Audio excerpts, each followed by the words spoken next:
Welcome to Fiction Audiobooks. If you enjoy the content, like and subscribing would be greatly appreciated. If you have any recommendations for novels, comment below. Please join my Patreon at https://www.patreon.com/fictionaudiobook. Chapter 101. It's time to leave Azkaban. The cold and damp Azkaban prison stood atop a cliff on a lonely island in the North Sea. Crash. Waves slammed against jagged rocks far below, sending salt spray hissing into the wind. Whoosh. A sharp gust of sea air howled through the narrow iron window. Dementors floated silently in the sky above, their robes fluttering like torn shadows. Inside a shadowy cell, Sagres Greengrass sat unmoved on a stone bed. A slender wand rested between his fingers, the tip glowing faintly silver. Flip-flip-flip. An old, tattered magical book hovered midair, its pages turning in a blur as invisible forces rearranged the runes etched across them. Clack, the heavy cell door creaked open, metal grinding against stone. Sagres did not flinch. His wand continued to move. "What a great surprise," he said calmly, eyes still lowered. "Since when did Azkaban start allowing visitors? For an old man like me, there are always some privileges." Dumbledore walked into the cell with a smile, his blue eyes observing Sagres through his half-moon spectacles. His robes shimmered softly in the dim light, starkly out of place amid the gloom. "Looks like they didn't assign you a roommate," Dumbledore said, placing a bag of lemon sherbets on the stone table.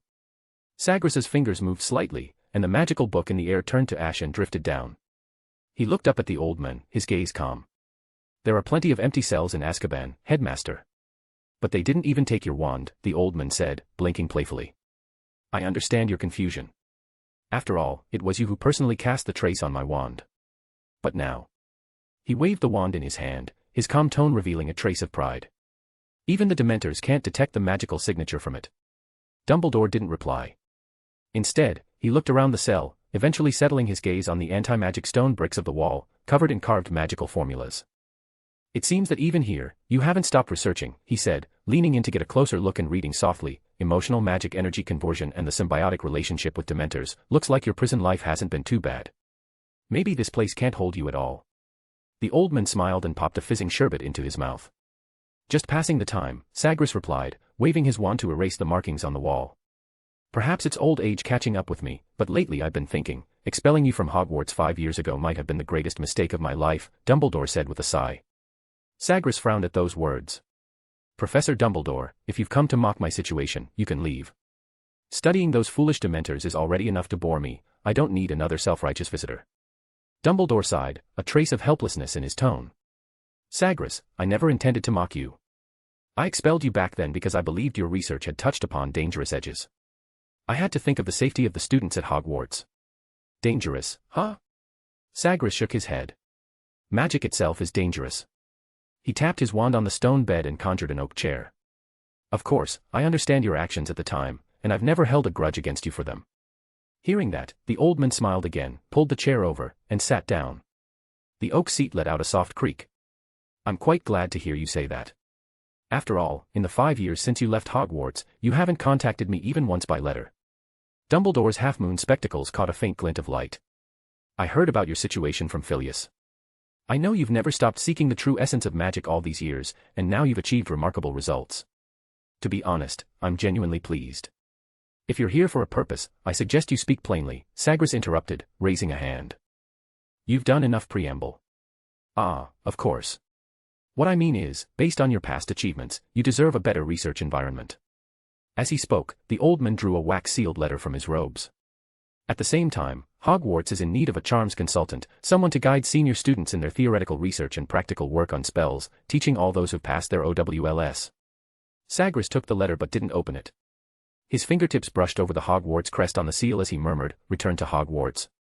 His thoughts wandered, and memories of his time as a student at Hogwarts surfaced. Truthfully, that had been a peaceful and wonderful time. Dumbledore didn't press him. After a while, Sagres returned to the present. "I think I can accept. But Professor, this will require you to use your position as a Wisengamot adjudicator to allow me to leave here legitimately." "Of course. I'll handle all of that," Dumbledore said, rising to his feet. "The Ministry will deliver your pardon order first thing tomorrow morning. Besides that, Sagres. Afternoon tea every Thursday in the headmaster's office, and..." He paused briefly. When the castle needs it, protect it in your own way. The cell fell briefly silent, the only sound the crashing of the North Sea filtering in through the iron window. Sagres walked to the stone table and tapped the bag of lemon sherbets with his wand. The sweets arranged themselves into a miniature model of Hogwarts castle. I can agree to that, Professor Dumbledore. The sugar-crafted towers gleamed translucent under the moonlight. But I have two conditions. Go on. First, my research is not to be interfered with by any so-called ethics review committee. With a flick of his wand, the candy model of the castle collapsed with a crash and reassembled into a complex three-dimensional rune structure. Second, when I deem certain traditional wisdoms to be obstructing the truth, I reserve the right to initiate educational reform. Dumbledore gazed at the floating sugar rune structure. It was a form of ancient Norse rune magic. He remained silent for a long moment, then calmly extended his hand. Then welcome to Hogwarts, Professor Greengrass. Sagres smiled and extended his right hand as well. This time, wandering into the restricted section of the library won't be a violation of school rules.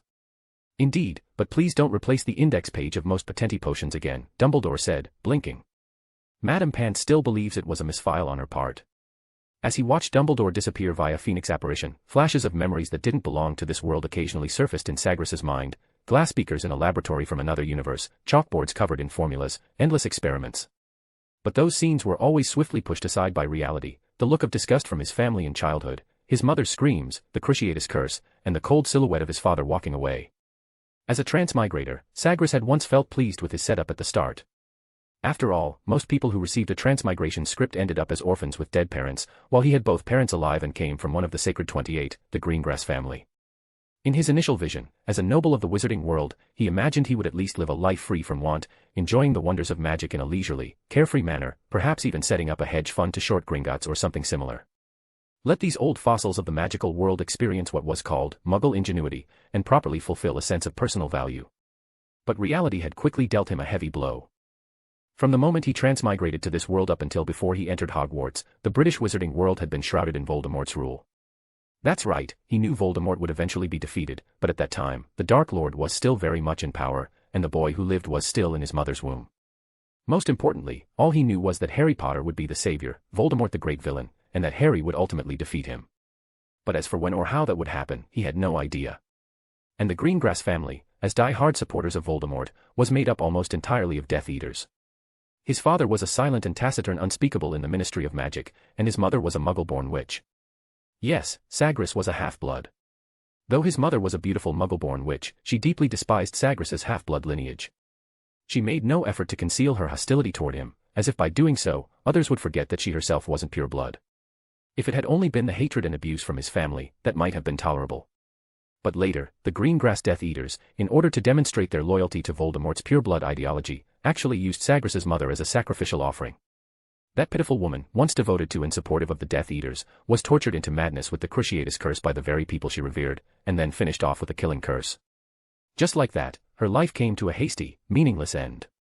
When Sagres learned of this, he didn't even know whether he should feel happy or sad. Because aside from giving him life, that so-called mother had given him nothing but endless curses and torment. At the time, 5-year-old Sagres had just experienced the first magical outburst of his life. He didn't even own a wand yet, but he was already forced to confront his reality. The thing he muttered most often back then was, "This is worse than being an orphan." He had no choice. The threat of death left him with only one path, to seek help from magic. And so, at the mere age of 5, Sagres, backed into a corner, ended up creating the first spell of his life. Yes, after that initial outburst of magic, he discovered his own golden finger. When the magic within his body accumulated to a certain threshold, he could forcibly improve or even create spells from nothing. Enhanced Confundus Charm, this modified version had no offensive power, but it could make people subconsciously ignore his presence. For someone who was already invisible in his own family, it was the perfect fit. Using this charm, he hid himself and lived on edge in that household for 6 years. In all honesty, it was nothing short of a miracle. Later, he received his Hogwarts letter. On the eve of his departure, he personally sent 2 Death Eater relatives, who had once cast the Cruciatus Curse on him, to Azkaban.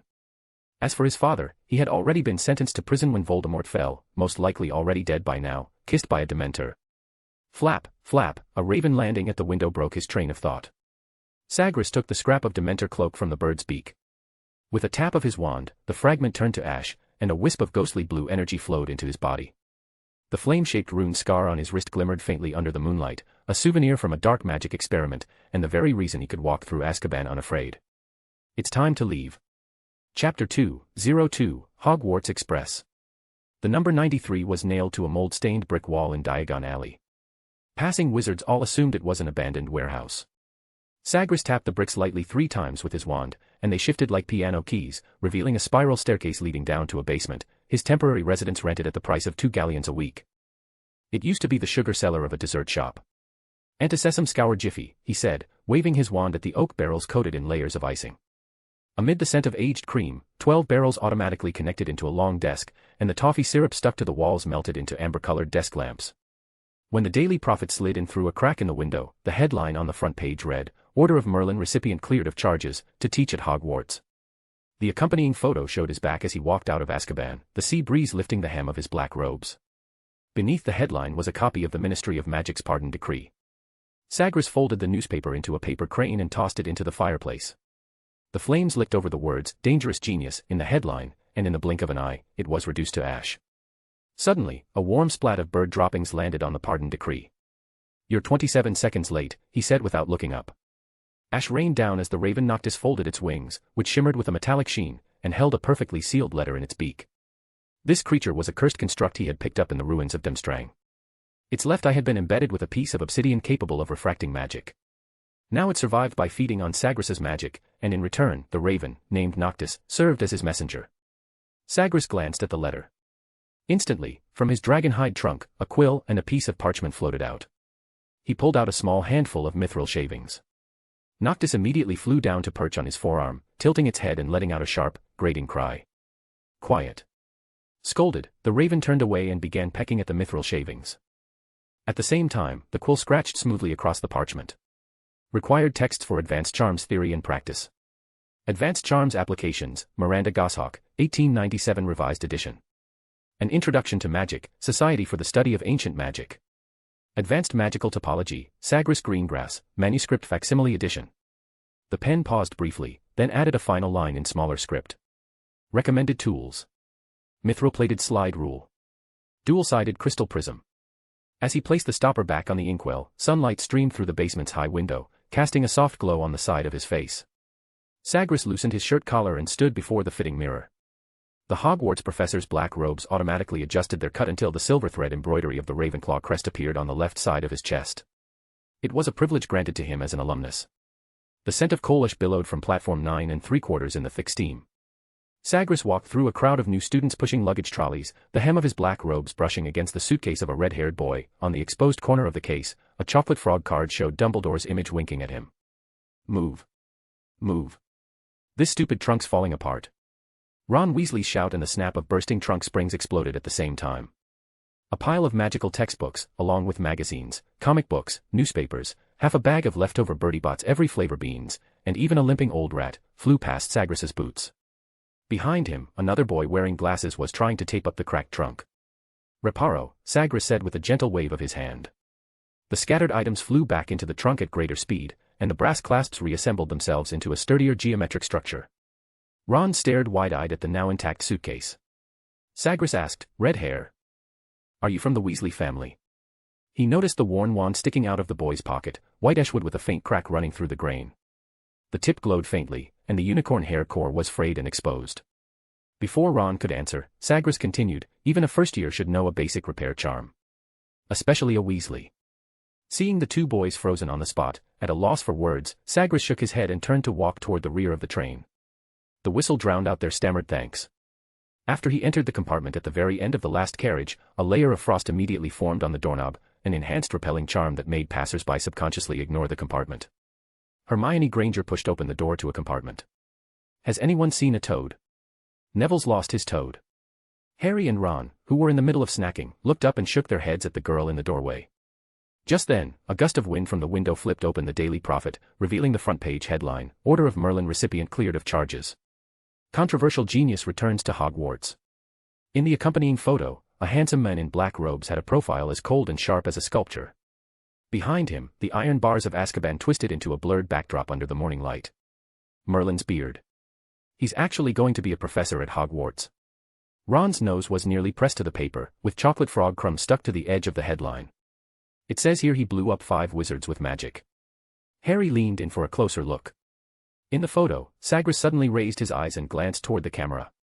A flash of silver gleamed in his gray eyes, startling Harry so much that his hand jerked, and the chocolate frog leapt into Ron's pumpkin juice. They were 5 dark wizards, Hermione corrected immediately, then turned to shut the compartment door. I've read about him, more than one article. What's the Order of Merlin? Harry took the chance to ask. Hermione drew her wand and cleaned the mess. I read reports from several newspapers. The Daily Prophet loves to deliberately blur the facts. But the Department of Magical Law Enforcement files clearly state that those 5 were dark wizards trying to kidnap a Muggle MP. At the time, Professor Greengrass was with the Aura Command Division. But this says he burned the bodies to ash. Ron shivered. Not burned, he used a spell he created himself. Hermione pointed to a line of small text in the article. Eyewitnesses said he used only a single spell, without even saying the incantation. You still haven't told me, what exactly is the Order of Merlin? Harry asked again, unable to hold back as neither of them had answered his question. How can you not know that? Hermione looked at him in surprise. The Order of Merlin is one of the highest honors in the wizarding world. It's been awarded by the Wisengamot since the 15th century. It symbolizes recognition of a wizard's personal achievements and contributions. She lifted the newspaper in her hand. It says here that on the very day he was expelled from Hogwarts, he improved several healing spells, including Episci, Vulnera Sinenter, and Renervate. The healing rate for severe injuries increased by at least 60%. At the time, Dumbledore, who expelled him, was heavily criticized by many media outlets. People said he was growing senile. That kind of sounds like he was trying to prove a point to the person who expelled him. Harry muttered. I heard about it from my dad too, but apparently Professor Greengrass didn't even attend the award ceremony afterward, Ron said. Hermione neither confirmed nor denied it, instead pointing to another section of the article. It says here that after he was expelled in 5th year, he chose to transfer to Demstrang and graduated 2 years later. After that, he was invited to teach at Ilvermorny, but resigned a year later. Then he traveled for a year, after which he was exceptionally recruited by the British Ministry of Magic. Ron, chewing on a Dribble's best blowing gum, mumbled, and ended up in Azkaban for murder. It was self-defense. Hermione's curls bounced with her rising tone. The Wizard Rights Protection Act clearly states, when an Auror is in danger during a mission, they're allowed to use defensive force depending on the situation. The young girl nodded firmly to herself. 2 pureblood families jointly accused him. It must have been because some of their people were among those 5 dark wizards. So, why did Headmaster Dumbledore expel him in the first place? Harry couldn't help but ask. Hermione immediately fell silent. After a moment, she finally said, I don't know either. Chapter 303, Beautiful Memories. The candlelight in the Hogwarts Great Hall flickered in the pouring rain. As Sagres followed Professor McGonagall into the hall, Peeves was hanging upside down over the Ravenclaw table, preparing to tip ink onto the seats. He exchanged glances with Peeves, a faint smile playing on his lips, but Peeves froze, falling into the aisle like a frozen bat specimen. Professor Flitwick was wiping dust from the sorting hat, the candlelight reflecting on his graying temples, and his blue and silver Ravenclaw tie pin gleamed faintly. Phileas, your cufflink, Professor McGonagall reminded softly, waking up the dozing Mrs. Norris. The small charms professor covered his left sleeve, where a simple silver cufflink was slightly askew. He turned to look at the doorway, a surprised smile suddenly appearing on his wrinkled face. Ah, Sagres. Long time no see, Professor Flitwick. Sagres stepped forward quickly, extending both hands to shake hands with his former head of house as he bowed. In the corner, the usually expressionless Snape looked annoyed. Candlelight flickered in the castle, and the torches on the walls cast dancing shadows. From a distance, the chatter of other students in the Great Hall could be heard. The new students huddled together nervously, their robes carrying the chill of the night wind, some still trembling. Professor McGonagall, dressed in an emerald green robe, walked quickly down the marble staircase, holding a roll of parchment, the new student list. Her footsteps were crisp, and her robe fluttered behind her. Upon reaching the steps, her sharp gaze swept over the crowd of new students, and the chatter instantly ceased, as if a freezing charm had been cast. Welcome to Hogwarts. The start of term feast is about to begin, but before you take your seats and enjoy the delicious food, you must first undergo the sorting ceremony. The sorting ceremony will determine which house you will study in for the next few years. They are the brave Gryffindor, the loyal Hufflepuff, the intelligent Ravenclaw, and the cunning Slytherin. Each house has a proud and long history, and has nurtured countless outstanding wizards who have made significant contributions to the magical world. During your time at Hogwarts, your house will be like a warm home. Every excellent performance will bring glory to your house and earn points. Any violation of the rules will tarnish your house and lead to point deductions. At the end of the year, we will tally the total points for each house, and the house with the highest score will win the House Cup, an unparalleled honor that every student dreams of. Now, everyone. She waved her wand, its tip flashing with a silver light, signaling the new students to quickly form a neat single file. Then she commanded loudly, "Line up and follow me." Before pushing open the great hall's massive oak doors, she paused slightly, turned to face the slightly pale new students, and softened her tone, though it still carried undeniable authority. "Don't be nervous. The sorting ceremony will not cause you any harm. You just need to put on the sorting hat, and it will keenly perceive your qualities and potential, then loudly announce the house to which you belong." Her lips curved slightly upward, as if trying to inject a touch of warmth into the tense atmosphere, but soon, her serious expression returned like solid ice. Then she turned and strode purposefully to the front of the line. The new students, filled with trepidation, followed closely behind her, entering the solemn and mysterious Great Hall. The Great Hall was silent, thousands of eyes fixed on the new students. Professor McGonagall placed a four-legged stool firmly at the front of the hall, and on the stool lay the tattered, patched, seemingly unremarkable sorting hat. Then, she quietly stepped aside, her hands clasped across her chest, her gaze sharp as she supervised the entire sorting process. Just as the group of first-year students looked at one another, full of doubt, the old, cracked, and seemingly ordinary hat on the four-legged stool suddenly seemed to come to life and began to sing. "Oh, you may not think I'm pretty. But don't judge on what you see. I'll eat myself if you can find a smarter hat than me. You can keep your bowlers black. Your top hat's sleek and tall. For I'm the Hogwarts sorting hat. And I can cap them all. There's nothing hidden in your head. The sorting hat can't see. So try me on and I will tell you where you ought to be. You might belong in Gryffindor, where dwell the brave at heart. Their daring, nerve, and chivalry set Gryffindors apart. You might belong in Hufflepuff, where they are just and loyal. Those patient Hufflepuffs are true and unafraid of toil. Or yet in wise old Ravenclaw, if you've a ready mind, where those of wit and learning will always find their kind. Or perhaps in Slytherin, you'll make your real friends. Those cunning folks use any means to achieve their ends. So put me on. Don't be afraid. And don't get in a flap. You're in safe hands, though I have none. For I'm a thinking cap." After the sorting hat finished singing, Professor McGonagall stepped forward with the list of new students. "Now, the sorting will begin. When I call your name, please come and sit on the chair." Hannah Abbott. A young witch nervously stepped out of the crowd and sat on the four-legged stool. Professor McGonagall then placed the ragged hat on her head. Hufflepuff. The sorting hat suddenly shouted from its crack-like mouth, and cheers immediately erupted from the Hufflepuff table. Seeing this familiar scene, Sagres couldn't help but smile. His memory drifted back to 10 years ago, to his own first time at Hogwarts. At that time, Lord Voldemort had just fallen, and the scent of old oak and candle smoke in the Great Hall was no different from now. The 11-year-old him had walked toward the sorting hat, clutching a second-hand wand, his cuff still stained with coal dust from Knockturn Alley. The moment the hat was placed on his head, a sneering whisper from a Death Eater's son pierced through the Great Hall. "Does a mudblood deserve to hold a wand?" The sneer came from the Slytherin table, like the sound of a snake slithering across stone. "Blood traitor. Filthy half-blood. He's not from our Greengrass family." Then all sounds faded, and the sorting hat's voice echoed in his mind. "All right, let me see which house suits you. Ah, you are full of ambition, but you disdain honor.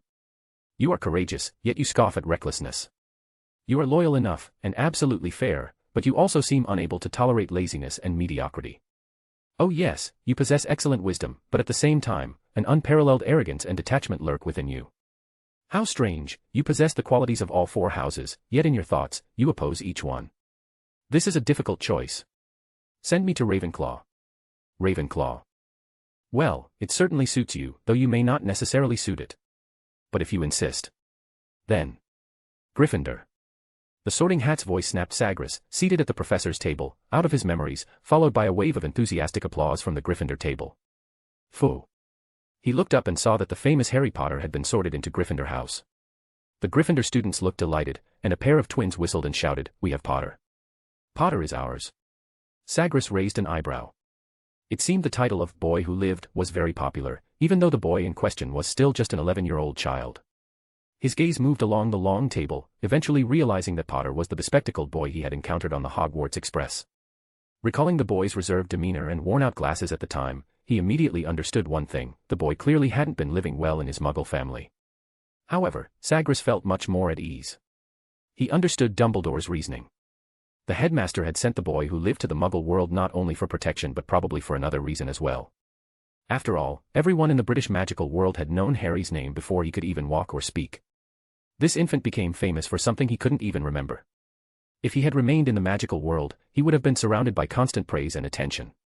In such an environment, what kind of person would the young savior have become? Probably an arrogant, conceited, and irritating one.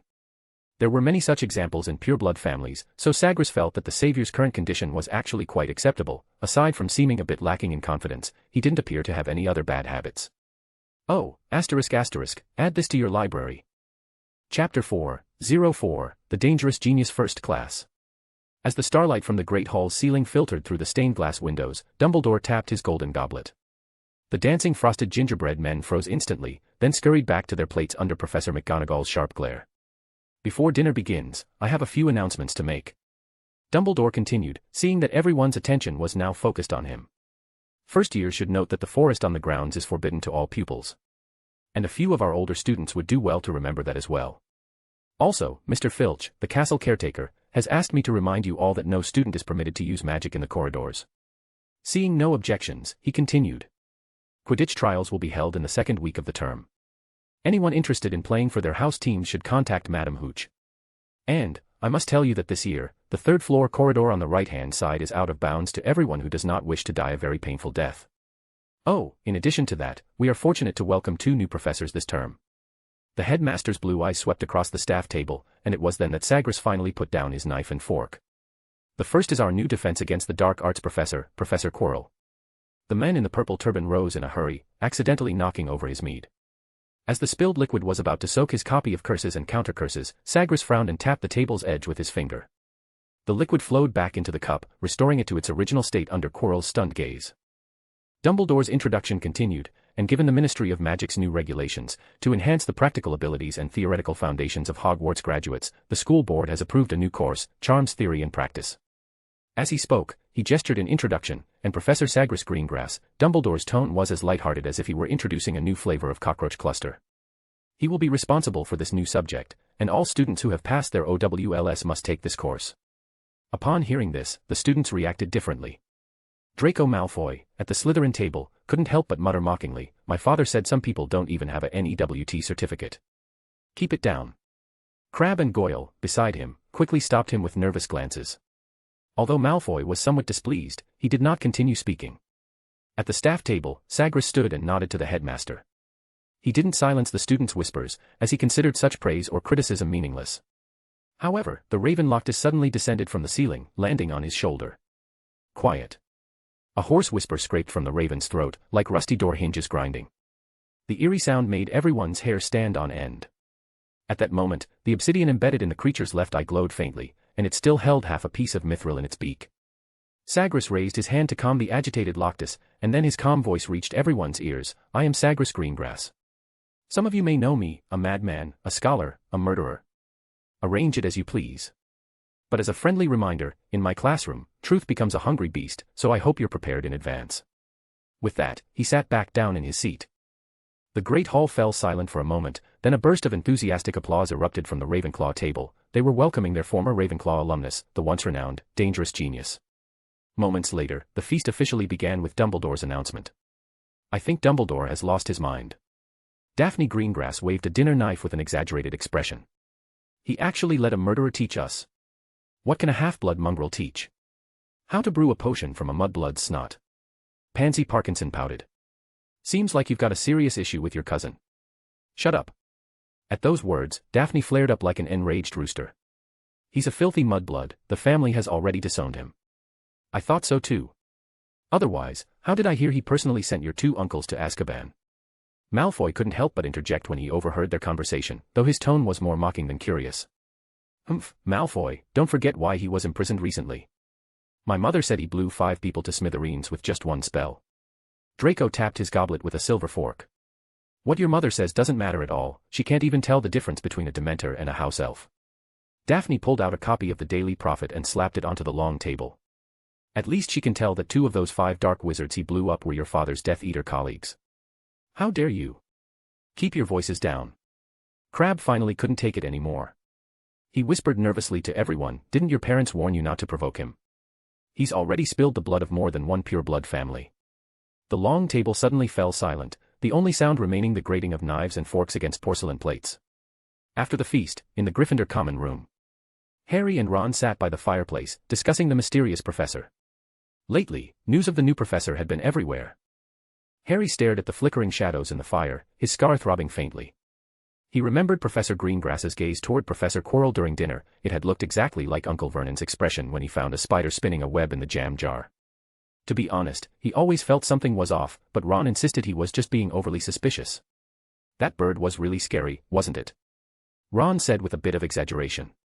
I've never seen a talking raven, and its voice was awful. Harry huddled in the armchair, unusually agreeable. I also thought it was creepy, but was that really a raven? What else could it be? Ron grew more animated. Making a raven talk, that has to involve dark arts. What are dark arts? Harry asked, having only just entered the magical world and knowing little about such things. As the name suggests, it's dark magic, evil magic. Harry paused. But I think Professor Greengrass isn't a bad person. He even helped you fix your broken trunk on the train today. I know, but the Daily Prophet also said he killed people. Say that again, it was self-defense. Hermione walked over, holding a copy of Fantastic Beasts and Where to Find Them, looking formidable. And that wasn't a regular raven, it was a Nakaphran raven, a magical creature that can speak naturally. Seeing the two boys speechless by the fireplace, Hermione added with a note of warning, and you'd better not badmouth a professor behind his back, or Gryffindor might lose points because of it.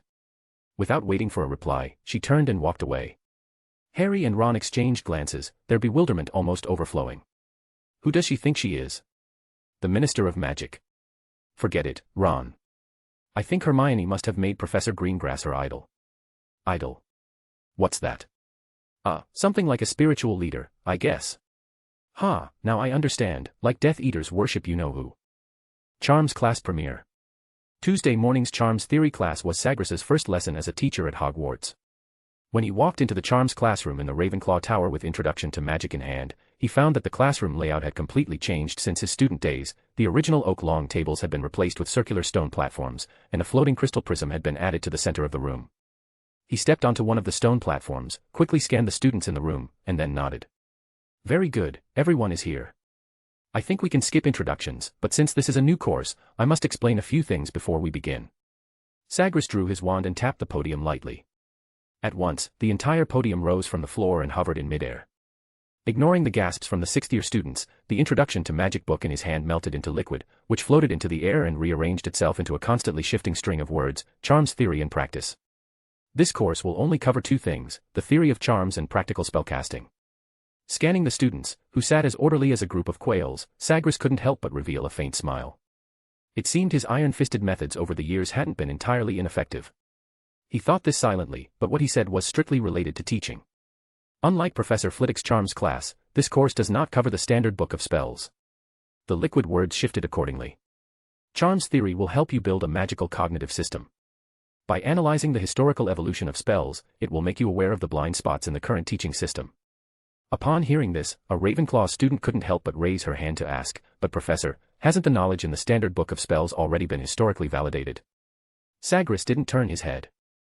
The standard book of spells you are currently studying is a product of the 1890 spell standardization movement, issued only 101 years ago. However, in the long centuries before that, magic itself had already developed into something splendid and diverse. But I know what you're going to say, Sagres interrupted her. Of course I know you all need to prepare for next year's NEWT exams, but don't worry, this course will not assign any homework, so it won't add to your already heavy workload. On the contrary, learning it well will make passing the NEWT exams even easier. That much is certain. The moment he said there would be no homework, the students couldn't help but start whispering among themselves. Professor, is there really no homework for this course? Sagres's lips curled into a subtle arc, of course not. After all. His wand drew a sweeping arc through the air, and all the doors and windows locked in response. Practice is the best homework. Before we begin the formal lesson, are there any other questions? A small Hufflepuff boy timidly raised his right hand. Then, Professor Greengrass, is learning this course just for the exam. Excellent. Sagres nodded. That's the question you should be focusing on. He spread his hands slightly, smiling, and continued. The answer is, of course not. Then, without further explanation, he began speaking about other matters. Does anyone know how many people die in the Auror office each year? Seeing everyone shake their heads, Sagres continued. How many unbreakable magical runes will a Cursebreaker encounter in their lifetime? The students still shook their heads. What should the healers at St. Mungo's do when they encounter difficult patients? This time, without waiting for the students to respond, he gave the answer directly. The standard book of spells allows you to cast spells in the simplest way, but it is not the most comprehensive, and it is not the most effective. With a light swirl of his wand, the floating words exploded into stardust, which then formed a scene on the classroom dome, medieval wizards carving spells in cuneiform script. The Ministry of Magic introduced the Charms Theory and Practice course to allow underage wizards to learn survival skills beyond the exam framework before leaving school. Whether you want to be an auror, a scholar, or an alchemist, you need to learn this course well. Because the foundation of your future survival will be forged here. Before he finished speaking, the silver ripples emanating from his wand tip had already spread across the surface of the stone platform. Janet White, the former Ravenclaw prefect, felt her pupils suddenly constrict. She clearly sensed that the swirling thoughts in her mind were being smoothed by some unseen force. All the students, the moment they were touched by the ripples, had their eyes suddenly sharpen and clear. Professor. Her voice was so calm it startled even herself. Sagres stepped down from the floating platform, his black robe sweeping past the words still suspended in midair. Emotion is the mist of cognition. So, in my class, you will need absolute rationality. Professor Greengrass, are you saying you cast a spell on us? The students quickly realized the change within themselves. A tall, thin boy calmly spoke while observing his own condition. I'm afraid so. After all, if our emotions hadn't been affected, we wouldn't be this calm right now. I believe this is irregular. The Ministry of Magic wouldn't allow an unregistered, unknown spell to be cast on students. The Hufflepuff students began to calmly protest as well. Sagres brushed his fingertips across the textbooks on the front row desks, answering everyone without turning his head. Mechanical mind, specially approved by the Department of Magical Education at the Ministry of Magic. Its effect is to keep you in a state of absolute rationality for 90 minutes, limited, of course, to the classroom. Professor Greengrass, we've never heard of this spell. Because it is part of my unique branch of emotional magic. As he spoke, all the students' textbooks flew onto their desks and flipped open to page 12. Lesson 1, the distribution of Acio's magical nodes. For the next 90 minutes, only Sagres's voice echoed throughout the classroom. When the last silver glow dissipated into the dome prism, the dismissal bell startled those still immersed in the lesson. The students' emotions gradually returned, and then they looked at one another. Those complex magical rune trajectories were etched into their minds as if carved by a knife. Only now did the students fully understand why Professor Greengrass had said at the start of term feast that everyone will gain something in his class. If Harry had been there, he would have bet even Neville could perfectly recite those spell decay formulas. Waving his wand, Sagres restored the transformed floating podium to its original state. His low voice echoed in everyone's ears. Spellcasting practice, next Tuesday. Then, without sparing a glance at the now revived classroom full of students, he turned and left. The classroom immediately erupted. That was bloody brilliant. Cool. Freaking wicked. No notes needed at all, the Hufflepuff boy exclaimed, staring at his blank parchment. I can actually remember every word Professor Greengrass said. If you ask me, if other classes used this method too. The students chattered nonstop, each of them looking slightly exhilarated. Don't forget to add this to your library. Chapter 5:05, I don't like when people tell me what to do. Time flew by, and it was now Thursday. During this period, Sagres had taught the young wizards 2 more lessons. Nowadays, Professor Greengrass had become the most popular professor among the 6th and 7th year students at Hogwarts. After all, there was no homework, and the learning results were surprisingly good. Such classes were rare at Hogwarts. When Sagres was still studying at Hogwarts, these 6th and 7th year students were just in their 1st or 2nd year. In a way, they were schoolmates, but now he had become their professor. To be honest, it felt pretty good. Sagres hadn't realized that he had a side that enjoyed being a teacher. After spending the entire morning in the restricted section, he had just looked up from the books when Fawkes, the Phoenix, appeared in a burst of flame. He opened the small note Fawkes held in his beak, and it clearly read, "Don't forget this afternoon's tea party." What a hassle. Sagres complained, waving his wand to return all the magic books to their original places. After finishing, he nodded at Fawkes on his shoulder. A flash of fiery light swept by, and the figures of 1 man and 1 bird vanished from the Hogwarts library. Caw-caw. A sharp, piercing cry suddenly echoed through the Hogwarts library. It turned out that Noctis, the raven napping on the ceiling, had been startled awake by the firelight and began to shriek madly again. Madame Pants hurried over, holding up her skirt, her face a mix of surprise and anger, causing the young wizards along the way to instinctively make way for her. Sagres, if you ever bring that stupid raven into the Hogwarts library again, I'll ask Dumbledore to ban you from entering it forever. The anger in her voice made the students shrink their necks. To be honest, they had never seen Madame Pants so angry. Coffee, mead, or black tea? Dumbledore asked Sagres from his chair, his fingertips constantly rubbing the edge of his half-moon spectacles. Sagres didn't answer, but instead looked up at the portraits behind him. Eosa Sockendenberg, headmistress sometime before 1503. Ambrose Swart, headmaster in the late Tudor period. Dilys Derwent, headmistress from 1741 to 1768, a famous healer. Phineas Nigellus Black, headmaster from the late 19th century to 1926, of the House of Black. Armando Dippet, headmaster from the early 20th century to 1956, headmaster during Lord Voldemort's time at school. These portraits were currently whispering among themselves. Sagres didn't listen closely to what they were discussing. Instead, he casually picked up a cup of coffee from the gilded tea tray. Before he could take a sip, 3 sugar cubes ran and jumped into his bone china cup. He took a symbolic sip, set the cup down, and calmly said, "Is there something you need, Professor Dumbledore?" "I think I need to go back and prepare for my lessons."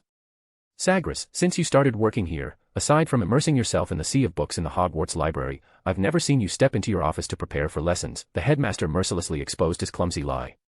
"But I think I teach quite well, and I believe my students think so too," Sagres replied nonchalantly, his tone light. Until Dumbledore took out 3 letters sealed with Ministry of Magic wax from his drawer. Fudge's florid signature glowed with a faint red luminescence at the end of the 3rd letter, and Sagres's expression gradually turned serious. "I'm not questioning your teaching methods, Sagres," the headmaster sighed deeply, a hint of helplessness in his voice. "Nor do I deny your results, the student's performance confirms that. But what I want to know is, when did the Ministry of Magic's Department of Education approve your special permission to cast spells on students in class?" Sagres was expressionless.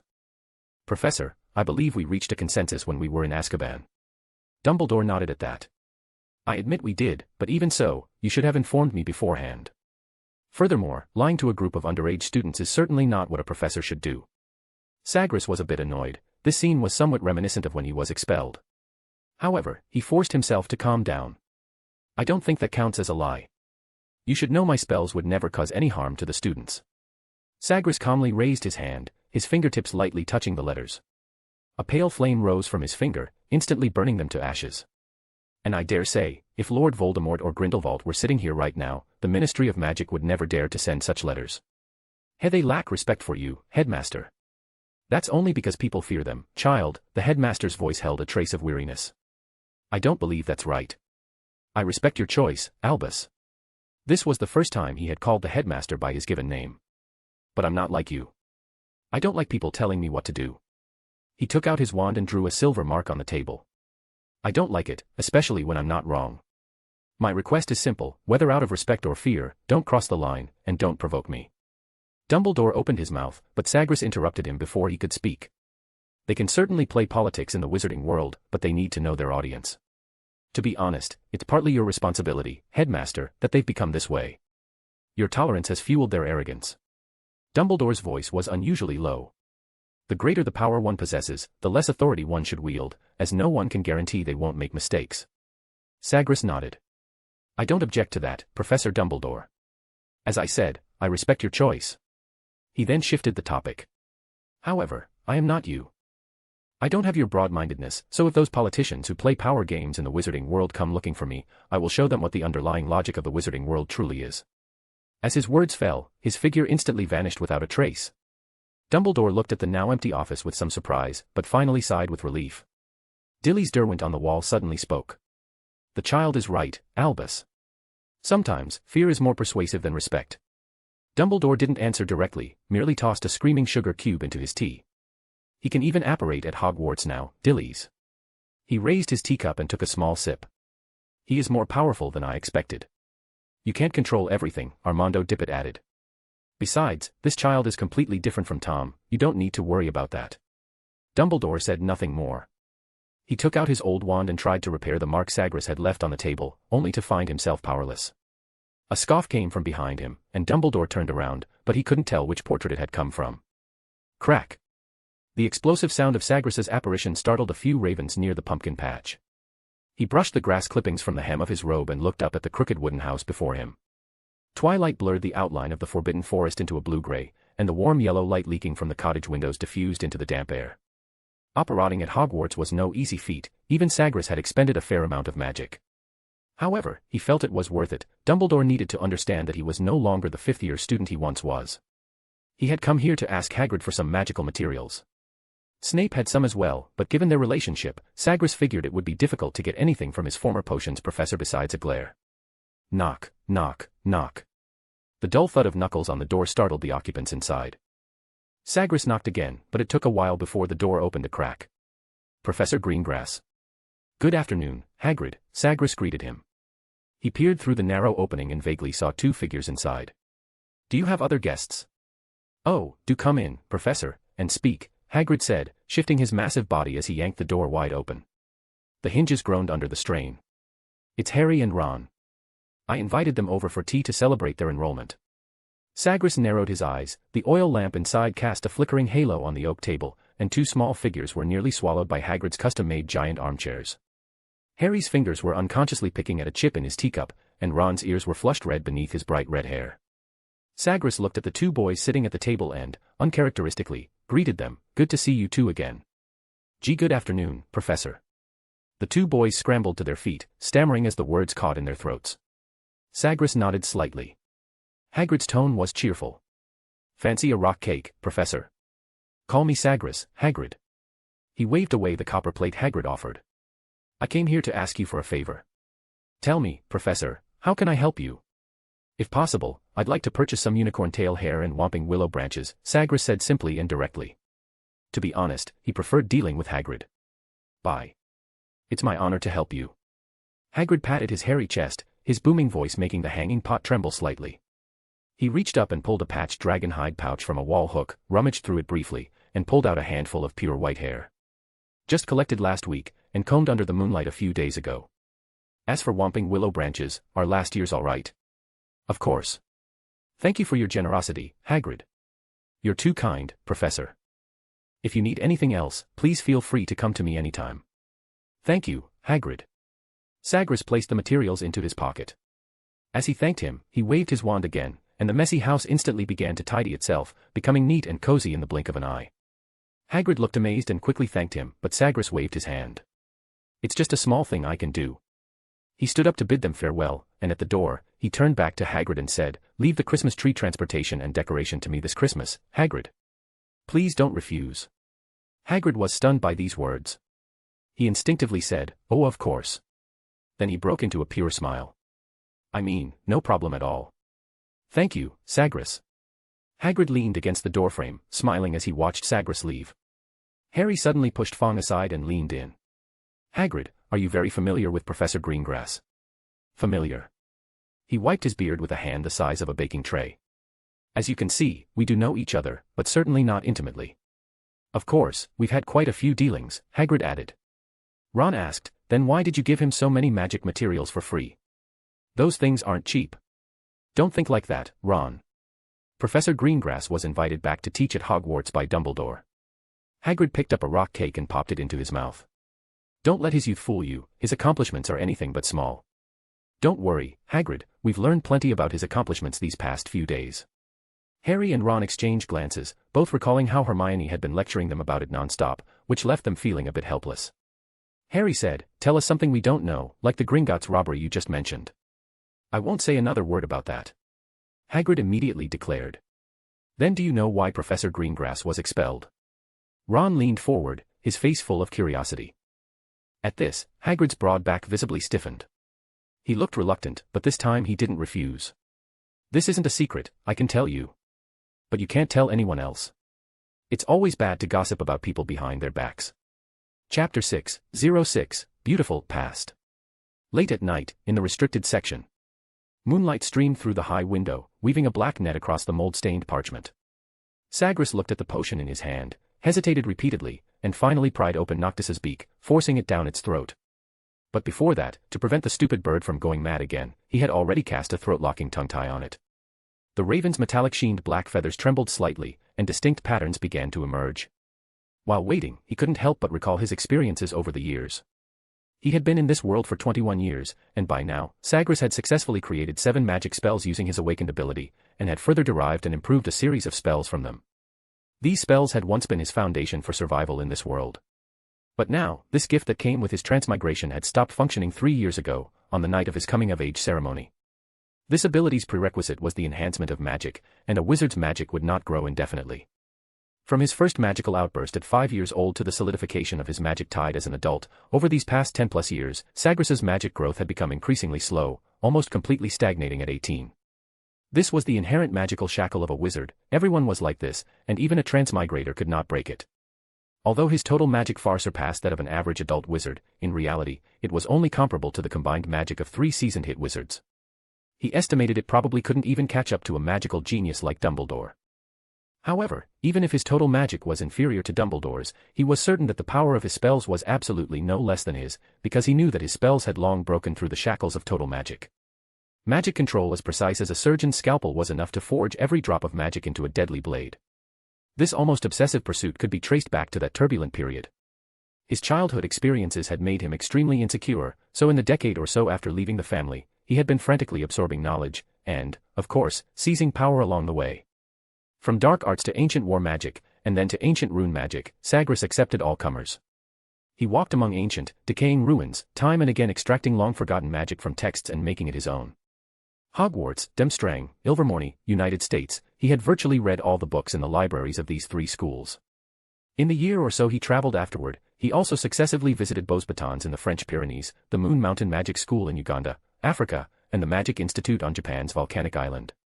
Of course, the principals of these schools had no idea that Sagres had studied in their libraries.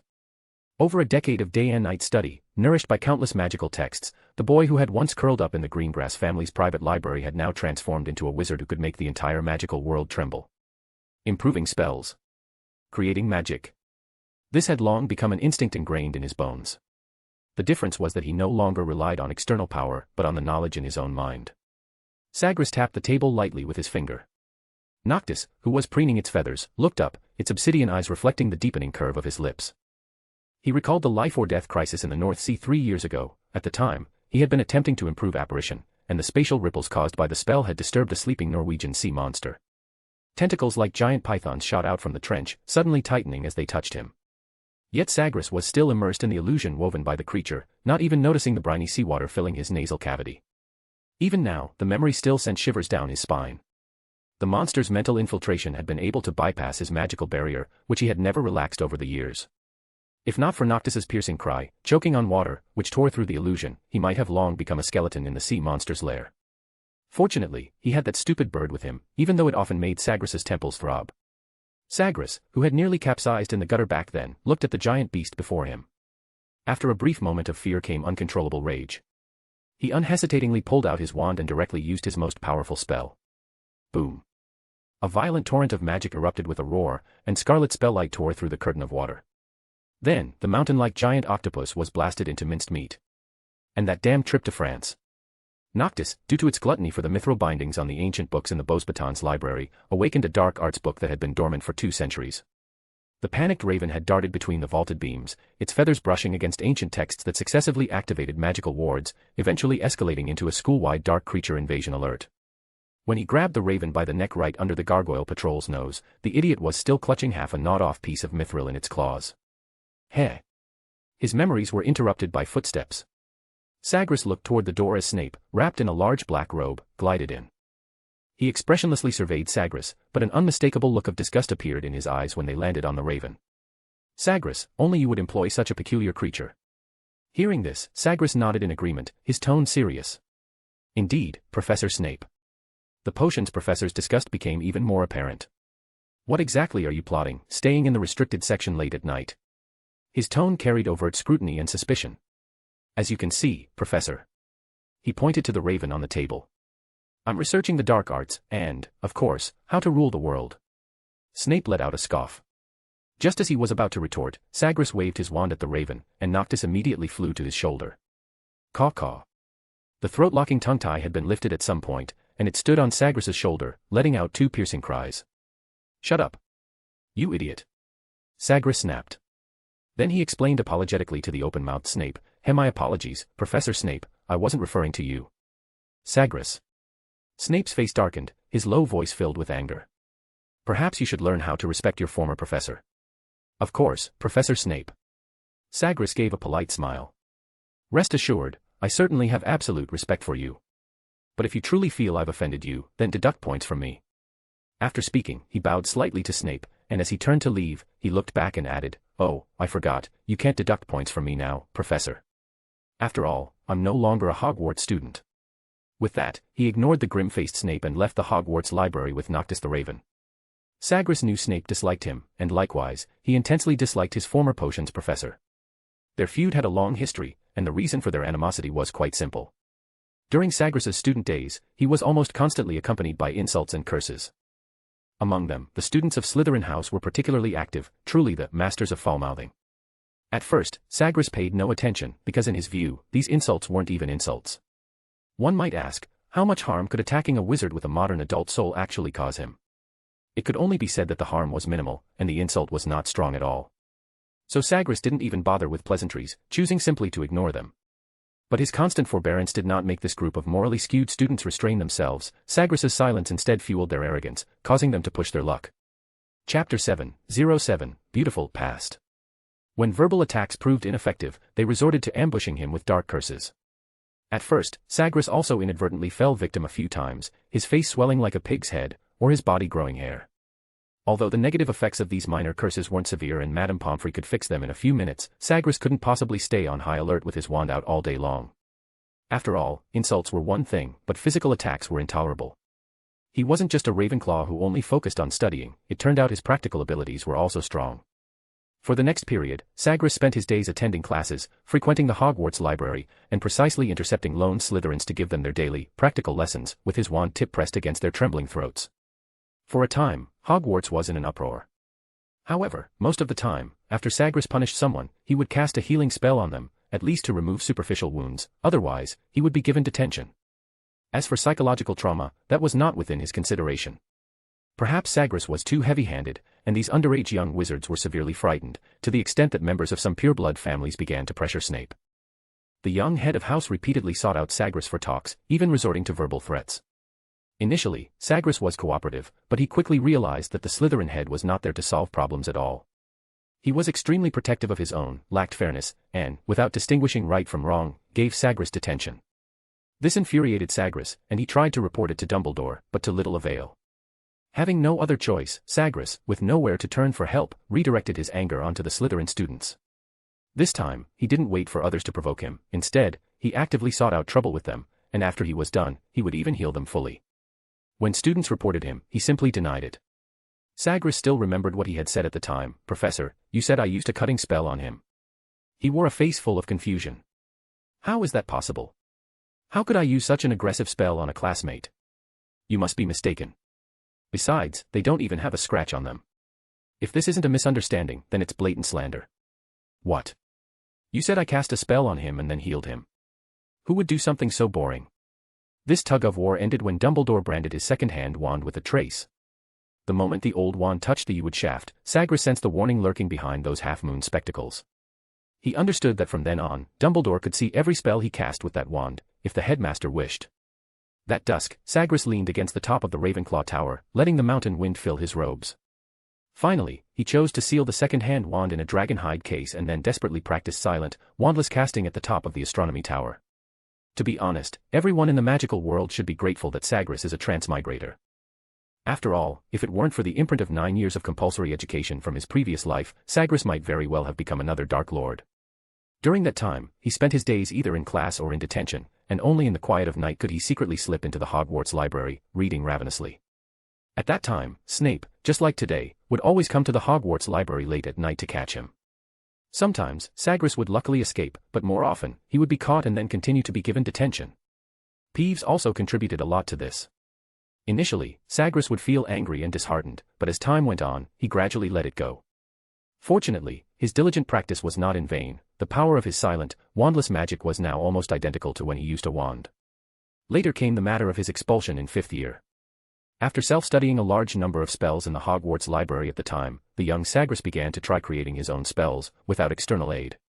He secretly went to the Forbidden Forest late at night and there summoned his Patronus, a raven. Yes, he had a strong connection with ravens. At that time, he was somewhat disappointed with the effect of the Patronus charm. This complex, advanced magic could only be used to ward off Dementors, and its effect was singular.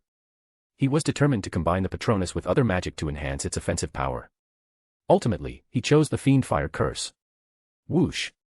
Pale flames erupted from the pure white raven, completely different from the Fiendfire he had used before. These pale flames were not only more bizarre in form but also more dangerous and difficult to control than Fiendfire. The raven flew rapidly through the air with a brilliant fiery tail, and the scorching flames distorted the very air.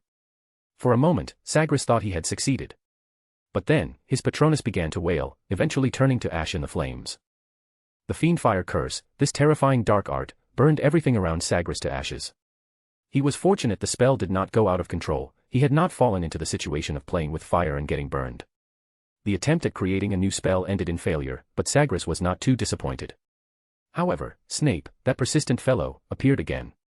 Looking at the forest scorched into a wasteland, Sagres knew that this time it would mean at least a month of detention. Sagres. Snape's tone held a hint of schadenfreude. I have to admit, you're very bold. He looked at Sagres as if seeing him for the first time. You dare to secretly learn Fiendfire, do you know what terrifying consequences this spell can cause once it goes out of control? Sagres frowned and remained silent. Snape continued, your wand has the trace set by Dumbledore. This time, there's no denying it. Get ready to be expelled. Sagres spoke coldly, Snape, why do you always target me? Call me Professor Snape. Do I need to teach you how to respect your potions class, Professor? A fine crack appeared in Sagres's wand as he gripped it in his palm. He suddenly chuckled softly at Snape not far away, a hint of annoyance flashing in his eyes. All right, Professor Snape. Do you want to see a real spell? What do you? Boom. In an instant, the power of magic tore through the night, and a dozen spell lights of different colors exploded in the sky above the forbidden forest, forming a dazzling and terrifying scene. The powerful magical fluctuations even reached Hogwarts Castle. Sagres stood silently in the center of the scorched earth, holding his charred wand, the trace deep within its core almost dissipating into smoke under the impact of the magic. Snape, Professor.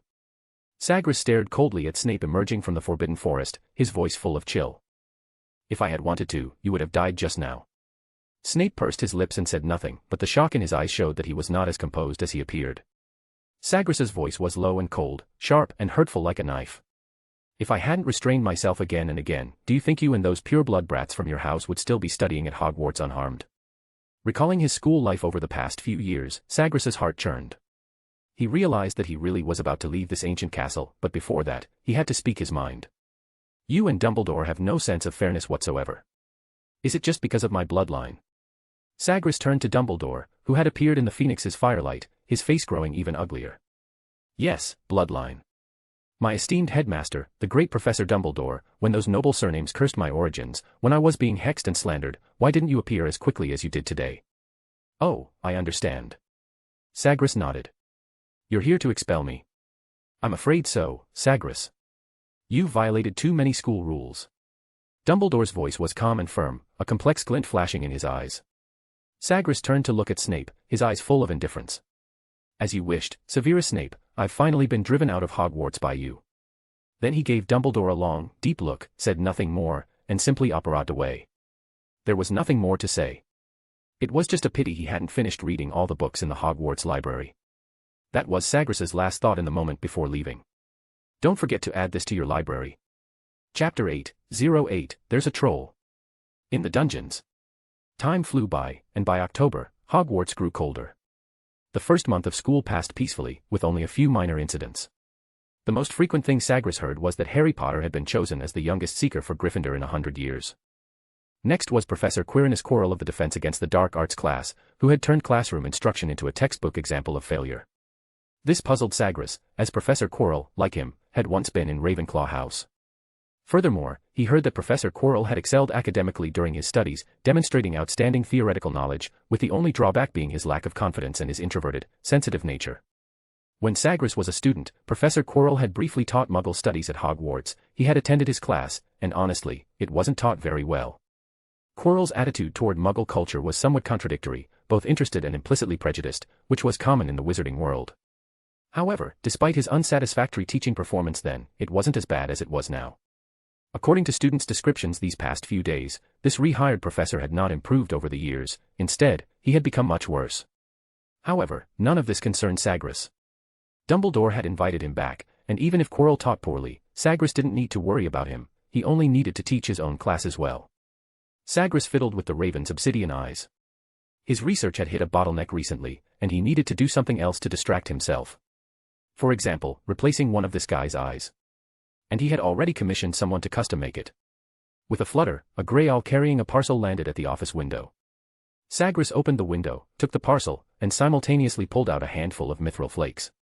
There was only one item in the parcel, a constantly rotating magical eyeball, crafted by the alchemy master Barkley. The only reason he knew this person was entirely due to Mad Eye Moody's recommendation. Yes, Barkley was the alchemist who created Moody's magical eye. However, the eyeball Sagres commissioned was different from Moody's. Due to its small size, it only had the function of a scrying mirror, capable of transmitting only what Loctis saw. At the same time, it retained its previous function of refracting magic, able to emit light from the eyeball and play pre-recorded messages. However, this was sufficient, as it was originally intended to be a messenger. Sagres nodded in satisfaction but suddenly noticed the owl still standing at the window, tilting its head and looking at him. He slapped his forehead. "Sorry, it's a habit." He waved his hand, and a bag of nearly expired owl treats flew from the drawer. He grabbed a handful and offered it to the owl. After sending off the owl, Sagres quickly replaced the raven's new eyeball and sent it out for a flight around. The raven flew swiftly around the castle, and through its new eyes, Sagres saw a group of young wizards training on the Quidditch pitch. Late October, Halloween. Hogwarts was filled with floating jack-o'-lanterns and bats, and a strong festive atmosphere permeated the castle. Sagres sat at the professor's table, having little interest in the lavish feast. Actually, when he was informed he had to attend the feast, he had initially wanted to refuse. But Professor Filius, who had been his head of house during his student days and had helped him a lot, made it difficult for him to turn down the request. Inside the Great Hall, young wizards happily ate their dinner, and professors chatted amongst themselves. However, the castle ghosts were nowhere to be seen, only Peeves was wandering around. But not everyone was in the Great Hall. One such person was Hermione. This clever young witch was sometimes not so bright. Nearly 2 months into school, she still hadn't made a single friend. That alone had already disheartened her, and then today, Ron Weasley spoke ill of her in front of so many people. And all she had done was correct his spellcasting technique in Charms class. She had helped him, yet he spoke ill of her behind her back. Hermione repeatedly muttered this to herself. As a girl with strong self-esteem, Hermione Granger had always excelled academically since childhood, and even at Hogwarts, she was a very outstanding young witch. She didn't understand why everyone disliked her. Was it so unpopular to strictly follow school rules and refuse to do anything against regulations? In the washroom, Granger hid in a stall, crying alone. Sagres's gaze swept over the feasting students, finally settling on the famous Harry Potter. As a transmigrator, he had always carried a question in his mind. Because he knew nothing about the plot, only that Harry, as the boy who lived, eventually defeated Lord Voldemort, he had been pondering a question based on his own experiences over the years. That is, the act of defeating Lord Voldemort had already been accomplished 11 years ago, when Harry was a baby. So what exactly did that world-renowned fantasy novel from his previous life write about? How a baby defeated Lord Voldemort? That didn't make sense. He had considered countless possibilities but ultimately couldn't reach a conclusion. Perhaps Lord Voldemort wasn't dead. Sagres sat at the professor's table, lost in thought. Suddenly, a terrified cry came from the entrance of the Great Hall. Troll! Professor Quirrell rushed into the Great Hall in a panic, shouting as he ran, "There's a troll! In the dungeons!" He ran directly to Dumbledore, gasping, and said, "I thought you should know." Then he collapsed to the ground, neatly fainting. Thud. The Great Hall immediately erupted into chaos. Young wizards stood up, faces filled with terror, shouting and screaming. Sagres watched the chaotic Great Hall without speaking. He even remained calmly seated in his chair. Although he, too, had some doubts. How could a troll appear inside Hogwarts Castle? And Quirrell's behavior was somewhat illogical. Sagres knew he was a bit timid and cowardly, and panic was understandable, but to faint outright. Silence. Dumbledore raised his wand and made several loud bangs, and the noisy Great Hall quieted down again. Prefects, lead the students back to their dormitories. Professors, follow me to the dungeons to deal with the troll. The headmaster's composure calmed the young wizards. The students huddled together under the prefect's direction. Ron looked at Harry and whispered, "Hermione doesn't know about the troll. She's still crying in the girls' bathroom." Harry immediately reacted and decided, "We have to go tell her." Ron made a bitter face but didn't argue, following Harry and slipping out of the line amidst the confusion.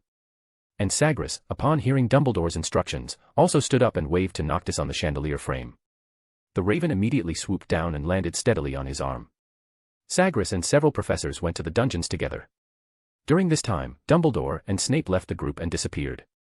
However, when they arrived at the dungeons, they didn't find any sign of the troll. Professor McGonagall looked confused and spoke in surprise. "It's not here, there's no troll here." "It's been here." "I can smell it," Sagres said casually, surveying the surroundings. Professor McGonagall nodded, then turned to the other two professors. "Phileas, you and Sprout go watch the students. Don't let them come over." "Sagres." "I know." Sagres nodded, waved his hand to release the raven, and said gravely, "Find it." Caw. Noctis flew into the corridor, quickly searching every passage. Sagres narrowed his eyes, silently watching the images transmitted through its eyes. Suddenly, a piercing scream came from the girls' bathroom. Noctis, flying through the corridor, immediately turned and shot like an arrow toward the bathroom door. Inside the washroom, the figure of the troll came into view. It was a mountain troll, with gray skin, a lumpy body, and flat, calloused feet. But there wasn't just a troll here, there were also 3 disheveled young wizards. Shadowless Sealritas. Sagres's figure instantly vanished before the eyes of the professors. At this moment, the washroom was in chaos. Sinks and stalls had been smashed, and water sprayed from burst pipes. Hermione cowered in a corner, too frightened to move. Ron Weasley was throwing broken wood at the troll nearby.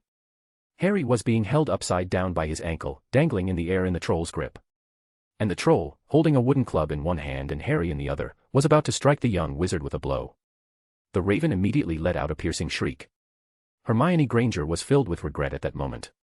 She looked at the 15-foot-tall grayish-black troll, her heart full of despair.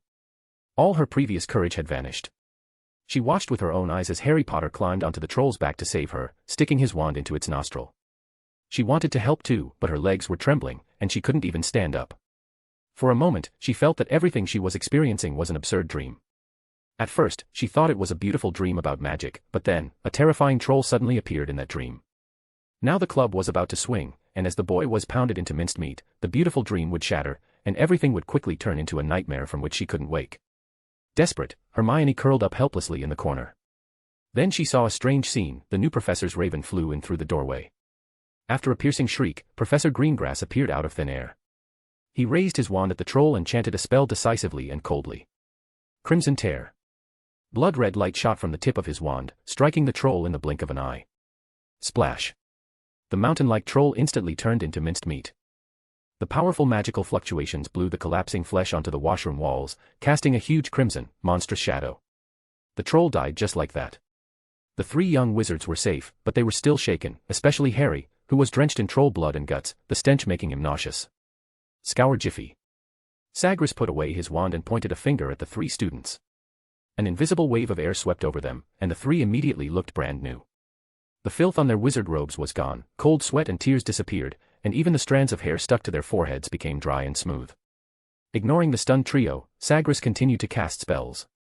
Reparo. The broken sinks were restored, and the splashing water returned from the puddles on the ground to the broken pipes. Then he picked up a wand from the ground, looked at the trio, and placed it back into Harry's hand. The 3 young wizards were about to say something, but Sagres raised his hand to stop them. Corpse Accio. The minced meat rose from the ground, forming a sphere, and blood seeped from the gaps, turning into thin lines. The thin lines wrapped around the sphere, which slowly floated toward them, suspended in front of everyone. No need to explain. He showed a slight smile. You should save your excuses for your head of house. I guess she won't be too happy to see you here in a moment. As soon as he finished speaking, hurried footsteps came from the doorway. Snape, Quirrell, and Professor McGonagall appeared together at the entrance. Now you can start explaining. Chapter 9:09, Lord Voldemort isn't dead. The 3 professors who had just arrived looked at the clean washroom, their faces full of confusion. It was a 12-foot-tall mountain troll, and I've already dealt with it. Seeing that no one was talking, Sagres said calmly and composedly. The professors had varied expressions, and Snape couldn't help but ask, dealt with. How did you deal with it? Stunned. Expelled. Or killed? The situation was a bit critical just now, so for Mr. Potter's safety, I had to resort to some drastic measures. Sagres gestured to the floating spherical corpse, causing a few of them to frown repeatedly, but this also answered the questions in their minds. Seeing that everyone understood the situation, Sagres nodded and snapped his fingers at the sphere. Whoosh! A white flame rose out of nowhere, engulfing the spherical corpse, which was burned to ashes in an instant. A breeze swirled by, carrying the last bit of ash into the toilet and closing the toilet lid along the way. Flush! The flush button was pressed, and the enormous troll was thus completely disposed of. Professor McGonagall then noticed there were 3 young wizards still in the washroom, and worse, all 3 were from Gryffindor. "You 3, how did you end up here?" Professor McGonagall demanded sharply, her lips white with anger. She pointed at Ron, who was closest to her, and spoke sternly, "Weasley, you tell me what happened." The red-haired boy awkwardly stepped forward, various excuses frantically popping into his head, but none seemed to make sense. So he gave up, hanging his head weakly and admitting his mistake. "I'm sorry, Professor McGonagall, it was me. I came looking for the troll." Hermione tremblingly interrupted Ron, quickly saying, "I read about them in a book and thought I could handle it. Harry and Ron came to save me."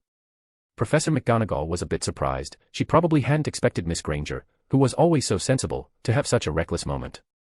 However, she quickly composed herself and sternly announced her judgment to Hermione. "Miss Granger, your foolishness has cost Gryffindor 5 points." Hermione lowered her head in disappointment. Professor McGonagall then turned to the 2 boys and said, "As for Mr. Potter and Mr. Weasley, your courage in stepping forward when your classmate was in danger will earn Gryffindor 5 points each." Harry and Ron exchanged glances and broke into bright smiles. "But let this be a warning, next time something like this happens, do not handle it yourselves. You are still only first-year students." Professor McGonagall is right, what you did was truly too dangerous." Quirrell stammered in agreement, earning him a contemptuous glance from Snape. Professor McGonagall ignored them and instead made a request to Sagres. "Sagres, I must also ask you to take these 3 back to their common room. Phileas just told me that a few students were knocked off the moving staircase on their way back from the Great Hall and are currently in the infirmary." Sagres nodded. "No problem, Professor McGonagall. I will personally see them into the Gryffindor common room." After he finished speaking, he waved to the 3 young wizards. "Let's go, you 3. The 3 little ones obediently turned and left like quails. Sagres glanced at Snape's torn trouser leg, then expressionlessly recalled the raven that had been perched on the cubicle door, and followed the young wizards out of the washroom. On the way, none of the 4 spoke. It was clear that the 3 hadn't fully calmed down yet, but that was normal. Asking first-year students to face a dangerous troll was indeed a bit beyond their scope. Sagres turned to look at the silent trio, uncharacteristically initiating conversation. "Cheer up. You just fought a mountain troll side by side, and came out unscathed. That's something to be happy about, wouldn't you say?" Upon hearing this, the 3 immediately looked embarrassed. They thought of their performance just now, and truthfully, it hadn't been good at all. "Thank you, Professor Greengrass," Hermione said, expressing her gratitude to Sagres. Harry and Ron also nodded repeatedly. "Yes, Professor, thanks to you for saving us this time, otherwise." Ron shivered as he spoke, remembering the blow the troll hadn't managed to land. Sagres smiled and shook his head. He pulled out his wand and lightly tapped Harry and Ron, respectively. The 2 immediately felt a warm, peaceful energy fill their bodies, and they instantly relaxed. "Mr. Potter, Mr. Weasley, you possess extraordinary courage. That is a valuable quality, especially for Gryffindor." Sagres praised their actions, and his compliments made the young wizards blush. They instinctively raised their hands to scratch their heads. He then tapped the still somewhat dejected Hermione with his wand tip and asked her a question. "Miss Granger, have you heard of a Mordentia?" Hermione was a little surprised by the question, but still answered honestly. "Yes, Professor, I have." At the same time, an unknown force made her feel invigorated, so she couldn't help but add, "I've read descriptions of this potion in my potions class textbook." Sagres nodded. "A Mordentia can create false love, but there is no potion in the world that can create friendship out of thin air," he said seriously. "Not even false friendship. This precisely proves the preciousness of friendship, doesn't it?" He then ushered the thoughtful trio into the common room. In front of the fat lady's portrait, the 3 young wizards thanked Sagres again. Hermione also waved to Noctis. "Goodbye, Mr. Raven." Noctis ignored her. Late at night, in the Hogwarts library, Sagres sat at a table, a thought that had emerged during dinner earlier becoming clearer, making him feel that the truth was indeed as he suspected. Lord Voldemort isn't dead. This person who once held sway over the magical world in Britain ultimately met his downfall and vanished when facing a baby. Many people said he was dead, but Sagres now felt that his conjecture was very likely the truth. "I'll have to ask Dumbledore during Thursday's tea," Sagres decided. Since the Halloween troll incident, Harry and Ron had noticed that Hermione had changed a lot. In Ron's words, she suddenly became much nicer. This clever girl had finally understood a principle: sometimes, even if you are right, you still need to pay attention to how you express yourself. Because an arrogant tone makes others feel like you're showing off. And Hermione, realizing this, quickly integrated into the class. The trio also naturally became friends after experiencing a crisis, and this was certainly not just because Hermione took the blame for Harry and Ron during the troll incident. She was no longer so resistant to breaking school rules. To be honest, if a clever person is determined to get along with you, it's hard for her not to succeed. The three were currently walking together toward the Quidditch pitch. The Quidditch matches were set to begin at the end of the month, so Harry had to hurry with his training, while Hermione and Ron went to cheer him on. So what was that spell? Harry turned to Hermione, who was always the best student among the three and knew many things they didn't. I told you, I don't know, Harry, Hermione shook her head helplessly. This was the fourth time the two had asked her this. I heard that older students really like Professor Greengrass's class. Ron interjected, speaking with some longing. No homework at all, not even notes needed.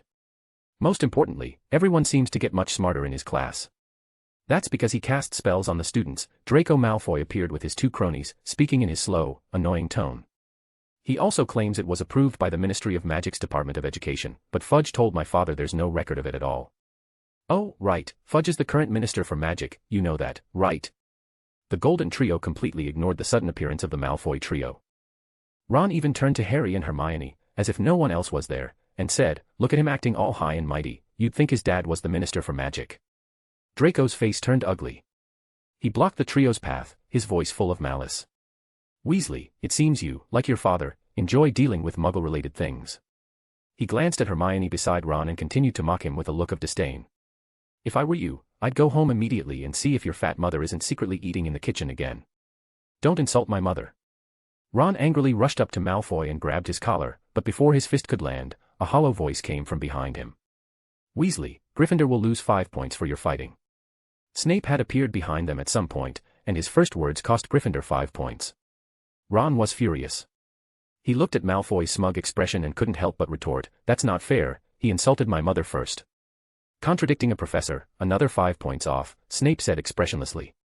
Ron wanted to say more, but Harry and Hermione stopped him and forcibly pulled him away. Walking to the Quidditch pitch by the Forbidden Forest, Ron was still angrily muttering, you shouldn't have stopped me just now. And let Snape keep finding excuses to deduct points from Gryffindor. Hermione interrupted his complaining. But he. I know, Ron, we all know. Malfoy is a sneaky little snake. Last time he said he wanted to duel, but then he immediately told Filch and almost got us caught. Then you really shouldn't have stopped me just now. Ron gradually calmed down, but his mouth was still muttering. If I were as powerful as Professor Greengrass, with just one spell, I guarantee, just one spell, I could make Malfoy shut his stinking mouth forever. Hermione reminded him, that's impossible. Even if you're a professor, you can't just cast spells on students. Harry also couldn't help but ask, so, do you think what Malfoy just said was true? Seeing Ron about to get angry again, Harry quickly added, I mean about Professor Greengrass. Malfoy said he was illegally casting spells on students in class. Ron replied, the Malfoys like to exaggerate. If Professor Greengrass really did something illegal, then why is he still teaching peacefully at Hogwarts? Hermione didn't speak. Actually, regarding this, she thought Malfoy might be telling the truth, but Ron was clearly still in a huff, so she kept it to herself. Harry, on the other hand, felt Ron was right. Professor Greengrass was, after all, according to Hagrid, invited by Headmaster Dumbledore to teach at Hogwarts. He trusted Dumbledore, which meant Professor Greengrass's teaching methods were fine. Do you think, that night, when he tapped our bodies with his wand, was he casting a spell on us? Harry suddenly remembered that Halloween night, on the way back to the Gryffindor common room, Sagres had tapped their bodies with his wand, and afterward, they had seemed to feel much happier. You should hurry up and train. Which should have arrived much earlier. Chapter 10, Types of Trolls and How to Defeat Them. Sagres walked toward the Ravenclaw Astronomy Tower with his books. These were his last 2 classes in November, and soon after, the Quidditch House Cup would begin. He would use this time to leave Hogwarts for some personal matters. It was a familiar classroom, still filled with students from Ravenclaw and Hufflepuff. To be honest, he preferred teaching students from these 2 houses. Gryffindor and Slytherin's personalities were too strong, and they enjoyed mocking each other. Even with the spell reinforcement in his class, it couldn't be entirely avoided. However, it had to be said that for Gryffindor and Slytherin, the current state of classroom discipline in charms theory and practice was already a rare miracle. Stepping into the classroom, Sagres scanned the students present and immediately noticed 2 Hufflepuff students were absent. Why aren't Jelivel and Runicel here? The Hufflepuff prefect immediately replied, Professor, they were knocked down and had their bones broken at the Halloween feast. They're still hospitalized in the infirmary.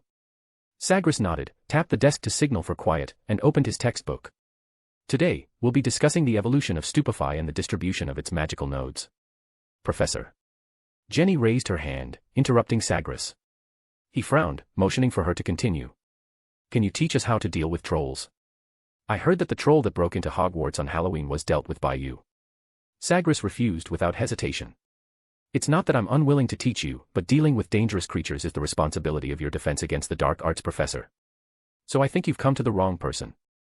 But Professor, I think you must have heard that Professor Quirrell. I mean, the Defense Against the Dark Arts class in previous years wasn't much different.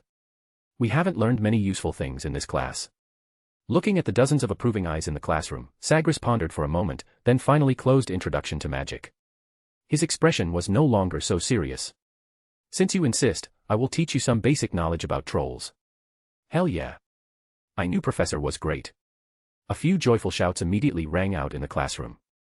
Sagres raised a hand to silence them and began directly. First, trolls are classified as XXXX level in the Ministry of Magic's classification system, dangerous but subduable creatures. Wizards divide them into 3 subspecies based on their habitat and appearance: mountain trolls, forest trolls, and swamp trolls.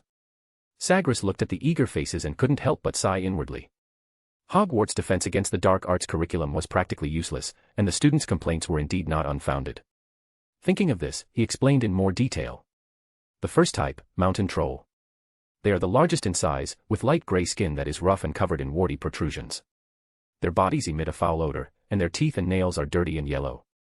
They usually live in remote mountains or caves, wielding crude wooden clubs or rocks as weapons. They have extremely low intelligence, are highly aggressive, and often act purely on instinct. He paused here, emphasizing, this is also the most dangerous type of troll. Then he continued, the second type, forest troll. They have pale green skin, allowing them to blend into forest environments. They are slightly smaller than mountain trolls but more muscular. They often use tree trunks or spiked clubs and live in dense forests, such as the primeval woodlands of northern and eastern Europe. Forest trolls are slightly more intelligent than mountain trolls. They are skilled at ambushing prey and will attack intruders by camouflaging themselves or setting traps. Seeing the students' fearful expressions, Sagres calmly added, no need to worry too much, because compared to mountain trolls, forest trolls are very sensitive to fire magic.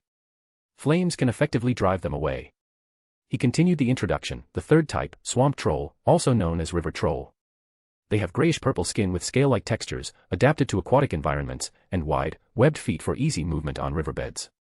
They have horn-like protrusions on their heads and sharp teeth, inhabiting swamps, rivers, and lakes, especially common in northern Europe. This type of troll is skilled at diving and can lurk underwater for long periods to ambush prey. Their attack methods include biting or smashing with rocks. It's important to note that swamp trolls become weak if they stay out of water for too long, and dry environments will restrict their movement. At this point, Sagres reminded everyone, trolls are different from giants. Giants are intelligent creatures closer to humans, while trolls are entirely wild magical creatures. If any of you can't even tell the difference, Professor Kettleben might just whack your heads hard with his alchemical prosthetic limb. The students couldn't help but laugh out loud. Professor Kettleben was their Care of Magical Creatures teacher, and he was covered in scars from frequent encounters with dangerous creatures, now left with only one leg and half an arm. Sagres continued, all 3 types of trolls have thick skin and high magical resistance. Therefore, to deal with them, you need to combine knowledge of their weaknesses and habits, and choose targeted spells and strategies. He glanced at the students present and offered a sincere suggestion, of course, if you encounter a troll in the wild, my advice is to run away immediately. It's not that I don't trust your abilities, but trolls are creatures with nothing of value on their entire bodies. Hunting them is a waste of time, well, unless your monthly allowance is less than AG, I think you got my point. Seeing the students nod in agreement, Sagres continued explaining with satisfaction, so, when you want to avoid a low-intelligence troll, the obstacle charm, disillusionment charm, and Homerfoo's charm are all good choices for you. The obstacle charm can hinder a troll's movement, the Homerfoo's charm can turn miscellaneous objects into brightly colored animals to attract a troll's attention, and the disillusionment charm allows you to hide your form and retreat safely. A student raised their hand and asked, but Professor, what if we can't avoid it? Then you must prepare to fight. Sagres wrote the words, general principles, in the air with his wand, speaking seriously and earnestly. First, maintain distance. Trolls are extremely strong but relatively clumsy in movement, so ranged attacks are safer. Second, exploit weaknesses. Develop tactics based on the habitat and physiological characteristics of different trolls. Third, teamwork. Multiple people cooperating can distract a troll and increase the success rate. Then he uncharacteristically posed a question to the students, so, can anyone tell me which spells are best to use when fighting a troll? Everyone simultaneously raised their right hands. Sagres did not immediately choose someone to answer but instead reminded them, as I said before, there are no bonus points in my class, and this time is no exception. The students still kept their hands raised. Sagres nodded. Charles, you answer. Stupefy. Robert, what about you? Conjunctivitis curse, Professor. Jenny. Expelliarmus might work. Clarice. I think Incendio and Lumos, Professor. Angvar, what's your answer? I would use the binding spell to tie their limbs. Sagres did not continue calling on students. He motioned for everyone to lower their hands. As I said before, trolls have high magical resistance. So, Charles, your stupefy will have no effect unless it hits their head, and even then, it would probably only stun them for a few seconds. He waved his hand, and a raven flew in from outside the window, landing obediently on the lectern. It emitted a beam of light from its eyes, projecting an image of a troll onto the blackboard. Sagres pointed at the image and said, "Don't forget, compared to their massive bodies, a troll's head is pitifully small. So if you want to hit its head from a distance, your spell accuracy can't afford to be low." He continued his commentary, "While the conjunctivitis curse is indeed a good choice, it also needs to strike the head. Expelliarmus, however, is a complete mistake. Leaving aside whether you could even disarm it, even if you did, a wooden club weighing over 100 pounds flying toward you, the troll probably wouldn't even need to lift a finger." The students couldn't help but laugh again. Sagres didn't intervene. He now felt that a bit more laughter in class wouldn't hurt. Incendio and Lumos can indeed have a significant effect on forest trolls. Once you ignite the club in their hand and the surrounding environment, you can effectively drive them away. The binding spell, however, requires very strong magical power to ensure they completely lose movement, as trolls possess astonishing strength. After reviewing everyone's answers, Sagres provided the standard answer suitable for students. Considering your magical reserves and the number of spells you've mastered, I personally believe that an area of effect attack spell like the multi-shot spell will make it easier for you to hit a troll's head, while Flock of Birds Transfiguration can effectively interfere with a troll's vision. Refer to my right thesis for revision. Using these two in combination will yield excellent results. As for dealing with swamp trolls, it's best to use the freezing charm. Freezing the water's surface can better restrict their movement, and the drying charm can also alter the environment to weaken their physical strength, provided you can cast it continuously. Finally, Sagres sternly warned everyone. Additionally, there are 2 points to note. First, do not even think about engaging in close-quarters combat with a troll, unless you are a troll yourself. Second, try not to face them alone, unless absolutely necessary. Always seek assistance. Seeing that the students had understood, he used his wand to write the mentioned spells on the blackboard. Next, we will learn the magical node distribution of all the spells discussed in today's class. Everyone must master them proficiently before the next practical lesson. A rustling of turning pages echoed through the classroom. When the dismissal bell rang, Sagres had already decided in his mind to give these underage young wizards a vivid and practical charms lesson. It should be a few days before Christmas. At that time, he would gather all the students from both grades and all 4 houses, and let them face a real troll. Professor Greengrass. Sagres was just about to leave the classroom when several students called out to him. "Professor, I have a younger brother in 5th year who hasn't taken his OWLs yet. Can he audit your class?" Sagres looked puzzled. Since when were Hogwarts students so eager to learn? However, he ultimately shook his head. "That's not for me to decide, Field. Hogwarts has no such precedent." The young wizards immediately looked disappointed, but Sagres changed his tone. "However, perhaps you could go and ask Headmaster Dumbledore. After all, wanting to learn more isn't a bad thing." After he finished speaking, he turned and left.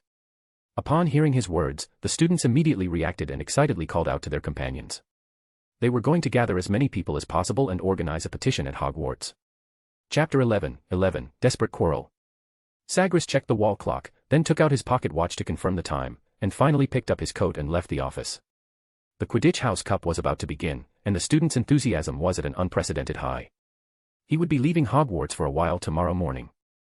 But before that, he still had to go to the Quidditch pitch to watch the first match and then head to the headmaster's office for a routine talk with Dumbledore. To be honest, he wasn't very interested in the upcoming Quidditch match. Although Professor McGonagall had specifically invited him to attend, Sagres had already decided that if he was in a hurry, he would leave midway. Sitting in the professor's reserved seats, Sagres looked around and noticed that it seemed all the professors were present, except for Professor Ketlaban, the Care of Magical Creatures teacher. Of course, Dumbledore wasn't there either, but Sagres figured he was likely in his office observing every move on the Quidditch pitch through a scrying mirror. Seated in the last row, Sagres' thoughts wandered. This was a Gryffindor versus Slytherin match, and Madame Hooch, the referee, had been a professional Quidditch player for a time in her youth. Professor McGonagall was different. She had served as Gryffindor's seeker during her student years and even had a trophy with her name engraved in the trophy room, but she had never become a professional player. Unbeknownst to him, the match had already begun. Sagres sat idly in his seat. The Gryffindor team did have a good chance of winning, but it was just a chance. Slytherin's playing style was clearly unsportsmanlike, committing several fouls shortly after the match started. At this point, the Golden Snitch had not yet appeared, so Gryffindor's seeker, Harry Potter, hadn't played his part at all. The score quickly reached 10-40, and the atmosphere on the field grew even more fervent. Suddenly, Harry, who had been hovering at the edge of the Quidditch pitch, moved. He quickly dove down, clearly having spotted the Golden Snitch. At that moment, almost all the chasers on the field stopped, forgetting they were in the middle of a match. The audience also held their breath, and the vast Quidditch pitch fell into its quietest moment. Bang! A loud crash. Immediately after, an angry shout came from the Quidditch pitch. It turned out that Marcus, the Slytherin captain, had ridden his broom straight into Harry. Harry's small body was knocked into several spins in the air. By the time he finally managed to regain control of his broom, he found that the Golden Snitch had disappeared again. The Gryffindor team members glared at Marcus, and the spectators in the stands protested Slytherin's actions. Madame Hooch blew her whistle amidst the chaos, awarding Gryffindor a penalty shot. Everything was normal so far, but then some strange changes began to occur on the Quidditch pitch. Harry Potter began to shake violently in the air, occasionally dropping vertically for a short distance before rising again unsteadily, accompanied by violent jolts. He seemed to have lost control of his broom. Everyone in the stands noticed the change in Harry's flight, and some young wizards suspected that Marcus's collision had damaged Harry's broom. Sagres rubbed his wand with his fingertips in the dark pocket of his robe. He had noticed the anomaly almost immediately. From his position in the professor's stands, he could see two winding and tangled magical trails snaking upward. And the sources of these two magical powers were Snape, to his front left, and Quirrell, not far to his right. Sagres did not interrupt their spells. He wanted to see what they were trying to do. Although it was somewhat dangerous for Harry, it was still within his control for now. In Sagres's opinion, despite this being a Gryffindor versus Slytherin match, Snape would never be so deranged as to attack a student participant over an ordinary house cup. On the other hand, Quirrell had been very suspicious since his return to Hogwarts, especially after the strange troll invasion on Halloween. This defense against the dark arts professor, always wrapped in a scarf, had become even more peculiar. He would suddenly bump into students in the corridors, the chalk dust on his podium always contained strange herbal fragments, and there were even rumors around the school that he mumbled to himself in front of a mirror at midnight. Combining these behaviors with some of his own conjectures, Sagres had roughly reached a conclusion. Firstly, Quirrell's strange behavior raised many concerns, and Dumbledore, one of the strongest figures in the magical world, had surely noticed it as well. Sagres believed that the headmaster's inaction was likely because he wanted to observe what Quirrell was really trying to do. The person Dumbledore valued so much certainly wasn't Quirrell himself.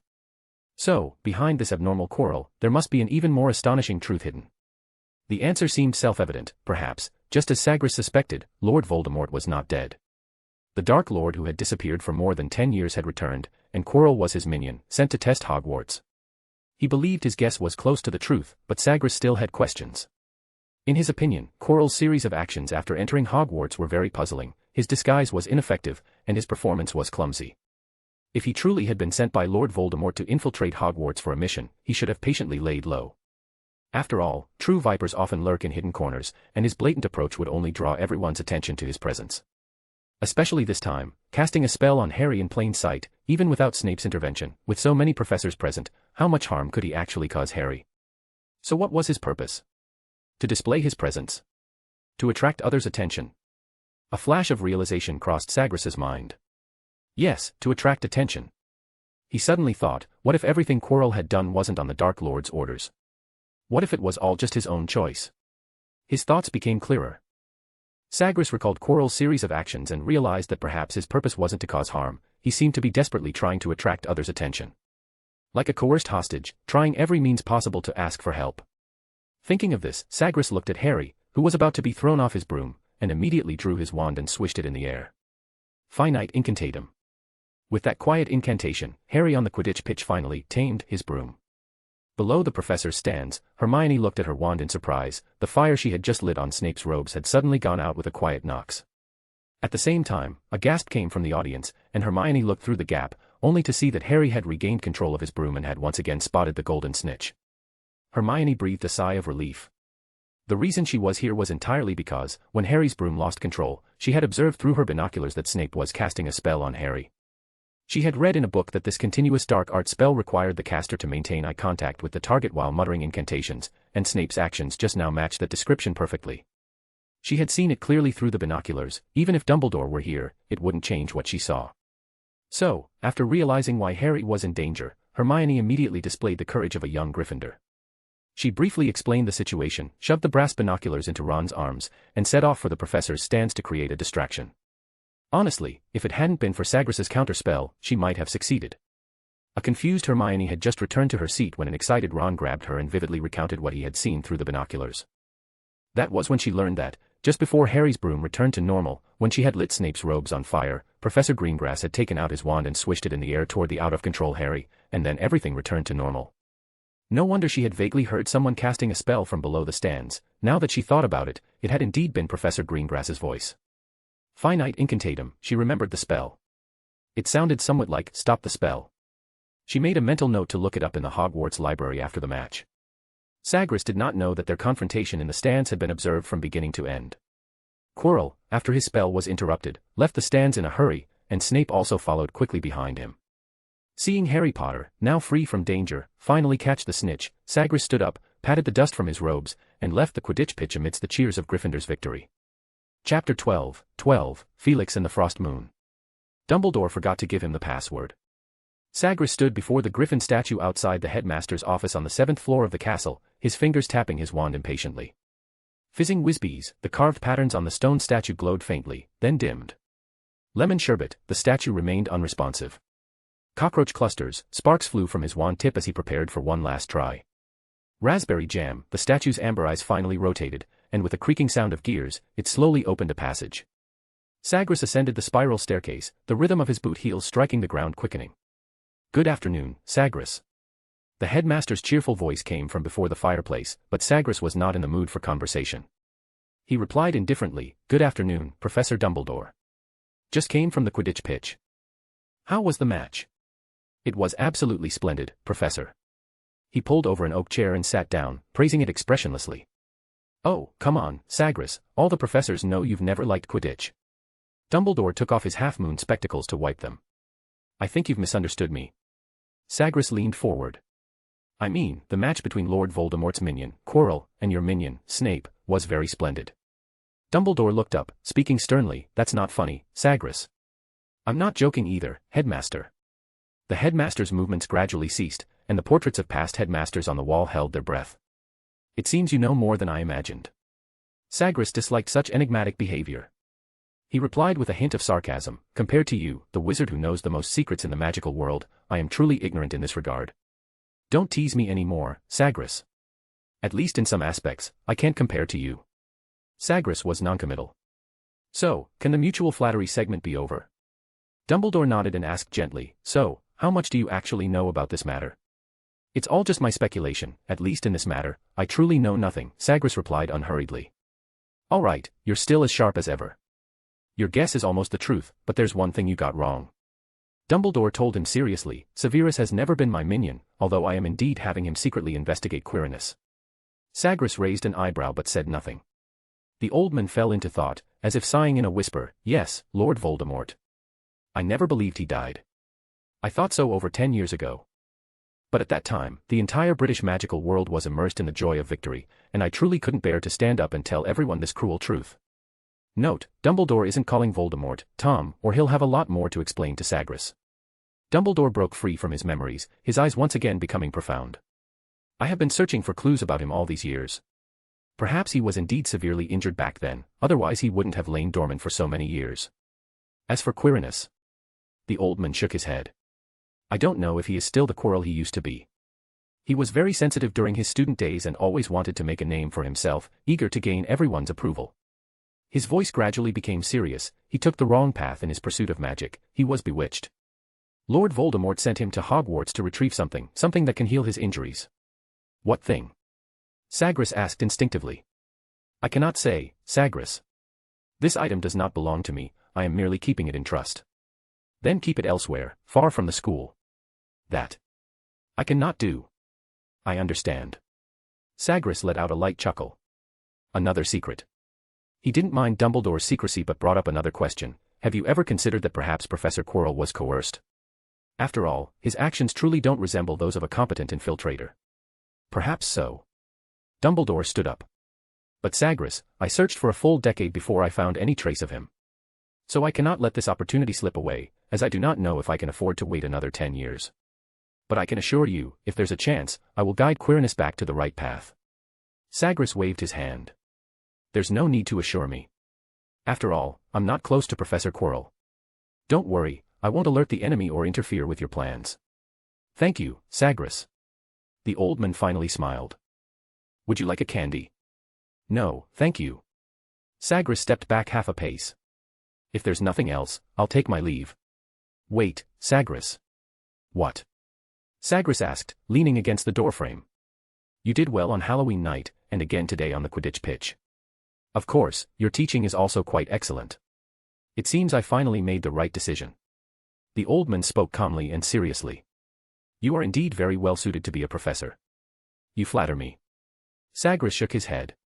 When it comes to teaching, I must live up to the salary you pay me. As for the troll on Halloween, I only acted because of the word I gave you. If the castle was ever in danger, I would help, in my own way, your words, not mine. You are a fine young man. Dumbledore picked up a wiggling candy from the amber syrup and popped it into his mouth. All right, one more thing. The old man wiped his hands, speaking indistinctly, please try not to apparate within Hogwarts. Of course. If it's not necessary, I won't do it. Sagres nodded in agreement, turned, and apparat just to the door, then walked, leaving the headmaster's office. Hoo-hoo. A plump owl landed at his window. Seeing this familiar messenger, Sagres allowed a rare smile. After taking out a bag of owl treats and handing it to the owl, he carefully removed the letter it held in its beak. On the wax seal of the envelope, a nightingale crest with a violet in its beak shimmered faintly. Taking out the faintly scented parchment, Sagres raised his hand to cast an anti-eavesdropping spell, then cautiously opened the letter. The paper was blank. He took out his wand, and the magic in the room surged suddenly. Corvus obtinuit nuntium. Raven got the message. After the incantation, neat handwriting slowly appeared on the parchment. Dear Raven. May this letter find you before the snowflakes fall on Hogwarts. In the Oak Market, 30 miles southwest of Black Marsh Town, I met the evil wandmaker the bard spoke of. Old Arios is indeed as eccentric as the legends say, but he is too vigilant. I couldn't get any useful information from him. The only thing certain is that he, like Myron Vladislav Gregorovich, both possessed and studied the old wand. Today, Thunderbird also sent a letter, saying that he found some research manuscripts about the old wand in Gregorovich's workshop, bearing both their signatures. This is good news, at least it points us in the right direction. Unfortunately, I still haven't been able to contact Kestrel. Perhaps this operation can only be carried out by the three of us. The crystal vial enclosed with this letter contains a few drops of Felix Felicis. If you decide to try and find her, please make sure to take it beforehand, because Kestrel once wrote that when she left her safe house in Bulgaria, she saw two dark wizards disguised as gypsies. I suspect her disappearance is related to those dark wizards. Nightingale hopes to receive your reply before the crescent moon rises. From Darkmarsh, second night of frost moon.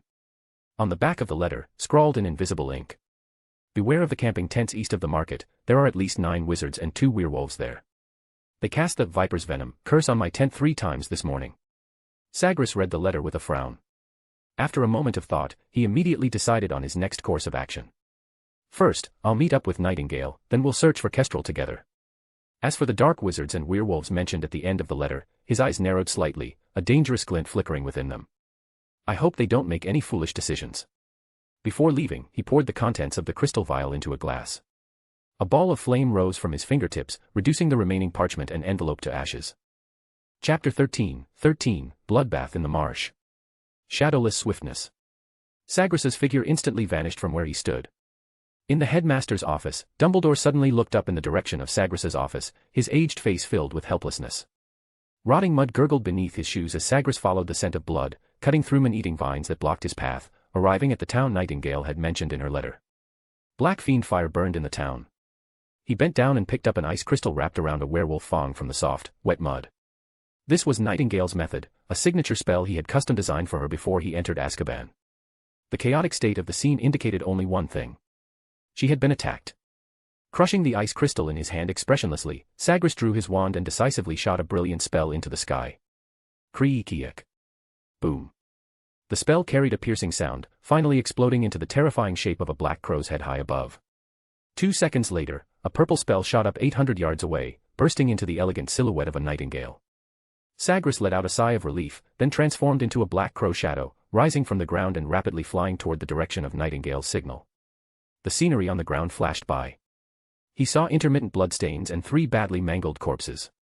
One was impaled on a tree by an ice pick, while the other two were only half-bodies, lying haphazardly in the mud, with pure white ice crystals emerging from their severed waists, nearly freezing the entire remains. Suddenly, a sluggish sensation spread through the air. Sagres immediately understood, this was an anti-apparition field set up by the opposing dark wizards using an alchemical array. It seemed they had come prepared. Following the signal's guidance, he arrived at the heart of the battlefield, where a large expanse of blood-sucking snake vines bared their fangs and claws before him. These twisted, vine-like magical plants were wildly extending across the battlefield, their grotesque snake heads at the ends opening their jaws, searching for prey. Sagres plummeted from the sky, crashing to the ground like a meteor. Protego Muspelheim. Swash. Pale flames burst from the tip of his wand, and a pure white Patronus emerged from the fire. The moment it appeared, it soared skyward for a short distance before changing direction and diving headfirst into the ground. Boom. At the Patronus's impact site, a massive wave of flames surged outward. All the bloodthirsty snake vines turned to ash the instant they were touched by the fire, they didn't even have time to struggle. These eerie white flames caused no harm to anything else. After incinerating the dangerous magical plants, the fire transformed into tiny white birds that floated in the air, gradually reforming into the same shape as the Patronus that had been summoned. Only now did Sagres clearly see the battlefield after the snake vines had been eradicated. Ice and fire had split the terrain into two stark halves, on the left, a bubbling swamp spewing black fire, on the right, clusters of 3-meter-high jagged ice spikes.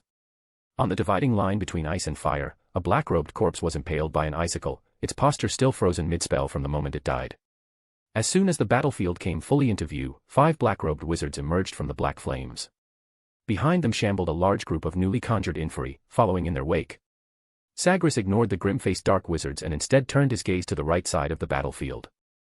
Nightingale stood up from the rotting swamp, her silvery white hair matted with mud, and beads of blood clinging to the ends of her strands fell like sparks, a sign that her Vila bloodline was on the verge of going berserk. She hunched over, hands on her knees, gasping for breath, disheveled, yet none of it could conceal one undeniable fact, her breathtaking beauty. This was also why these dark wizards had been willing to pay such a high price to capture her. Her beauty far surpassed that of a typical Vila, and selling her to a goblin would surely fetch an enormous profit. Seeing that she was still able to stand, Sagres gave her a slight nod before turning decisively toward the culprits. He raised his wand toward them without hesitation. "Do you think you can?" Ignoring the lead dark wizard's attempt to speak, Sagres uttered the incantation in a cold, resolute tone, Frenzy Reducto. A thick, blood-red burst of spell light shot out like lightning from the tip of his wand, cutting off the lead dark wizard mid-sentence. Boom. A deafening roar followed as a massive crater was blasted into the ground, scorched patterns radiating outward from its center. Dozens of inferi were annihilated by the explosion. Of the 5 dark wizards, only the leader remained, his limbs broken and body riddled with injuries, the rest had been reduced to ash. "Ah, wait, in Merlin's name." The surviving dark wizard dropped his shattered wand, groaning as he raised his fractured arms above his head. "We're just hounds paid to do a job, please let me go, I'm willing to serve you, anything." Sagres nodded. "You only need to do one thing." The dark wizard seemed to know what was coming. His broken hand moved, and an intact wand suddenly appeared in his grasp, Avada. Splat. A flash of red light. Sagres' silent spell, sharp enough to cleave iron, sliced clean through the wand, severing the 4 fingers holding it, and half the man's head. "I knew it." Sagres turned away with disdain and walked toward Nightingale.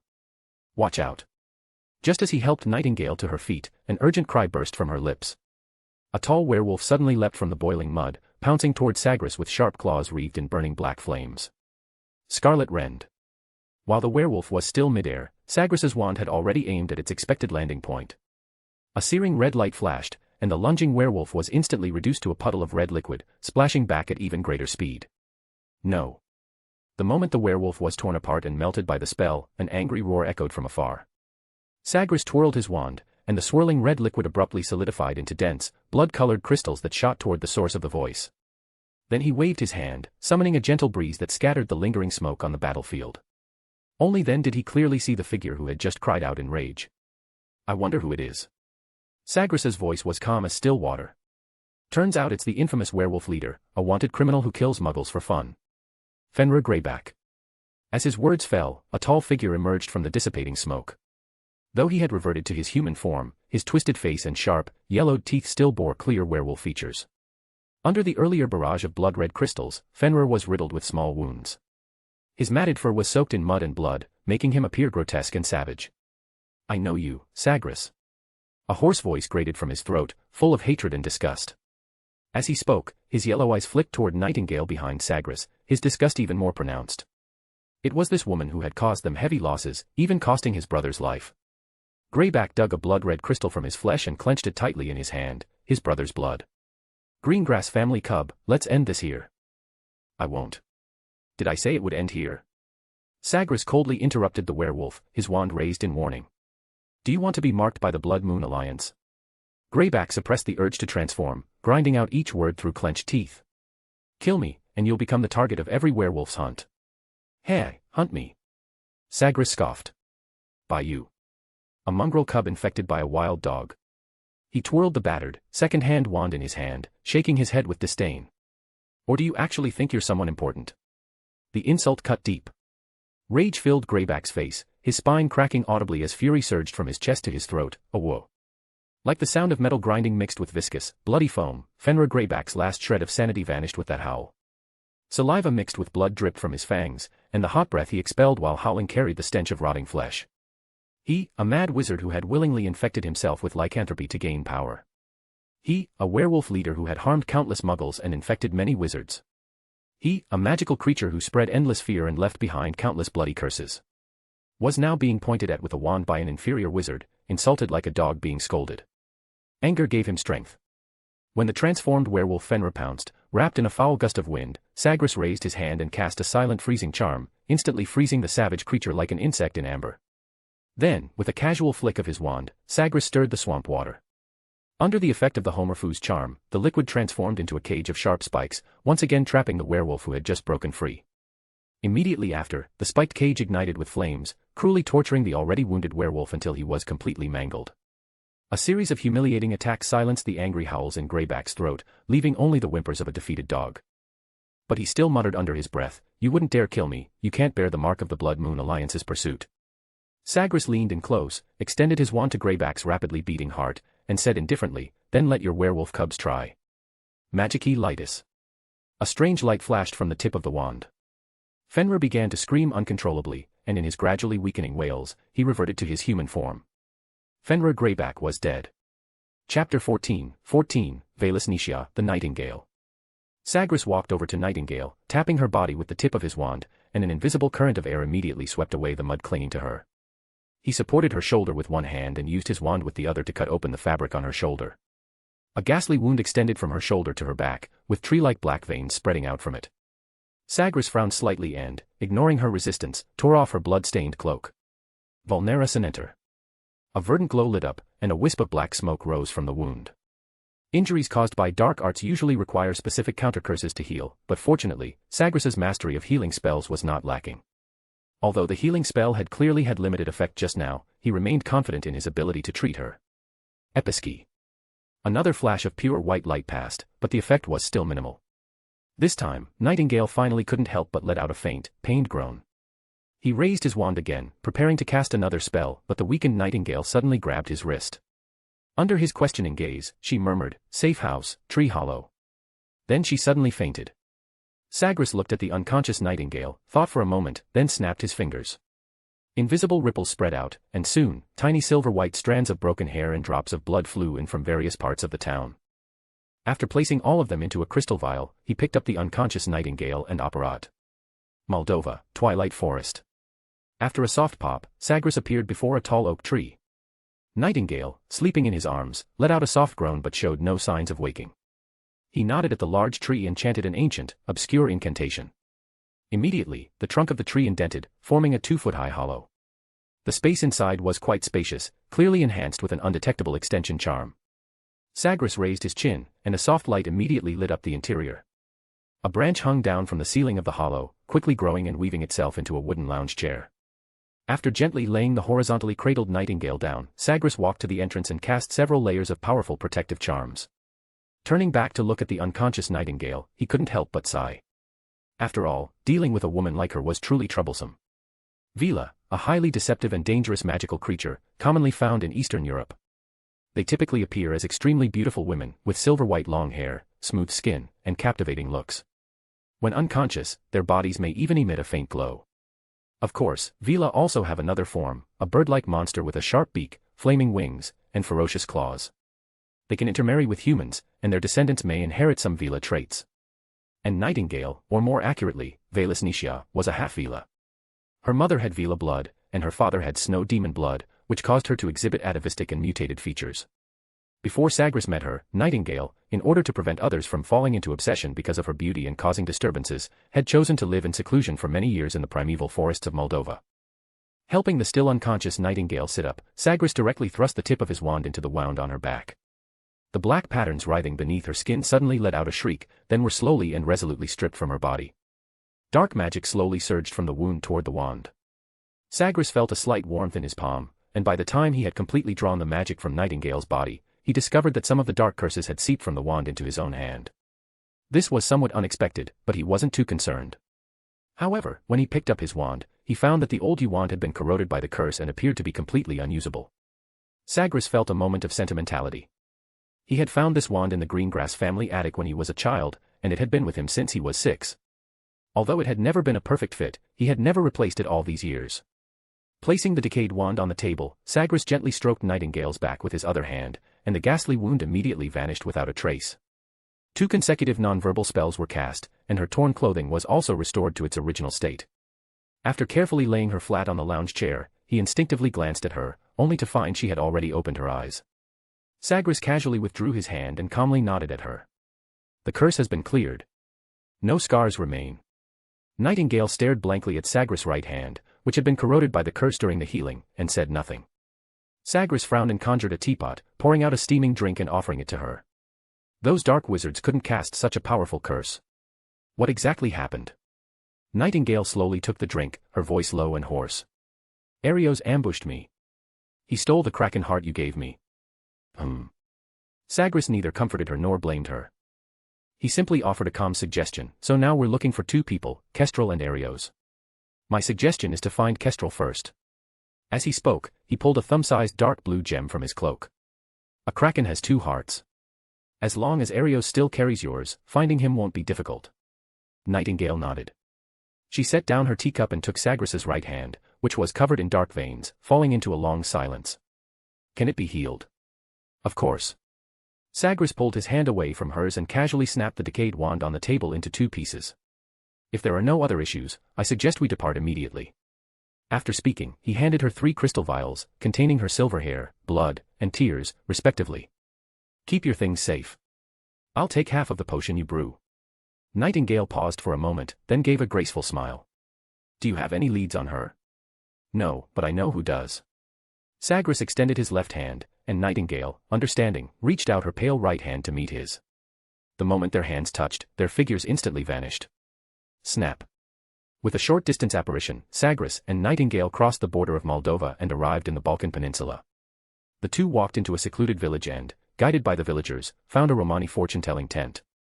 Just as Sagres pointed a finger at the tent, a vicious curse erupted from within, which damned bastard dares to cast a spell on Seraphine Somberland's tent. Before the words had even faded, a hunched old woman leaning on a walking stick pulled back the tent's curtain and stepped out. I'll turn your skin into pages and use your blood to brew ink. The cursing stopped abruptly. The wrinkled old witch suddenly choked when she saw Nightingale, then her vacant gaze slowly filled with greed. Ah, what perfect spell-casting material. Your hair will surely brew the finest love potion in the world. She slowly extended her filthy, clawed hand, trying to gently caress Nightingale's silver hair. Immobilis.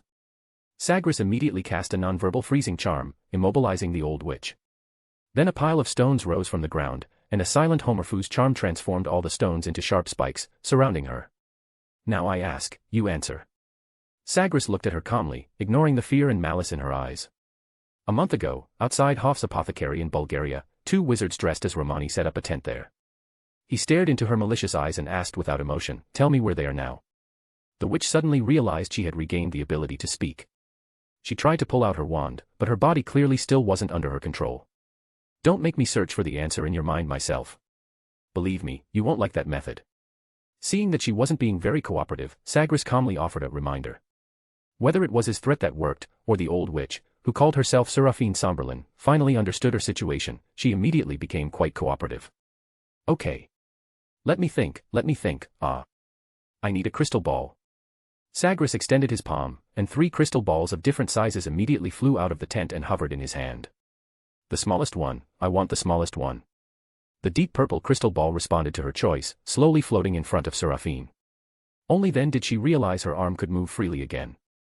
Placing her withered hand on the crystal ball, the purple smoke inside it immediately began to shift and swirl, while her eyes turned completely white. The mists will tell me where the children are. Wheel of Fortune, if you continue to turn, then I will bury silver coins when the raven perches on the laurel branch, otherwise, let my name disappear forever from the pages. The images within the crystal ball continuously changed, finally settling on a scene of two Romani guarding a dilapidated wooden house.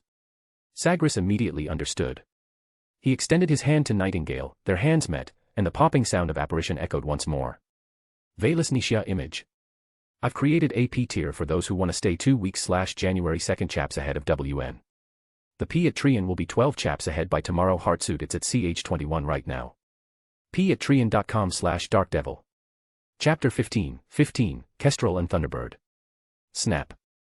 Sagres and Nightingale appeared directly in front of the small cabin shown in the crystal ball, where they saw the two dark witches who had just appeared in the vision. Both of these Romani witches were female, wearing necklaces made of finger bones and magical artifacts crafted from skulls, with putrid infant corpses tied around their waists. At that moment, the two of them were pacing back and forth outside the small cabin with their wands, their brazen behavior drawing frequent stares from nearby Muggle villagers. Yes, they hadn't even cast a Muggle-repelling charm. The statute of secrecy was practically non-existent for this group of Romani witches. They roamed freely across various European countries, and because they had no nationality or fixed residence, even the International Confederation of Wizards was reluctant to allocate resources to apprehend them. After all, these Romani witches would never surrender peacefully when faced with capture. They mastered numerous curses and possessed many dark magic artifacts, and attacks on Muggles and wizards alike were common for them. Of course, they couldn't enter this cabin at the moment, as it was a safe house belonging to the Bronze Feather, and forced entry was impossible without an invitation. This time, without waiting for Sagres to act, Nightingale directly raised her wand toward the two. A surge of magical power condensed sharply in the air. Spulch! Spulch! The two dark witches had just sensed a spell being cast when a dense cluster of ice spikes burst from the ground, instantly impaling them like hedgehogs. Sagres raised an eyebrow, bypassed the frozen corpses, and walked up to the cabin door. Knock, knock, knock. Creak. The dilapidated wooden door was abruptly pulled open, and a small red-haired witch poked her head out from the doorframe. Upon seeing Nightingale and Sagres, she immediately broke into a joyful smile. "Ah, my raven. You're finally here. I've been stuck here for almost a month." The small witch dashed toward Sagres, but was stopped mid-stride by a barrier charm. Thud. The red-haired girl, code-named Kestrel, who had intended to give him a hug, froze in place and immediately abandoned the idea after seeing Sagres' indifferent expression. "Boo raven. Mean as always." She changed course and ran toward Nightingale instead. "My Nightingale. Come give me a hug, what the?" This time, she was met with a freezing charm. "Haha, what mischief has the little troublemaker gotten into again?" A venerable voice came from behind them, accompanied by the explosive sound of apparition. Without needing to look, they all knew the newcomer was none other than one of the head of houses of the American Magic School, Ilvermorny. The code name was Thunderbird. "Who are you calling a troublemaker?" "I didn't say your name, now did I?" "Then who did you mean by that, Thunderbird?" "I said, the troublemaker." "Then you are calling me that." "Ha. If you knew that, why did you ask?" "Ah, you all are so mean." Sagres and Nightingale were used to this. The old and the young almost always bickered whenever they met, otherwise, it would be truly strange. "So the time has come, huh?" Thunderbird muttered, looking serious this time. Sagres just nodded.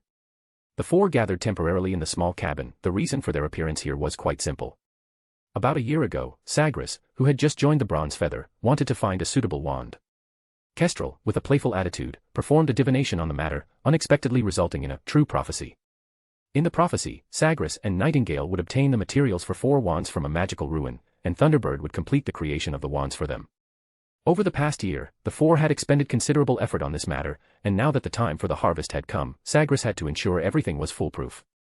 "Before we act, I want everyone to understand the purpose of our journey," he said, glancing at Kestrel and Thunderbird, his tone calm. "You all want to possess a powerful wand, but everyone must have heard the story of the Elder Wand. Antioch Peveril, as its first owner, was eventually murdered for showing off its power. Since then, the Elder Wand has seemed to carry a curse, with the average survival time of its successive owners not exceeding 5 years. Sagres swept his gaze over the three, speaking gravely and coldly. "Therefore, to prevent us from falling into endless trouble in the future, regardless of whether this operation succeeds or not, everyone must make an unbreakable vow to ensure that the secret of each other's wands is never leaked." Kestrel opened her mouth but ultimately dared not speak. Sagres glanced at her, emphasizing, even other members of the Bronze Feather are not allowed to know. She shrank her neck and cautiously asked, but what if I accidentally blurted out? Please don't worry about that. The spell will remind you at a crucial moment, but if you're still not at ease, you can choose to entrust the memory to me for safekeeping. Sagres gave her a small smile this time. Kestrel nodded and said no more. Now. Seeing that no one had any objections, Sagres directly cut his palm. A tiny crystal vial collected a drop of his blood, and the other 3 also cut their palms, each adding a drop of blood to the vial. I, Sagres Greengrass. The other 3 also spoke simultaneously. I, Valus Nisha / Belikna Wolf / Irisa Lumina. Stars as witness, bloodline as covenant. Once the secret of each other's wands is touched, the covenanter shall remain silent. Shall not be revealed by word. Shall not be recorded by text. Shall not be hinted at by magic. The betrayer shall die of bloodline exhaustion, the faithless shall perish from magical dissipation. The vow shall forge shackles from this moment. Until the last vow maker is buried in the grave, it shall end. As the 4 finished their vows, the blood in the vial immediately turned into golden threads and flew out, finally coiling around each of their index fingers before seeping into their skin and disappearing. The vow had been made, and the unbreakable vow began to take effect from this moment. Chapter 16, The Taste of Arios's Power. Sagres' expression softened slightly, and before departing, he asked a few final questions. Kestrel, why were those 2 dark wizards targeting you? They saw my crystal ball. I guess that's why. Sagres' face turned serious, and Nightingale, seeing this, quickly warned her, we've told you more than once not to reveal your divination talent or tools to other wizards, especially gypsy wizards. I am sorry. The little girl lowered her head, she was clearly a bit scared of Sagres' stern demeanor. Thunderbird, seeing this, quickly changed the subject and proactively mentioned some news he had gotten from Gregorovich. I obtained some research manuscripts about the old wand, and some of the techniques mentioned in them are truly things I had never considered before. I mean, compared to the traditional techniques of the wolf family, they are vastly different. Kestrel finally couldn't help but ask, so Thunderbird and I just wait in the safe house? Sagres nodded. Nightingale and I will first go find old Arios to retrieve Nightingale's sea monster heart, then head to the place in your prophecy to search for materials, and finally give the materials to Thunderbird to make a wand. Nightingale also spoke with a hint of comfort, don't worry. If your prophecy is correct, then we will definitely find the materials we need there. Thunderbird also joked, if I went with you, I'd just be causing trouble, so staying here is actually a big help to them. Before leaving, Sagres warned the red-haired witch again, you cannot use the crystal ball for divination for 1 year, unless you wish for your life to end now. Oh. I know, Kestrel replied, lowering her head, sounding very unconfident. Sagres ignored her and instead asked Thunderbird, do you have a spare wand? I need one to borrow temporarily, my previous one was damaged. Absolutely. Thunderbird immediately took out several wands from his handbag for Sagres to choose from. However, as the Wolf family was a traditional North American wand-making family, the wands he produced were all exemplary works of the North American style. Sagres found them somewhat awkward to use, but they were better than nothing. Putting the wand into his robe pocket, Sagres then spoke to Nightingale, do you still have Felix Felicis? Give them 2 drops each, and also give them some common potions for emergencies. Nightingale nodded, pulling out a pile of colorful crystal bottles from her wizard robe and distributing them one by one to Thunderbird and Kestrel. Although you 2 won't directly appear in the prophesied location, you must still pay absolute attention to safety. This operation has already had many setbacks, and I don't want to hear about anyone else getting injured. Kestrel and Thunderbird nodded seriously. Sagres added, in the prophecy, all of our actions will be obstructed, so if you truly encounter danger, crush this. He handed a sea monster's eyeball to Thunderbird. This is a portkey, an illegal one, but it can help you escape danger. After all preparations were complete, Sagres took out his Norwegian sea monster heart and directly cast a spell to turn it into a temporary portkey. This portkey would take them to another sea monster heart, and by then, the 2 of them would surely give old Arios a surprise he would never forget. Sagres took Nightingale's hand, nodded to the other 2 in the wooden house, and then grabbed the portkey and left the safe house. The spell light flashed and disappeared, and their figures vanished instantly. The sensation of traveling by portkey was quite strange, like being forcibly squeezed into a bottle and then pushed out of its mouth. Once the sensation completely faded, their figures appeared inside a dusty magical ruin. The moment they materialized, a black wave of air surged toward them. Sagres abruptly raised his wand, and a powerful shield charm instantly blocked the attack. At the same time, Nightingale used a levitation charm to control tables and chairs, raising them to block the opponent's line of sight. CONF Ringo. Yellow spell light shot out from a corner, instantly striking the obstructing objects. A series of crackling explosions followed, shattering the floating tables and chairs. Keek keek keek. A strange laugh rang out from behind the flying debris, sounding like a duck with its throat squeezed. Ha! It's you again, you greedy woman. Arios's voice was erratic, clearly indicating he was constantly changing positions. I am not greedy, I'm just here to retrieve what belongs to me, Nightingale replied calmly, continuing to manipulate the debris. Oh. Is that so? Kakik. I have no reason to lie to you. Avada Kedavra. Her response was met with a dazzling flash of green light. Nightingale quickly used the obstacles to block the killing curse, then raised her hand and hurled the airborne debris toward the direction the green light had come from. Protego. Arios used a shield charm to block the attack, then countered with a stupefy. Don't think I don't know what you're trying to do. He shouted furiously, you're all coveting my techniques, trying to steal my research. Swoosh. Before he could finish speaking, a sharp cutting curse flew past his scalp. Arios touched his smooth bald head with a terrified expression, and an unspeakable sense of shame suddenly rose in his heart. You greedy robbers, I'll let you taste Arios's power. The old man waved his wand, and waves immediately surged from the dusty ground. Dense swarms of monsters crawled out from beneath the earth, continuously attacking the two. Some of the monsters were humanoid, others were magical creatures, but without exception, their smooth bodies were covered in twisted black veins.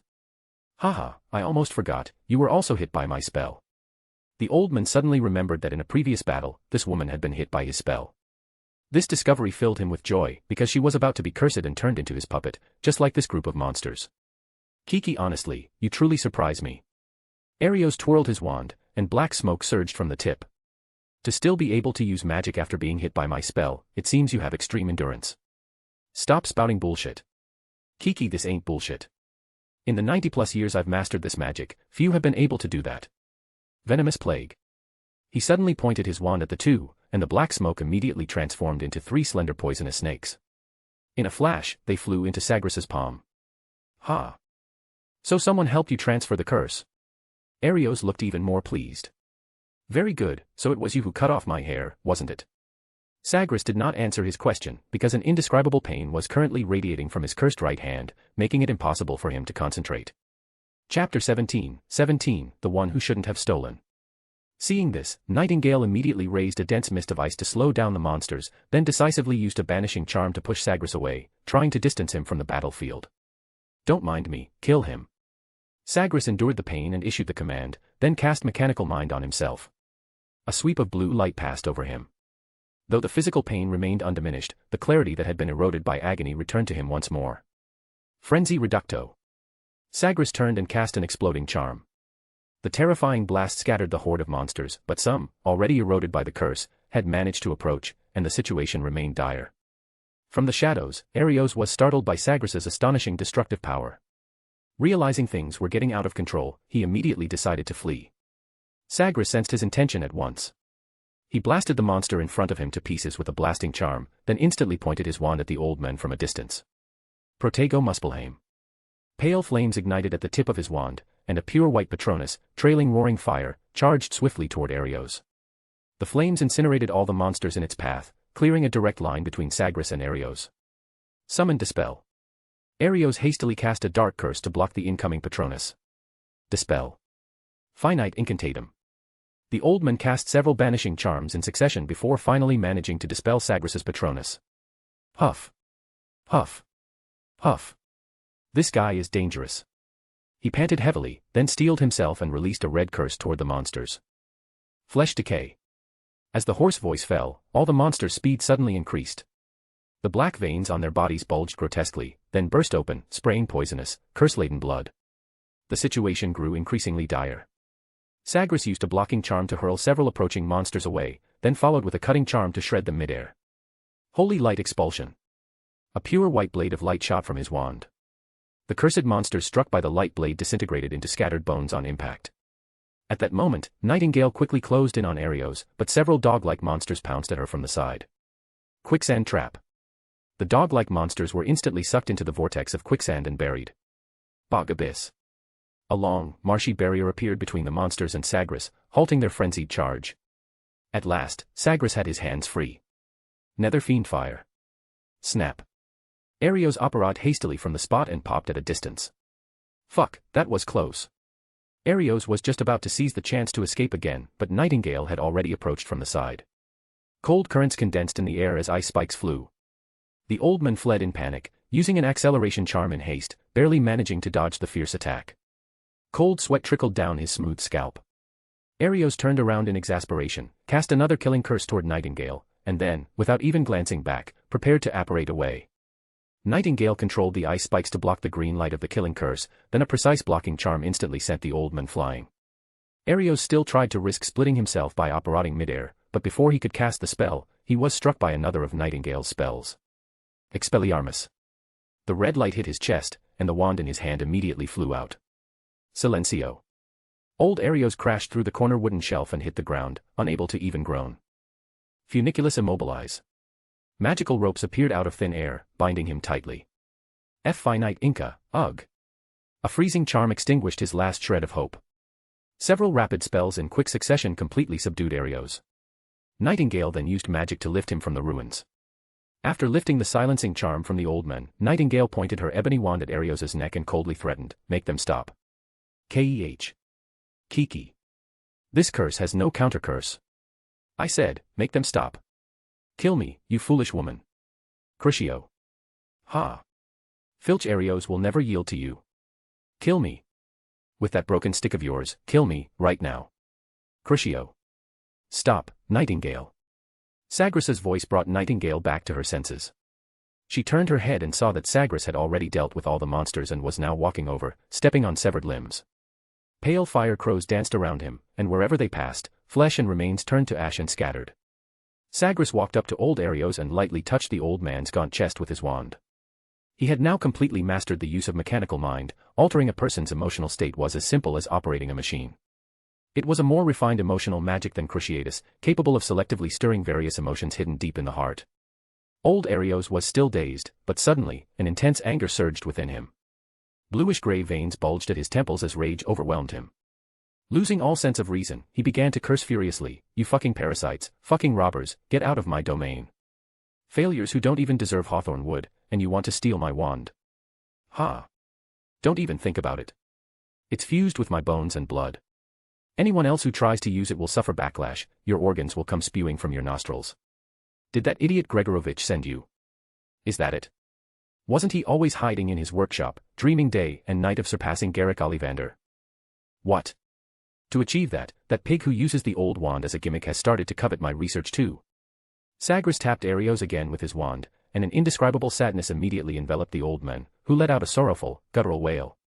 Sagres continued casting spells, and Arios then fell into a state of ecstasy. His wild laughter echoed through the ruins. Finally, Sagres lightly touched the old man's head with the tip of his wand, and an overwhelming calm took hold of all his thoughts.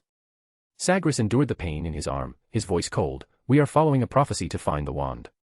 You are just a marginal figure, loosely connected to it. We have no interest in your techniques or research, your own greed has brought you this misfortune." He looked at the old man, now like an empty shell, and declared icily, "You shouldn't have taken what didn't belong to you. And you definitely shouldn't have attacked Valus with dark arts." As the words fell, the unforgivable curse was instantly cast, and old Arios was immediately placed under the Imperious curse. Trembling, he extended a finger and slowly reached for the dark curse on Sagres's right hand, peeling it off little by little and transferring it onto himself. Once the curse was completely removed, Sagres ended the Imperious, then extended his palm to the old man.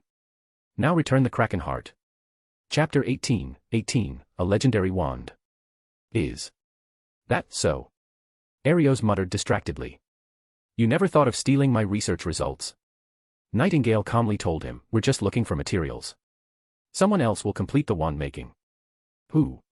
When it comes to making wands, who can compare to me?" His neuroticism began to flare up again. "Wand making is an ancient and profound art.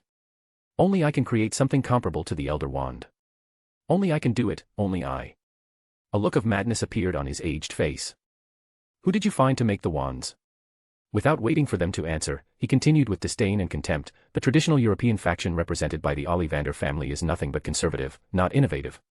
If you went to him, that would be a huge mistake. That fool Gregorovich has a bit of creativity, but his desire for fame and fortune surpasses his dedication to wandcraft itself. While Shakoba Wolf of the North American fusion faction produces wands with impressive natural elemental affinity, their limitations are too severe. The Adebayo family in West Africa excels at combining magic with alchemy, but they rely too heavily on nature, so much so that they've forgotten the true essence of magic. Only I am the greatest wand maker in the world.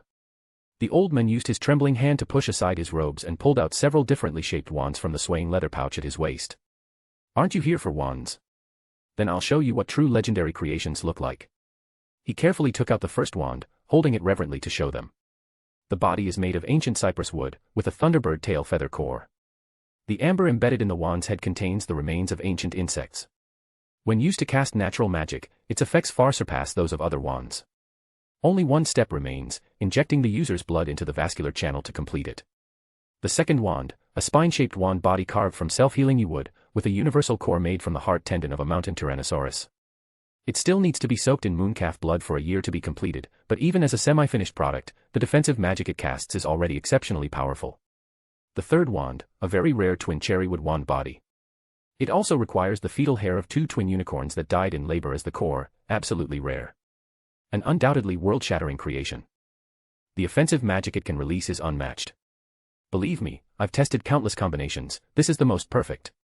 Originally, it was still missing one final component, a kraken heart, but now it's complete.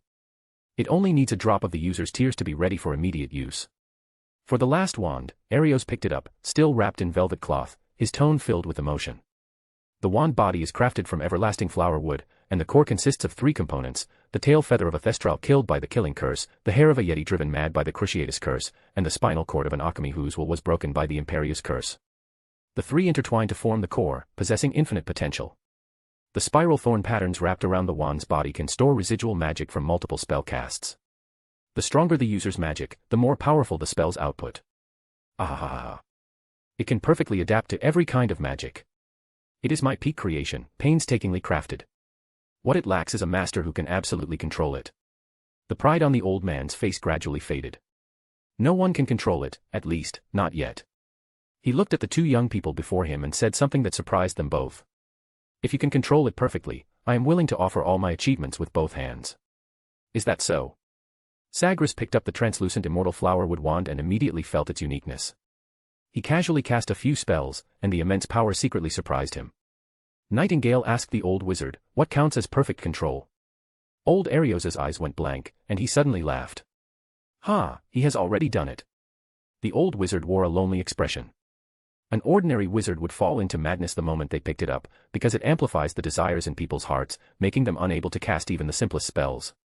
Hey, yes, how ridiculous. I created a legendary wand I can't even use myself. But you. Black veins had already extended to his throat, and his aged body was rapidly being corroded by the powerful curse. He squirmed and pulled out a crystal bottle, collecting a drop of his own turbid tears in front of them. You. Take it, all my skills and research, they're yours.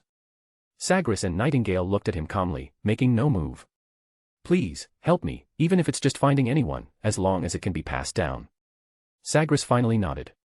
He reached out and took the small bottle, acknowledging for once, indeed, it is a brilliant skill, and it should not disappear with you in this dark ruin. Is that so? Black veins had already appeared on his face.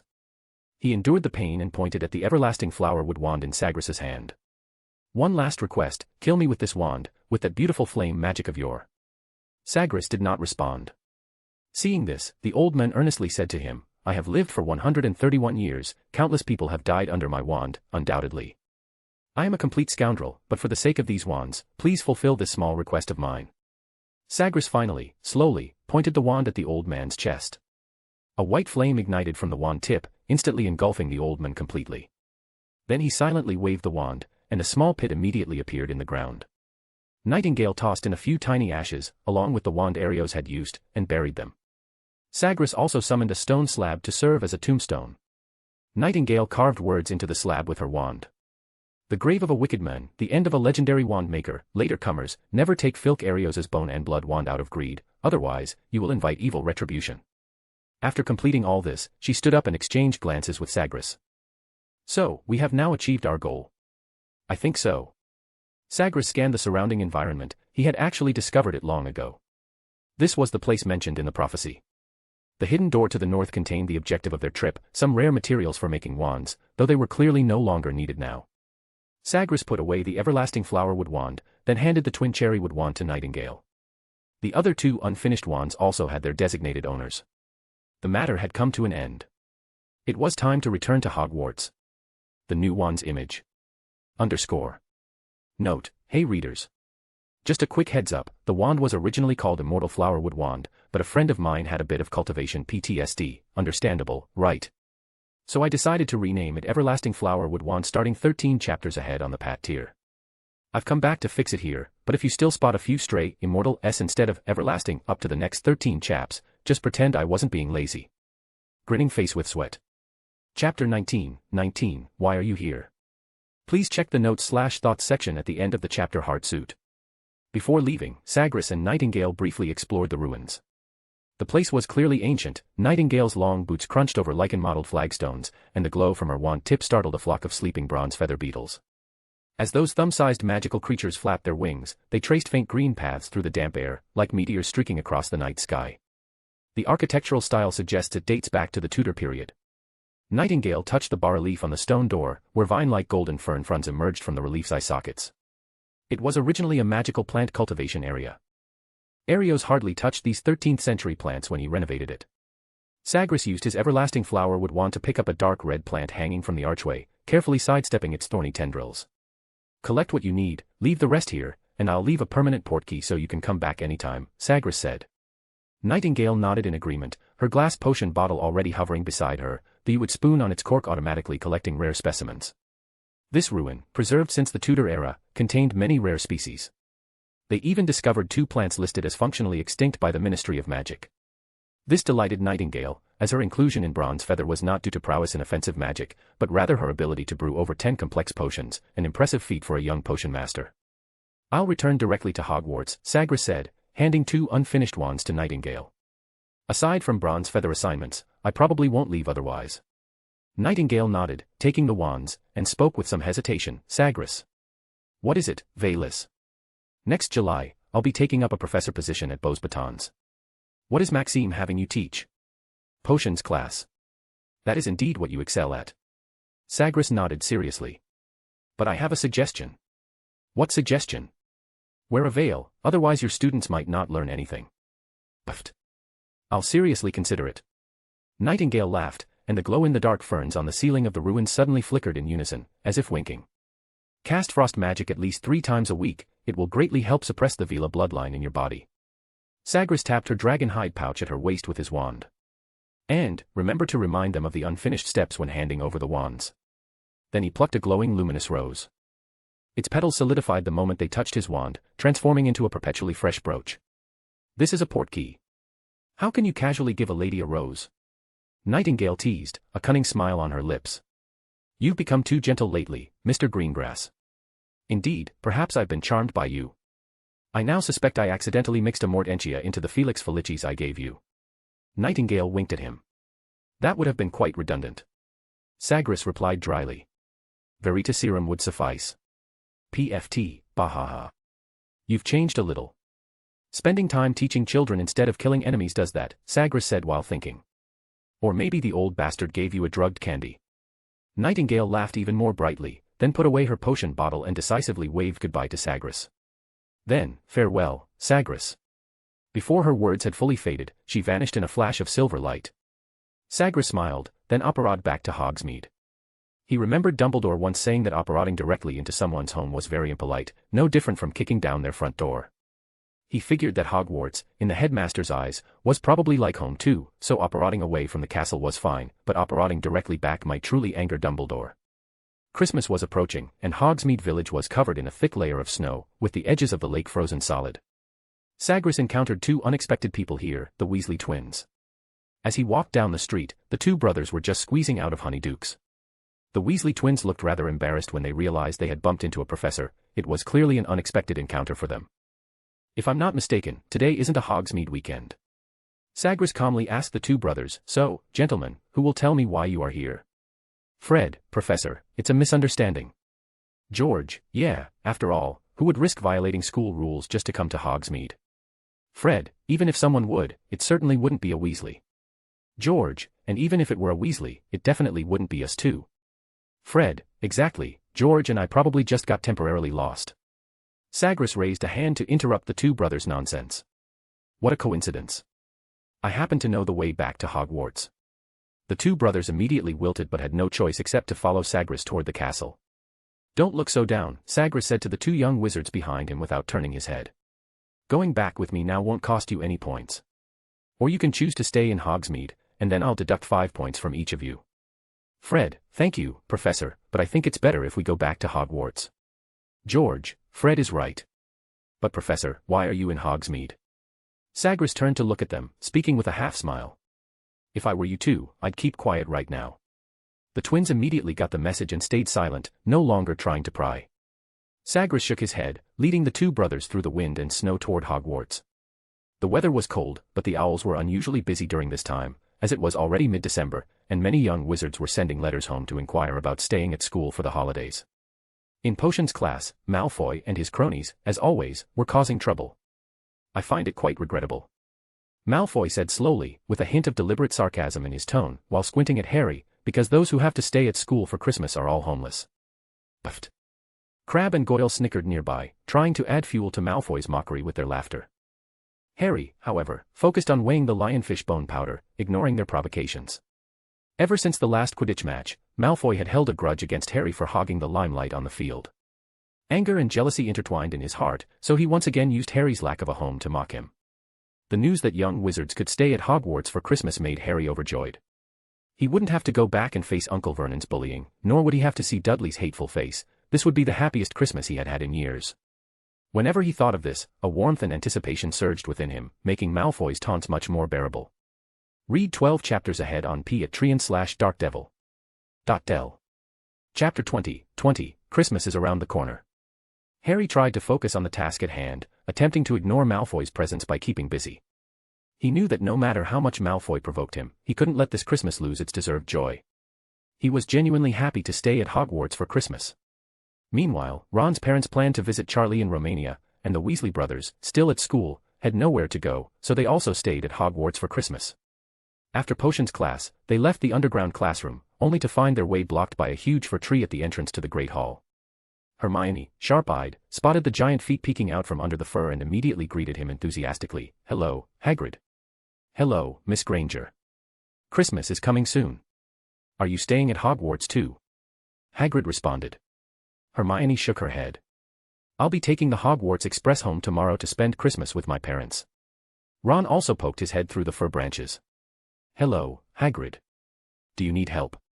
"Oh no, Professor Greengrass has already helped me with most of the work, but thank you anyway, Ron," Hagrid said gratefully. Just then, Malfoy said coldly in his usual arrogant tone, "Can you not block the way? Weasley, want to earn some pocket money?"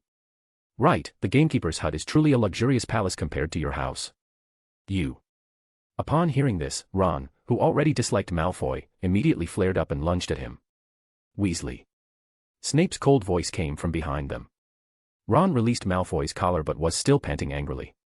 "Professor Snape," he was provoked, Hagrid said, putting down the fir tree he was carrying on his shoulder, revealing his snow-covered head from among the leaves. "Malfoy was insulting Ron's family, that's why he did that. Regardless, Hagrid, fighting is against Hogwarts school rules." Snape coldly swept his hollow eyes over them. "Gryffindor will lose 5 points because of this. You should be glad I didn't deduct more, because this isn't the first time." He stared at Harry, Ron, and Hermione with a warning look, then coldly commanded, "Now, all of you, get out of here." Malfoy, Crabbe, and Goyle, with triumphant smiles on their faces, roughly pushed through the fir branches, jostling and shaking fir leaves all over the floor, leaving Harry, Ron, and Hermione standing there, filled with indignation. "Just you wait. I'll deal with those guys sooner or later," Ron said through gritted teeth, watching the backs of Malfoy, Crabbe, and Goyle. "Wait a moment." A calm voice came from inside the Great Hall, stopping Malfoy, Crabbe, and Goyle in their tracks.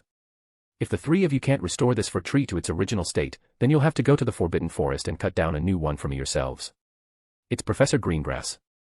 Hermione recognized the voice immediately. She squeezed past Harry and Ron to the front and saw Professor Greengrass stopping Malfoy, Crabbe, and Goyle and saying something. Harry and Ron exchanged glances, a gloating smile appearing on their faces. "Professor, I don't understand," Malfoy said, a little confused. "This year, I'm in charge of decorating the Great Hall and the Christmas tree. So, strictly speaking, this fir tree you damaged belongs to me," Sagres said calmly. "But it was blocking the way." Malfoy tried to explain, but Sagres raised his hand to interrupt him. That's not a reason for you to destroy it, now, is it? He stood squarely at the entrance of the Great Hall, even blocking Snape at the bottom of the steps. Now, either go to the Forbidden Forest and cut down a new one for me, or each of you will lose 5 points. Snape immediately showed a hint of sarcasm upon hearing this. He pulled out his wand disdainfully, and the broken branches and leaves on the ground instantly returned to the tree. Sagres, it's just a few leaves. Slytherin will not lose points because of this. It seems protecting students from your own house has become second nature to you, Snape, Sagres said calmly. Without waiting for a response, he continued, then, Mr. Malfoy, you will lose 5 points for insulting a classmate. With that, he ignored the now gloomy Snape, waved his hand at the fir tree blocking the way, and guided it to float into the Great Hall. Haha, that was so satisfying. Ron said happily to Harry and Hermione. Too bad he didn't take more points off. Look at their faces, they're really ugly, Harry whispered. By the way, Hagrid, can you still not tell us who Nicholas Flamel is? Hermione looked at the gradually departing Slytherin group, then turned to ask Hagrid expectantly. Forget about it. Hagrid seemed somewhat agitated. What that dog is guarding has nothing to do with you. We just want to know who Nicholas Flamel is, unless you can tell us, Ron interjected eagerly. That would save us the trouble, though we really don't have anything else to do anyway, Harry added cleverly, trying to get Hagrid to relent. Listen, I won't tell you. Don't even think about it.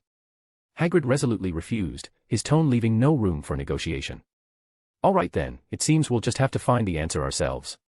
Hermione, Harry, and Ron exchanged smiles, then quickly ran toward the Hogwarts library, leaving Hagrid alone, watching their retreating figures with a displeased expression.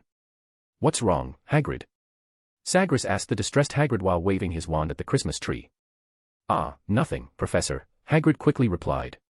He watched Sagres calmly wave his wand to decorate the Christmas tree, feeling very envious, and immediately forgot his recent unpleasantness. More than a dozen tall Christmas trees were arranged in the Great Hall, each adorned with uniquely styled decorations. Some had icicles, some candles, some magical firecrackers, and some small gift boxes. Hagrid took down a small gift box, opened it, and found a brand new pair of dragonhide gloves. This made him very happy, but he soon realized that with his large hands, it would be difficult to wear these gloves. This is truly such a pity, Hagrid muttered as he held the gloves in his hands. Perhaps these gifts are meant for young wizards. Sagres had just finished decorating the Great Hall when he noticed Hagrid's predicament. As he passed by, he casually tapped the gloves in Hagrid's hands with his wand, and the gloves, originally sized for young wizards, immediately enlarged. Hagrid tried them on and found they fit perfectly. Thank you very much, Professor Greengrass. Hagrid said excitedly. This is the best Christmas gift I've ever received. It was nothing, Sagres replied with a smile and a nod. After finishing the decorations in the Great Hall, he rarely returned to his office. With Christmas approaching, he had many letters to send, though he considered it quite unnecessary. Chapter 21, Christmas is here. #. In fact, it seemed that the professors at Hogwarts never left the castle for Christmas, as the students who remained at school still needed supervision, and all faculty members continued to exercise their managerial authority during the holiday. These idle young wizards were always full of energy, and during such festive periods, if there were no professors in the castle, Hogwarts could descend into chaos in just one night. So, at such times, the corridors of the school were never short of patrols, professors, ghosts, and Filch with his cat. However, since Christmas was tomorrow, the young wizards were relatively well behaved today. Sagres mailed out the letters and gifts one by one, then headed to the Hogwarts library to pass the time. The next morning, the campus was filled with a festive atmosphere. Sagres went to the Great Hall for breakfast, then returned to his office. As expected, a small pile of letters and gifts was stacked by the window. Sagres casually picked up a dark blue parchment envelope. The wax seal bore a kestrel totem with spread wings, and golden powder sprinkled its edges. Corvus obtinuit nuntium. This was from Kestrel. He raised an eyebrow and opened the letter. Dear Mr. Raven. First, I must thank you for the item you had Nightingale deliver to us, though I am not at all satisfied. I must state that the peculiar wand truly left me astonished. If there were an award for Most Horrifying Wand Design of the Year, it would definitely be in the top 3. But Mr. Raven, did it not occur to you that as a young lady, carrying such a wand would look strange? Do you see me as some terrifying old wizard? Or perhaps your user experience awareness is worse than a troll wearing ballet slippers? Of course, I, Irisha Lumina, am not as careless as you. This return gift was carefully chosen by me, and I guarantee your satisfaction. Lastly, please allow me, as a professional diviner, to offer you some free advice. Next time you give a gift, refer less to the illustrations and secrets of advanced dark arts and more to Goblin Fashion Yearbook. Sincerely, Kestrel, on the most chaotic night of the winter star trails. A gift box was enclosed with the letter. Sagres unwrapped it and found a Muggle book, Selected English Jokes. He pursed his lips in resignation. He had already anticipated that Kestrel wouldn't be very pleased with the design of her wand, but her resentment seemed deeper than he had imagined, with every line hinting at complaint. Much bolder than when we met. Sagres flipped through a couple of pages of the joke book, finding them all outdated, and casually put it down. Next was a letter from Thunderbird, along with a book he sent about North American wand cores and casings. He casually flipped through it, finding that it, too, contained information he already knew. Then came letters from 2 other Bronze Feather members, wishing him a Merry Christmas and asking if he was interested in taking on commissions. He declined without a second thought. There were also letters from his students. Although he had only served as a professor at Ilvermorny for 1 year, he had quite a few students who adored him. Most of their letters recounted their recent situations and complained about the new teacher. He remained noncommittal, picking up the last letter. A familiar scent wafted from it. This was a letter from Nightingale. Dear Mr. Raven. As the morning mist still curled deep within the Pyrenees Mountains, your emotional spell analysis chart appeared on my desk. The casting nodes on the diagram are dissected very clearly, and I believe I should master this magic very soon. Honestly, this will be a great help for my upcoming teaching. Please allow me to say thank you. Additionally, when Noctis delivered the letter to me, I noticed he spoke much less than before. I wonder if this is just my imagination. Enclosed in the amethyst bottle with the letter is my newly concocted perfume potion, Deep Blue Song. I specially prepared this Christmas return gift for you after learning about Bosbaden's potion class traditions. I hope you like it. Note, if you look closely, you'll also find a gnome barrel goblin trapped inside the bottle who secretly drank the perfume. He insisted he was the muse for Deep Blue Song, and I had no choice but to send him along with the letter. May Starlight guide your research. Your follower, Nightingale. On Christmas Eve. Sagres opened the bottle cap and glanced at the barrel goblin inside. It immediately recoiled to the bottom of the bottle, refusing to come up. He smiled, replaced the cap, and left the office. Hogwarts' Christmas party was exceptionally lavish, with roasted turkey, sausages, buttered peas, and potatoes. Everyone at the feast seemed very happy. Professor Flitwick told Dumbledore a joke that made him laugh heartily. A drunken Hagrid even kissed Professor McGonagall on the cheek, and she, uncharacteristically, wasn't angry but chuckled at Hagrid's drunken state. Her wizard had Askew. Sagres left the Great Hall after eating. On his way to the Hogwarts library, he encountered the Weasley twins and Harry, a group of young wizards enthusiastically engaged in a snowball fight. The battle was quite fierce. As Sagres passed through the corridor, flying snowballs nearly hit him. Sorry, Professor, either George or Fred apologized to Sagres, then rushed back into the snow. Sagres stood watching them play, an unconscious smile gracing his face, until the soaking wet group walked together toward the common room. Only then did he resume his steps toward his office. Just then, Filch, with his cat, suddenly darted out from a doorway, grabbing the twins' sweaters and Harry's arm, roughly trying to drag them away. Is there a problem?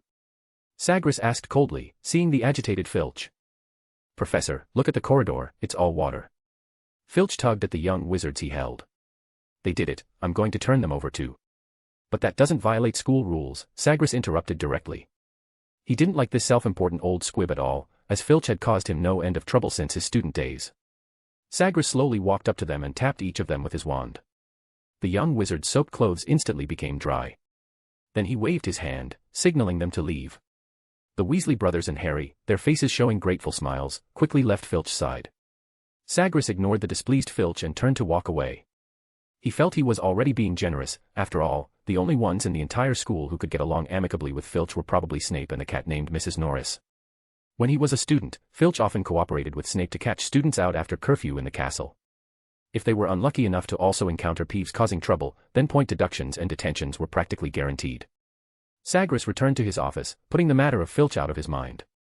He carefully considered the teaching content after Christmas, then took out a quill and parchment to write a letter.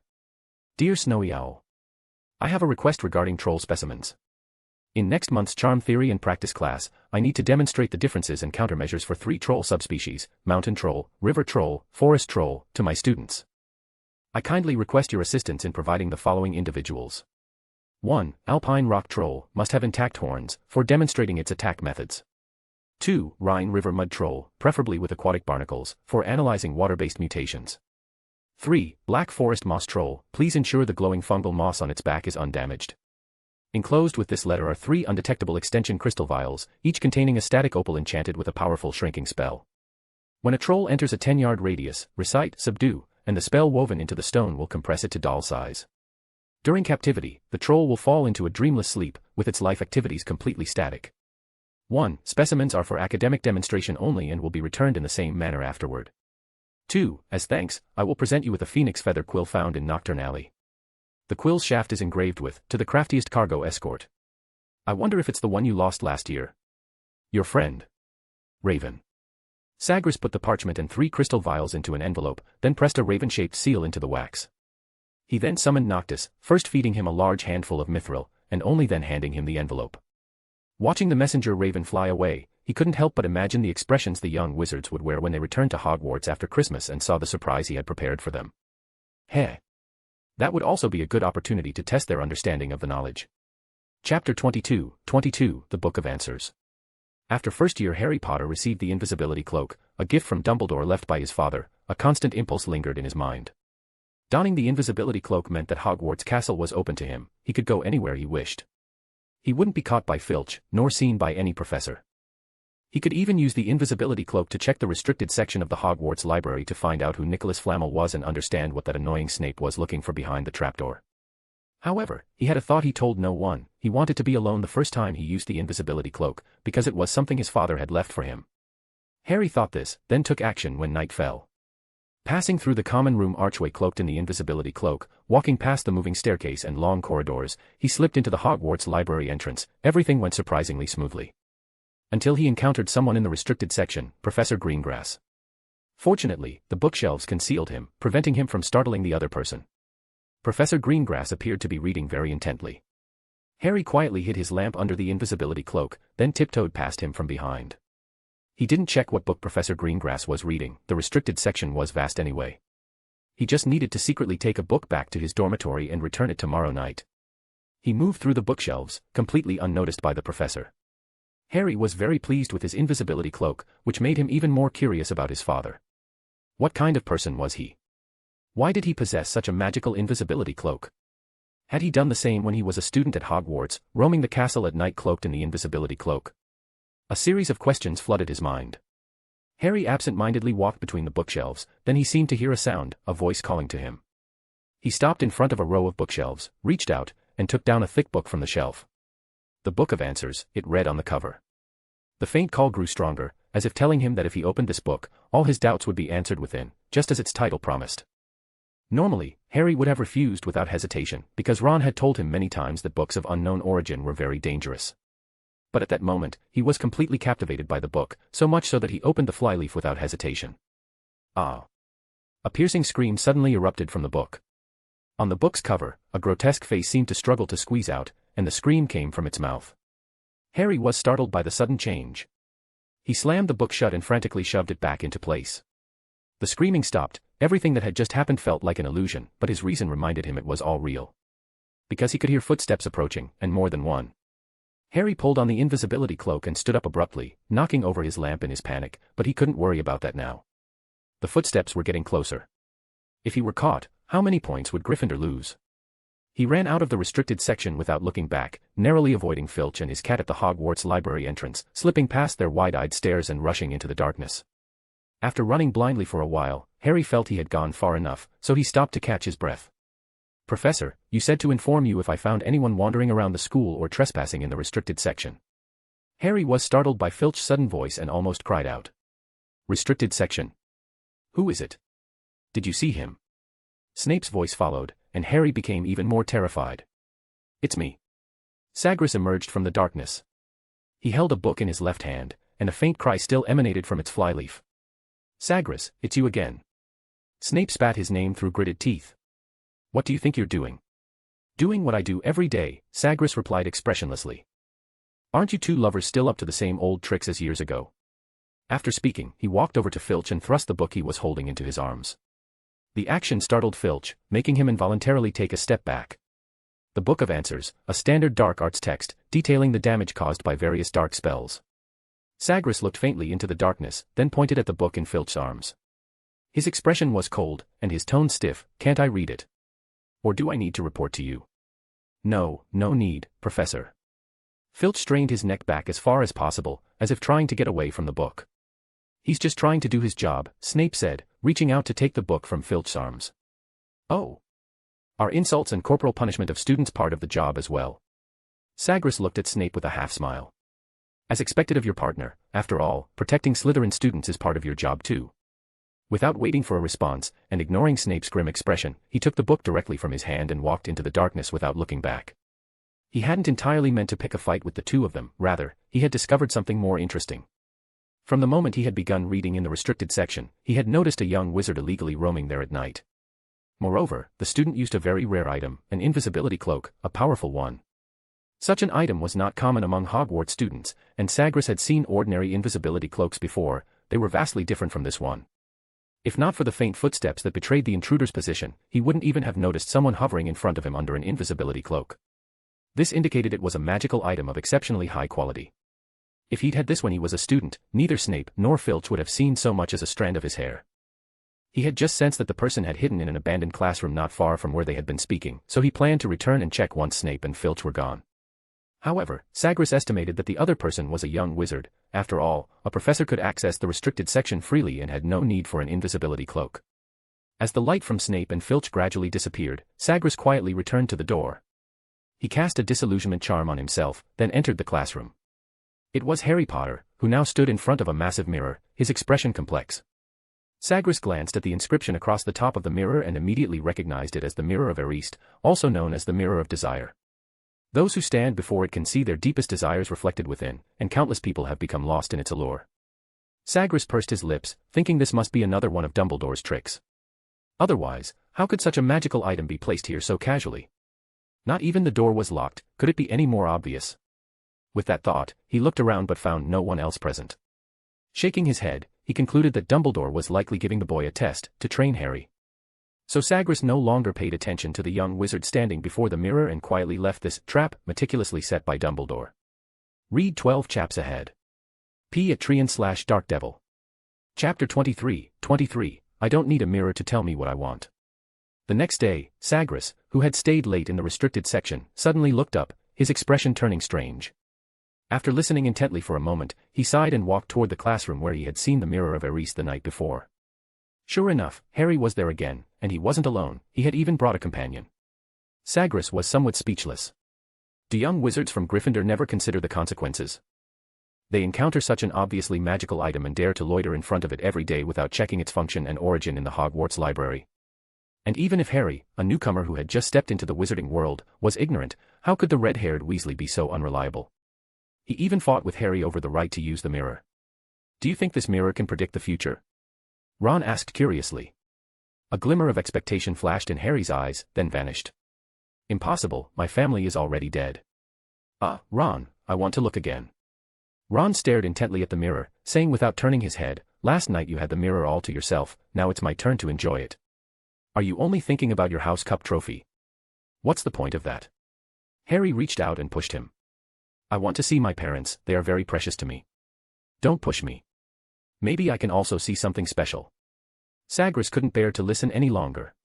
He directly used transfiguration to turn a helmet from a suit of armor in the corridor into Mrs. Norris, then commanded her to burst into the abandoned classroom. Immediately, there was a commotion in the room, and the two young wizards quickly threw on their invisibility cloak and fled. Sagres was truly speechless. He felt that the headmaster was utterly unreliable. How could he allow a first-year student to casually come into contact with something like this? It was like encouraging minors to take drugs. Harry Potter and these other young wizards were even more reckless. It was fortunate they were at Hogwarts. If they were in a place like Knockturn Alley, where dark wizards were more common, they might have been disassembled into parts and sold long ago. The third day. Sagres had a premonition. He put down the book in his hand and went to the abandoned classroom. As expected, he once again encountered Harry Potter.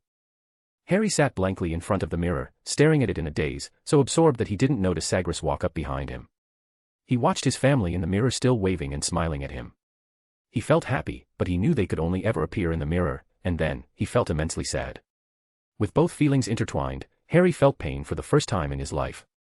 This was not Uncle Vernon's insults, nor Dudley's beatings, nor Aunt Petunia's mockery, it was a feeling he had never experienced before. Sagres did not use the disillusionment charm. He frowned, looking at Harry's back, silent for a long time. Sigh. You're here again, Harry, Sagres finally said calmly. The young wizard's back immediately stiffened. A myriad of thoughts rushed through his mind. If he put on the invisibility cloak at top speed right now, would the other person think seeing him had just been an illusion? Harry didn't know how he turned his head, but when he saw Sagres standing behind him, he gave up all resistance. Sorry, Professor. Harry didn't continue, unsure what excuse to make. Sagres stood still, not moving closer. He simply spoke to him in a calm tone. Like many others, you are immersed in the world of the Mirror of Desire. I didn't know it was the Mirror of Desire, I just saw my family in it. Harry paused, then added dejectedly, actually, I can't even be sure that's my family. I just feel it in my heart, that it's them. Yes, that's its insidious and cunning part, it changes what's in the mirror according to people's deepest desires, luring them to indulge in it, Sagres said calmly. Just like your friend Ron, what he saw was himself gaining glory and becoming the center of attention. How do you know? Because I'm Sagres Greengrass. His expression was serious. Desire has clouded your minds. It makes you casually trample on rules, unable to concentrate, and no longer remain vigilant. For this, Gryffindor will lose 40 points. Harry lowered his head dejectedly, tears welling up in his eyes. He tried his best to hold them back, because he had a strange thought. He didn't want Professor Greengrass to think he was crying because of the lost points. The truth was, he wanted to cry because he might never be able to stand in front of this mirror and see his family again. Although they had only appeared before him less than 3 days ago, he might never see them again in this life. I'm sorry, Professor. The points deduction isn't because you violated school rules, because I actually never liked Hogwarts school rules, Sagres said calmly. I just want to tell you that Hogwarts really only has one true rule, which is, never get caught red-handed when breaking them. Harry looked up at these words. You were too careless, treating almost all professors as slow-witted trolls. For that, deducting 10 points from each of you every time is already quite merciful, Sagres said solemnly, looking into his pale green eyes. So I hope you'll be more clever in the future. Never underestimate everyone just because you have an invisibility cloak. Seriously, if you can understand this principle, then these 40 points won't have been deducted for nothing. Thank you, Professor Greengrass, Harry said earnestly. As for this mirror. Sagres's tone softened a little. Its true name is the Mirror of Erist. I'm not surprised at all that you're immersed in it. It would be strange if you could resist its temptation. Why do you say that, Professor? I don't understand. Harry asked, puzzled.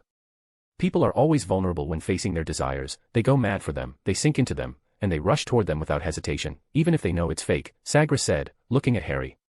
Just like everyone who has stood before this mirror. I'd guess very few have ever been able to escape its temptation. He waved his hand, and a gentle breeze lifted Harry from the ground and pushed him away from the mirror. It is a very magical mirror, and also a very powerful magical item. But it neither tells us the truth nor increases our knowledge, so it is just an insidious and cunning magical mirror.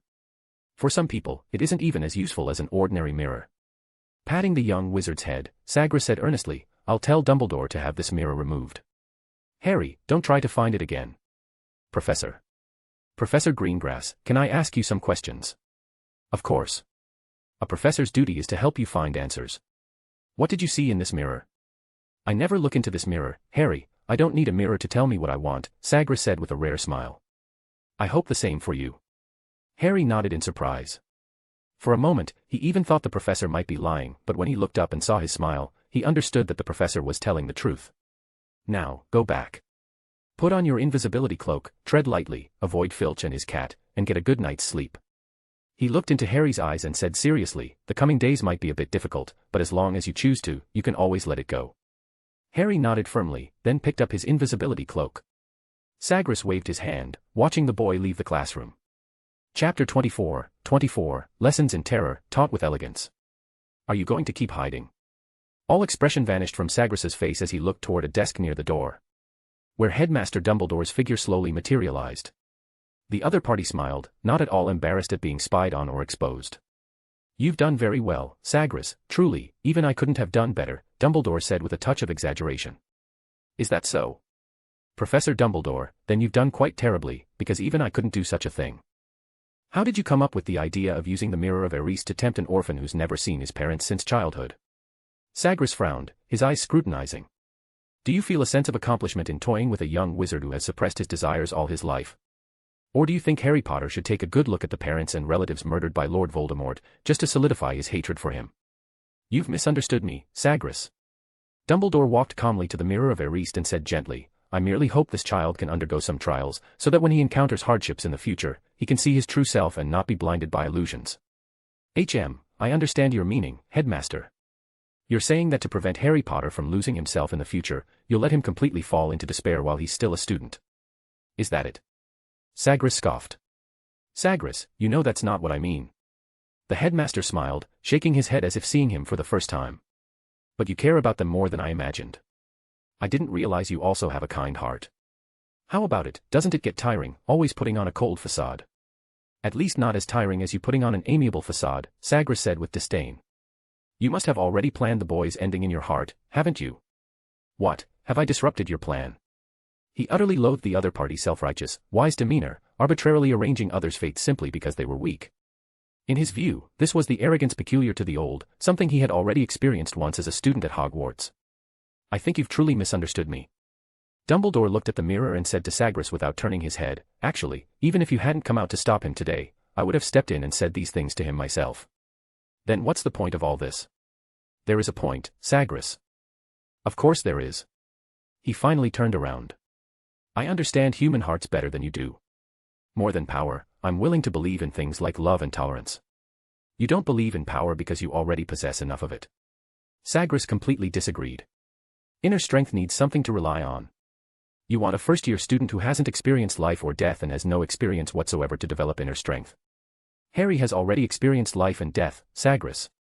He experienced it when he was just a baby. The headmaster blinked slowly. And isn't that experience a valuable one for him? I told you from the beginning, your teaching is excellent. Harry will benefit greatly from it. Then I also hope you heard what I just said, put this mirror where young wizards can't find it. At least until they are ready, don't let it appear at Hogwarts again. As you wish. I will hide this mirror, the headmaster replied with a smile. But before that, do you really not want to step over and take a look?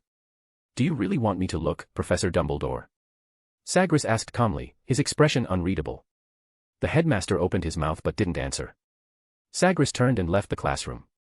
Hogwarts seemed once again immersed in its usual tranquility. After Sagres taught a lesson on how to deal with trolls to the Gryffindor and Slytherin students, he received a reply from Snowy Owl. When he saw the 3 crystal vials attached to the letter, a hint of schadenfreude appeared at the corner of his mouth. Earlier, the 6th and 7th year students of Ravenclaw and Hufflepuff had also achieved complete success in their in-depth negotiations with Headmaster Dumbledore. After consulting Sagres's opinion, the headmaster decided to allow lower-year students to audit Sagres's classes, but only for charms theory.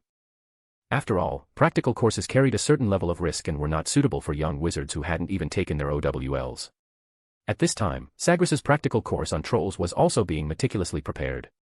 He carefully selected a large open area at the edge of the Forbidden Forest and placed the 3 crystal vials, each containing a different type of troll, in carefully chosen locations. The Alpine Rock Troll was placed on rocky, mountainous terrain. The Rhine Mud Troll was situated in a wide, muddy swamp. As for the Black Forest Moss Troll, it was positioned deep within the dense, lush forest. To ensure safety, he used a repelling charm to establish an isolation barrier around the area, preventing any young wizard or other creature from accidentally entering. In addition, he cleverly created 3 trigger-activated magical traps. Once someone attempted to pick up a crystal bottle, the troll inside would automatically be released, and all restrictive spells cast on the troll would be immediately lifted. Port keys would be used to enter and exit the area. Entering teams would be randomly sent to one of the zones, and the port keys at each zone's exit would be clearly marked but could only be activated once the troll was defeated, driven away, or had completely lost its target. Of course, he wouldn't let these young wizards face trolls unprepared. To that end, he specifically cast protective spells on them, ensuring that if they were struck by a troll's power, they would be safely teleported to a designated location. After personally conducting tests and confirming that all the mechanisms could be triggered normally, he went to Professor McGonagall to discuss the final details. This would be considered a midterm exam. Sagres believed that this practical course would largely reflect the students' ability to solve real-world problems. For this group of young wizards who had grown up in peaceful times, facing a troll would undoubtedly be an extremely challenging task. Even during past periods of unrest, most wizards had simply lived their lives quietly. Sagres didn't know how many of these young wizards would pursue dangerous professions in the future, but if possible, he preferred that their first encounter with a troll take place in the relatively safe environment of the school. They might learn it and never use it, but it's much better than discovering they haven't learned it when they truly need it. It was with this philosophy that he successfully persuaded Professor McGonagall. However, Sagres ultimately had to agree to the requests of Professor McGonagall and the other professors to observe. They insisted on being present to ensure everything was foolproof. Although he internally believed it was unnecessary, he had no choice but to agree under their repeated insistence. Let them see, he thought to himself. Hopefully, it will make them reconsider their overly protective teaching methods. Read 12 chaps ahead. P. at Trian/Dark Devil. Chapter 25, Dangerous Professors Midterm Mayhem. Time quickly reached Wednesday, the first practical lesson where 2 years and all 4 houses participated together, and a large number of young wizards came to class. Professor McGonagall, Professor Flitwick, and Professor Sprout were all present. It was especially rare that Snape also attended, although in Sagres's view, he was likely there to see what kind of trouble he would cause. Despite the large number of young wizards, they all behaved very obediently. After all, this was at the edge of the Forbidden Forest, and each student had their respective head of house closely watching them, so they all appeared quite well behaved. I know you may have some questions, but I'm sorry, I cannot reveal the specific content of this practical lesson to you, Sagres began. I have been teaching you for almost 5 months, and now I want to see some practical results. Therefore, this practical lesson will count as a test, mainly to assess your ability to react on the spot. The spells needed for this process have all been taught in class. And please rest assured, I have already cast protective magic on every one of you, so you will absolutely not suffer any real harm.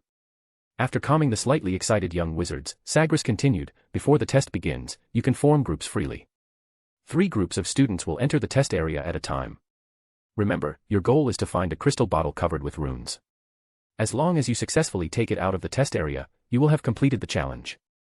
To ensure the accuracy of the test, I will not cast Mechanical Mind on you this time, but I sincerely hope you can still remain calm and rational. Then Sagres gave the young wizards half an hour to form groups freely. In the end, they formed more than 20 groups, large and small. The largest group had over 30 people, while the smallest had only 2. Begin. All the spells you need to use have already been taught. Sagres announced the start, and 3 teams immediately disappeared. The 30-person Slytherin team was transported to the Troll area, the 5-person Gryffindor team was transported to the Forest Troll area, and the 2-person Ravenclaw team was transported to the Swamp Troll area. Let's not lose to other students.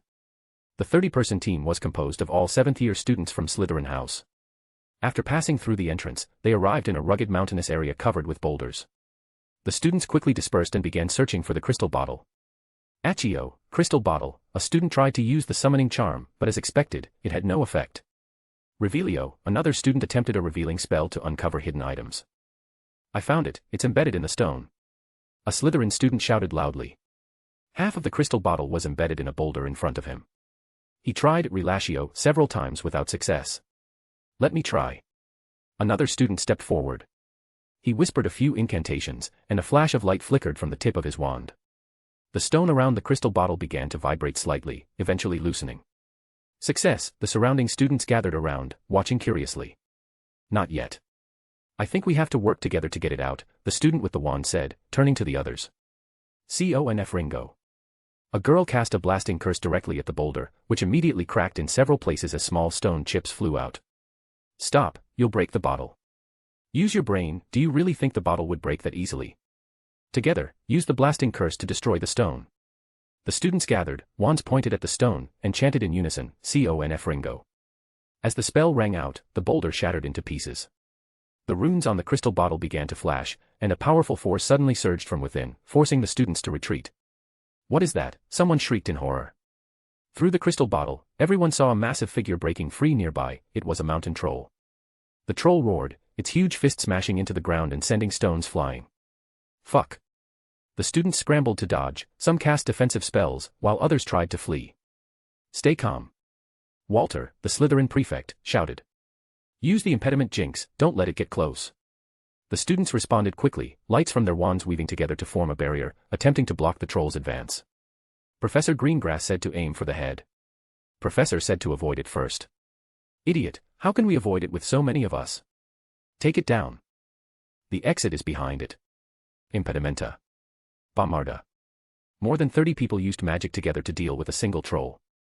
Under such a barrage, many spell lights hit the troll's head, but the alpine rock troll's skull was covered with a thick layer of rocky skin, making it highly resistant to magic. No, this is an alpine rock troll, its head is protected by a hard shell. Use the conjunctivitis curse, ugh. As soon as Flen said this, he was swatted off a boulder by the troll. The remaining 20-something students saw him turn into a flash of white light and vanish from the air. This startled the young wizards. Some began trying to use the disillusionment charm to avoid the front lines, attempting to sneak toward the exit port key, only to find it unusable. Diffindo. A white spell shot toward the troll's head, shattering its ramming horn, but the spell didn't bring it down. Instead, it enraged it completely. The alpine rock troll grabbed massive stones from the ground and hurled them toward the densest group of students. The boulders crashed into the crowd with a thunderous roar, and several unlucky young wizards struck by them instantly turned into white light and disappeared. Rictusempra. In a moment of desperation, a student used his best minor jinx, but missed his aim, and the spell hit another teammate instead. Ugh, what have you done he. The girl who was struck immediately clutched her stomach and burst into uncontrollable laughter.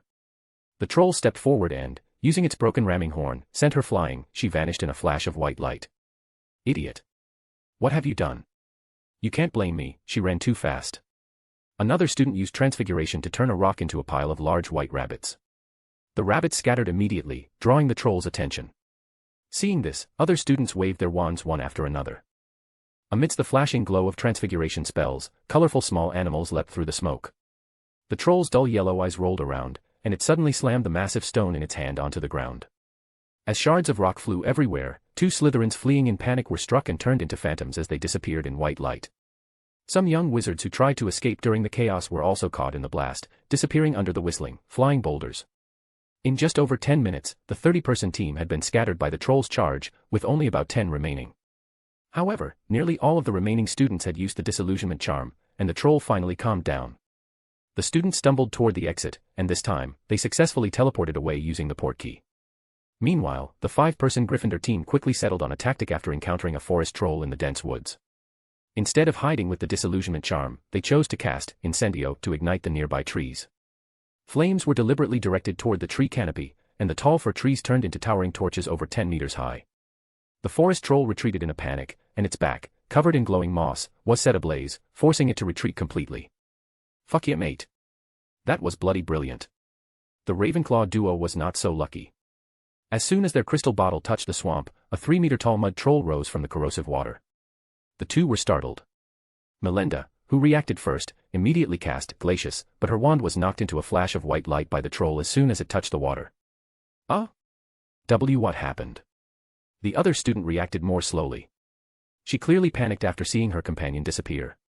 Although she also cast Glacius and successfully froze the troll, the crystal bottle was also frozen, and she could only give up reluctantly in the end. Snape stood there like a black statue. Whenever a student from another house made a mistake, his sneer caused the air temperature to plummet. It seems Ravenclaw's famed wisdom isn't all that impressive either. But they didn't perform too badly, did they? Professor McGonagall's lips pressed into a thin line, and her transfiguration textbook was crumpled in her hand, until she saw the Gryffindor students trap the troll with fire. Then she loosened her white-knuckled grip, revealing a fleeting smile. But is this really okay? This is exactly what they're being tested on, Minerva, Professor Flitwick interjected. They need to learn to think and act under pressure. After all, there aren't many places as safe as Hogwarts. Sagres waved his hand, restoring all the testing grounds to their original state, and then sealed the trolls back into the small crystal bottles. Next, more groups entered the test area. Every group encountered some issues, but a few students performed remarkably well.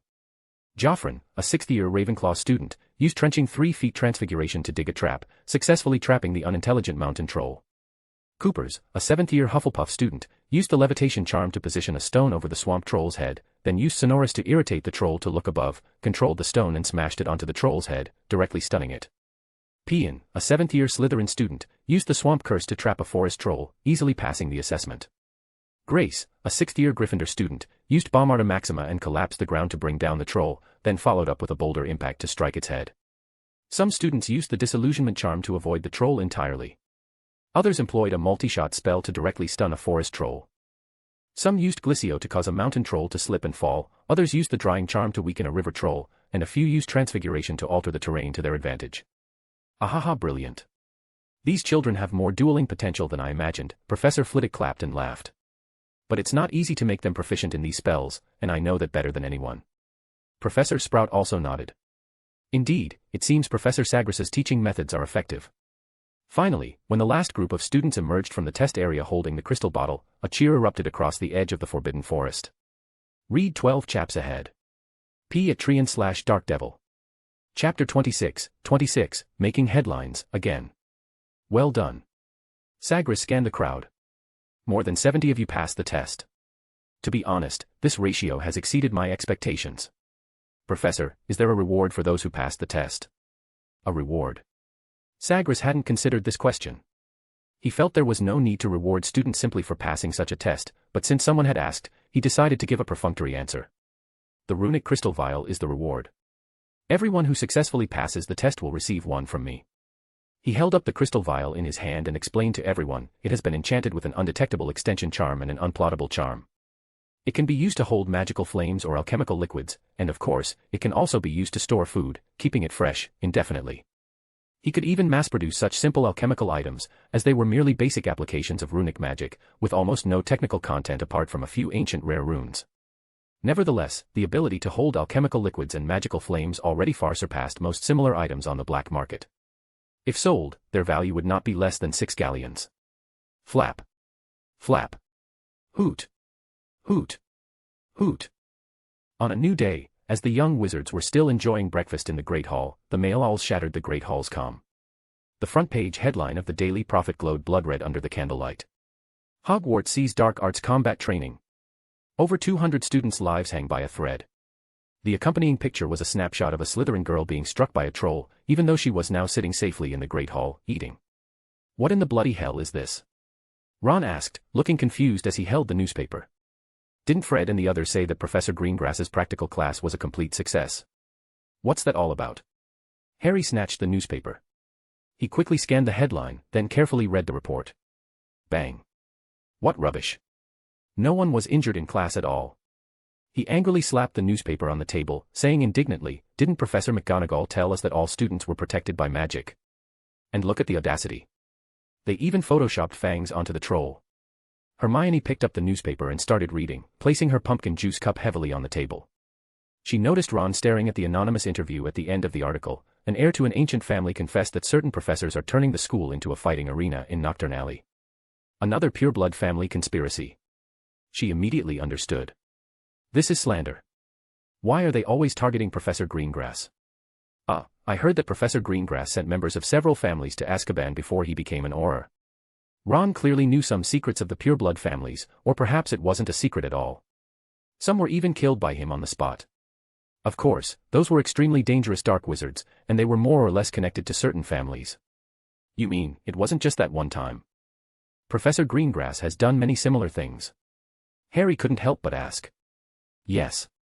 Ron quickly clarified and continued, you might not know, but Professor Greengrass became a registered dark wizard hunter for the International Confederation of Wizards right after graduating from Demstrang. Quite a few people have fallen into his hands. Dark wizard hunter. How come I've never read anything regarding that? Hermione rarely showed such a puzzled expression. Ron answered casually, that organization was disbanded last year, due to some special reasons, and they didn't have many people to begin with, plus the Confederation prohibited related reports. Then how do you know? Hermione was a little suspicious. Ron immediately looked somewhat indignant, feeling as if he had been insulted. My dad was involved in related work. What? Do you have any more questions? Hermione raised an eyebrow and said nothing more. Harry was still indignant about the news in the newspaper, but he was clearly powerless to do anything about it. Initially, Professor McGonagall had some reservations about Professor Greengrass's teaching methods, but after this incident, she seems to have become somewhat appreciative instead. Hermione told them what she had observed. So what? What does that mean?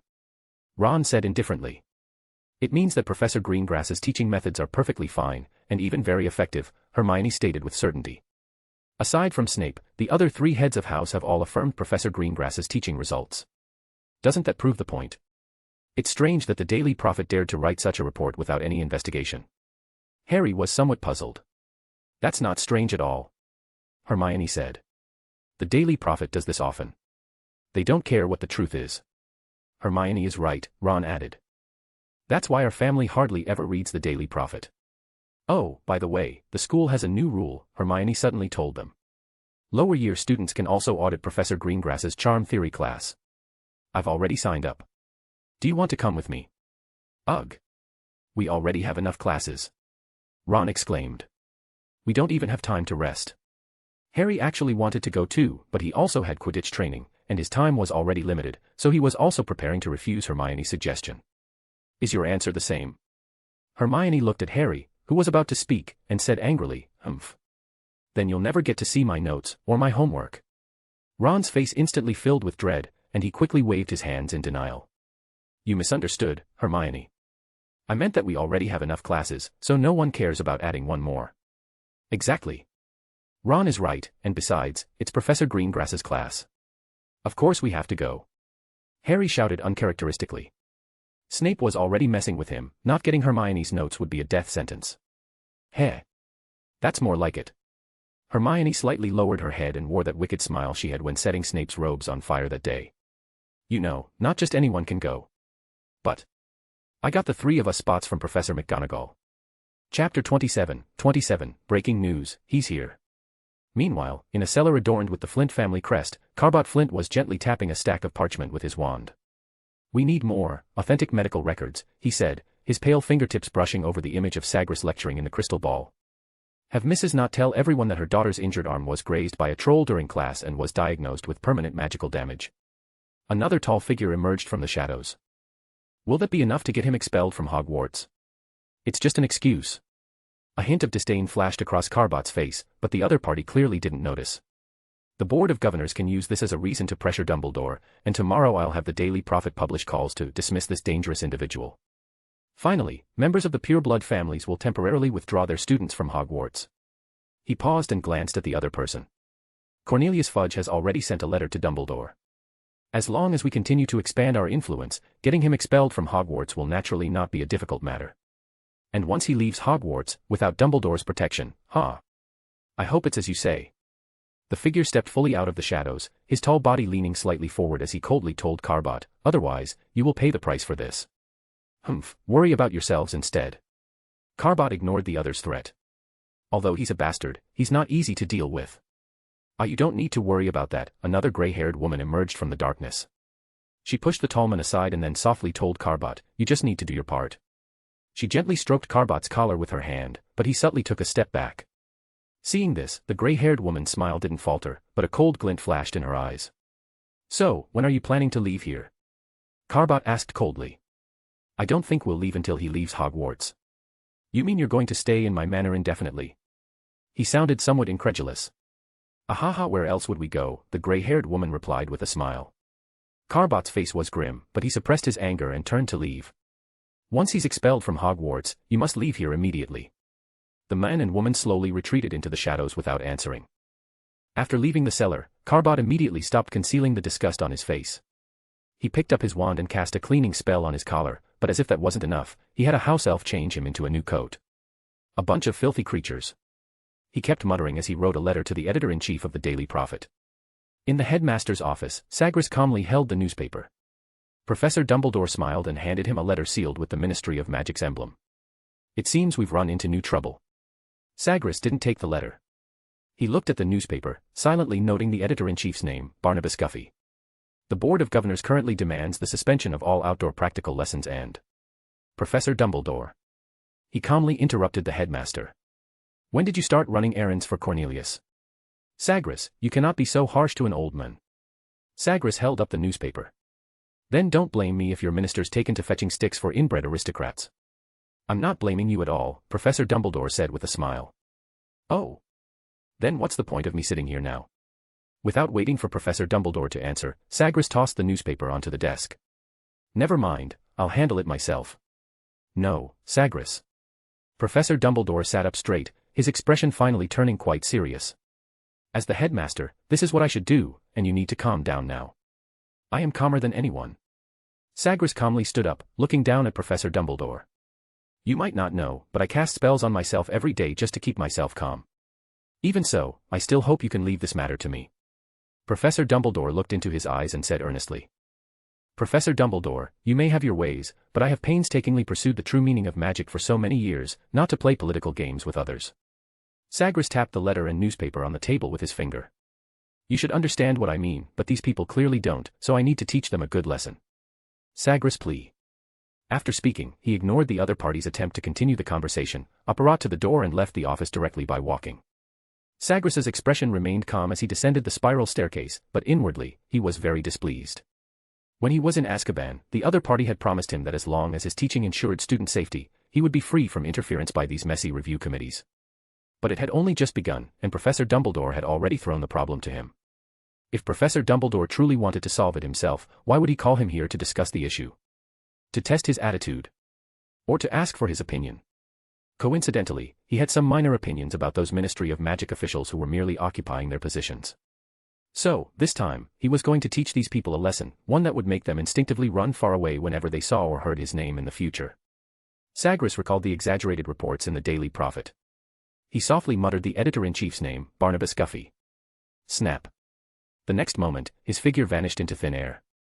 The moonlight fragmented into silver scales on the surface of the Thames. Sagres stepped onto the marble steps of the Daily Prophet headquarters, and a powerful magical fluctuation instantly swept through. The mahogany door of Barnabas Guffey's office began to carbonize the moment it met Sagres's gaze. When his fingertips traced the gilded inscription, "Truth above all," on the door panel, a mocking smile involuntarily appeared at the corner of his mouth. "Good evening, Mr. Guffey," Sagres greeted the editor-in-chief, who was buried in a pile of manuscripts, in a natural tone. Barnabas Guffey looked up blankly. He put on his glasses and looked at the newcomer, only then noticing that everything around him had begun to turn to charcoal. The stack of documents in front of him even burst into flames, yet everyone inside the Daily Prophet at that moment seemed completely oblivious to it. Everyone seemed to be busy with their own affairs, ignoring this strange scene. As a wizard, Barnabas particularly wanted to express his feelings with a muggle saying at this moment, "This isn't scientific." Of course, it wasn't magic either, at least, not any kind he had ever heard of. He had never encountered a spell that could do this. "I can probably skip the self-introduction. After all, the reports about me were personally compiled by you." Sagres sat down directly in front of him. "It's just that I heard you seem to have some opinions about my teaching methods." Barnabas Guffey shot up from behind his desk. He found that his meticulously arranged protective spells were completely ineffective. "I suggest that you cooperate." Sagres gave him a chilling smile. Cold sweat instantly seeped from the back of Barnabas' neck. He tried to escape immediately, but gave up instantly. Then he started yelling and screaming down the corridor, frantically calling for help. Next, he tried to appease the ill-intentioned Sagres. Finally, he even tried to pull out his wand to resist, but his trembling hand couldn't even cast an effective spell. The Daily Prophet employees were busy coming and going outside the glass window, yet not a single person noticed him. Everything seemed to have fallen into an absurd dream. Chapter 28, Paying a Visit to the Flint Family. Sagres calmly watched him do all of this, and only when Barnabas gave up struggling did he slowly speak, "As a wizard, you only thought to pick up your wand and face me at the very end." Sagres shook his head. TSK. "To be honest, I'm very disappointed. You think you can solve everything with violence." A low chuckle escaped Sagres. "Solve? But of course, violence isn't an answer." He slowly leaned toward Barnabas. "It's a question. And you know what my answer is." His gaze turned cold. "Lethal. But you can't do this." Barnabas Guffey stammered. "Once you do anything to harm me, you'll be dragged back to Azkaban by the Ministry of Magic, and this time even Dumbledore won't be able to save you." "Harm you? Of course, I won't harm you," Sagres said in surprise. "I'm just not very satisfied with your evaluation of me and my teaching methods." He reached into the flames and took out a burning, brand new proof, then casually shook it, and the flames were immediately extinguished. The half-burnt newspaper was instantly restored to its complete form. "For example, this part." He pointed to a report on the newspaper. "Shocking teaching methods, dangerous individual could lead to Hogwarts closure." "I really don't like this title. How about we change it?" The letters on the newspaper fell off in response and rearranged themselves on the parchment to form new words. "Daily Prophet editor mysteriously dies, reportedly suffered horrible torture before death." Gulp. Barnabas Guffey's face was pale, cold sweat streamed down his temples, and he couldn't utter a word. Sagres glanced at him and raised an eyebrow. "It seems Mr. Guffey isn't very pleased. In that case, let's discuss a headline that everyone is satisfied with." He placed the newspaper on the desk, and the letters on the newspaper rearranged themselves once again. "Hogwarts pioneers practical charm courses, controllable risks, significant results." Barnabas Guffey was stunned for a moment, then nodded frantically in agreement. Sagres smiled and nodded upon seeing this. "Very good, it seems Mr. Guffey is also very satisfied." He leaned back in his chair, watching the other party try to force a smile onto his face, and continued with a smile, "Now, I hope Mr. Guffey can tell me one thing." Barnabas Guffey's forced smile froze on his face, and Sagres' smile gradually disappeared. "Who exactly asked you to do this?" Legilimency was instantly activated, easily breaking through the opponent's clumsy occlumency. "Carbot Flint." Sagres immediately got the answer he wanted. However, to be safe, he continued by using 3 variant spells of Memory Charm, Memory Recall, Obliviate All, and Memory Weave. First, he used memory recall to get the detailed circumstances of the other party's meeting with Carbot Flint, then used memory weave to create a false memory, and finally used Obliviate All to erase all memories of tonight's meeting. Snap. After completing all of this, he operated away from the Daily Prophet's editorial office. As soon as Sagres operated into the Flint family manor, the gargoyle Scarfella in the cellar immediately opened his eyes. The tall figure raised his head and sniffed lightly, then his orange-yellow pupils suddenly contracted, like a beast locking onto its prey. Hunters of the Blood Moon Alliance. Gargoyle's cruel and stern voice echoed in the darkness, and immediately, 7 or 8 more pairs of cold, glowing eyes appeared in the cellar. The prey has delivered himself. The ashen gray, 3-story Baroque building lay nestled deep within the withered beech forest, with the faded silver-green crest suspended above the wrought iron gate. This was not Sagres's first time here. 2 years ago, he had come here while pursuing an official wanted by the Ministry of Magic. He still remembered the man's name, Leonard Flint. Without any intention of knocking, Sagres raised his hand and cast a blasting charm, and the heavy iron gate was immediately blown open with a large hole, all protective magic rendered useless in the face of the powerful Frenzy Reducto. An elderly house elf poked his head out of the broken part of the iron gate, and upon seeing Sagres's figure, he immediately jumped out of the hole with a distorted face. "What have you done? You filthy half-blood." He pointed at Sagres and cursed, "How dare you destroy the ancient architecture of the Flint family? Are you not afraid of the noble Lord Flint's wrath?" The elderly house elf angrily snapped his fingers. The iron gate opened, and 2 teams of alchemy golems holding weapons and wearing steel armor marched out in formation. Sagres ignored them completely and directly shot a severing charm at the house elf. Just as the spell was about to hit the other party's neck, a circular shield charm appeared in front of the house elf, blocking the rapidly approaching spell light. "Caution, get out of the way." Carbot ordered the house elf to leave without looking back, then waved his wand at the dark corridor, and more steel golems filed out. "Who do we have here? Isn't this the dangerous individual repeatedly criticized by the Daily Prophet?" Carbot sneered. "What, have you come with your filthy mudblood lineage to beg for forgiveness from an ancient family?" "Forgiveness is Merlin's business," Sagres said calmly, toying with his wand. "I can send you to him." The smile on Carbot's face disappeared. The tip of his wand flickered with electricity, and he suppressed the urge to attack as he continued, "2 years ago, you killed my brother, practically destroying all the Flint family's foundations in the Ministry of Magic.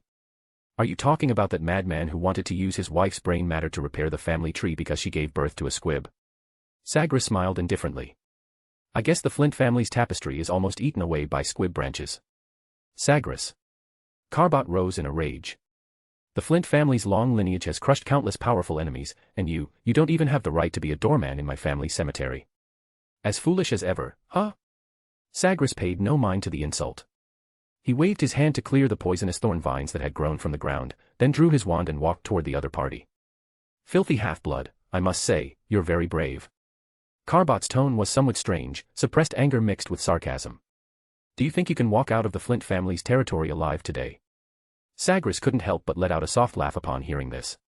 "With just you?" As soon as his voice fell, a conical light thorn rapidly flew toward Carbot. "Protego."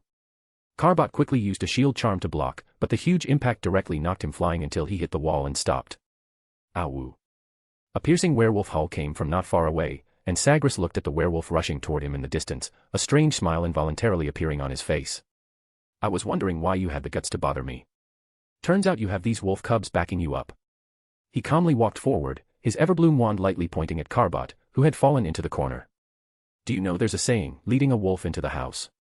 Carbot, lying on the ground, did not answer. The violent impact had broken all his ribs, but he still endured the pain and waved his wand to cast a spell. "I hest the dead to cometh frth, arise." Carbot shouted with a ferocious expression. Then came the sound, nails clawing through rotted wood and packed soil. The earth split open like dry parchment. And under the withered central tree in the backyard, the corpses of squibs executed and buried by previous family heads immediately burst out of the ground. "So that's it," he said slowly, his tone like steel cooled in ice. "All those squibs your family buried, turns out they weren't just stains on your tapestry. They were insurance. Read 12 chaps ahead. P at Trian/Dark Devil.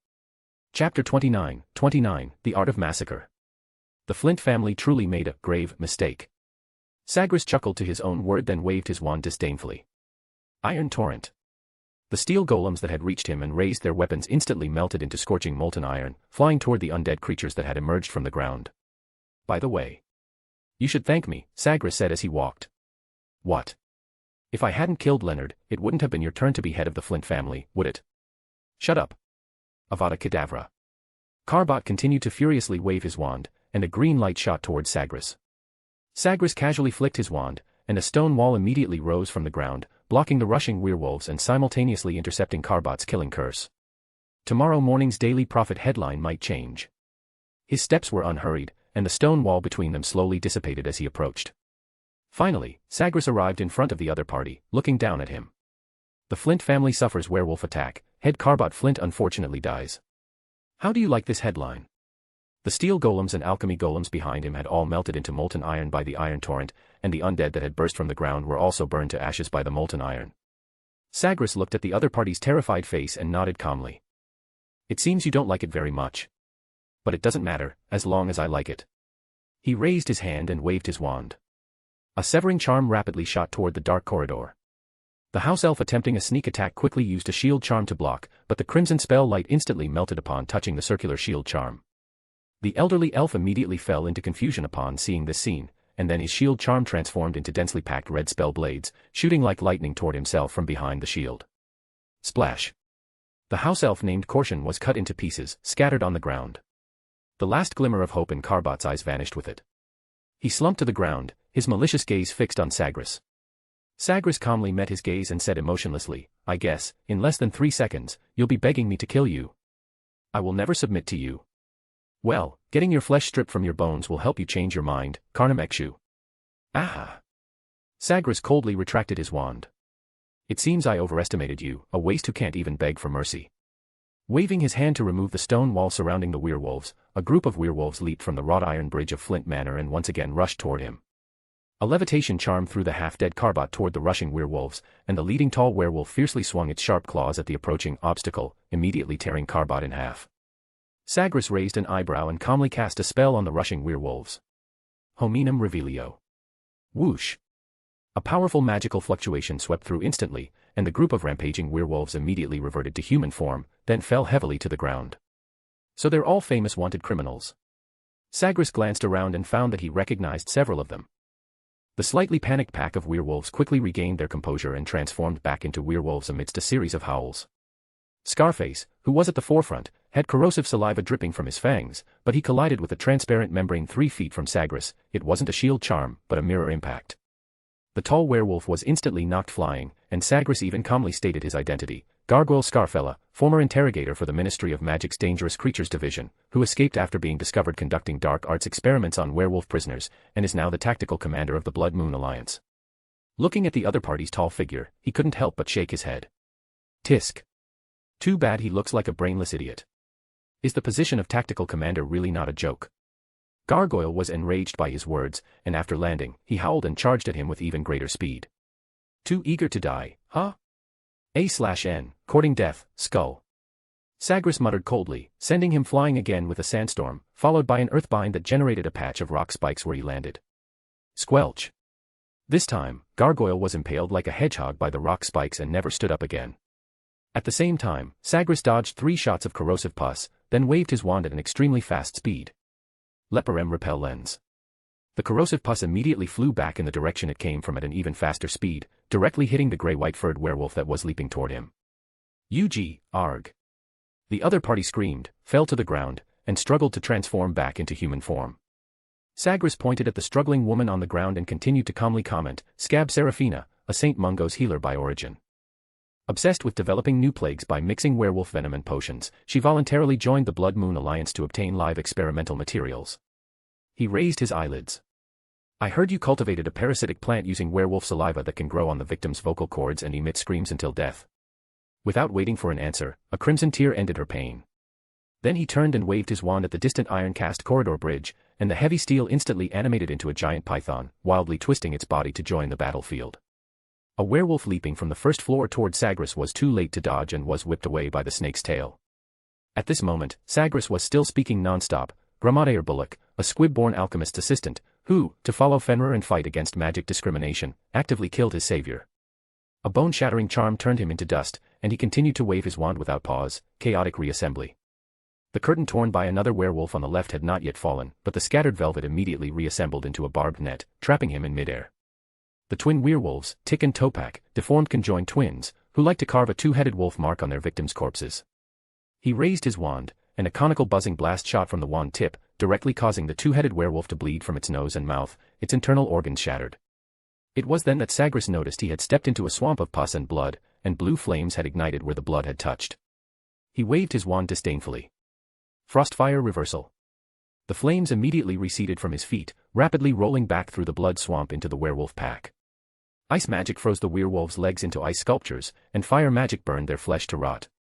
The remaining 5 werewolves were scared out of their wits by Sagres' series of attacks and immediately turned and fled with terrified expressions. You can't escape. He lightly tapped the steel giant python with his wand, and the massive snake body immediately melted into scorching molten iron, rapidly rushing toward the remaining group.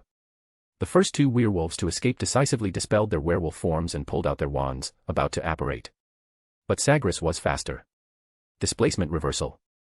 The werewolves who had just disappeared with apparition reappeared in midair, but the forcibly interrupted apparition tore their bodies into several pieces, scattered on the ground. Sagres' face grew increasingly calm. He stepped over a ground covered in werewolf fur and walked toward the dying gargoyle Scarfella, pointing his wand at the other party's forehead and coldly speaking, "Give my regards to Fenrir." A subtle ripple passed, and Gargoyle, impaled on the rock spikes, completely became a corpse. Turning to look at the massive Flint family manor, Sagres calmly controlled the torrent of steel to impact all the buildings. This ancient Baroque building was quickly devastated by magic, but to completely clear the magical portraits inside the building, Sagres stood at a distance and directly released a second ancient war magic. Deus Belli. Heareth mine own Caliph, Euro-Mongolian Tugrik Euro-Indian Rupee Dollar Nigerian Naira. The sky suddenly changed color, a huge burning meteor pierced through the clouds, plummeting with intense wind pressure. Boom. This was a remnant magic from the Giant and Wizard War era, and like Iron Torrent, both belonged to war magic focused on efficient killing, area destruction, and strategic control, and are now listed as forbidden arts by the International Confederation of Wizards. Sagres looked at the almost completely destroyed building and muttered to himself, "There are not many people left in the Flint family. I hope you learn your lesson." Chapter 30, Too Young, Too Dangerous. It wasn't dark yet when Sagres operated back to Hogsmeade. He uncharacteristically stopped by the pub for a while before slowly walking towards Hogwarts Castle. On the way back to the castle, he saw a shadowy figure, heavily cloaked, but Sagres knew his identity when they brushed past each other, Quirrell. After all, the strong smell of garlic was too obvious, all disguises seemed pale in comparison to this flaw. However, Sagres ignored him. This was Dumbledore's business, or rather, it was a task Dumbledore had given Snape, and it had nothing to do with him. Tomorrow there was a Quidditch House Cup match, and as with last time, Professor McGonagall had already invited him to watch, and while he still wasn't interested, he didn't refuse either. Time quickly came to the next day, and news from the Daily Prophet swept through the campus. The estate of the Flint family, one of the sacred 28 pure-blood families, was attacked by werewolves last night. This news caused quite a stir at Hogwarts. Many Slytherin students discussed it privately because their house Quidditch captain, Marcus, was a member of the Flint family. And reports about Sagres' teaching methods were almost ignored by everyone. He was happy to see this result, as nothing was more comfortable than quietly teaching at Hogwarts. He leisurely watched the game on the Quidditch pitch, and no accidents occurred during it, not only because Dumbledore was at the pitch, but Harry Potter also deserved credit. Why? Because he caught the golden snitch less than 5 minutes after the game started, ending the match. Sagres was in a good mood. This indirectly saved him a lot of time. He therefore spoke to Harry alone after the game. "I'm glad you didn't get lost in that mirror," Sagres patted Harry's shoulder. "You were excellent today, and I hope that in any future games I watch, you'll win as quickly as you did today." "Thank you, Professor Greengrass." Harry's face was flushed with excitement. Just as they were about to continue talking, Dumbledore called Sagres away, and Sagres' good mood instantly vanished. When he arrived at the headmaster's office, he found that Dumbledore wasn't the only one there. Professor McGonagall was also present. Hogwarts headmaster and deputy headmistress were talking to him at the same time, so what was going on? "What is it?" Without thinking much, Sagres naturally conjured a chair and sat down. "Sagres, I called you here because I wanted to ask you something." The headmaster glanced at Professor McGonagall beside him and said solemnly, "This matter concerns whether you can continue to serve as a professor at Hogwarts." Professor McGonagall's eyes widened when she heard this, and she covered her mouth in surprise, while Sagres remained calm, merely narrowing his eyes slightly. "Professor McGonagall, Albus, you called me here because Minerva, inviting Sagres back to Hogwarts was a joint decision between you and me." Dumbledore explained to her, and as Hogwarts deputy headmistress, the next matter should be decided by the two of us. After the old man finished, he turned his head seriously. "Sagres, you must tell me if what happened to the Flint family has anything to do with you." Professor McGonagall was even more surprised by this question and instinctively spoke, "What are you saying?" Albus, what does this have to do with Sagres? Wasn't it because of werewolves? I'm afraid it's not just because of werewolves, Minerva. Dumbledore looked at Sagres and said seriously, this might be a murder, Sagres, and I think we need to know the truth. Before that, I have to ask one thing. Sagres narrowed his eyes and looked at the old man behind the desk, his tone stiff. Are you interrogating me? Don't be like that, Sagres. I believe you, no matter what. Professor McGonagall affirmed to him. He turned to Professor McGonagall and calmly nodded. Yes, I admit, this matter is directly related to me. Gasp. Ignoring Professor McGonagall's wide eyes, Sagres looked at Dumbledore and continued, but there's something I don't understand, Dumbledore. He leaned back in his chair, his right hand continuously stroking the everlasting flowerwood wand inside his wizard robe. If you respect the law, then why didn't you stand up and tell everyone the truth when the Daily Prophet was slandering me? Without waiting for the old man to answer, he continued, and if you recognize power, then why are you using the law to suppress me when I'm seeking justice for myself? Am I acting weak and easily bullied? Or do you have a prejudice against me? Sagres said without hesitation, and to be honest, I've killed at least 80, if not 100, people. But my conscience is clear, because every one of them had a damned reason to die. He stared directly at Dumbledore, his gaze calm and cold. Regardless, this is not a reason for you to take a life, and I will not allow a murderer to teach my students. Dumbledore's tone was unhurried but unquestionable. Fair enough. Sagres said and was about to apparate when McGonagall's desperate voice came, Sagres. Please. Explain yourself. Silence fell in the office, and finally, Sagres spoke again. Yes, yesterday I went to the Daily Prophet headquarters, and Barnabas Guffey told me that Carbot Flint threatened him to publish defamatory reports about me. Then I went to the Flint family's estate. Professor McGonagall was too surprised to speak, while Dumbledore sternly questioned, and then you killed him. I'm afraid I'll disappoint you. Sagres felt nothing inside. That inbred imbecile, a waste whose mind is full of family honor and bloodline supremacy, doesn't deserve to die by my hand. Then who killed him? Why don't you check yourself, Mr. Headmaster? Sagres was not at all polite. Don't be like that, Sagres, I know you would never do such a thing without reason. Professor McGonagall soothed. Humph. He sneered. Do you know what curse Carbot used on me? The killing curse, Sagres said calmly. And in his manor's flower garden, at least 30 executed squibs are buried. The two heads opened their mouths, but Sagres ignored them and continued, to kill me. He didn't hesitate to collude with the werewolves of the Blood Moon Alliance, and even desecrated the bodies of those innocent dead with necromancy. I want to ask, shouldn't such a person die? He said coldly. I say I didn't kill him, but even if I did, what then? Even so, we shouldn't resort to vigilantism, but let the law judge him. The headmaster's expression softened considerably. Law. If the law worked, they should have been judged as soon as they executed the first squib, Sagres scoffed. So the werewolves killed him? Professor McGonagall asked softly. He nodded. Yes, Gargoyle, the tactical commander of the Blood Moon Alliance, killed him. But weren't they allies? Why would they? They were allies before transforming into werewolves, they weren't afterward. Dumbledore mostly understood, and he said with some emotion, I owe you an apology, Sagres, I misunderstood you. But I'm sorry, I can't forgive you. Sagres stood up and said expressionlessly, so if I'm ever truly wrong, don't expect me to surrender. He finished speaking and turned to leave the office. Snap. Professor McGonagall and Dumbledore exchanged glances, neither speaking for a moment. I don't think he's wrong, Professor McGonagall broke the silence and said earnestly. You're being a bit harsh on him, Albus, you'll only make him go down the wrong path. Is that so, Minerva? Dumbledore seemed lost in thought, murmuring, but he's too young, and he's growing too fast. If such a person loses control, the consequences will be more terrifying than 10 Lord Voldemorts. Professor McGonagall covered her mouth, she hadn't expected Dumbledore to say something like that. You know who wouldn't attack a pureblood for a few squibs? The portraits on the wall finally couldn't help but interject, and both Professor McGonagall and Dumbledore fell into thought upon hearing this. Chapter 31, Lecture. Light. Library. It was early March, and since auditing was permitted, Sagres's classes were becoming increasingly popular at Hogwarts. As he walked into the classroom with his textbook, a group of students immediately surrounded his messenger, Noctis, asking all sorts of questions. The raven on the lectern was so annoyed by the noise that he simply flew up to the ceiling and refused to come down. These students, having realized that Noctis was not dangerous, had clearly grown much bolder. They didn't dare bother Sagres, so they had to trouble his messenger instead. Many people still came to this class today, even some first-year young wizards were sitting in the classroom. Sagres didn't recognize many of them, but he noticed that Harry and his two friends were sitting in the front row, intently staring at the blackboard.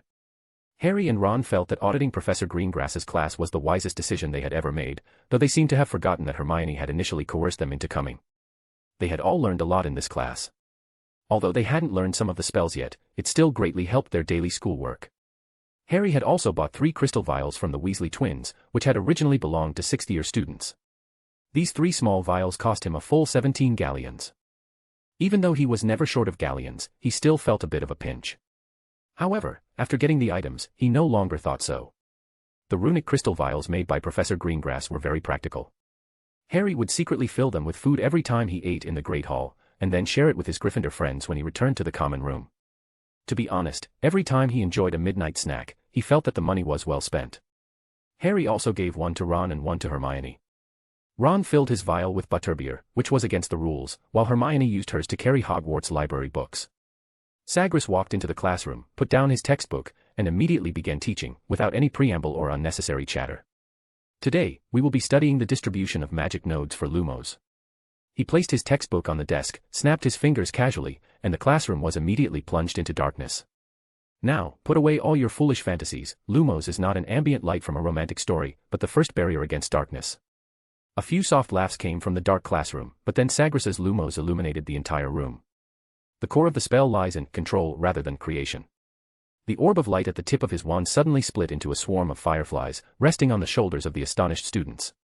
Cedric of Hufflepuff couldn't help but raise his hand to ask, "But Professor, the book says." The textbook was written 200 years ago.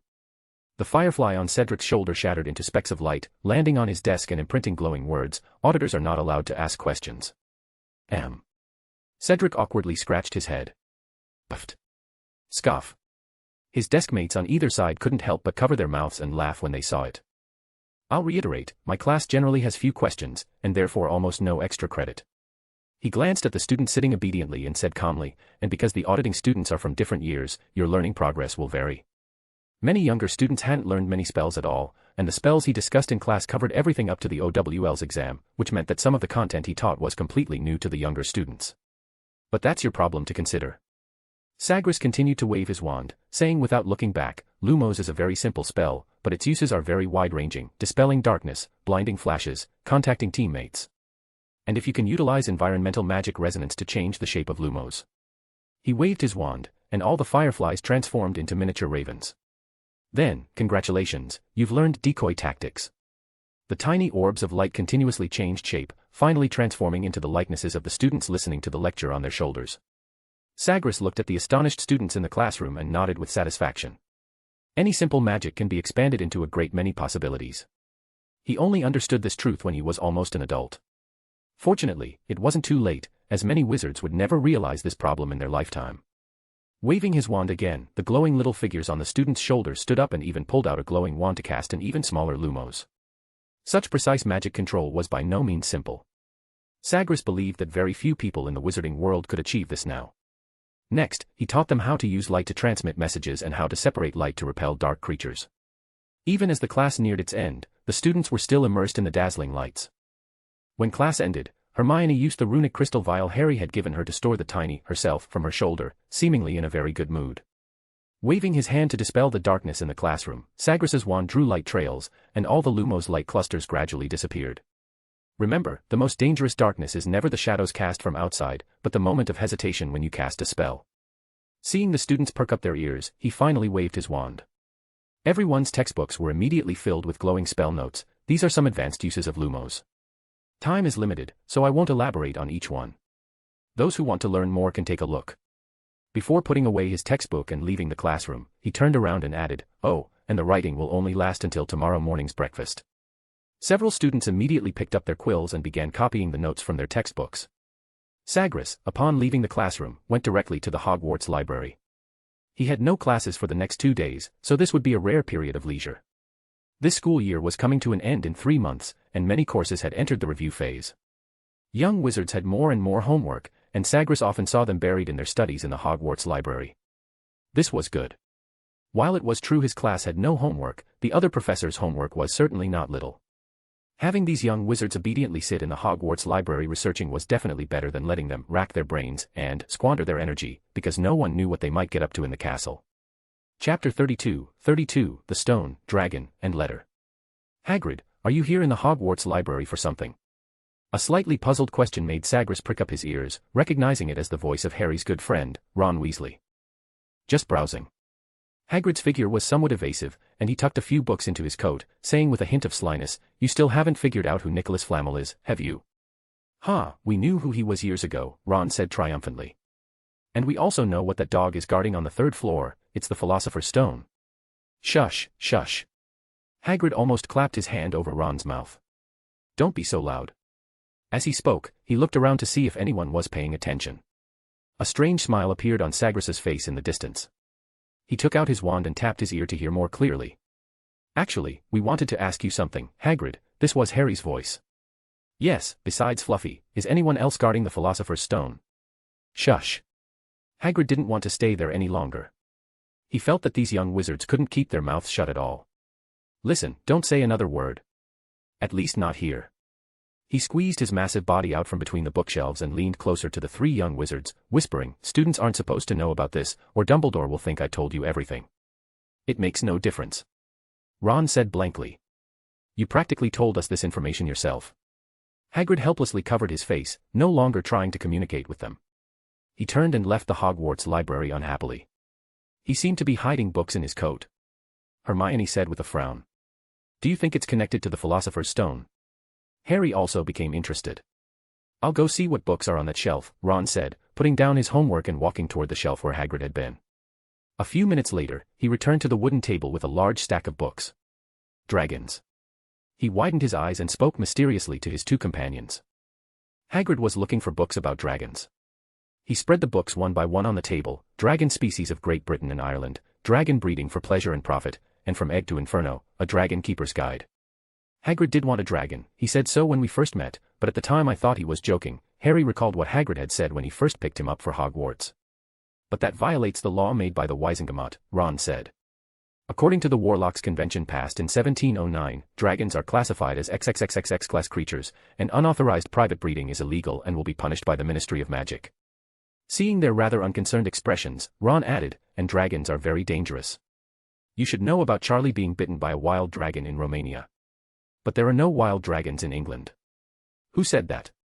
Ron corrected him. "There are common Welsh green dragons and Hebridean black dragons. And the Ministry of Magic has a department, the Department for the Regulation and Control of Magical Creatures, and its Dragon Research and Restraint Bureau is specifically tasked with concealing these wild dragons." "So what exactly is Hagrid up to?" "Let's go to his hut later, I'm almost done writing." Sagres listened to the rustling of their homework and finally put down his wand. The conversation contained a lot of information. They had first mentioned Nicholas Flamel and the Philosopher's Stone. Sagres, of course, knew who Nicholas Flamel was. He didn't need to look it up, because Nicholas Flamel, as the only known living creator of the Philosopher's Stone, was renowned in the magical world for his superb alchemical skills.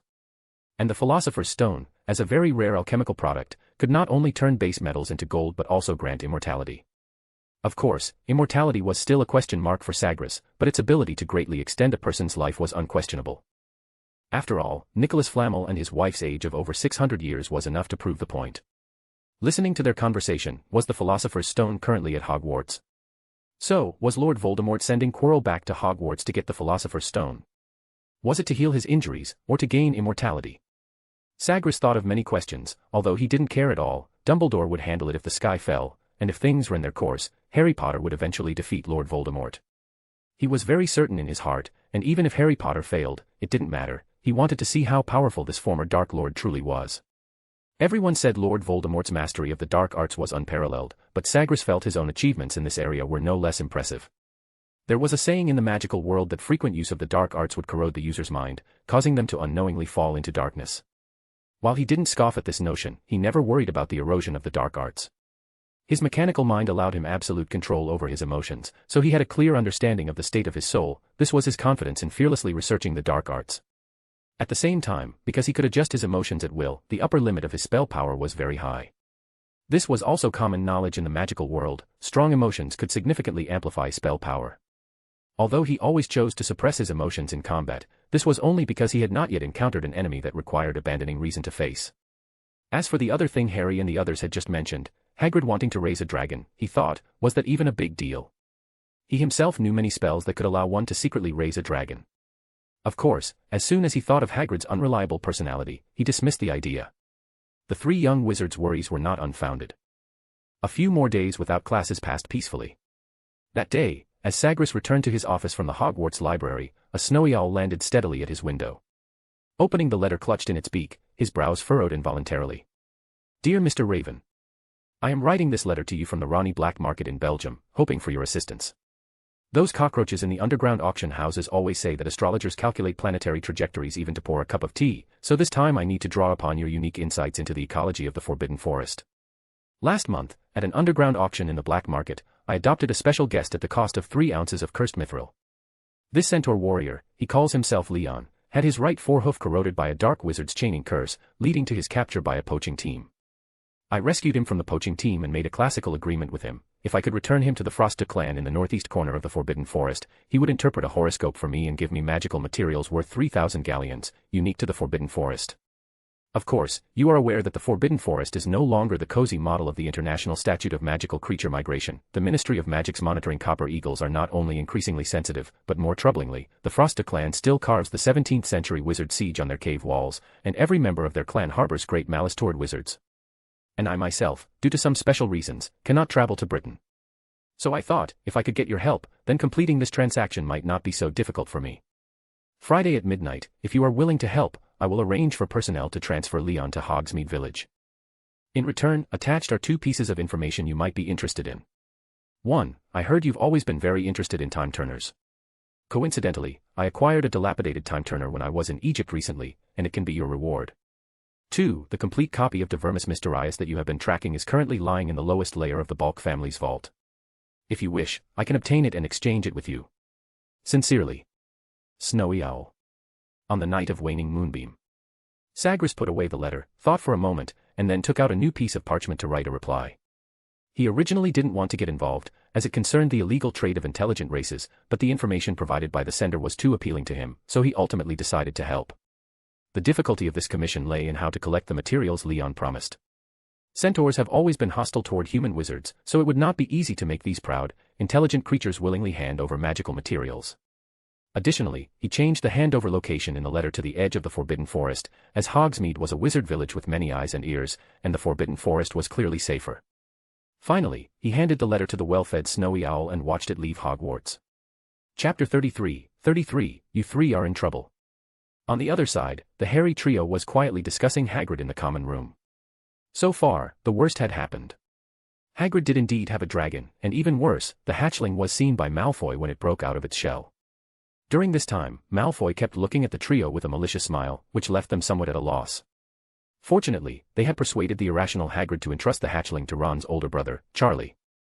All they needed to do was put the hatchling into a wooden crate tonight and send it to the top of the astronomy tower, where Charlie's colleagues would take it to Romania on broomsticks.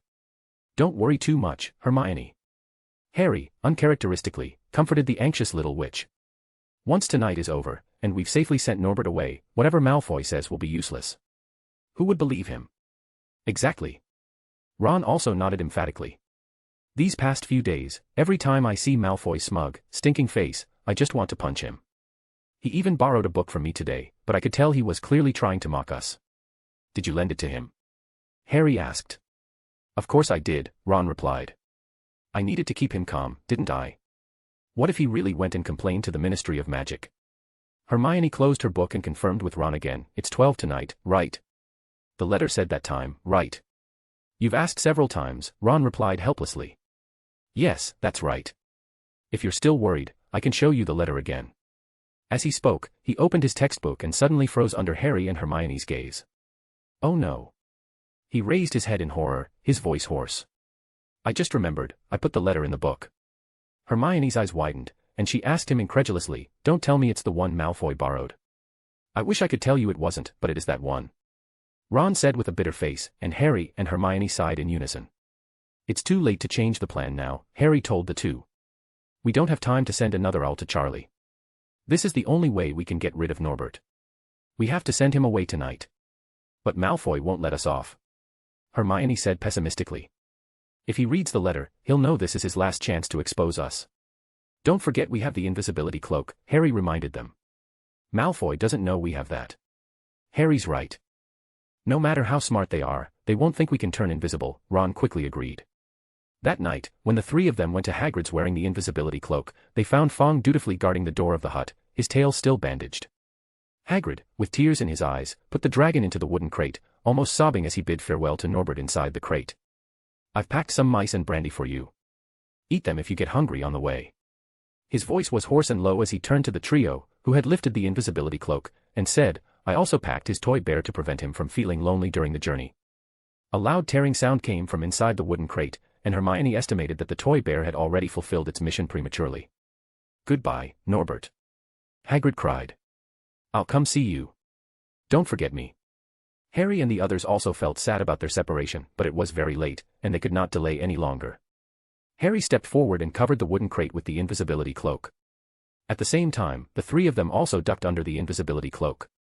Hermione took out her wand and used the levitation charm to make the wooden crate float. Harry and Ron were ready to lift the crate at any time to prevent Hermione's magic from running out.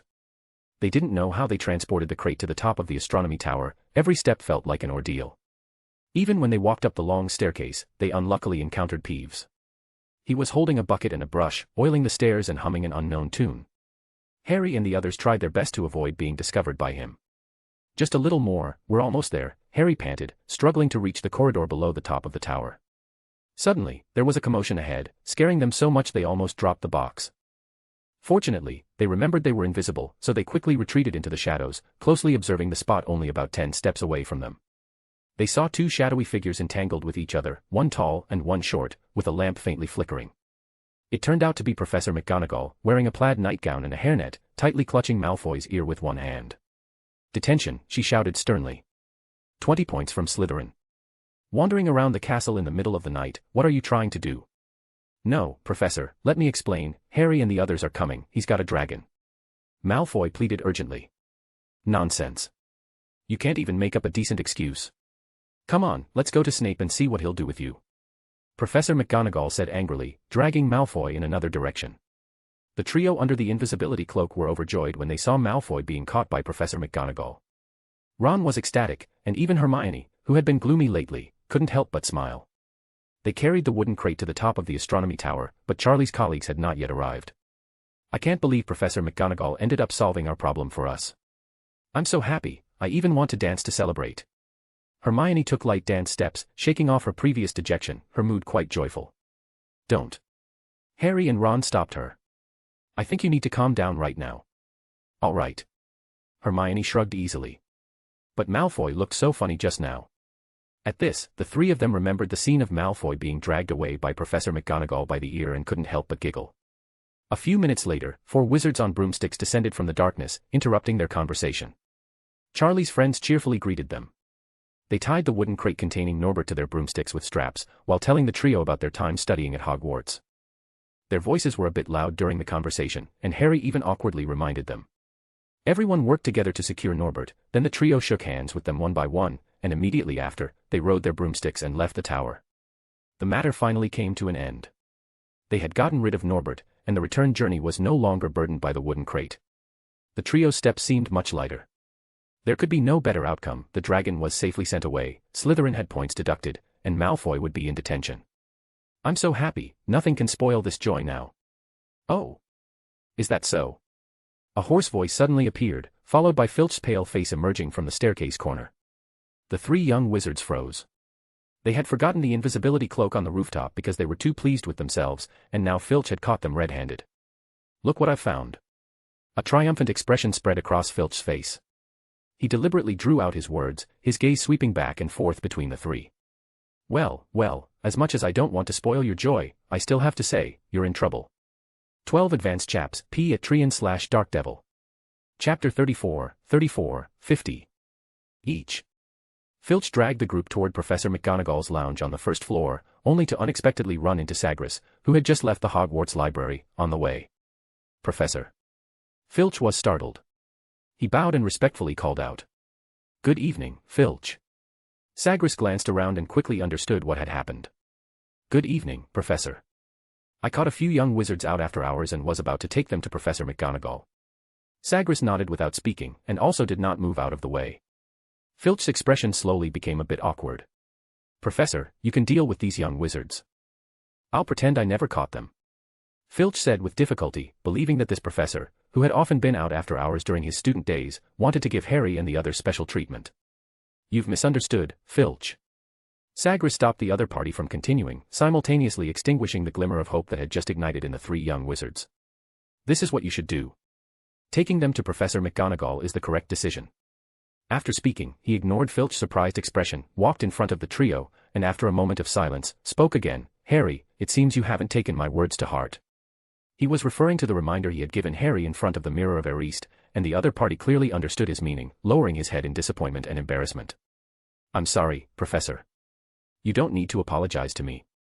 Sagres shook his head, interrupting. He looked at the trio's pitiful appearance, his tone devoid of any pity. I only hope you have sufficient reasons for violating school rules, rather than merely for some boring pranks. He pointedly looked at their slightly brightened eyes, then added, and I also hope that you were forced into your current predicament because there was truly no other way, and not because of your own foolishness, arrogance, and complacency. The trio became even more ashamed. After Sagres finished speaking, he moved aside, turned, and nodded to Filch. The latter, flattered, bowed in acknowledgement, then led the trio to continue on to Professor McGonagall's lounge. They reached Professor McGonagall's study on the first floor. The few of them stood there, not saying a word. Excuses, pretexts, and pretty little lies swirled in their minds, but none were useful. This time, they truly didn't know how to get out of their predicament. Their hearts were filled with regret, and they also felt that what Professor Greengrass had just said was absolutely right. They had been too complacent. How could they be so muddled as to forget the invisibility cloak on the roof? Most importantly, Professor McGonagall had even reprimanded Malfoy for them, which was tantamount to implicitly vouching for them. She must be extremely angry now. They even wanted to tell her about Norbert, but on second thought, they dismissed the idea. Mr. Filch says you climbed to the top of the astronomy tower in the early hours. Honestly, I'm very reluctant to believe this fact, so can anyone step forward and explain? Professor McGonagall asked them coldly. This was probably the first time Hermione couldn't answer a professor's question. The trio hung their heads, staring at Professor McGonagall's slippers, their mouths opening and closing, but in the end, they said nothing. No one speaking. Then I will. Professor McGonagall's expression was stern and angry. It doesn't take profound wisdom to figure out the truth. You fabricated a story about a dragon out of thin air, intending only to trick Draco Malfoy out of bed and seize the opportunity to play a prank on him and make him look foolish, and you actually succeeded. Do you find this very amusing? The trio still said nothing. I simply can't believe it. Professor McGonagall said gravely. Playing pranks on classmates, violating school rules, and wandering around the castle in the middle of the night. I've absolutely never heard of such things before. She had definitely heard of things like this, but she needed to discourage the first years from this kind of behavior as their teacher. You, Miss Granger, I thought you were very sensible. As for you, Mr. Potter, I thought you understood how to consider the house. And you, Mr. Weasley, your brothers have never done such things, they have always prided themselves on following the rules. Ron couldn't help but roll his eyes inwardly upon hearing this. That's only because you haven't caught George and Fred. All three of you will be given detention, and Gryffindor will lose 50 points because of this. 50. Harry gasped, would they not lose their first-place position? These points were hard won by him in Quidditch matches. Hermione's eyes widened too. 50 points, how many questions would she have to answer in class to earn that back? Ron found it even more unbelievable. After all, Malfoy had only lost 20 points, hadn't he? 50 each, Professor McGonagall added angrily, her long, pointed nose snorting, looking more like a dragon than Norbert. Hermione pleaded imploringly, Professor McGonagall, please. Harry also urgently called out, Professor, you can't.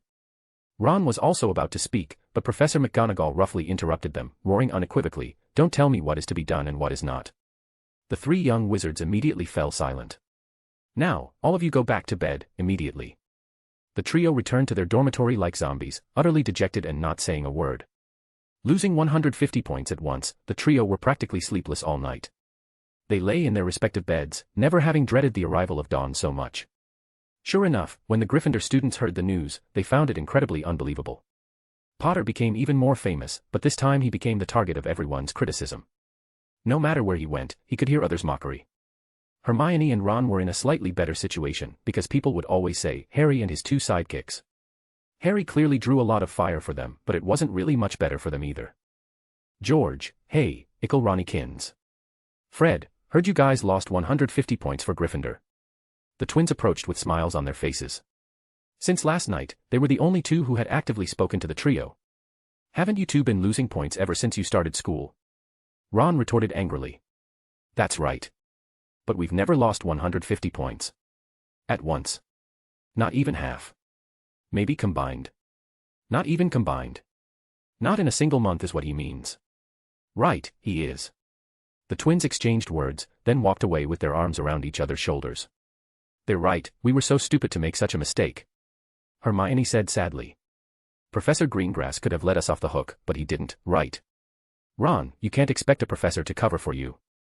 Of course, I was just saying. Ron also understood that this matter had nothing to do with Sagres. Actually, Professor Greengrass is already very different from other professors. Harry whispered. By the way, Harry, what did he mean by what he said to you last night? Ron recalled the first thing Sagres had said to Harry. That you didn't take his words to heart. Did he say anything to you? Before, when we stayed at Hogwarts over Christmas. Harry said, he knew every time we were out after hours, and that mirror. Was that when you lost 40 points? Ron asked in surprise. That's right. Professor Greengrass said he actually doesn't like Hogwarts' school rules either. He only deducted points to tell me we were being too careless, Harry said dejectedly. He warned me then, he said there's only one real rule at Hogwarts, and that's never to be caught red-handed when breaking the rules, but we were caught red-handed last night. Hermione couldn't help but interject, but Professor Greengrass is indeed very different. The little witch couldn't find the words to describe it for a moment and finally gave up. Do you think he knew everything we did last night from beginning to end? Ron suddenly asked in horror. I think so, Hermione nodded firmly. Don't forget what he said, we were caught precisely because of our own foolishness, arrogance, and complacency. So we can't blame anyone. Harry also nodded. Chapter 35, I'm a teacher after all. That day, as the class bell rang, Sagres was packing his textbooks, preparing to leave the classroom, when he overheard the malicious chatter of the young wizards. He looked up and saw Harry and his two friends walking past the Slytherins with their textbooks. The Slytherins were clapping and whistling, and some even cheered, "Thank you, Potter, you're truly our good friend, our great benefactor. After all, yesterday I was still wondering how to catch up to your score, but today my dream came true." Yes, if you ask me, Malfoy is truly amazing. That's right, he took their own head of house to catch them. Not everyone has the ability to do something like this. True. Malfoy lost 20 points, but due to him, they ended up losing 150. I think Malfoy is just bragging. I heard Filch was the one who caught them. Haha. Who cares? I think it's all thanks to the great Mr. Potter. As they mocked, they shoved Harry and his two friends aside and left the classroom in groups. Students from the other three houses didn't look kindly on Harry and his friends either, as they also didn't want Slytherin to win the House Cup, and this year, Gryffindor had been the most likely to defeat them. And the result? Malfoy made a sacrificial play and turned the tide, so much so that now, wherever the three of them went, they were met with glares and scorn. Even during Quidditch practice, people no longer called Harry by name, they just referred to him as that seeker. Thinking of this, Harry spotted Wood in the crowd. He called out to him forlornly and expressed his desire to quit the team. Sagres had long anticipated this situation, but he didn't want Harry to quit the Quidditch team. Although he didn't care much for Quidditch, Professor McGonagall invited him to every match. And Harry was indeed very talented. If he could end the game quickly each time, wouldn't that save time for everyone involved? Thinking this, he stepped forward to silence the noisy crowd and rescued Harry, Ron, and Hermione from the encirclement of the three houses. Ravenclaws, he stared at the Ravenclaw students in the crowd and said expressionlessly, "I'm very curious, what does this have to do with you?" Seeing the silent crowd, he continued mercilessly, "Placing your hopes on others, then turning on them when those hopes are dashed. Even if you had inherited just a trace of Ravenclaw's wisdom, you wouldn't be doing something so foolish." He reminded them, after all, whether or not Gryffindor lost points, Ravenclaw didn't become first place either, did it? As he spoke, he intentionally or unintentionally glanced at the Ravenclaw students. Those he looked at immediately lowered their heads. As for you, he raised his chin, indicating another group. The Sorting Hat always says that Hufflepuff students are loyal and fair to their friends, but regrettably, I haven't seen that here. He added, I don't know if only those who never make mistakes qualify as your friends, or if making a mistake means losing the right to be one. No one answered. Admiring them when they're useful, scorning them when they make mistakes, your shrewdness and snobbery are truly no less than Slytherin's, Sagres said without reservation.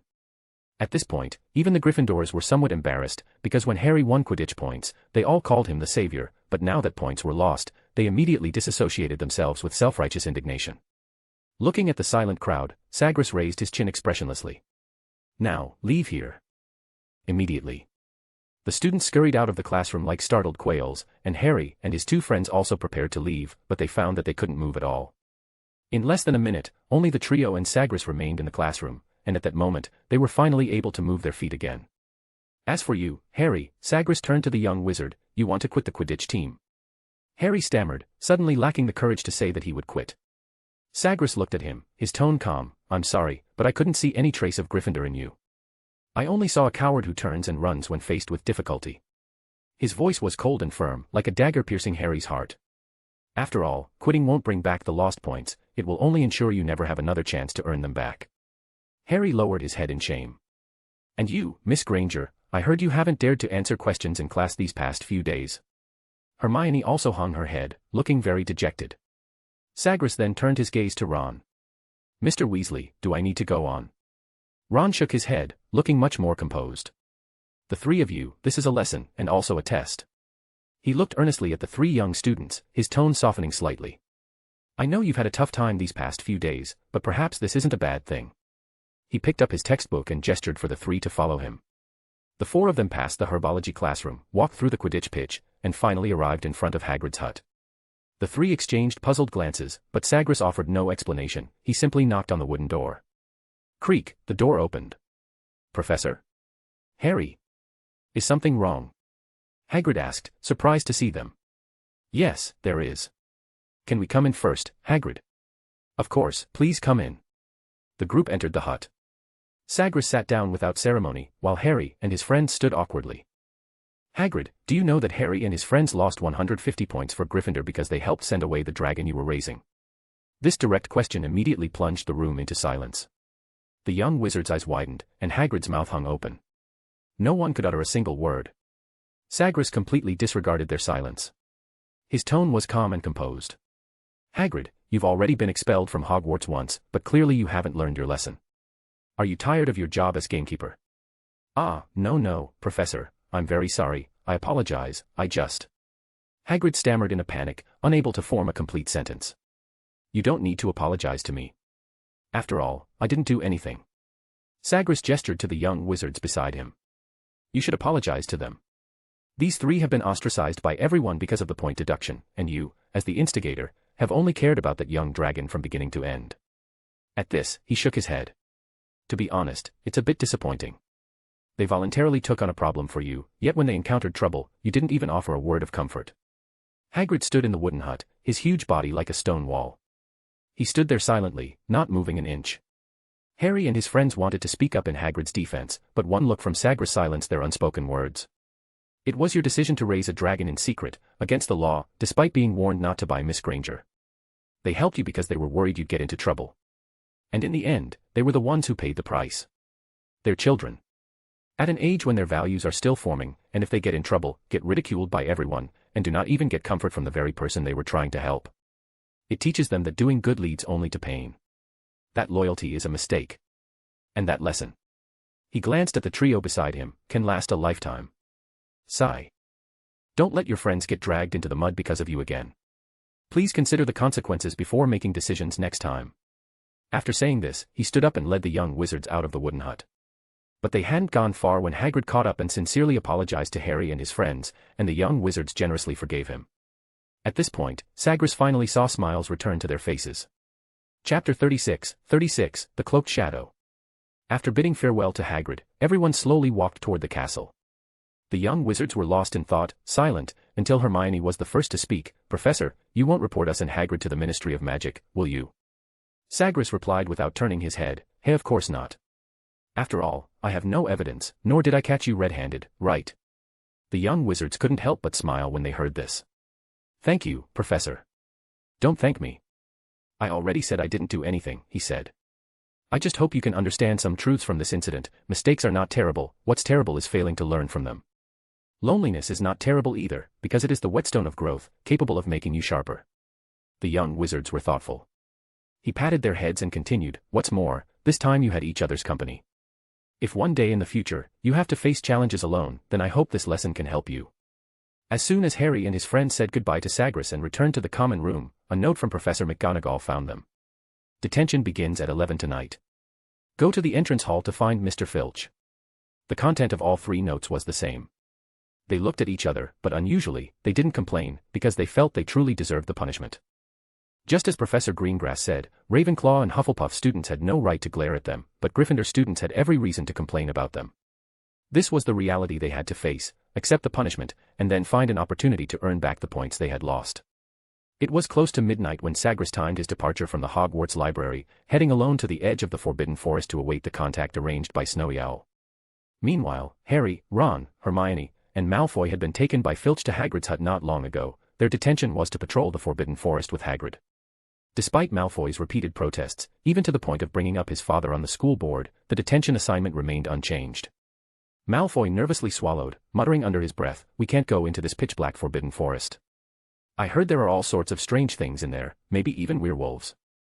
Hagrid's eyebrows shot up at this, and he retorted gruffly, "What were you doing earlier? You should have thought all this through before causing trouble. It's too late to say anything now. I'm not going in. If you still want to stay at Hogwarts, then you have to go," Hagrid said mercilessly.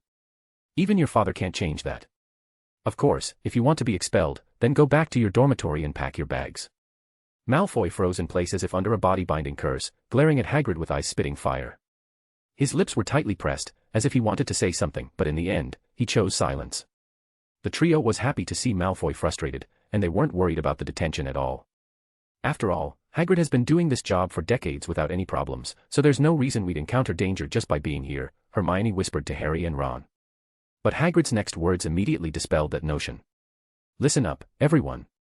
Tonight's operation is very dangerous, and I don't want to see anyone get hurt," Hagrid said firmly.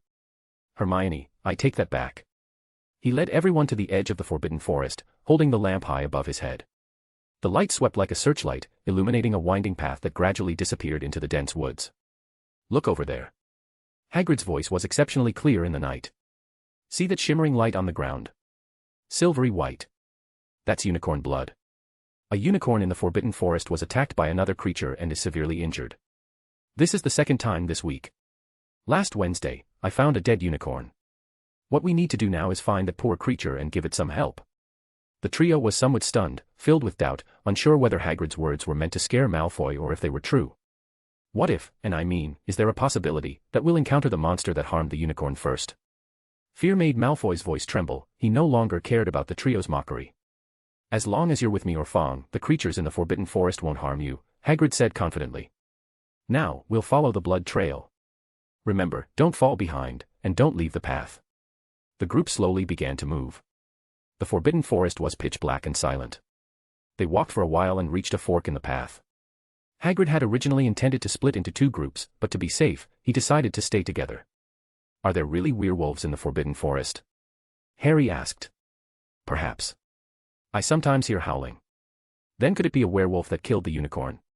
Ron asked. "Absolutely impossible," Hagrid said restlessly. "Catching a unicorn is no easy feat. They're creatures with powerful magic and are very fast. Before this, I had never heard of a unicorn being injured, never." They rounded an ancient, moss-covered tree stump that resembled a green throne. Not far away, the gentle sound of flowing water quietly emerged, like nature's soft melody, whispering the secrets of the deep Forbidden Forest. Suddenly, they all heard it. Something was approaching them. Hagrid stopped the 4 young wizards, herding them like ducks behind a towering oak tree. Then he drew an arrow, loaded it onto his crossbow, and raised it, ready to shoot. Something was sliding swiftly over the fallen leaves nearby. The sound was like a cloak dragging on the ground. This was followed by a faint sound of hooves. Hagrid squinted, watching the dark path, and after a few seconds, the sound gradually faded. "I think I understand," he muttered to himself. "Something that doesn't belong here has crept in. Could it be a werewolf?" Ron asked softly. "No," Hagrid said with certainty. "I don't know what it is, but it's definitely not a werewolf." Their steps grew slower, and everyone held their breath, trying to catch those subtle sounds. After another half-hour, they went deeper and deeper into the forest, where the trees became extremely dense, and the path was almost impassable. The bloodstains on the ground also became denser, almost forming a silver line. Through the gnarled branches of ancient oak trees, a patch of silvery white suddenly appeared amidst the dappled shadows. Harry suddenly held his breath, pointing into the distance. "Look over there." His voice was hoarse, trembling and caught in his throat. A snow-white halo lay among the decaying leaves. It was a dead unicorn. It was curled up on the thick fallen leaves, its slender limbs like haphazardly placed sticks, every strand of hair emitting a luminous white glow. Its emerald pupils still retained their clarity from when it was alive, but they reflected no trace of life, as if the entire forbidden forest's silence had solidified in those eyes. Hagrid's eyes widened. Just as he was about to approach and examine it, a clump of bushes at the edge of the clearing began to shake wildly. Then, a hooded figure flashed out of the shadows. It crawled slowly on the ground, like a beast gradually closing in. Everyone stood there dumbfounded, clearly frightened by the bizarre scene. Only Hagrid cautiously pulled out his giant crossbow and slowly aimed it at the cloaked figure. Whoosh! The crossbow bolt left the string, flying swiftly toward the strange figure. The cloaked shadow immediately looked up upon hearing the sound, and everyone finally saw, just beneath the hood, the silver-glowing unicorn blood covered the other's face. He was drinking unicorn blood. The strange shadow suddenly stood up, and the young wizards clearly saw that the arrow flying toward him in the air suddenly slowed down, and finally transformed into a constantly wriggling venomous snake, falling to the ground with a thud. Chapter 37, A Mysterious Witch in a Silver Cloak. That isn't a shadow creature. That's a wizard. The thought flashed through everyone's minds. And a powerful wizard at that, because they hadn't seen him make any movements, nor had they heard him utter any spells. This was standard silent, wandless casting, something they had only seen the professor do before. The cloaked figure quickly swam toward them. Hagrid hurriedly strung his crossbow, but his giant crossbow chose that moment to malfunction. Get out of here, he immediately turned back and shouted at the young wizards. But everyone was clearly scared by the dark figure. They stood rooted to the spot, not moving. Run! Hagrid roared, finally waking the few of them from their stupor. Fong, startled by the roar, tucked his tail and scurried away, and Malfoy also turned and fled. Harry suddenly felt a searing pain in his forehead scar, as if a red-hot poker had been jabbed into his head, nearly making him fall to the ground. What's wrong, Harry? Hermione noticed his abnormality and reached out to support the tottering Harry. Hermione. Ugh. We have to get out of here, or we'll drag Hagrid down, the little witch said firmly, her thoughts incredibly clear at that moment. No, I don't think we can leave Hagrid. Although Ron was very scared, he was unwilling to leave Hagrid alone here at this moment. Ugh. Harry didn't speak. His vision was blurry, and his head was splitting. He could barely stand steady. Not far away, Hagrid, holding two long arrows, charged fearlessly toward the dark figure. Flipendo. After a hoarse, low incantation of the knockback jinx, Hagrid's massive body was instantly struck by the spell, and he immediately flew backward at an even faster speed. When he climbed back up from the ground, he had just shaken his somewhat dizzy head when he discovered that Harry and the other two were still standing there. Why are you still here? He asked, surprised and a little angry. Go back to Hogwarts, find Dumbledore, or any professor. But Hagrid, Harry. I don't know what's wrong, he seems to have been hit by a spell. Hermione said frantically. What? Hagrid asked in surprise, but he realized this wasn't the time to dwell on it. So he immediately turned around and slammed the stone crossbow in his hand at the dark figure, then reached out and grabbed the young wizards by their collars, lifting them one in each hand, the remaining one he tucked under his arm, and then turned and ran. But as they turned, they saw a desperate scene. Another figure in a silver-gray cloak stood behind them, pointing a magnificent and strange wand at them. Holy light expulsio. Pure white light burst from the tip of the other's wand, and Hagrid and the others instinctively covered their eyes with their hands. And then it seemed as if nothing had happened. The young wizards were unharmed, their faces full of confusion. Hagrid checked his body in surprise and uncertainty. At this moment, that pleasant voice came again from beneath the silver-gray cloak. Glacey's inspiration. A massive surge of ice energy condensed in the air, then swiftly brushed past their cheeks, striking the swimming, monstrous figure behind them like a cannonball. Boom. A powerful explosion echoed through the forest, and the huge impact nearly made Hagrid lose his footing. The few of them, stunned with fright, looked back and realized that the monstrous figure that had killed the unicorn was gone. Ha. Ha. The pain in Harry's forehead scar disappeared. He and the others looked in astonishment at the person in the silver-gray cloak, only then realizing that the hood had been blown back by the force of the explosion. Long silver-white hair spilled from the hood, and the four of them, one large, three small, let out a collective gasp of surprise. It was a woman, and a very beautiful one at that. At the same time, a centaur emerged from the bushes behind her. Is he dead? No, he escaped, the woman said expressionlessly. All right. The centaur walked to the site of the explosion and used a hoof to turn over the frost-covered soil. Lion. Hagrid exclaimed in surprise. Good evening, Hagrid. Long time no see. Good evening. Not at all, I'm sore all over right now. Hagrid said. Lion, what are you doing here? What was that just now? And who is this lady? I'm sorry, Hagrid, I can only answer your first question. The centaur smiled at him. Not long ago, while I was patrolling the north, I was ambushed and captured by a group of dark wizards. Later, they sold me, moving me from place to place, until I ended up in Belgium. Dark wizards. The few of them looked in surprise at the witch in the silver-grey cloak beside him. She has nothing to do with this, the centaur said with a smile. I was rescued at an underground auction house in Belgium, and this beautiful lady was entrusted to bring me back, and of course, collect her reward along the way. Everyone's gaze returned to her. I am not responsible for collecting rewards. She stared intently at the unicorn's corpse, speaking without emotion. I am only responsible for bringing you back to Britain. Lion spread his hands, saying nothing. So you are all Hogwarts students, the woman suddenly asked the three young wizards. Ah, yes, we. The two young boys stammered, unable to speak. We are indeed Hogwarts students. We're first years, Hermione added, feeling a bit embarrassed by her companion's performance. Thank you, madam, thank you for saving us. To be honest, at first, we misunderstood and thought you were with that thing. Hagrid pointed to the large crater created by the explosion. She nodded without answering, then looked at the three young wizards with renewed interest. Since you are all Hogwarts students, do you know Sagres? You mean Professor Greengrass? Hermione paused. Of course, we certainly know him. His lessons are very interesting, and everyone learns a lot in his class. The woman showed a hint of a smile upon hearing this. Harry and Ron were caught off guard by this beautiful lady's sudden smile. They stood there dumbfounded, while Hermione kept pressing her hand to her forehead. As they were speaking, a deeper darkness suddenly approached rapidly from afar, its immense presence twisting the body of the Forbidden Forest itself. Malfoy emerged from somewhere, his face terrified, scrambling and stumbling to reach the others. The dark shadow was too fast and incredibly vast, and the trees rustled with its arrival. Everyone understood that no one could escape before it arrived. It felt like a premonition, as if something was urging them to give up resistance. So, everyone gathered quietly, silently awaiting the descent of the dark shadow. Only the cloaked woman remained still. She looked up at the dark shadow, her face showing no emotion. After an instant, or perhaps longer, just before it reached them, the dark shadow disappeared.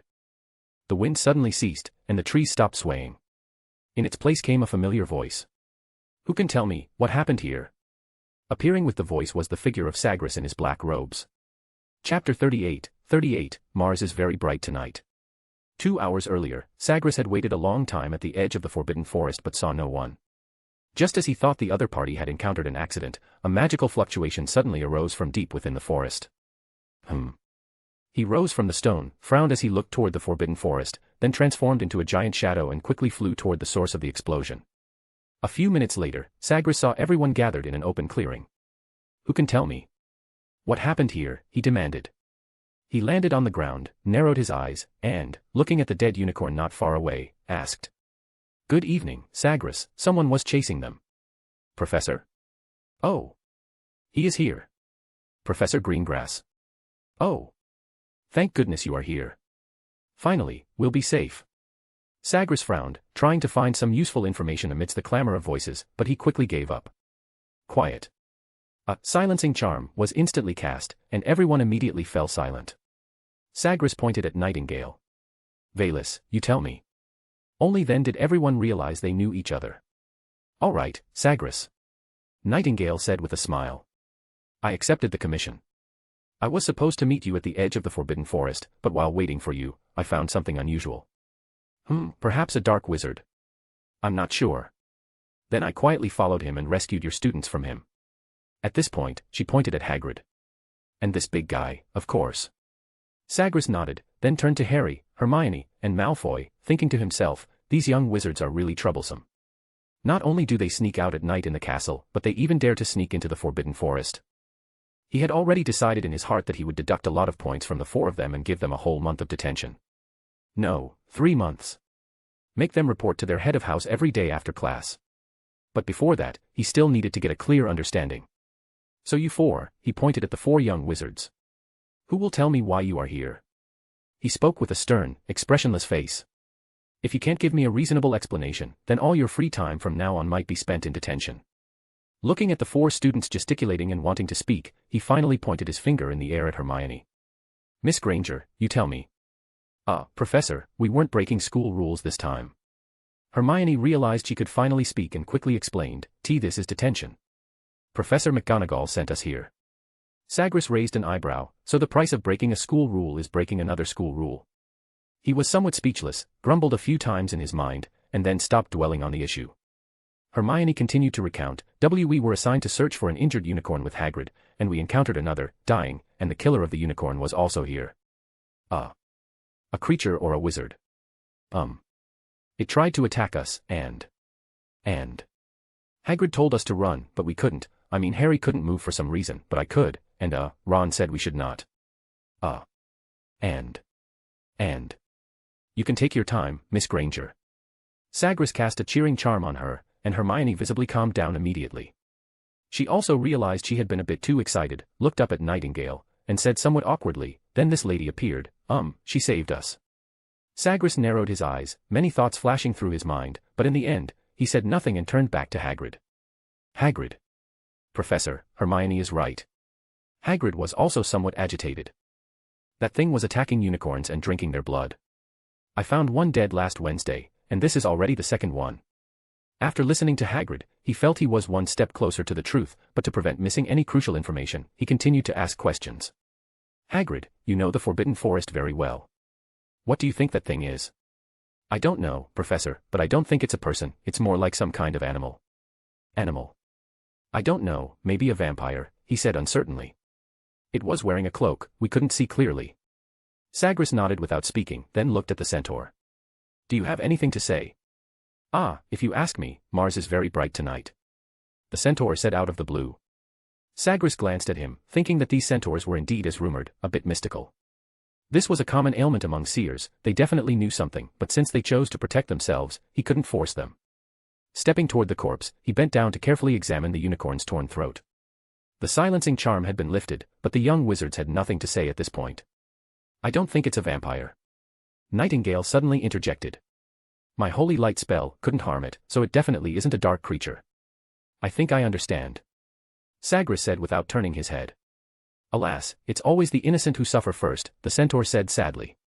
It was like this 300 years ago, and it's like this again today, 300 years later. Sagres hated the centaur's enigmatic behavior the most. He thought it was fine for the centaur to keep secrets, but why did he have to open his mouth and make his presence known at crucial moments? This feeling was like reminding everyone, come ask me. I know a secret. Lion, you know what that thing is, right? Sure enough, Hagrid immediately asked when he heard the centaur say that, tell us, Lion. Sorry, Hagrid, this is the star's instruction, a secret of the forest, so I cannot tell you. Lion said vaguely, looking at the sky. But didn't you see that unicorn? Hagrid pointed incredulously at the corpse not far away. It's dead, killed by something lurking in the forest, and you're still keeping secrets for the killer. I'm really sorry, Hagrid. Lion apologized again. We've sworn an oath, we must never defy the will of heaven or reveal the omens shown by the stars. Why can't you take your eyes off those distant stars? Harry couldn't help but ask. Preferring to gaze at ethereal stars rather than look at the innocent victim lying right before your eyes. Evidently, he found it very difficult to understand why the centaur remained so tight-lipped. All right. Sagres interrupted their conversation and said calmly, centaurs are skilled in astrology and herbal knowledge, capable of predicting the future and interpreting celestial phenomena. But rather than interfering, they prefer to observe the world as bystanders. He raised a hand to stop Hagrid, who was about to speak again, then continued to tell everyone, I know everyone is eager to know the truth, but we cannot expect others to risk retaliation to help us. The centaur cast a grateful look at him, but Sagres ignored it. Chapter 39, Masters of the Forest. I think not. Actually, it's not difficult to piece together the truth, if you know what unicorn blood is for. He dipped a finger into the silvery white blood, his deep eyes fixed on the viscous liquid on his fingertip. But the books never mentioned what their blood was for. We only use their tail, hair and horn in potions class, Hermione said, looking somewhat confused. This is to protect them, Nightingale interjected. Unicorn blood can heal the deepest wounds and prolong life, even for those on the verge of death. However, the moment your lips touch the blood, a curse will climb your bloodline like a poisonous vine, first pain, then decay, and finally, evil spirits gnawing at your organs, madness devouring your mind, until your soul is riddled with holes. Indeed. Sagres nodded. Not many people know this, and even fewer would do it. Who could it be? Who would do such a thing? Harry asked, puzzled. I mean, if you have to endure such a curse, isn't it better to die than to live? Exactly, the centaur, Lion, couldn't help but agree with Harry. Sagres stood up and suddenly asked the young wizard a question. Harry, you said that when that person approached you, the scar on your forehead suddenly hurt. Yes, Professor. Although it has hurt before, it was never this severe. Then isn't the answer obvious? He showed a strange smile, but it vanished in an instant. What? What did you say, Professor? I said the answer is already very clear, Harry. Who has been waiting silently for so many years, longing to make a comeback? And who is clinging to life, preparing to return? Harry's heart felt as if it had been suddenly gripped by a giant hand. Sagres's words echoed in his mind, each breath making the voice clearer. Oh my. Don't tell me. Hermione looked like she had a sudden realization. But isn't he? Isn't he? In a trance, Hagrid's rough, deep voice rang out again, there are rumors that he's dead. That's just the delusion of cowards. Such a soul is only fit to wander on the edge of life and death, never finding true peace. You mean Voldemort isn't dead? Harry asked, somewhat incredulously. A shiver ran through everyone's skin. Lord Voldemort. The Dark Lord who once commanded the winds and clouds, was he hiding in the Forbidden Forest right now? Had they just come face to face with him? Yes. Harry suddenly understood. The scar, that was what Lord Voldemort had left him, which was why it had suddenly hurt when the other person approached. Is this the truth? The truth the centaurs were unwilling to speak. Were they afraid of Lord Voldemort's retaliation? But everyone says that person's greatest fear is Dumbledore, and it's so close to Hogwarts, he shouldn't be here. Hermione couldn't help but say. Ugh. It doesn't make sense. He should run far away, not hide somewhere so close to Dumbledore. Perhaps because he wants something from the school. Ron suddenly spoke, his words reminding Harry and Hermione. You mean, magic? The three of them suddenly understood. Whoosh. An arrow suddenly shot through the treetops, flying rapidly toward them. Tempestus Maxima. Sagres casually cast a spell, and a fierce hurricane instantly enveloped them, deflecting the arrows aimed at them. A moment later, the hurricane dispersed. Everyone looked around in surprise and uncertainty, finding a group of centaurs slowly emerging from behind the bushes. They held bows and arrows, glaring at them menacingly. Poachers. They killed a unicorn. Lion. Why are you with them? Why did you bring them into the forest? Hagrid, we had an agreement, didn't we? No one else but you. The centaurs accused them vociferously, even pinning the crime of killing the unicorn on them. The young wizards grew agitated at this, while Sagres wore an as expected expression, looking at the surrounding centaurs with a half-smile. It wasn't us. Lord Voldemort did it. Harry defended. Lord Vold. Lion, what did you tell them? A centaur angrily questioned Lion. We all made an oath, have you forgotten? I didn't tell them anything, Bane. They figured it out themselves. Lies. You liar. He's not lying. Ron shouted. Isn't it obvious? We don't need the stars to tell us. The centaur named Bane was immediately enraged by these words. He angrily drew his bowstring, aiming the arrowhead at Ron. Say no more, Mr. Weasley. Sagres said calmly. They're just a bunch of arrogant wretches who only believe what they see. Other than that, they trust no one. As soon as he finished speaking, an arrow flew toward him. The other party was clearly provoked. Sagres disdainfully pursed his lips, and with just his modified return to sender spell, the arrow flew back toward the centaur at an even faster speed. The centaur named Bane quickly dodged, but the arrow still grazed his cheek. The other centaurs, seeing this, immediately drew their bows and aimed at everyone. Lion, perhaps you should tell them our intentions now. Nightingale also drew her wand, saying coldly. But Lion, standing just behind her, did not respond. His gaze flickered, guilt. Doubt, but he said nothing. Instead, he quietly stepped back, and kept stepping, until he stood among the ranks of his fellow centaurs. His silence said it all. Then came the voice of Bane, loud and full of command, Hagrid, take the human wizards and get out of the forest. They are not welcome here. What's wrong with you, Bane? We're just investigating the killer of the unicorn. Hagrid's voice boomed with disbelief, and he stepped forward protectively, placing his massive frame between the children and the centaurs. You know I'd never bring them here without a reason. A tense silence. Then. Whoosh. A volley of arrows sliced through the air toward Hagrid. Gasps escaped the young wizards, this couldn't be happening. Hagrid had always said nothing in the Forbidden Forest would ever harm him. Startled, Harry and his friends instinctively raised their wands, but before they could act, Sagres calmly pressed down on their wrists. Hen Nightingale. I knew this commission would be trouble, Sagres muttered, almost to himself.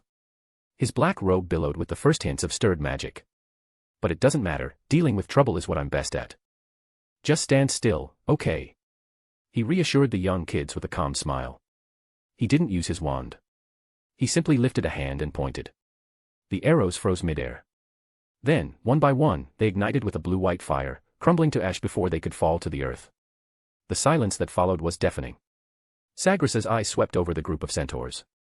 For the first time, the easy confidence in his gaze gave way to something colder, sharper. A thread of wrath glinted beneath the calm. I say. He began, his voice soft and venomous. Have you perhaps misunderstood something? He took a step forward, eyes glowing faintly. We are not welcome. The forbidden forest belongs to the centaurs, he asked, his voice now edged with power, and who decided that? As soon as he finished speaking, leaves rustled without wind. The trees groaned deep in their trunks. And from beneath the mossy undergrowth, thick green vines began to crawl out, snake-like, swift, and alive with ancient magic. They surged toward the centaurs. Some tried to leap away. Too late. The vines coiled around their ankles like predators striking prey. Then they yanked, hard. There was chaos. Gasps. Screams. Hooves thudded. Bows dropped. Within seconds, the forest was silent once more. Sagres raised a hand and flicked his fingers. And more than 20 centaurs, bound tight, arms and legs crushed by green tendrils, were hoisted upside down, swaying gently in the air like grotesque ornaments hanging from the night sky. 12 Advanced Chaps, P. Atrian/Dark Devil. Chapter 40, A Profound Lesson. Professor Greengrass. Hagrid's eyes widened at the sight, and he quickly tried to stop him. Don't hurt them, they're just... Hagrid. Sagres cut him off. Do I need to remind you? That centaur just shot 3 arrows, each aimed at our throats. But Professor. Think carefully before you speak, Hagrid, Sagres said expressionlessly. Oh, Myrtle's beard. How could this happen? How did things turn out like this? Hagrid finally gave up on pleading for the centaurs, standing in place and muttering to himself anxiously. The others, however, were not worried at all. This group of centaurs had been unfriendly from the start. Except for Hagrid, everyone else felt they deserved to suffer a bit. It was only because Sagres was still thinking about his commission that their fate wasn't even worse. He was now prepared to give these centaurs a profound lesson, as they didn't seem likely to hand over the payment willingly. Of course, he couldn't actually turn them into bean paste. Tree roots lifted from the soil, transforming into sharp wooden spikes, and treetops extended downward from above, their leaves turning into sharp razors. They moved as if alive, menacingly pointing at the centaurs' throats. The young wizard's eyes widened. These were extremely advanced Homerfoo's charms, something they had never seen before. Even Malfoy was stunned. Only now did he understand why his father had warned him never to provoke the dangerous madman at school. The trio stared intently at the vines and wooden spikes, listening to every word Sagres spoke. I hear centaur tribes usually have 2 leaders, Sagres said. One male responsible for hunting and war, and one female responsible for teaching astrology and magic. He approached Bane, the centaur, lowered his head to take out his wand, and asked mockingly, What? She didn't give you a divination prophecy before you left today? Puffed. Nightingale scoffed. The centaurs couldn't answer at all, their mouths were tightly bound by vines. Sagres stood there, calmly watching them, continuously toying with his everlasting flowerwood wand. I didn't want to do this. After all, my purpose here is simply to complete a commission. My friend rescued your companion from poachers, and I'm responsible for returning him to the Forbidden Forest and collecting the reward. He looked past Bane toward Lion. That's not hard to understand, is it? After all, it cost a considerable price to buy him from the underground auction house. Sagres clearly explained the entire situation, ensuring they understood his purpose and how the unicorn's body came to be there, detailing everything. Now, willing to communicate in a more civilized way. He waved his hand, removing the vines from their mouths. Centaurs never. Sagres then coldly sealed their mouths again. His patience was wearing thin. The Dementors of Azkaban were easier to communicate with than these centaurs. At least Dementors could feel fear, whereas this group of centaurs seemed to believe no one would dare to harm them. Swoosh. An arrow rose from the ground, piercing through the centaur's shoulder blade like a meteor. The pain made the centaur twitch uncontrollably. Seeing this, Nightingale promptly covered the young wizard's eyes. Never what? Sagres asked coldly. Never gentle and humble. The arrow returned, piercing through the other side of the centaur's shoulder. Spulch. Or never admit mistakes. The arrow penetrated the centaur's body again and hovered before Lion. Swoosh. Never show gratitude. The arrow once again pierced Lion's right foreleg, which was corroded by dark arts. Or never fulfill promises. Finally, the arrow directly shattered the centaur's injured leg. Hagrid finally couldn't hold back. He stepped forward, attempting to persuade Sagres to stop the violence. Nightingale also seized the opportunity to intervene, and only then did he temporarily cease. However, Sagres was determined to secure this reward. If the commission failed, he wouldn't get either the Time Turner or Vermis Mysteriis from Snowy Owl. Coincidentally, he had no intention of giving up either of these items. If necessary, he wouldn't hesitate to give this group of centaurs a profound lesson. The ground vibrated slightly, and a jarring clamor echoed from deep within the forest. It's a centaur charge. Nightingale turned to look at him. A chaotic sound of hooves arrived in an instant. Sagres raised his wand, and a massive stone wall immediately rose from the ground, precisely separating the charging centaurs. Please forgive my reckless kin. Unexpectedly, the tall centaur leading them spoke very sincerely. I apologize for their actions, and I have also brought you the agreed-upon payment. Sagres couldn't help but raise an eyebrow. It seemed the centaur astrologer truly had some skill. The other party had actually divined the exact course of events.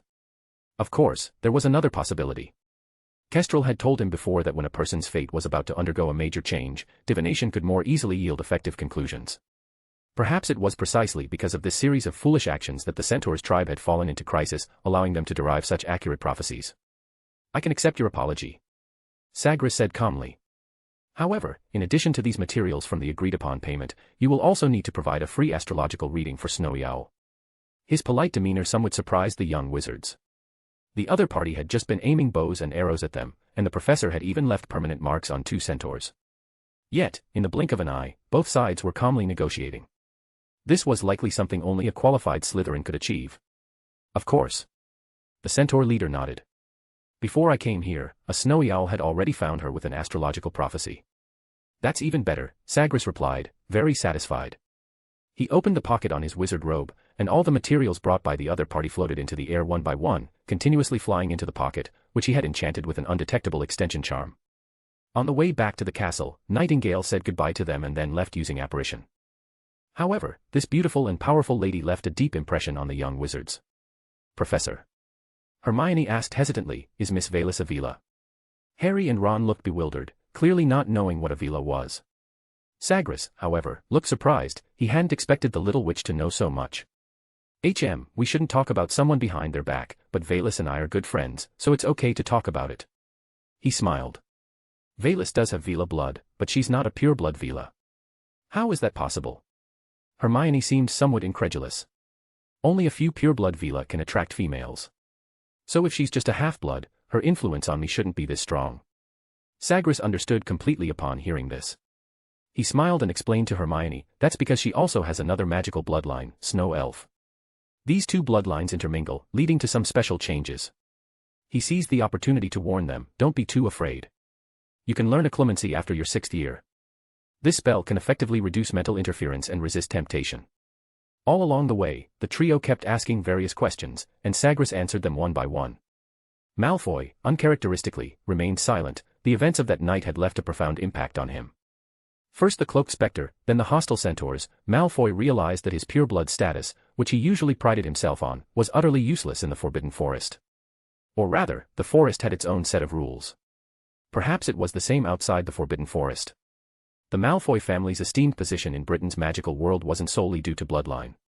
Recalling Sagres's overwhelming magic, Malfoy began to seriously consider this question for the first time. Oh, by the way, Hagrid. Sagres called out to him, don't enter the Forbidden Forest alone for the time being. All right, Professor Greengrass. Of course, if you absolutely must go, you must be accompanied by a professor. He warned seriously, I will speak to Dumbledore about this. Thank you, Professor. I'll be careful, Hagrid said gratefully. Chapter 41, Sagres Exam and the Manuscript. Time passed quickly, and exam week quietly arrived. Even Sagres Greengrass found himself unusually busy. Although preparing questions for the upcoming final exam wasn't something he was particularly interested in, he still put in a rare effort to ensure the exam covered all the content taught throughout the year. This wasn't difficult for Sagres. After all, his classes were always filled with various spells, and remembering this knowledge should have been easy. Of course, the real challenge lay in how to apply it flexibly, something the young wizard seriously lacked. As the weather grew increasingly hot, the students of Hogwarts became more and more irritable. This reached its peak when the professors handed out anti-cheating enchanted quills. Meanwhile, ever since returning from the Forbidden Forest, Harry had been plagued by nightmares. He knew the truth but was powerless to change anything. He could only watch helplessly as time slipped away. Every night before falling asleep, Harry would imagine Voldemort gradually regaining his strength. Maybe one day Snape would steal the Philosopher's Stone and deliver it to Voldemort, who was waiting deep within the Forbidden Forest. And once Voldemort was fully restored, the first thing he would likely do was come to Hogwarts, to take Harry's life. Harry's mental state deteriorated by the day. Ironically, this led the other Gryffindor students to stop isolating him. Most of them simply assumed he was suffering from exam anxiety. Hermione and Ron continued to comfort him, repeatedly telling him that Hogwarts was the safest place in the world, that Voldemort wouldn't dare to barge in, and Snape could never bypass the trapdoor guarded by Fluffy to steal the Philosopher's Stone. Amidst the anxious waiting, the week-long final exams finally arrived. Sagres was only responsible for the 5th and 7th year exams, which seemed quite simple in his eyes. All of you, listen carefully. The Charms Theory and Practical exam is very simple. The practical portion is to grab a test paper, and the theory portion is to complete the test paper. Professor, I don't understand. A student asked. You'll understand soon enough. Sagres tossed the test papers into the air. The pieces of parchment transformed into birds, paper cranes, and insects, flying and darting around the classroom. You have 2 hours to catch one test paper. If you succeed, you pass the practical exam. Any spell is allowed, I don't care whether I've taught it or not. What if we can't catch one, Professor? Another student asked. Then it's a 0, Sagres replied, sitting down in a chair. He casually added, 0 for both the practical and the written exam. He then waved his everlasting flowerwood wand at the blackboard, conjuring a clock. You now have 1 hour and 58 minutes left. The classroom instantly descended into chaos. The papers, now transformed into little creatures, were incredibly agile. They could circle a young wizard several times within seconds. Even worse, whenever someone tried to grab them by hand, the enchanted papers would mock loudly. Fool. You're a wizard. Fool. You're a wizard. The young wizards all pulled out their wands at once, and in an instant, the classroom was filled with flashes of spell light. Petrificus Totalis, Stupefy, Bombarda, along with freezing charms, binding charms, and leglocker curses, every kind of spell was flying through the air. Many students weren't even aiming, they were just casting as fast as possible. Various spells intertwined, plunging the classroom into complete chaos. At first, because there were so many enchanted test papers, quite a few students managed to grab one purely by luck. Seeing this, other young wizards became even more frantic and began launching indiscriminate attacks. They unleashed all sorts of their favorite jinxes, targeting the areas where the test papers clustered the most densely. Some unlucky students were hit by stray spell fire. Soon, they discovered that whenever someone was struck by another spell, the countdown clock on the blackboard would instantly decrease by 1 minute. This group of unreliable young wizards finally calmed down and started paying serious attention to their aim. Sagres also had to intervene to save a boy who had been hit by a stunning spell, a girl who had been cursed with Tarantaligra, 2 boys petrified by Petrificus Totalis, and 1 poor student who was hit by Incendio Maxima, ending up covered in painful, burning boils. As more and more test papers were caught, it became increasingly difficult to grab one. Some of the more talented students decided to cooperate. They divided the work clearly, some herded the flying papers into the corners, others used spells to restrict their movement, and a third group focused on large area offensive spells to overwhelm the targets. Although their first few attempts ended in failure, after a couple of rounds, their coordination noticeably improved. In the end, a well-timed, 8-person Bombarda Maxima produced impressive results. The attack range covered nearly half the classroom. Sagres was quite pleased. It seemed that these underage wizards had indeed learned something useful from his practical lessons. Of course, there were still a few fools, for example, several students who used fire-based spells like Incendio Maxima, completely burning their test papers to ashes. Those students were now firmly locked onto Sagres' zero-score list. Yes, he had indeed said there were no restrictions on spells. But using fire spells to capture parchment, well, it wasn't technically impossible, but realistically, only a professor might pull it off successfully. As the hours quickly passed, Sagres stood up, holding the parchment test papers that automatically flew into his hands, and walked out of the classroom. Early the next morning, a snowy eagle owl descended from the Olary. The letter from Snowy Owl was stored in the small cylindrical capsule attached to the owl's sharp talons. To the esteemed Mr. Raven. Your efficiency and precision have outshone even the most seasoned black market traders in Knockturn Alley. I hereby present the payment as stipulated in our contract, along with this letter as a token of appreciation for your impeccable professionalism. A copy of De Vermis Mysteriis is enclosed. I hope it aids you in unraveling the mysteries that trouble you and helps you find the answers you seek.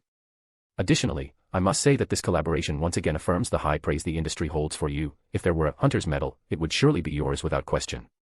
As previously mentioned, my private collection room will always remain open to you with the highest clearance for trading. Should you have need in the future, my encrypted Fluent network password is Eternal Night's Rainbow.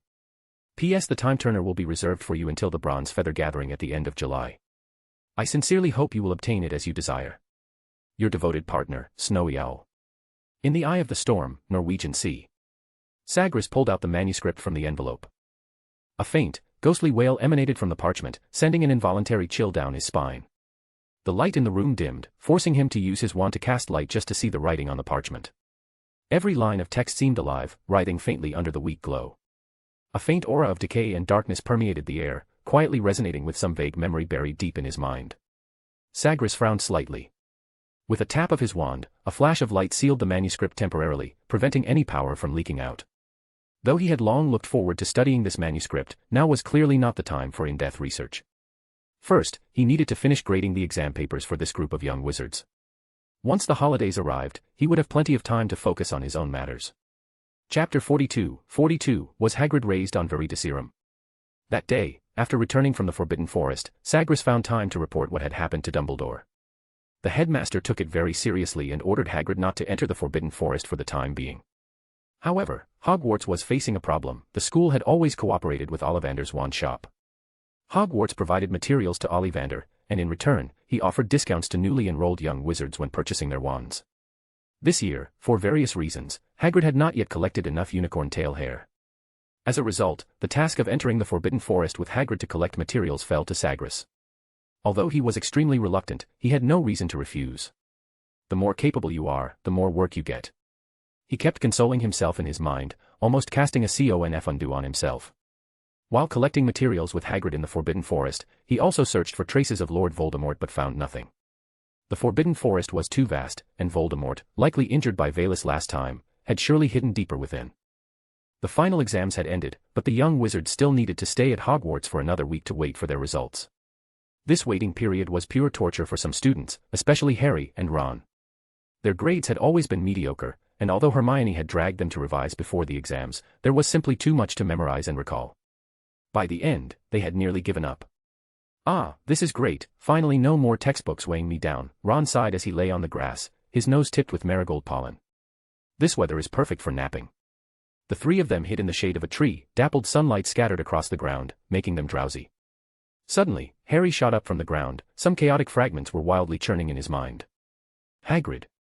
Harry suddenly spun around, the hem of his wizard robe sweeping across the other two's faces. We need to go see him immediately. Hermione quickly stood up, bracing herself on her knees. Are you crazy, Harry? We just finished lunch. Didn't you notice? Harry's breathing was quick and shallow, as if he was frightened. Hagrid wanted a dragon, and just so happened to get a dragon. But why would that stranger be wandering around with a dragon egg? He spoke while running. How many people have you ever seen casually carrying a dragon egg in their pocket? That's a violation of the statute of secrecy. What's more? He suddenly fell silent, his Adam's apple bobbing as he swallowed hard. What's more, it's not exactly hard to get information out of Hagrid. We know that better than anyone, don't we? Ron's grin froze at the corners of his mouth. He glanced at the goosebumps standing up on Harry's neck and suddenly realized this was no impulsive guess, this was serious. Sagres had just returned to Hagrid's hut with him when the trio came rushing over. Hello there. Hagrid greeted them warmly. Did the exams go well? Well. Nothing could be worse. Ron had just opened his mouth before catching sight of Sagres. He immediately straightened and greeted, "Gee, good afternoon, Professor Greengrass." "Hello, Mr. Weasley." The other two young students also quickly followed suit and greeted him. "Hagrid, we've got something urgent to talk about." Harry glanced uneasily at Sagres. "Please, don't mind me," Sagres said calmly, sipping his tea as he watched Hagrid carefully comb through the unicorn tail hair. "Do you remember the night you won Norbert, Hagrid?" Harry tried to suppress the urgency in his heart, forcing his voice to stay steady. "The man who gave you Norbert, do you know who he was?" Hagrid held the unicorn tail hair in his hands, not looking up as he replied, "I never saw his face." The fellow wouldn't take off his cloak, no matter what. The trio almost simultaneously straightened, their eyes locking onto Hagrid's face like arrows. "Don't look at me like that, it's normal." Hagrid scratched at his messy hair. "There's always shady types in the Hog's Head. Merlin knows what he actually looks like." We were playing Exploding Snap. Honestly, his luck was good at first, so I drank quite a bit. But I won the last round, and Norbert was mine. At the time, he seemed a bit reluctant, said I probably couldn't handle a dragon. I told him I wasn't afraid of werewolves or giants, and even Fluffy listens to me. Was he? Harry swallowed hard, his Adam's apple bobbing, particularly interested in Fluffy. Oh, yeah. Hagrid said without thinking. Well, it's a Cerberus. Not many people have seen one, let alone raised one. It's only natural he was curious. And, did you tell him anything else? Harry pressed. Well. I just told him not to worry. I'm great with magical creatures. Told him, for example, with Fluffy. All you have to do is play him a bit of music and he'll fall right asleep, like a kitten. At this, Sagres let out a sigh, while the three young wizards looked horrified. Should I not have said that? Hagrid finally realized, looking uneasy. But the three had already turned and dashed for the door. Goodbye, Professor Greengrass. Goodbye, Hagrid. The three young wizards shouted without looking back. Don't run, stop. Hagrid's giant palm slapped the oak door, making dust fall from the walls. Music. What cursed music? I didn't say anything. Hagrid, you. Sagres paused, struggling to find the right words to express his feelings. What's wrong, Professor? Nothing. In truth, what he wanted to ask was, were you raised on Veritaserum? But it didn't matter. Not long ago, Sagres had asked Dumbledore about the situation, and the headmaster had assured him that the Philosopher's Stone was very safe. Moreover, Dumbledore had been stationed at Hogwarts this entire time, and Quirrell, his minion, was clearly ineffective. The men spent every day secretly hoping someone would notice his abnormality and rescue him from Voldemort's control, probably. As for Voldemort himself, he didn't dare to recklessly enter Hogwarts. So for now, the Philosopher's Stone was indeed safe. But Sagres knew he needed to seize the opportunity to conduct a thorough search of the Forbidden Forest. With any luck, he might still find traces of the Dark Lord. However, that very afternoon, Sagres was summoned to Dumbledore's office. The headmaster informed him that he needed to go to the Ministry of Magic and instructed Sagres to temporarily suspend his plan to search the Forbidden Forest. Sagres had no objections to this. Upon returning to his office, he readily picked up the De Vermis Mysteriis manuscript to study. After all, he had nothing else to do. The De Vermis Mysteriis manuscript originated from the underground of a monastery in 12th century Venice, whose name has long since been erased from history. Its author, Edmund the Blind Monk, was actually a notorious inquisitor in the Muggle world. During one of his witch-burning campaigns, he accidentally discovered a piece of human skin covered in strange writing. Edmund then spent 39 years in the monastery's underground laboratory before finally completing this manuscript. Sagres had previously seen a fragmented rubbing of this manuscript during his travels around the world, but at that time, he had only read the first half. Although the manuscript's text carried a degree of mental corruption, it wasn't entirely filled with worthless dark arts. His flesh-stripping spell had been developed after studying this manuscript, and its effects extended far beyond simple pain and torment. Sagres had even gleaned fragments of the mysteries of flesh magic and soul magic from it.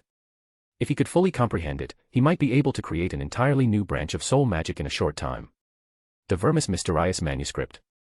Chapter 43, You're a Witch, Hermione. He was glad to be back at Hogwarts, for it housed the largest magical library in all of Britain, making the private collections of pureblood families seem paltry in comparison.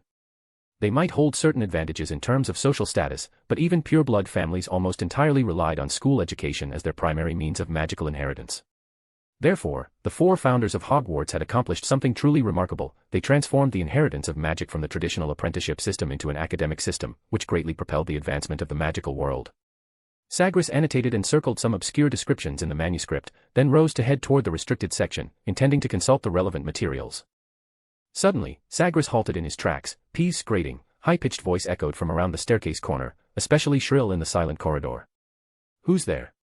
The troublemaker dragged out the words, circling in the air like a vulture sniffing out decay. Though I can't see you, Lord Peeves knows perfectly well. Someone's sneaking around here. Sagres sighed helplessly, slowly withdrawing the right foot he had already stepped forward with. Well, he'd run into them again. It seemed these young wizards really loved sneaking out at night. Sagres tapped his wand lightly against the wall, and the heavy marble instantly transformed into a transparent one-way glass. Through this magical window, he saw Peeves tugging at the tassels of the staircase carpet, making faces at the empty corridor. Let me guess, Peeves suddenly floated upside down in midair. Is it Myrtle? The crying Myrtle? Or a ghoul stealing food from the kitchens? Or perhaps, a young wizard out after curfew? He yanked the carpet open and draped it over his head like a cloak. Just as Peeves was about to start singing one of his tattletale songs, a hoarse whisper suddenly floated through the air, "The Bloody Baron has his reasons for not wishing to be seen." The voice made Peeves freeze midair like a rooster with its neck wrung. He performed a comical somersault, his bell-studded hat nearly flying off. "Our respected sir." Peeves' tone immediately turned sickeningly sweet, dripping with flattery as he performed an exaggerated curtsy. "Your loyal servant Peeves offers his sincerest apologies." As he spoke, he pretended to slap himself twice. "It's all the fault of my useless fish eyes." Scram. The command was concise and cold. Peeves shot up the staircase like a deflating balloon, knocking over a portrait on the way. The person in the portrait grumbled sleepily, catching only a rainbow-colored blur disappearing around the corner. Sagres narrowed his eyes. Though he couldn't see the speaker, he already knew who it was, who else but Harry Potter under his invisibility cloak. Most likely with his two ever-present companions. Interesting. Sagres curved his lips into a slight smile, and with a flick of his wand, dispelled the Homerfoo's charm from the marble wall. This was the staircase leading to the third-floor corridor, the very one Dumbledore had warned against entering during the welcome feast. Combining this with what he knew, it was obvious this corridor was where Dumbledore had hidden the Philosopher's Stone. From overheard snippets of conversation among the professors, it was clear that several of them had contributed to the defenses, laying down enchantments to protect the stone, one after another. As for Harry's purpose in coming here, it was self-evident. Based on what they'd learned from Hagrid earlier that afternoon, was it simple curiosity? Or was it out of genuine concern? Sagres didn't investigate further. After all, everyone had once been a student, and the minds of young wizards were always filled with strange and wonderful ideas. Sometimes they kept secrets for reasons that seemed ridiculous to adults. He also didn't bother catching the students out after curfew. Instead, he cast a disillusionment charm on Noctis, who was perched on his shoulder, and let it quietly follow them. Soon, Noctis trailed them to the entrance of the third-floor corridor. The door was already slightly ajar. Through Noctis's eyes, Sagres saw the door being pushed open a crack, then quickly pulled shut again. The raven darted inside just before it closed. As soon as Noctis entered, a massive three-headed dog immediately came into view. This must be Fluffy, just as Hagrid had mentioned. The enormous creature was sprawled on the floor, snoring, with a harp lying nearby. Clearly, someone had been here before them. Sagres's eyes glinted. He had originally only intended to observe this little night excursion, but unexpectedly stumbled upon something far more interesting. At that moment, Sagres was seated in the restricted section of the Hogwarts library. There was no rush to decipher the manuscript for now. He set the parchment aside on the table and focused his attention on watching this live broadcast. Through Noctis's eyes, he saw the sleeping Cerberus twitching its nose as though sensing something, showing faint signs of waking. Just then, the invisibility cloak was pulled off, revealing three figures appearing out of thin air. Harry Potter quickly took out a flute and began playing. The Cerberus tilted its head, yawned, and soon slumped into an even deeper sleep. Meanwhile, Ron quietly pulled open the trapdoor on the floor, and the three of them knelt at the edge, peering down. The hole was pitch black, nothing could be seen. Sagres watched as the group exchanged a few words. Then Harry handed the flute in his hand to Hermione and leapt straight down. "Ah. That's far too reckless," he couldn't help muttering softly. The boy jumped without the slightest hesitation, without considering whether the fall was too high and might kill him, or whether there were traps waiting below, like wooden spikes. To be honest, he admired this kind of courage. Truly worthy of being the so-called child of destiny.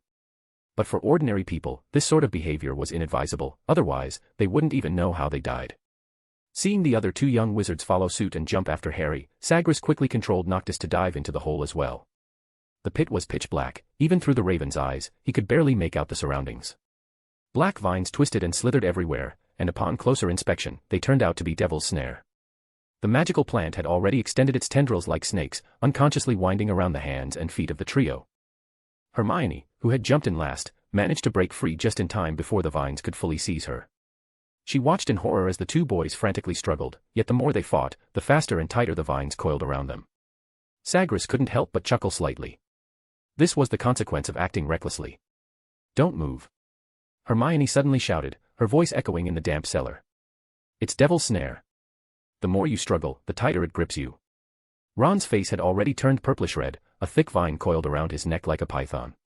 "Great," he squeezed out through gritted teeth. "Knowing this thing is called Devil's Snare is a huge help. Otherwise, I wouldn't even know what killed me." "Help, Hermione, think of a way to deal with it." Harry muttered through gritted teeth. I'm thinking. Hermione bit her lower lip, her curly hair plastered to her face with sweat. "Please hurry, or you'll only be able to save our corpses in a minute." The little witch ignored their shouting. Suddenly, her eyes lit up. Professor Sprout said that Devil's Snare likes dark, damp environments. Harry was using all his strength to pry open the vines constricting his chest. Then set it on fire. His glasses hung crookedly on his nose, the lenses completely fogged up. But. Hermione frantically searched her empty pockets. I don't have any firewood on me. Sagres's vision went dark. And even the Raven Noctis nearly tumbled out of the air. The professor of advanced charms theory and practice painfully clutched his forehead, as though struck by a stupefy. Ah. Merlin's girlfriend's hairy arse. You're a witch. Ron suddenly roared, now hanging upside down in midair. Supposed to be the intelligent one of us three. Use your bloody wand. This sentence struck Hermione like lightning. Oh, right. She abruptly pulled out her wand, her other hand reaching for the crystal vial hanging around her neck, a gift from Harry, containing a pre-prepared spell. She pulled out the stopper, and a miniature glowing figure, captured during one of Sagres's classes, flew out under her control. Lumos. A pure white light burst forth from the tiny figure, like a miniature sun illuminating the dark basement. The two boys entangled by the Devil's Snare immediately felt a wave of warmth. Within a few seconds, all the vines began to recoil from the light, shrinking away and loosening their grip. Chapter 44, The Trial of Courage. Cough, cough. Ron stumbled to the ground, gasping for breath, his fingers subconsciously clawing at the now absent vines. Harry staggered forward and fell, his glasses askew, but he immediately turned to Hermione. Well done. Hermione's hand trembled slightly. The spell within the crystal vial had dissipated, and she watched as the vines retreated into the cracks of the stone wall at an astonishing speed, leaving behind charred marks on the floor. Sagres pouted at the sight, muttering softly, dumb luck. Luckily you paid attention in class, Hermione. You're amazing. Harry clearly didn't think it was luck, he gave Hermione a thumbs up, constantly wiping the sweat from his face. That wasn't my spell. My own Lumos spell wouldn't have that much power. Hermione said, looking somewhat embarrassed. I know, Ron said, that's the one you got from Professor Greengrass's class, right? Yes, the little witch nodded, it's really hard to stay calm in a crisis. I'm sorry, Hermione. Harry interrupted her. You just saved us. Ron nodded repeatedly. You've done really well, Hermione. But that spell is used up now, right? The one in your vial. That's right, so we have to keep going, Hermione nodded. They passed through a dark tunnel, and suddenly a brightly lit circular chamber unfolded before them.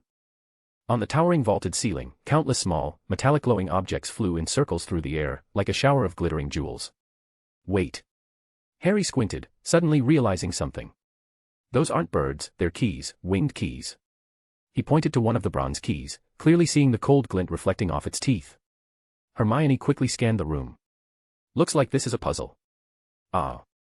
She pointed to a pile of broomsticks stacked in the corner. We need to catch the right key. Ron had already rushed to the elaborately carved wooden door, examining the keyhole. We're looking for an old, big key, silver, probably shaped like this. He gestured the size of the key to match the door handle. The trio quickly mounted the brooms and shot into the air. The flock of keys immediately stirred, scattering like a startled swarm of bees. Harry skillfully weaved through the metallic storm, his Quidditch seeker instincts quickly locking onto a target, a large silver key, with its left wing bent awkwardly, flying noticeably slower than the others. I see it. Harry dove straight toward the target. Ron and Hermione instantly understood and flanked him from both sides, helping clear a path through the flurry of keys. The key seemed to sense danger. It suddenly veered sharply and darted upwards. Harry pulled his broom up hard, performing a sharp inversion just inches from the ceiling. His right hand shot out, grabbing the struggling key with precision. Well done, mate. Ron cheered. The key flapped its wings furiously in Harry's hand until he shoved it into the keyhole and turned it. A crisp click echoed through the chamber as the door unlocked. In the shadows, Sagres's lips curved slightly. He noticed the fresh crease on the key's wing, clearly, whoever had passed through here had done so not long ago. Dumbledore had said this sequence of obstacles was designed to be ingenious, but Sagres had been contemplating another plan. Perhaps letting Quirrell obtain the Philosopher's Stone wouldn't be such a bad idea. If Sagres followed the trail, he might be able to track down Lord Voldemort's hiding place. What was that Muggle phrase? Lure the snake out of its hole. Yes, something like that. A sting operation. This was also why he hadn't stopped the trio so far. He didn't need to fabricate an excuse to be here, and if the young wizards truly faced life-threatening danger, he was more than capable of stepping in. Let's go. Harry pushed open the door, and the three figures disappeared into the shadowed passage beyond. Sagres controlled the Raven to follow, a hint of amusement flashing in his eyes. The trio pushed open the next door, and immediately, a massive wizard's chessboard unfolded before them. The black and white checkered floor stretched across the room, with 32 life-sized chess pieces lined up neatly, each towering over the three of them.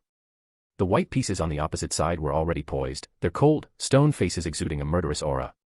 Among the three, Ron was clearly the best at chess, so this time, he naturally stepped forward to take command. "It looks like we'll have to play ourselves," Hermione's voice trembled slightly. The trio exchanged glances and silently walked toward the vacant black positions. Harry stepped in as a bishop, Hermione stood on the castle, and Ron took a deep breath before moving to the fallen knight's square. His fingertips trembled slightly, but the moment he touched the stone chess piece, his eyes sharpened. "Listen." His voice was surprisingly steady. "Harry, move 4 squares diagonally to the front right." The chess pieces began to shift with a heavy grinding sound. When the Black Knight was struck down by a brutal blow from the White Queen, the entire room trembled. The massive stone knight collapsed face first onto the board, cracks spreading through its armor. Hermione gasped, and Harry felt a chill creep up his spine. It's okay," Ron swallowed hard, his Adam's apple bobbing. "This is a necessary sacrifice. Harry, now move to take the opponent's bishop." As the game progressed, more and more black pieces fell and piled up against the wall. Beads of sweat gathered on Ron's forehead, but his voice grew steadier, his commands sharper. Twice, he predicted the white piece's 3-move attack pattern, moving Harry and Hermione out of danger just in time. The Raven leaned against a stone pillar hidden in the shadows, a hint of admiration flashing in his eyes. The calm, analytical mindset the red-haired boy displayed at this moment was genuinely impressive, not only calculating his own moves but managing the entire battlefield as well. This Weasley boy, perhaps, was far more interesting than he first appeared. "Listen," Ron suddenly broke the silence, his voice unusually calm. "Next. I have to be taken."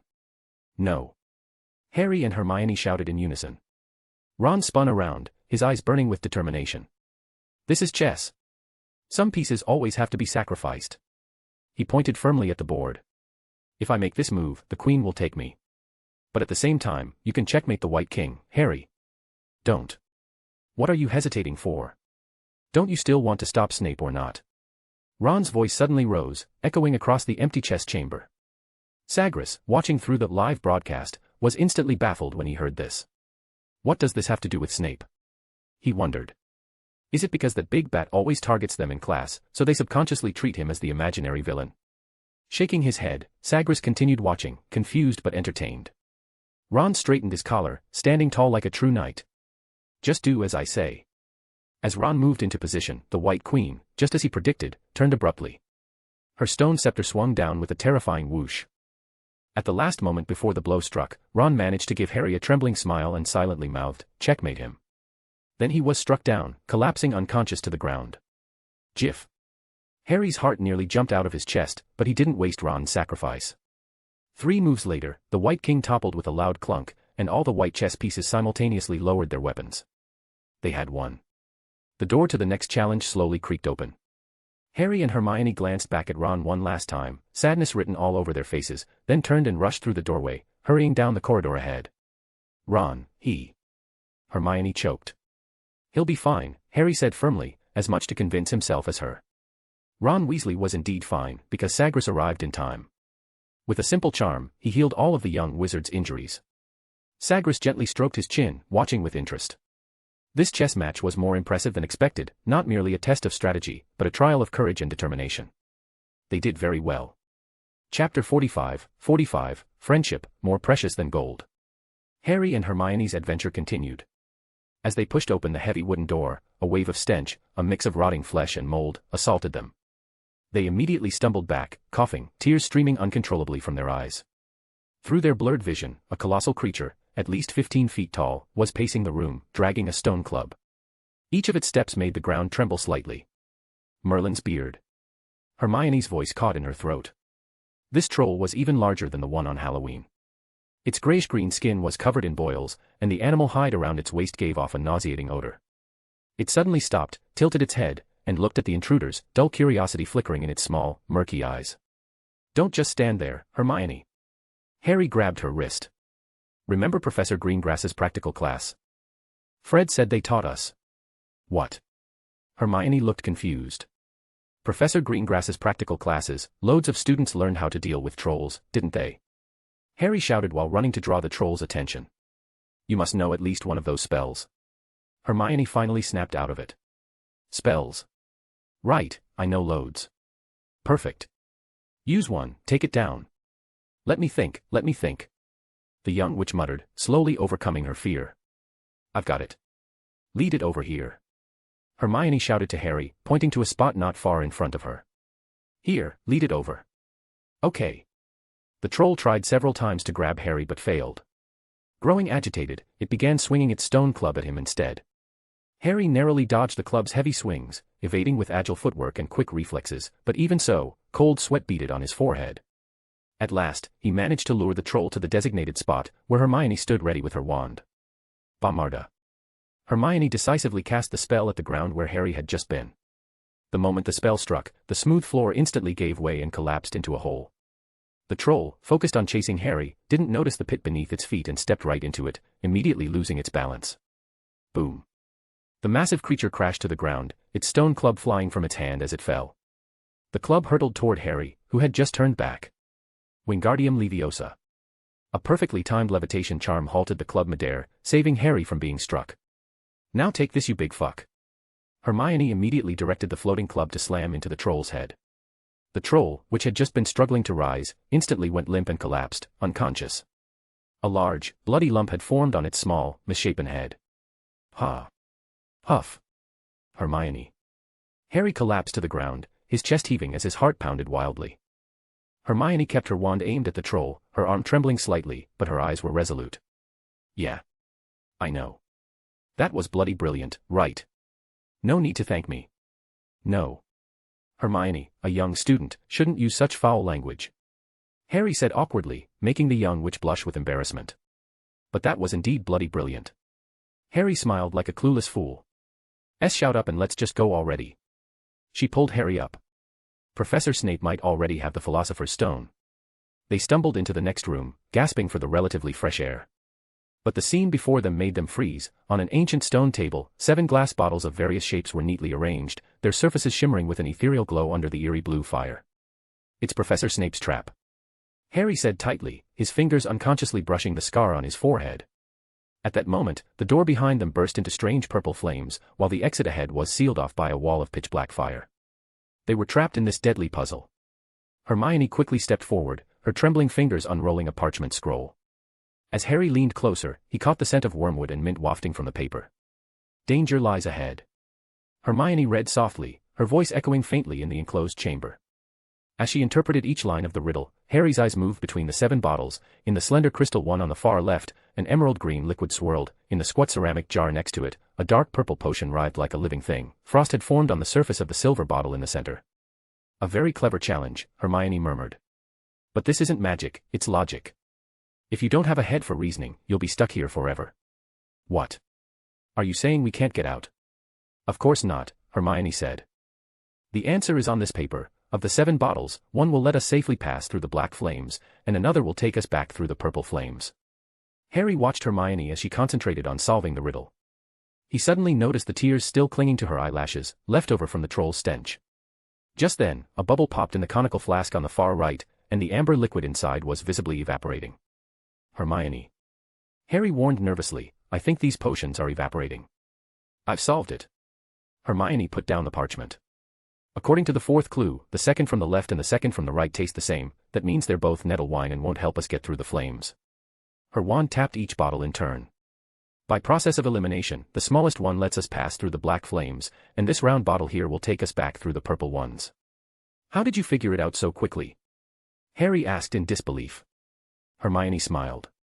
Don't forget, Harry, I'm a muggle-born witch and my nickname's Miss Bookworm. Few people are better at logic puzzles than I am. All right. Harry took a deep breath and handed the small crystal bottle to Hermione. Listen to me, he said, his voice steadier than expected. You go back and find Ron, get 2 brooms from the Flying Keys room. Go straight to the Ollery and have Hedwig send a letter to Professor Dumbledore. His green eyes reflected the flickering black flames, shining with determination. Then, if possible, try to find Professor Greengrass. Hermione's fingers gripped the bottle tightly, her knuckles turning white. But, what if that? You know who is with Professor Snape. I've escaped from him once before. Harry instinctively touched the lightning-shaped scar on his forehead, a forced smile tugging at his lips. Maybe I can escape again. Hermione's lips trembled. She suddenly lunged forward and hugged Harry tightly. "You are the bravest wizard I've ever known." Her voice was muffled against Harry's shoulder. "I'm not," Harry said, his ears turning red with embarrassment. "You're the amazing one. Without you, we wouldn't have even passed the first stage." Hermione stepped back and wiped her reddened eyes. "Me? I just memorize things. But some things can't be learned from books." She recalled something Professor Greengrass had once said, like true courage, and friendship more precious than gold. Exactly, very precious. Harry agreed, picking up the smallest bottle and handing the round bottle to Hermione. "Then let's toast to our friendship," he said, forcing a smile, trying to make a joke, but his voice trembled slightly. "But you are sure about these 2 bottles, right? No mistake." "Absolutely sure," Hermione said firmly, then took a big gulp. Her whole body shivered from the effect. "No problem." Hermione shook her head. "Then go back." She nodded, then stepped into the flames. Just as she plunged into the wall of fire, she heard Harry shout behind her, "Tell Ron, his chess playing was superb." The flames swallowed her figure, leaving only a wisp of curled hair trailing in the heat. Phew. Harry now stood alone before the stone table, staring at the last small sip of potion in his hand. The black flames churned before him like some monstrous creature bearing its fangs. He raised the bottle and softly said to the empty room, "I have to do this." Chapter 46, What a Foolish Choice. Hermione, having passed through the purple flames, was about to head to Ron's room when she suddenly noticed that the foul smell in the room had disappeared. She lowered the sleeve covering her nose and mouth, only then realizing there was an extra figure in the room. "Professor Greengrass," the young witch said in surprise. "How did you get here?" "That's my question for you, Miss Granger," Sagres replied with a smile. I'm sorry, Professor. We shouldn't have acted on our own, and I'll tell you everything exactly as it happened, but the situation is very urgent right now. Harry is in danger, we have to go first." "Calm down, Miss Granger." He interrupted her, speaking unhurriedly, "Since I'm standing here now, it means the situation is still under my control." Hearing this, Hermione recalled Sagres's formidable strength from before and gradually calmed down, regaining her composure. Sagres nodded at this. He pointed to Ron, who was lying on the ground. "Wake him up. Mr. Weasley would surely resent us if he missed the most exciting part of the truth." Ignoring Ron, who had just woken up, Sagres instantly enveloped the 3 of them in an invulnerability to fire and water spell, then calmly led the 2 young wizards through the wall of flames. Meanwhile, the moment the potion slid down his throat, Harry felt a strange lightness spread through his body. He stepped toward the black wall of fire, and the flames parted on either side like obedient servants. The scene before him gradually became clear. The mirror of Eriste stood in the center of the circular stone chamber, its surface glowing with an eerie silver light. Standing before the mirror was not Snape, as he had expected, nor Lord Voldemort. It was Quirrell. The Defense Against the Dark Arts professor, who always seemed timid in the staff seating, now stood with his back to him, his posture straight and firm. When Quirrell turned around, Harry couldn't help but take a step back. The perpetually twitching face was now terrifyingly calm, with a composed smile playing on his lips. "Potter," Quirrell's voice was low and hoarse, like a venomous snake slithering across the ground, "I was wondering if you would come." You're not a stutterer." Quirrell chuckled, a sound that reminded Harry of a frozen lake cracking on a winter night. "How could this be? Why isn't it Snape?" Harry's voice caught in his throat. His scar suddenly throbbed with pain, like a red-hot branding iron pressed against his forehead. "Snape? Ha! Speaking of him, I really ought to thank him. With him constantly prowling the school." He paced elegantly, twirling his wand between his fingers. Who would suspect poor, stuttering Professor Quirrell? Harry's mind raced, and fragments of memory suddenly pieced together into a terrifying pattern. But he was trying to kill me. At the Quidditch match. Kill you? Ha, he was saving you. Quirrell's eyes narrowed dangerously. If Snape hadn't been muttering the counter curse, you would have been smashed to pieces.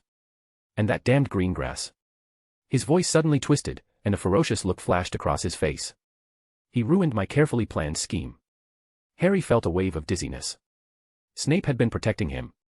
The potions professor who always picked on him. This realization was even harder to accept than Quirrell's betrayal. But it doesn't matter. Quirrell suddenly snapped his fingers, and ropes shot out from the ground like venomous snakes, binding Harry tightly. Tonight, the Dark Lord will finally get what he wants. You cannot live in this world any longer, Potter. I wanted to do this last time in the Forbidden Forest, but that damned Half-Vila almost killed me. If I hadn't run fast enough, I might have been reduced to ashes on the spot. This is all your fault, but it doesn't matter. No one can save you this time, Harry Potter. This time, no one can save you. But before that, Potter, you'll have to wait quietly for a bit, because I need to take a good look at this interesting mirror. That figure in the Forbidden Forest last time was you. Harry's eyes widened. You were drinking unicorn blood. Yes, that's right. Quirrell stared intently at the mirror, speaking without turning his head. It's hard to believe, but for decades before this, I never knew that the blood of those beasts held such powerful magic.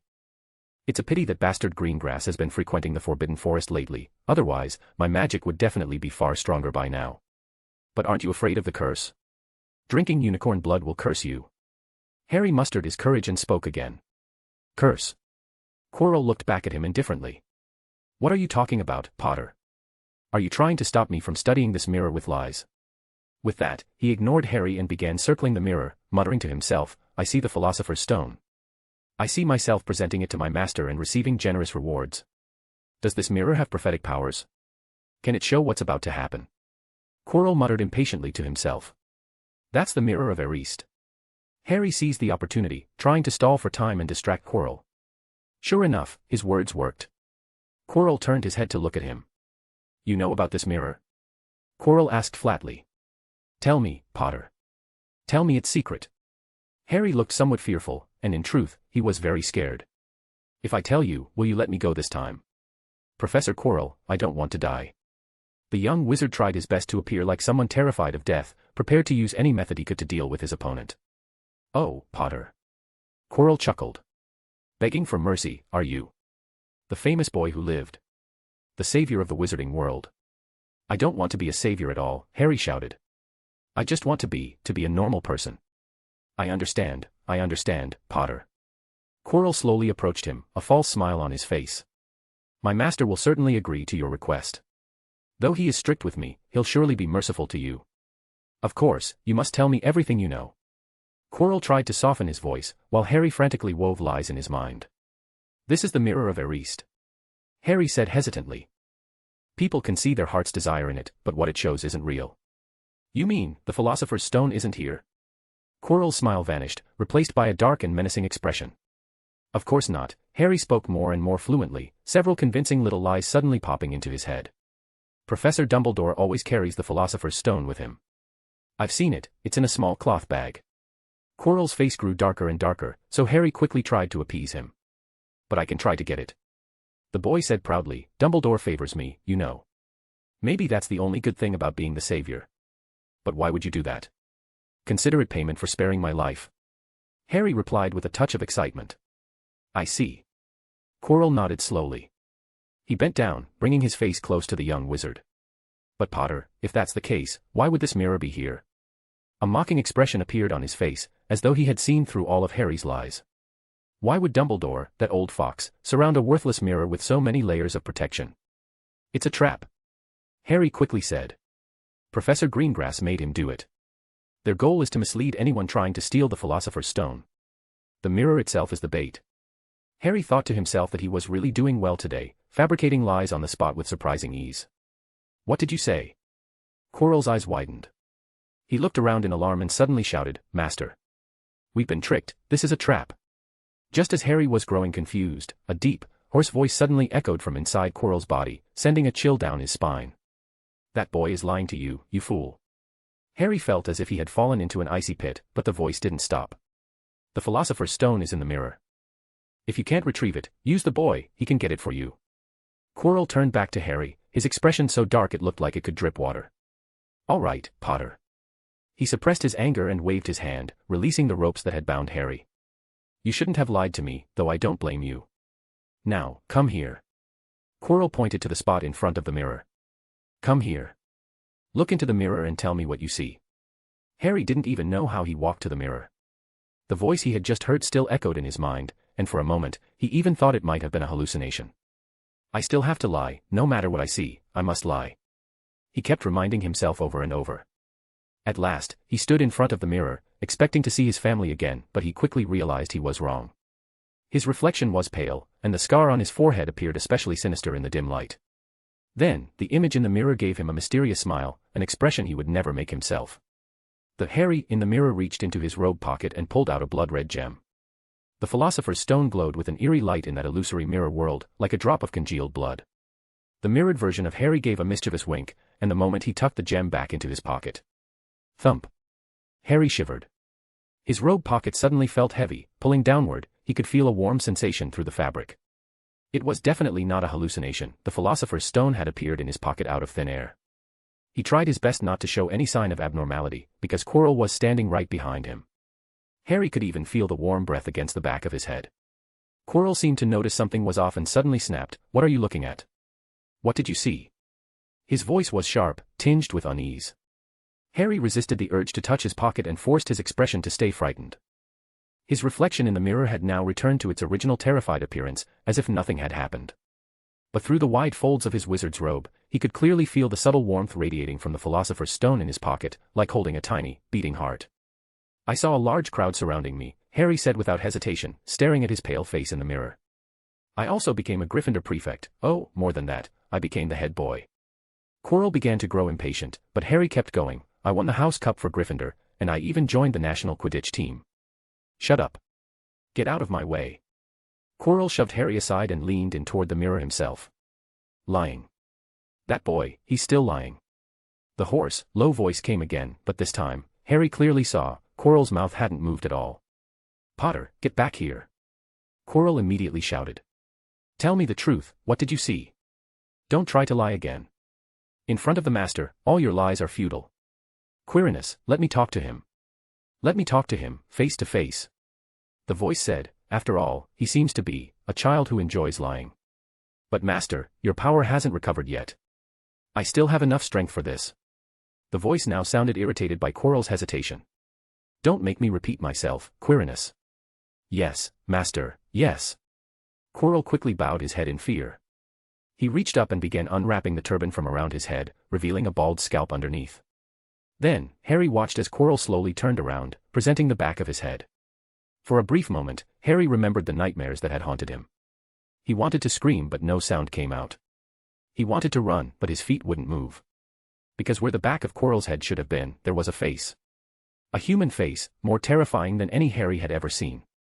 The skin was deathly pale, the eyes blood red, and beneath them were two thin, slit-like nostrils. "IMG. Harry Potter." The face whispered. "We finally meet again."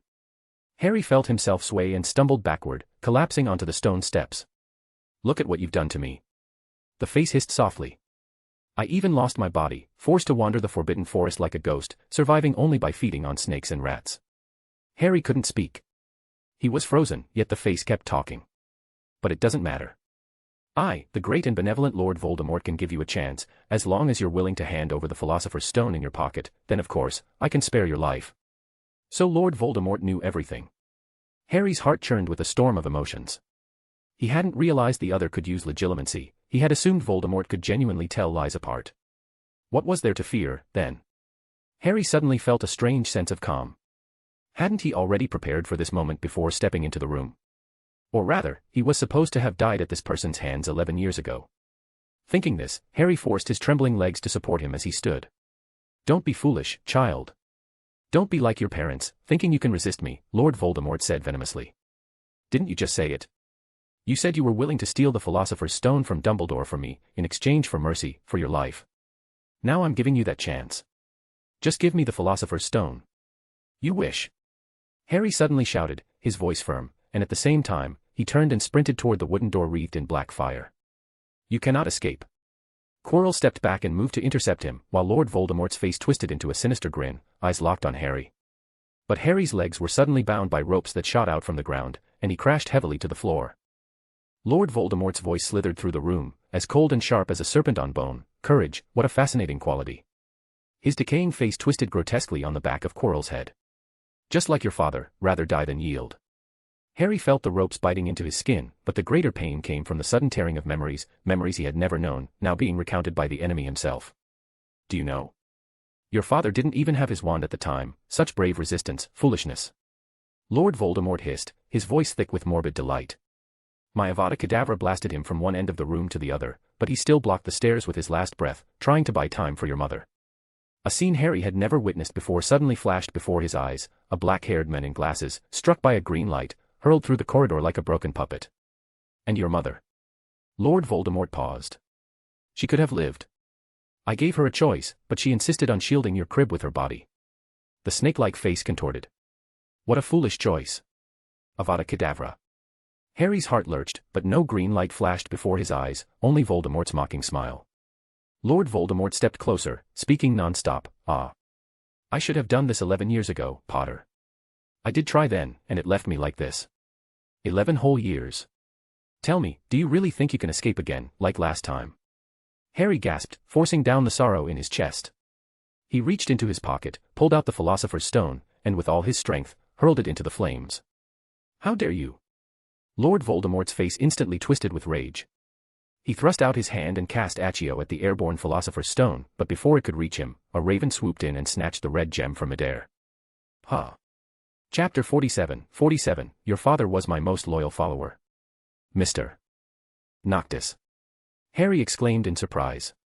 Quirrell, however, looked terrified. Master, that's Greengrass's raven, he's here. Indeed, no sooner had he spoken than the raven landed on the shoulder of a black-robed figure. Upon closer inspection, 2 young wizards followed behind him. Harry finally relaxed. He looked at Sagres and his 2 companions, almost on the verge of tears, but he managed to hold back. Sagres gave him a reassuring look. Lord Voldemort. Sagres repeated the name slowly, eyeing the face with a half-smile. How have you fallen so low? Stealing from children. He reached out and took the Philosopher's Stone from the raven's beak, turning it over in his hand and examining it carefully. No wonder Lord Voldemort hadn't cared about Quirrell's clumsy schemes, it turned out he'd been hiding right under everyone's noses. Sagres had observed all of Quirrell's antics and never intervened. He thought that Quirrell was here because of Voldemort's orders. The more conspicuous Quirrell's actions were, the safer he became. After all, who would suspect that behind the blatantly suspicious defense against the dark arts professor was actually Lord Voldemort himself? Sagres looked at the face on the back of Quirrell's head with a complicated expression, a flicker of disappointment passing through his eyes. Lord Voldemort's expression shifted unpredictably. He ignored the sarcasm in Sagres's voice, and after a moment of silence, he slowly spoke. Yes, Sagres, I know you. Your father was my most loyal follower. We shouldn't be enemies.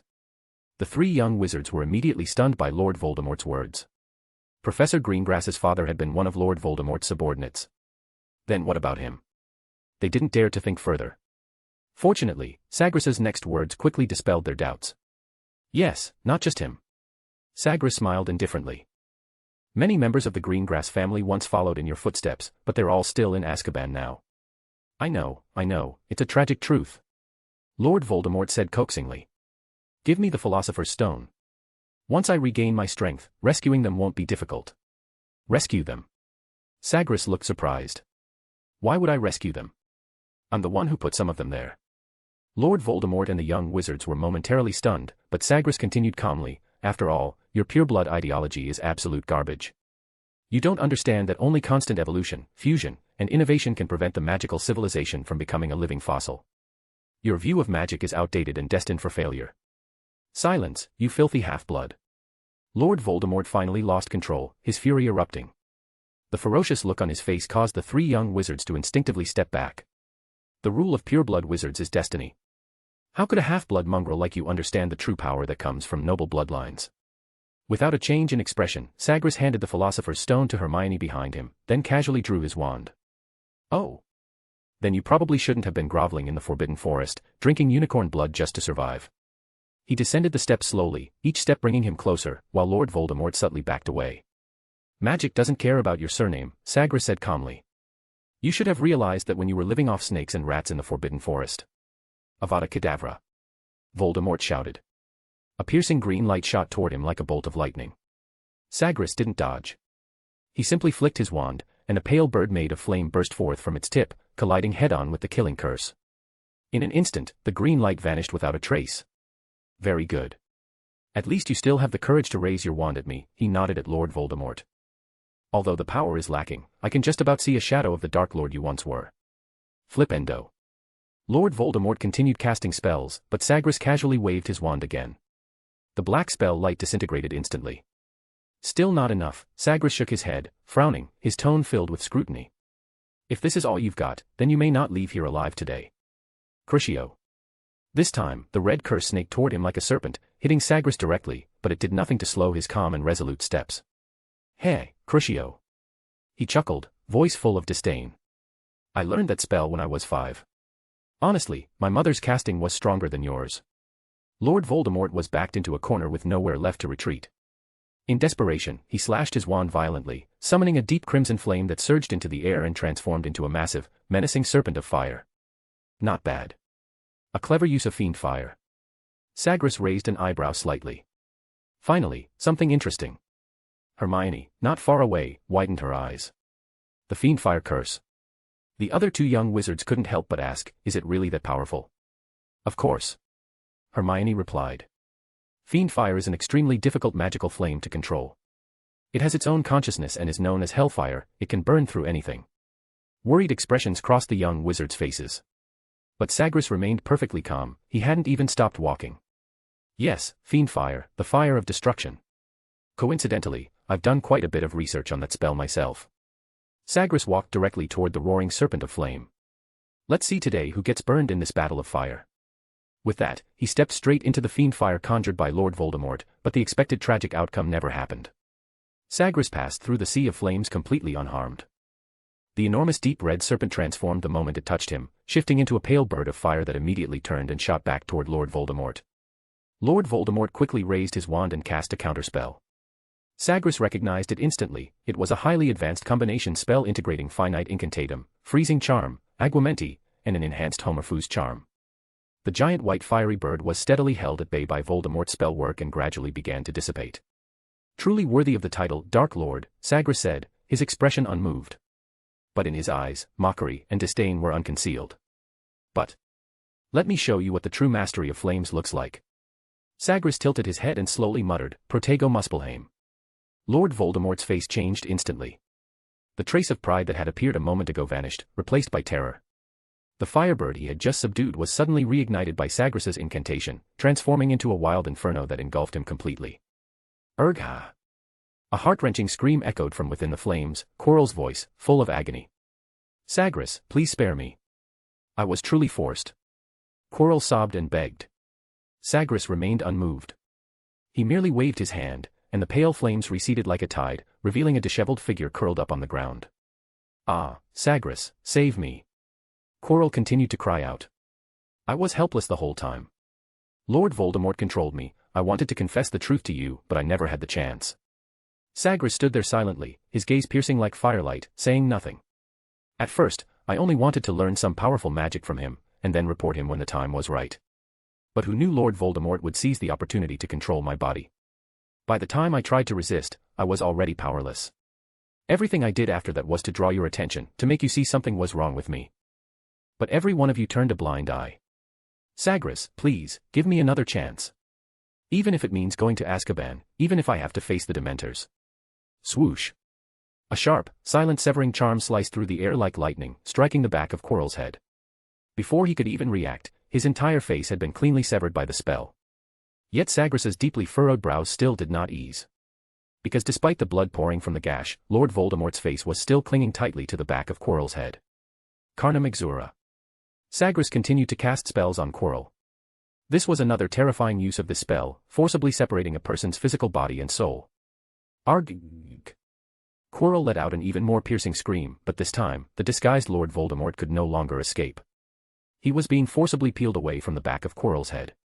You will all die, the bloody, mangled face suddenly shrieked. Before detaching, it frantically consumed Quirrell's flesh and soul. In the blink of an eye, the former defense against the dark arts professor was completely devoured, leaving behind only a tattered husk, like a scarecrow stripped of its covering, exposed before everyone's eyes. Then, Lord Voldemort's separated face suddenly convulsed, as if gathering power, and exploded in a terrifying blast. Dust billowed in every direction, followed by an oppressive silence. A silent scour jiffy purified the swirling debris. Only when Sagres saw that the room was once again empty did he slowly lower his wand, revealing the young wizards and Quirrell, who had been shielded behind a protective charm. But Quirrell had clearly reached the end of his life. His magic, his flesh, even his soul had been nearly entirely consumed by Lord Voldemort, leaving nothing but a half-dead shell, barely clinging to life. Lord Voldemort, is he dead? Quirrell asked with the last of his strength. No. He escaped, Sagres replied impassively. The young wizards couldn't help but feel a strange sense of déjà vu upon hearing this, as if they had witnessed this exact scene once before. Upon careful reflection, they were startled to recall that it was just like the conversation between Valus and the centaur, Lion, after Valus had expelled Lord Voldemort in the Forbidden Forest. Chapter 48, 48, No Gain, No Loss. I really regret it. I only wanted to learn some powerful magic from him, and then expose him, but I never imagined things would turn out like this. Quirrell spoke weakly. Sagres, I really envy you, your extraordinary strength, great fame, and the respect of others. Any one of those is something I've desperately pursued but failed to obtain. Ha, I truly envy you. His voice grew softer and softer until it faded away completely. He died just like that, his eyes fixed on the ceiling, life extinguished. Was he a Death Eater? Harry finally asked. Sagres didn't turn around. As he waved his wand to bury Quirrell, he replied, not really. He was just an ordinary person, temporarily blinded by greed. Sagres's words left the young wizards in thoughtful silence, but they had to admit, it was true. Most Death Eaters came from pureblood families, and the primary reason they followed Lord Voldemort was that his pureblood ideology promised them greater benefits. The pie of today's magical society was already fixed in size, yet the small number of purebloods monopolized 80% of the social wealth. And still, they were unsatisfied, because once upon a time, the entire pie had belonged to them. But he did try to kill me, didn't he? Harry said, pursing his lips. Even if he failed. He did, Sagres agreed with a nod. If you're asking whether he did it, then yes, he did. But his attempts were clumsy, likely due to internal conflict. He casually restored the mirror of Ariste, which had shattered into dust, and continued calmly, not everyone can choose to fight to the end when facing the Dark Lord. Quirrell gave in. But perhaps, deep down, he never truly wanted to kill you. Professor, I don't quite understand. Seeing the confused expressions on the young wizards' faces, Sagres, for once, took the time to explain, if he truly intended to kill you, why would he choose the Quidditch pitch? Wouldn't it have been easier to do it in private? Under the eyes of all the teachers and students, even if you had fallen off your broom, Mr. Potter, your life wouldn't have been in real danger. As the trio seemed ready to speak but hesitated, Sagres drew his wand and pointed at a stone. For a powerful wizard, killing a newcomer who has just entered the magical world is as easy as waving a wand. As soon as he finished speaking, the stone instantly turned to dust. But Professor, just like Professor Quirrell said, not everyone is as powerful as you, Hermione replied, still somewhat unconvinced. Thank you for the compliment, Miss Granger. Sagres gave a slight bow and smiled. But don't underestimate your defense against the dark arts, Professor. After all, how could someone who broke into Gringotts alone and got out unscathed be considered an ordinary person? But he. Ron pointed to the small mound of earth. Yes, he still died in the end. Sagres also looked at the little mound, a faint sigh escaping him. Ruthlessly abandoned by his Lord Voldemort. Then he added quietly, it seems Voldemort isn't just ruthless to his enemies, as the rumors say, he's equally cold and merciless to his own followers. The young wizards nodded solemnly. Sagres led them back slowly. They didn't walk quickly, and Sagres even took time to restore the damaged items along the way. Oh, by the way, Professor, where is Headmaster Dumbledore? Harry asked. Doesn't he know what happened here tonight? The other two young students also turned to look at Sagres. He received an urgent summons from the Ministry of Magic and went to London, Sagres replied, showing no intention of keeping secrets on the headmaster's behalf. All right. Harry nodded, then after a moment, he spoke again, a bit tentatively, Professor Greengrass. What is it, Potter? Can I ask you some questions? Of course. As I've said before, answering your questions is one of a professor's duties. It's like this. Voldemort said he killed my mother because she tried desperately to protect me. But then, why did he want to kill me in the first place? And how did I survive? Why did he say I was the one who made him like that? Harry asked his questions in rapid succession, and Hermione and Ron also perked up, listening intently. I'm afraid, Potter. Sagres shook his head, speaking as he walked. I don't know much about that. After all, I was only a 10-year-old child back then and hadn't even come to Hogwarts yet. But perhaps you could ask Dumbledore, he always seems to know more secrets than most. All right. Harry nodded. Then, what about the invisibility cloak? Do you know who gave it to me? Ah, that I still don't know, Mr. Potter. Sagres looked a bit embarrassed. But I suspect it was probably given to you by Dumbledore. I once saw an identical cloak in his office. Really, Professor? You think Dumbledore gave Harry the invisibility cloak? Ron suddenly asked. Yes, Mr. Weasley, Sagres paused to think, then replied, that was a very rare invisibility cloak, flawless in every way. Of course, it could just be a coincidence. Perhaps they simply happened to have two identical ones. As I said from the beginning, it's only my speculation, nothing more. Then could Dumbledore have planned for you to do this? Ron suddenly turned to Harry, his tone tinged with suspicion. All of it. No way. Hermione blurted out. If he really did that, I mean, if he truly planned it all out, then that would be terrifying, because Harry could have been killed. Both of them looked at Harry, who suddenly felt at a loss. I trust Dumbledore. I believe in him. He must have his reasons. Harry murmured to himself, as if trying to convince himself. Hermione, just like Professor Greengrass said, we're all just newcomers to the magical world. And Dumbledore, he's the greatest wizard alive today. If he really wanted to harm us, he wouldn't need to go to such lengths, he could just wave his wand. What do you think, Professor? Hermione asked Sagres, turning to him. The black-robed professor smiled first, then said thoughtfully, Dumbledore is a very interesting man. I think he more or less knew what was happening here, and he also had a clear idea of what you were planning to do. He didn't stop you, perhaps because he believed you had the right to face Voldemort yourselves. In Sagres's eyes, Dumbledore was a good man, but not a saint. The headmaster was complex and multifaceted. That he was a good man was beyond doubt, benevolent, gentle, and perceptive, the greatest headmaster Hogwarts had ever seen. He had made immense efforts to protect the magical world. But he was not a saint, for he also possessed human weaknesses. For instance, his desire for power had once led him astray in his youth, his decisions were sometimes overly idealistic, even arrogant, and his big-picture mindset could cause him to overlook individual feelings, making him seem distant and detached. This was also why Sagres had always disliked the headmaster, because he had experienced it personally. If you were weak, Dumbledore would be very tolerant, even if you made mistakes. But if you were strong, then even if you did nothing wrong, the headmaster would subconsciously suspect and scrutinize you. Nevertheless, he still greatly respected this towering figure of the magical world, even if they were not the same kind of person. No wonder those challenges felt like a test, a trial. Hermione murmured. It's just a pity that in the end, you know who, well, still got away. You can say his name directly, Miss Granger, Sagres said calmly, having regained his composure. Fear of a name only increases fear of the thing itself. And with Lord Voldemort's current strength, attempting name magic is still a pipe dream. So you can say it, Voldemort. Seeing the trio nod, he went on, of course, regarding the punishment for your actions tonight. Professor. Ron's eyes widened. We stopped Quirrell, stopped Lord Voldemort from getting the Philosopher's Stone, and you're still going to deduct points from us for this. Mr. Weasley, and the two of you as well.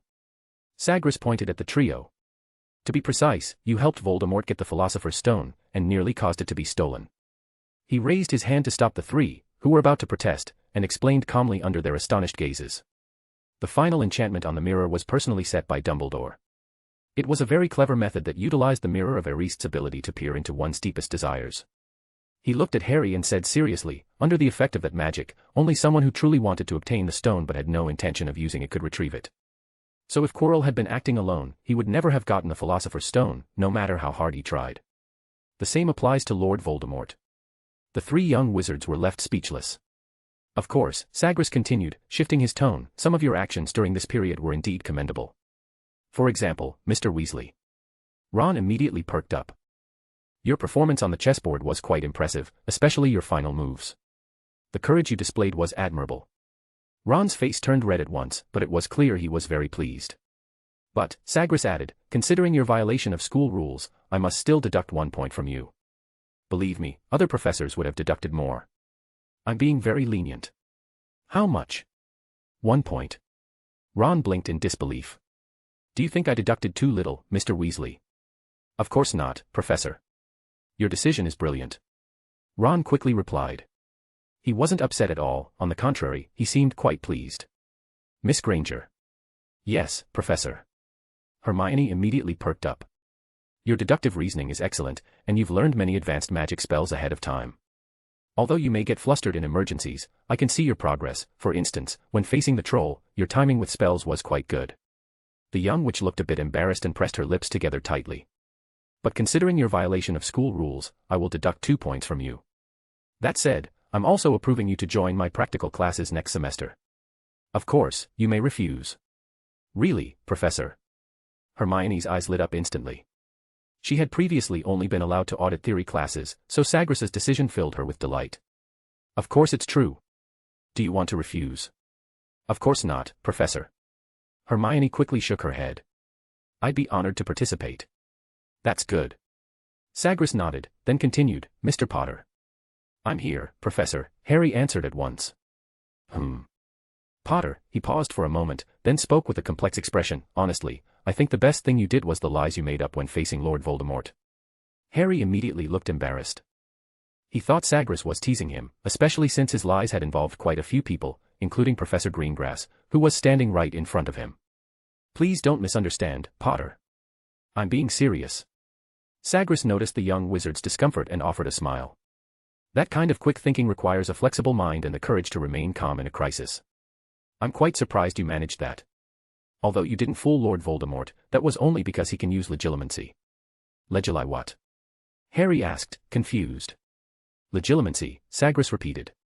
You might learn about it later. Harry's performance back then had indeed been quick-witted. To remain composed and spin lies in the face of Quirrell, who essentially meant death at that moment, was already impressive. Sagres even felt that Harry displayed some Slytherin traits, though he didn't say so aloud. Therefore, Mr. Potter, although you'll have points deducted for breaking school rules, I'll still award Gryffindor 3 points. So that means... Ron cut in. No gain, no loss. Hermione finished. All right, Sagres said, before dawn, the three of you should hurry back to bed. Sagres used the levitation charm to move the young wizards from the underground chamber back to the corridor, not forgetting to lull Cerberus, Fluffy, to sleep along the way. The results will be out in a few days. I wish you all a happy holiday. He escorted them to the entrance of the Gryffindor common room and prepared to take his leave. Oh, Professor. Hermione suddenly called out to Sagres, who was turning to leave. She pulled a red stone from her pocket. I forgot, this, the Philosopher's Stone. Sagres paused for a few seconds. Just keep it with you, Miss Granger. What? But. Hermione and her two companions were clearly surprised by this. Dumbledore will be back tomorrow. You can return it to him then. At this, he gave her a subtle wink, his tone carrying a hint of mischief. And don't you have many questions for him? This is a good excuse. But this is, the Philosopher's Stone, the young witch repeated in disbelief. Of course I know, Miss Granger. I know it's the Philosopher's Stone.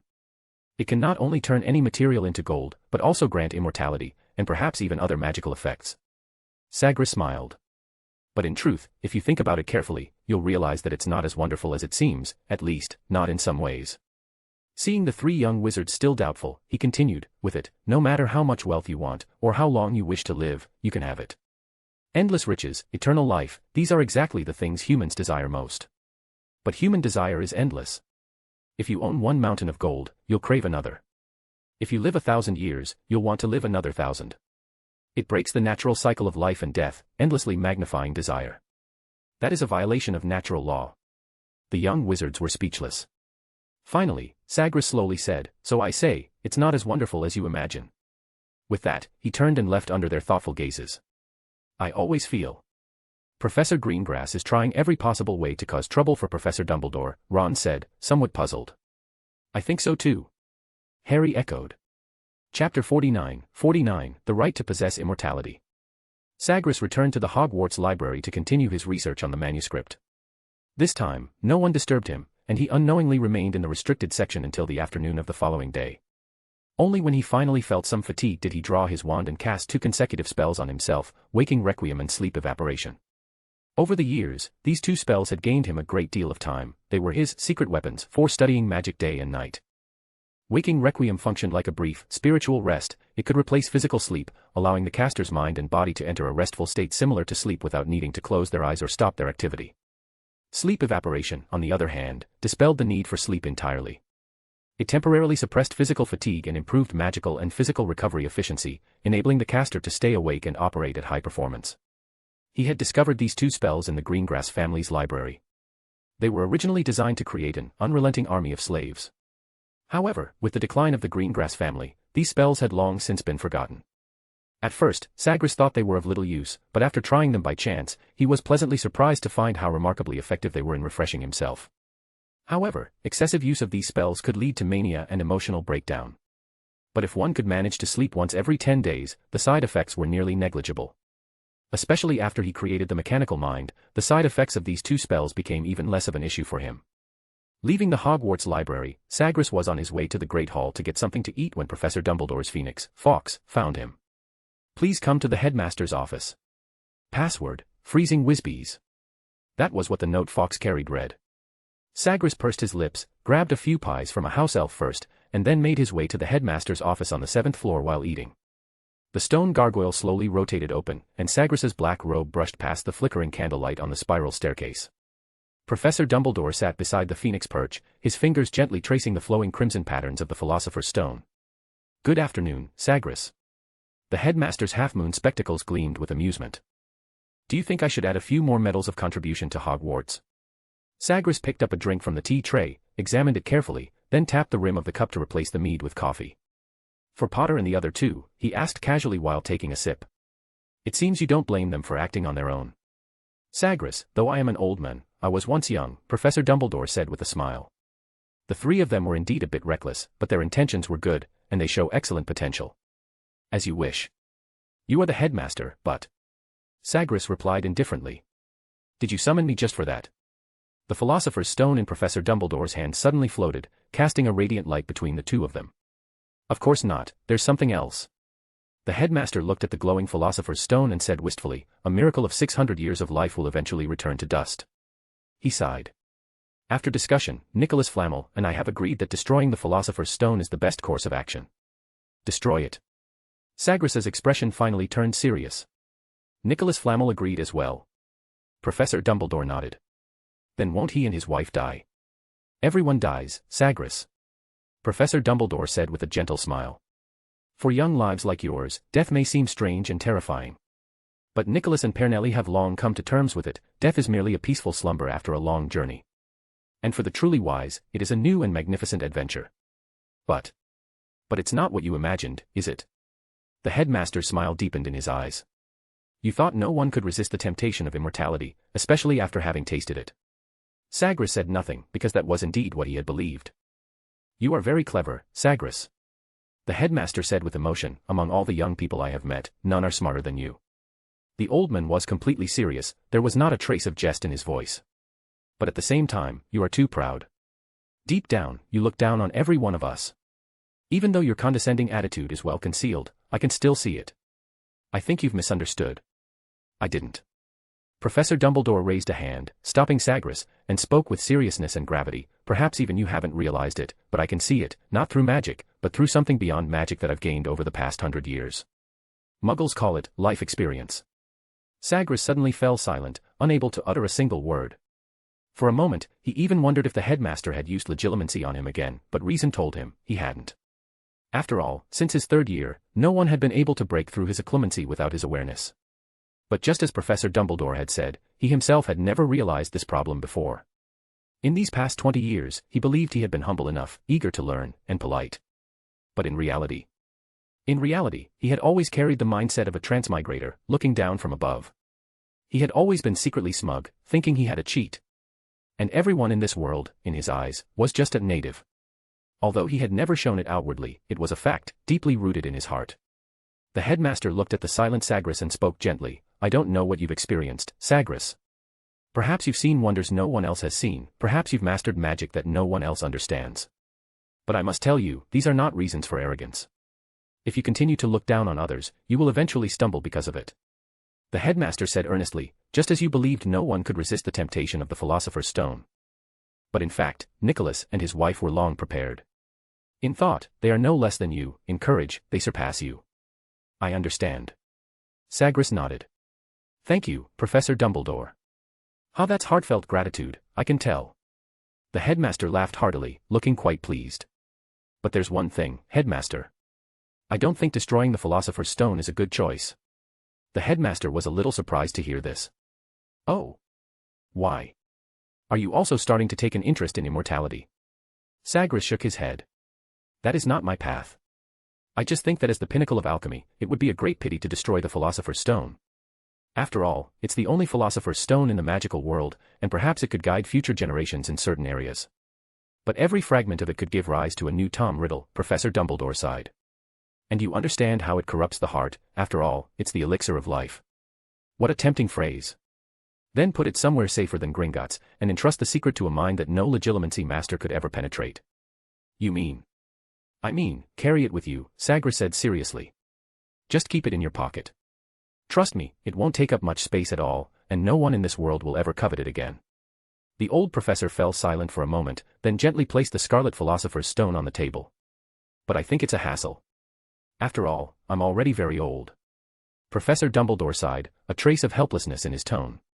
How many more years do you think I can keep it? Just a suggestion, Sagres replied, calmly avoiding the old man's question. I won't stop you. I just sincerely believe that destroying it would be a loss to the magical world. Professor Dumbledore raised an eyebrow. It was indeed an angle he hadn't considered before. Nicholas Flamel and I will seriously consider your suggestion. Sagres nodded and was just about to stand and leave when a thought suddenly flashed through his mind, making him stop. I forgot to ask, who is the Tom Riddle you mentioned earlier? Ah, you just met him last night. This time, Professor Dumbledore wore an inscrutable smile and did not answer directly. You mean Lord Voldemort? A strong surge of curiosity surged in Sagres's chest. The headmaster smiled and nodded. You know a lot about him. Sagres sat down again, filled with questions about Lord Voldemort's current condition. The old man behind the desk fell into brief contemplation before slowly replying, I can't say I know much, although I've been trying to understand him. Then his condition.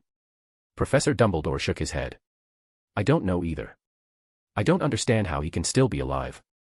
Of course, perhaps that can no longer be called alive. The old man behind the desk fell into reminiscence, his deep blue eyes behind the half-moon spectacles seeming to pierce time, gazing into the past. Tom. Lord Voldemort, he yearned for immortality beyond all measure, and he paid a great price for it, Professor Dumbledore said in a low, distant voice, as though recounting something from a bygone era. But because of that, he has gone further down the road of immortality than anyone else. Sagres's mind was in turmoil. He had always believed that true immortality didn't exist in this world, at least, not according to the history he knew. Otherwise, why had he never heard of anyone truly achieving the legendary feat of eternal life? Nicholas Flamel. 600 years of life, though long, was far from true immortality. Moreover, that life was sustained by a potion made from the Philosopher's Stone, not by any powerful magic. Sagres had met Nicholas Flamel in person. He was an old man in the twilight of his life. The elixir of life had delayed his death but had not stopped his body from aging. It had only granted him a state of not dying. By the way, Sagres suddenly said, a hint of solemnity in his tone. Can I have a small bottle of the elixir of life? Just a small bottle. He had no intention of consuming it himself. He had already made it clear that such a path was not one he would pursue. That's something only Nicholas Flamel has now. Professor Dumbledore's gaze sharpened slightly as he focused on Sagres. Of course, I can ask him for you, but first you must tell me your purpose. A scrutinizing light flashed behind the headmaster's spectacles. I can say with certainty that I won't drink it. Sagres thought for a moment, then decided to be honest. I need it to trade for something. The headmaster remained silent, simply watching him quietly, waiting for the explanation. A time turner. An unregistered time turner, because it's broken. Sagres's tone was casual. It was a personal goal, and even if he was refused, it wouldn't matter too much. Upon hearing this, the headmaster's brows furrowed, almost imperceptibly. I will help you, ask Nicholas Flamel. Thank you. I don't think he'll refuse you. After all, you helped protect the Philosopher's Stone this time. Professor Dumbledore's tone was confident. Just as Sagres was about to speak, Professor Dumbledore's expression turned stern. But I must warn you, Sagres. The old man's voice was solemn and serious. All magic involving time is extremely dangerous. I don't want Hogwarts to lose an excellent professor because of it. Sagres nodded, indicating that he understood the headmaster's concerns. Professor Dumbledore sighed lightly. Moreover, the abuse of a time-turner can lead one to become obsessed with correcting mistakes while neglecting the importance of accepting reality. I understand, Sagres replied with a smile. I have no intention of changing anything. I just want to keep a possible option. Chapter 50, Children's Games and Adult Manipulations. When Sagres stepped into the Great Hall, it was already packed. The Great Hall had been redecorated in Slytherin's green and silver, celebrating their 7th consecutive House Cup victory. A giant banner depicting the Slytherin serpent hung prominently on the wall behind the professor's table. Sagres curled his lip. Snape was undoubtedly instrumental in Slytherin's victory. If he hadn't relentlessly deducted points from the other 3 houses, the outcome of the House Cup might have been very different. Of course, Sagres himself had always disdained the House Cup's outcome. In his opinion, it was merely a symbolic honor. Admittedly, it could strengthen students' identification with their respective houses, but at the same time, it also intensified inter-house antagonism and prejudice. The Great Hall buzzed with noise, students eagerly anticipating the upcoming holidays, like birds in a cage, waiting for the cage door to open so they could spread their wings and fly. At the professor's table, the staff were also chatting among themselves. Sagres found one thing quite perplexing: the professors almost never failed students in their final exams. This lenient approach to education was, Sagres didn't know what to think of it. However, this had nothing to do with him. He would still adhere to his principles and wouldn't hesitate to give zeros where they were due. When Dumbledore's silver-haired figure appeared at the entrance to the Great Hall, the clamor receded like a tide. Another year, how time flies. The headmaster's voice was as rich as honey, yet carried a commanding authority. Before we enjoy this magnificent feast, allow this old man to say a few more words. He winked playfully, eliciting soft laughter from some of the younger students. This year, each of your intelligences has grown. Of course, some of you may have grown much more than others. Good-natured laughter rippled through the Great Hall, and even Professor McGonagall at the staff table couldn't help but purse her lips. Now, let us reveal the winner of this year's House Cup. Dumbledore waved his wand, and the 4 house hourglasses shimmered as they floated into the air. 4th place, Gryffindor. 3rd place, Hufflepuff. 2nd place, Ravenclaw. 1st place. He deliberately drew out the final words, while the Slytherin table was already stirring with anticipation. Slytherin. The silver and green sea instantly erupted. Draco Malfoy slammed his goblet onto the oak table, the crystal base ringing crisply against the wood. His pale face flushed with excitement as he rhythmically stamped his heel on the floor, casting a provocative gaze toward the Gryffindor table. Crabbe and Goyle, like 2 moving mountains, waved their thick arms, nearly knocking over the pumpkin juice in front of them. Pansy Parkinson shrieked with laughter, tossing silver-green streamers into the air. So far, that is, Slytherin has the most points. Dumbledore's silver beard trembled slightly in the candlelight. He raised a hand to quiet the cheering Slytherins, his blue eyes behind the half-moon spectacles twinkling with mischief. However, the headmaster's voice suddenly took on a playful tone. I believe everything that happened before the end of the term should be taken into consideration. His gaze swept over the staff table. Professor McGonagall straightened her back, Snape's mouth twitched, while Sagres picked up his goblet, concealing the meaningful smile on his lips. Mr. Ron Weasley, Dumbledore's voice echoed through the suddenly silent hall. Ron's face instantly turned crimson, like a red-hot furnace, nearly steaming from his ears. He displayed extraordinary tactical talent, commanding a wizard's chess duel that can be considered the most brilliant in Hogwarts' history. A large number of rubies suddenly poured into Gryffindor's hourglass. For this, Gryffindor shall be awarded 50 points. A deafening cheer erupted from the Gryffindor table. Fred and George jumped onto the benches, tossing their wizard hats into the air. Percy tried to maintain his prefect's composure, but his grin stretched from ear to ear. Miss Hermione Granger, Dumbledore continued. Hermione's curly hair fell forward to cover her flushed cheeks as she bowed her head. She displayed remarkable wisdom and courage under the threat of fire and a troll. Another batch of rubies fell into the hourglass. Another 50 points. Padma Patil leaned in and whispered to her sister, I told you she should have come to our house. Slytherin's dagger-like gazes pierced the backs of the Gryffindors, each one like a volcano about to erupt, their thick necks flushed crimson. Mr. Harry Potter, Dumbledore's voice suddenly became solemn, and the whispers in the Great Hall ceased abruptly. He faced unimaginable challenges and displayed extraordinary courage and determination. Rubies cascaded down like a waterfall. For this, I shall award Gryffindor 60 more points. Gryffindor's cheers almost lifted the enchanted ceiling. Lee Jordan jumped onto the long table and began dancing impromptu, only to slide back down, startled by a glance from Professor McGonagall. Finally, Dumbledore smiled slightly. True courage lies not only in challenging enemies but also in standing firm on your principles when facing friends. He turned to Neville, who was nervously squeezing his toad. Mr. Neville Longbottom, for preventing his friends from breaking school rules, he bravely faced potential ridicule and isolation. For this, I shall award Gryffindor 10 more points. The entire Great Hall fell into a brief silence, followed by even more enthusiastic cheers. Neville sat stunned until Seamus gave him a hard shove, bringing him back to his senses. Gryffindor's total score had now surpassed Slytherin's by 10 points, the red and silver hourglasses shimmering with distinctly different lights under the candlelight. I think, Dumbledore said cheerfully, it's time for some new decorations in the Great Hall. He clapped his hands, and Slytherin's silver-green banners instantly transformed into golden-red lions. Thousands of golden-red balloons floated down from the dome, and the Fat Friar's ghost excitedly drifted through the long tables. Professor McGonagall primly adjusted her wizard hat, Professor Flitwick clapped enthusiastically, Professor Sprout displayed a gentle smile, while Snape managed to force out a strained, awkward smile. Sagres wore a half-smile, feeling that the House Cup's value had consequently diminished even further. After all, the power to award points rested solely with the professors. Snape's favoritism and Professor McGonagall's strict impartiality ultimately made little difference. Because it was essentially a battle for their definition of the standard of excellence. As for Dumbledore's last-minute addition of points for Harry and the others, reversing the outcome, it was a direct declaration of authority trampling on rules. In such circumstances, what meaning did this symbolic trophy of honor hold? Sagres rose and left the Great Hall, his robes tracing an elegant arc behind him.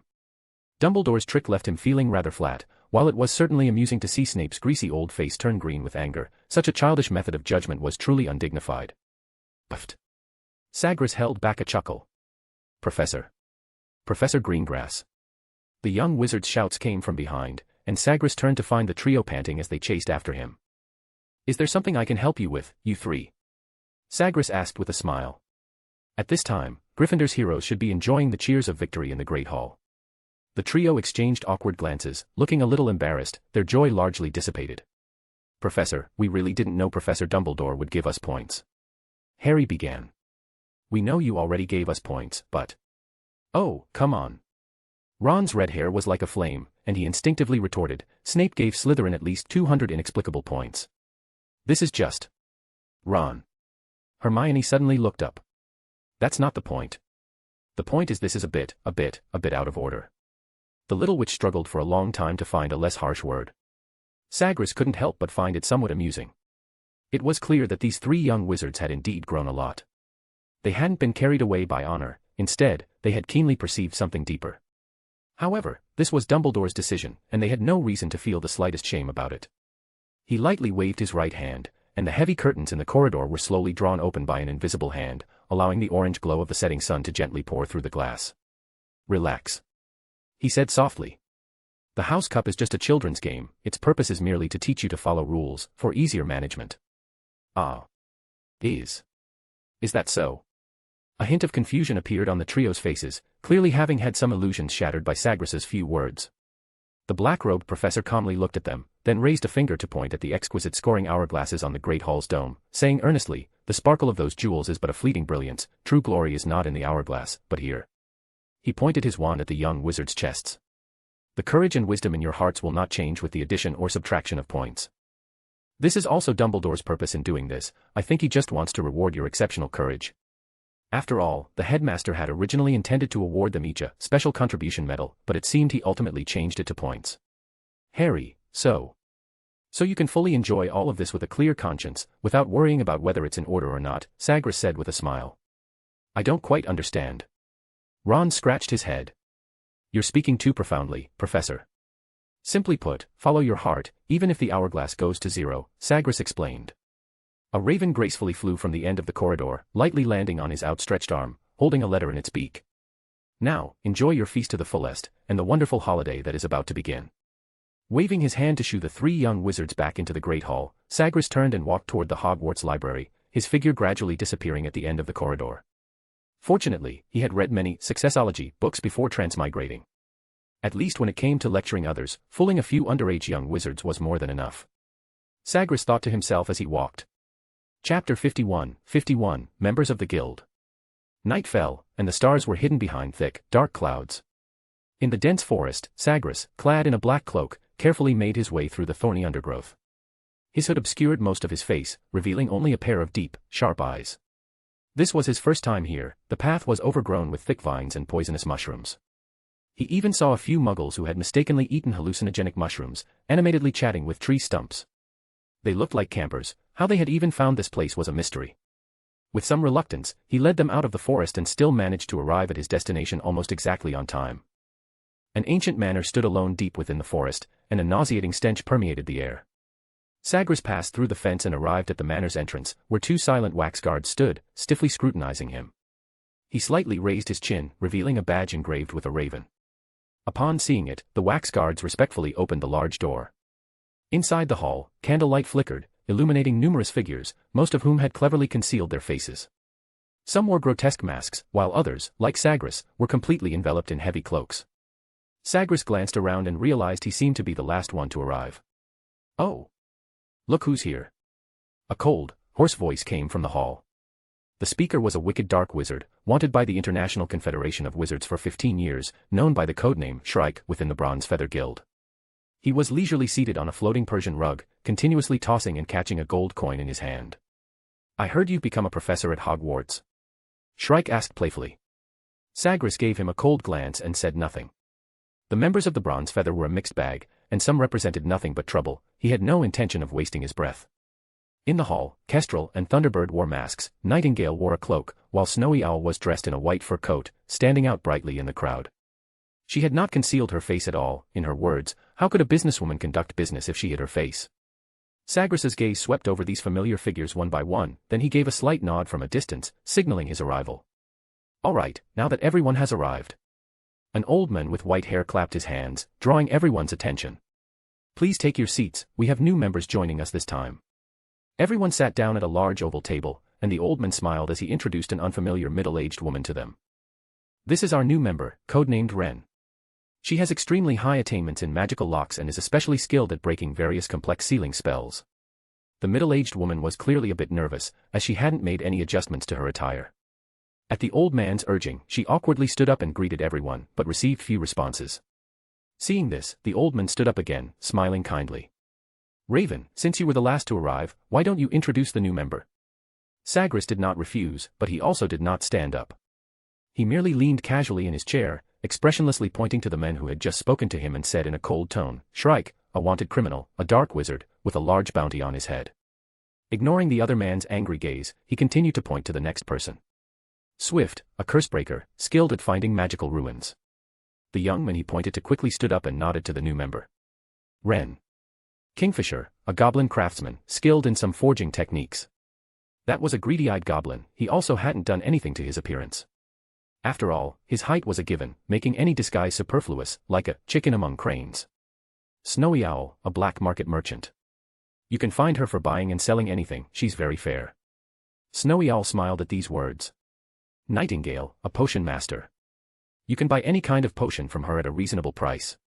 Nightingale's silver-gray cloak subtly shifted, as if she was nodding slightly under her hood. Kestrel, a diviner, but she hasn't taken commissions in the last 2 years. The red-haired young girl wore a beautiful mask and immediately pouted when she heard Sagres's words. Thunderbird, a wand maker, highly skilled, specializing in the North American style. Thunderbird smiled gently at these words, nodding to the new member in a friendly gesture. Stork, an informant. You can go to him for inquiring about or spreading information. He pointed to a man in a black robe. Although the man wore a cloak, everyone could see his emaciated body through the loose garment. Bird of Paradise, an alchemist, who enjoys conducting alchemical experiments on squibs, and is skilled in mechanical modifications. The new member, Wren, immediately swallowed hard at these words. He vaguely saw half of a mechanical face beneath the other's hood but couldn't discern the gender. Hummingbird, a healer, skilled at treating damage caused by the dark arts, with proficient techniques. A young woman quickly stood up after Sagres's introduction and bowed to the new member.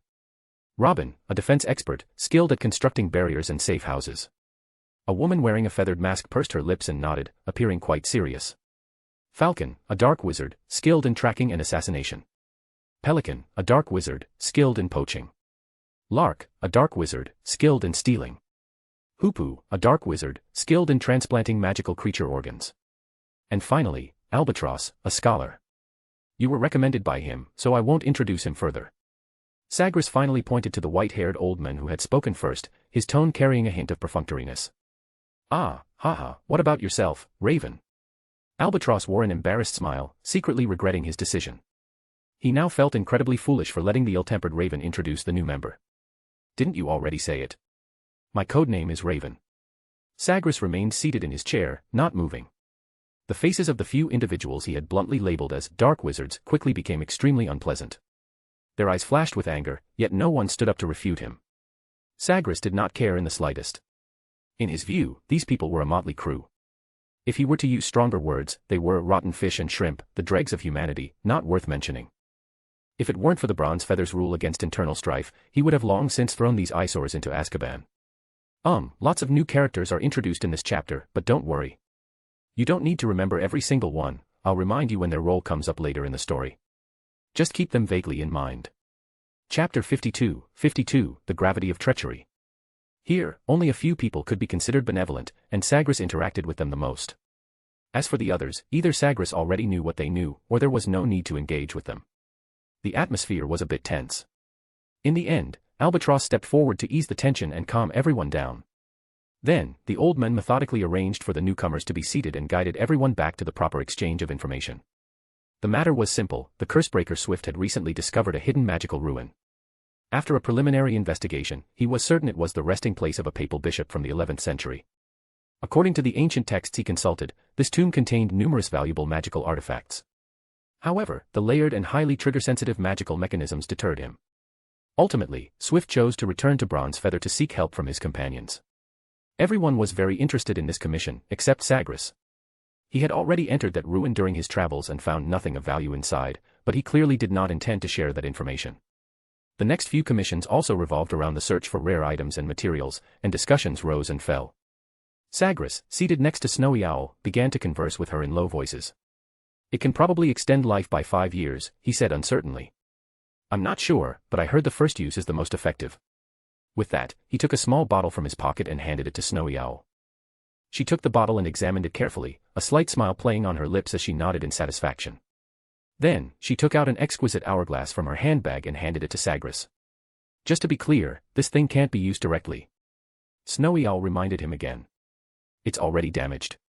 Although she had mentioned this in her letter before, she repeated it out of professional ethics. "Understood." Sagres nodded. He put away the hourglass and, at the same time, reminded her, "You'd best take that thing as soon as possible. Otherwise, it might cause you trouble." If Lord Voldemort knew she had it, he would certainly stop at nothing to seize it, even though this small bottle of potion was barely a drop in the bucket for him. MNNM. Snowy Owl stared intently at the crystal bottle in her hand, nodding absent-mindedly. Meanwhile, the goblin craftsman, who had been talking to someone else, suddenly froze. He turned his head, and a greedy light flickered in his swollen eyes, fixed on the small bottle in Snowy Owl's hand. He was a well-informed goblin, but also very old. Crash! Just as the transaction ended, the windows on both sides of the hall suddenly shattered, and flying glass shards shot toward everyone like sharp arrows. The goblin craftsman's expression changed drastically.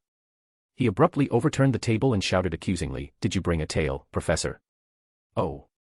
Sagres turned to glance at him and replied with disdain, "Why? Do I need to cooperate with others to deal with someone like you?" The moment his words fell, auras from the Ministry of Magic descended from above. The roar was deafening, and Thunderbird immediately cast a spell to shatter the chandelier, plunging the hall into darkness. Several Lumos charms lit up almost simultaneously, illuminating everyone's panicked faces. In the chaos, the short goblin finally couldn't suppress his inner greed and cast a sharp-cutting spell at Snowy Owl's back. He was attempting to snatch the elixir of life. Sagres waved his wand, and a thick magical barrier appeared out of thin air, blocking the fatal blow aimed at Snowy Owl. At the same time, a subtle fluctuation swept through the air like lightning, and then, with a thud, the goblin's raised arm fell to the ground. "Save it, Glock." Sagres stepped on the goblin's severed wrist, calmly waving his wand and forcing the other's shrill screams back down his throat. "I suggest you save your strength. Otherwise, you won't be able to scream later." Then he turned and scanned the chaotic hall, decisively snapping his fingers. Reverse gravity. In an instant, the gravity of the entire space reversed. Everyone was pulled by an invisible force, suddenly falling toward the ceiling, unable to move. The brilliant spell light vanished, and darkness descended once more. Selective gravity sinkhole. Sagres flicked his wand, and the 17 members of Bronze Feather were drawn toward him as if by ropes, quickly gathering around him. Whether they wanted to or not, all were swept into the sudden spatial transfer. After a violent surge of magic, the entire Bronze Feather group disappeared, leaving only a hall full of auras crashing down from the ceiling. Safe house in France. The figures of 18 people appeared out of thin air, instantly filling the not-so-large room. "We have a traitor among us," Sagres announced expressionlessly. A chilling atmosphere filled the air. Sagres casually cast an undetectable extension charm, and the safe house's space immediately expanded several times, no longer feeling cramped. Immediately afterward, he waved his wand again, and a space-anchoring spell extinguished all possibilities of apparition. No one spoke. The 17 people stood still, their expressions shifting subtly as they stared at the goblin lying on the ground, struggling silently, unable to make a sound. Although the scene in the hall earlier had been chaotic, everyone had clearly witnessed his actions. Interesting. Sagres toyed with his wand, scanning the room with a half-smile. So, until the truth is uncovered, no one is allowed to leave. This was far more interesting than exchanging information. Why? The Dark Wizard Shrike's face darkened. "Since when did you have the right to give orders in Bronze Feather?" Falcon and Pelican also nodded subconsciously. It seemed Sagres's blunt labeling of them as dark wizards had unintentionally united them. However. Why? Sagres looked at him and smiled, surprised that he would ask such a foolish question. A flash of scarlet spell light appeared and vanished. Splash. One moment, Shrike was standing, then he was nothing more than a splatter of blood and flesh, smeared heavily across the wall. Everyone shuddered in unison. Even Glock, still silently screaming on the ground, wisely shut his mouth, letting beads of sweat roll down into his eyes. "Are you misunderstanding something?" Sagres said flatly. "I'm not asking you, I'm informing you." His cold gaze swept across the room, a cruel smile twisting the corners of his lips. This was a golden opportunity to thoroughly cleanse the ranks of Bronze Feather. Just like the freshly eliminated Shrike, he wished others would raise objections, he feared they wouldn't. Chapter 53, The Price of Trust. But Sagres was, after all, a reasonable person, or so he considered himself. They had worked together in a secret organization for so long. If someone took the initiative to show weakness and yield, he couldn't just kill them brutally without cause. This wasn't a game, after all, killing didn't grant experience points. Snowy Owl drew her wand, its tip firmly pressed against Glock's throat. Sweat beaded on the goblin's forehead, making him appear even more terrified and uneasy. "Why did you attack me?" Snowy Owl's face was like frost, her tone cold. "And flipping the table was too deliberate, you were clearly trying to cover something up." Madam Snowy Owl, I was just blinded by greed for a moment, and I've already paid a heavy price for it." Glock trembled, showing his severed arm, and pleaded in a low, humble voice, "But I truly am not an informant. What goblin would invite trouble by dealing with an aura? Please believe me, everything I'm saying is true." Just then, Nightingale pulled a delicate black vial from her wizard robe, and everyone's gaze instantly locked on her. "Powerful Veritaserum. Just 3 drops, and the truth will come out," Nightingale said as she raised the vial. Glock's face turned ashen, but under the threatening stares of the crowd, he ultimately didn't dare to resist. Why did his ears turn purple?" Kestrel asked, wide-eyed, as she stared at the goblin who had taken the Veritaserum. "It's a side effect of Veritaserum on a goblin," Thunderbird explained knowledgeably. "Humans have a similar reaction, the fading color shows the potion's effects are wearing off." Nightingale nodded in agreement, then began the interrogation without delay. "Your true name?" Glock lay quietly on the ground, dazed at first. Then, a layer of tiny, shimmering runes appeared on his skin, his eyes staring blankly at the ceiling. "Mauritius Glock. Have you ever leaked secrets to the Ministry of Magic?" "I have not." "Have you betrayed Bronze Feather's meeting information to others?" "I have not." The old goblin's eyes were vacant, and he answered each question mechanically. Everyone's expressions grew serious once again. It wasn't him. That meant the leak had come from someone else. "Heh." Sagres slowly approached Glock, carefully examining the shimmering runes on his body. "Is something wrong?" Nightingale asked, puzzled. Sagres straightened up, a smile of unclear meaning still on his lips. "He's faking it well." "Has he taken Veritaserum before?" Glock remained motionless, only his large ears twitching slightly, almost imperceptibly. Nightingale was momentarily stunned. Was this old goblin really pretending? Upon hearing Sagres's words, everyone turned their gaze to Nightingale. Clearly, they didn't doubt Sagres's judgment, so Nightingale, who had produced the Veritaserum, became the primary suspect. Nightingale frowned deeply, about to explain, but Sagres spoke again. "It has nothing to do with her." He pointed at the motionless Glock. "He has anti-interrogation runes branded on him by Gringotts." The newcomer Ren suddenly understood. Goblins at Gringotts who know vault passwords are all branded with these runes to prevent them from leaking secrets. Snowy Owl pursed her lips in disdain. "I didn't realize you were a Gringotts goblin." Upon hearing this, the tense nerves of Falcon and the others finally relaxed. They had indeed feared that Sagres might use this opportunity to eliminate dissent and attack them. Now it seemed that finding the real leaker would be for the best. "But why did you leak Bronze Feather's meeting location to the Ministry of Magic?" The white-haired albatross stood up angrily, his voice devoid of its usual warmth. The goblin still lay stiffly on the ground, unmoving. "Tell us." "You traitor," the newcomer Ren also shouted, drawing his wand in a fit of rage and pointing it directly at Glock's forehead.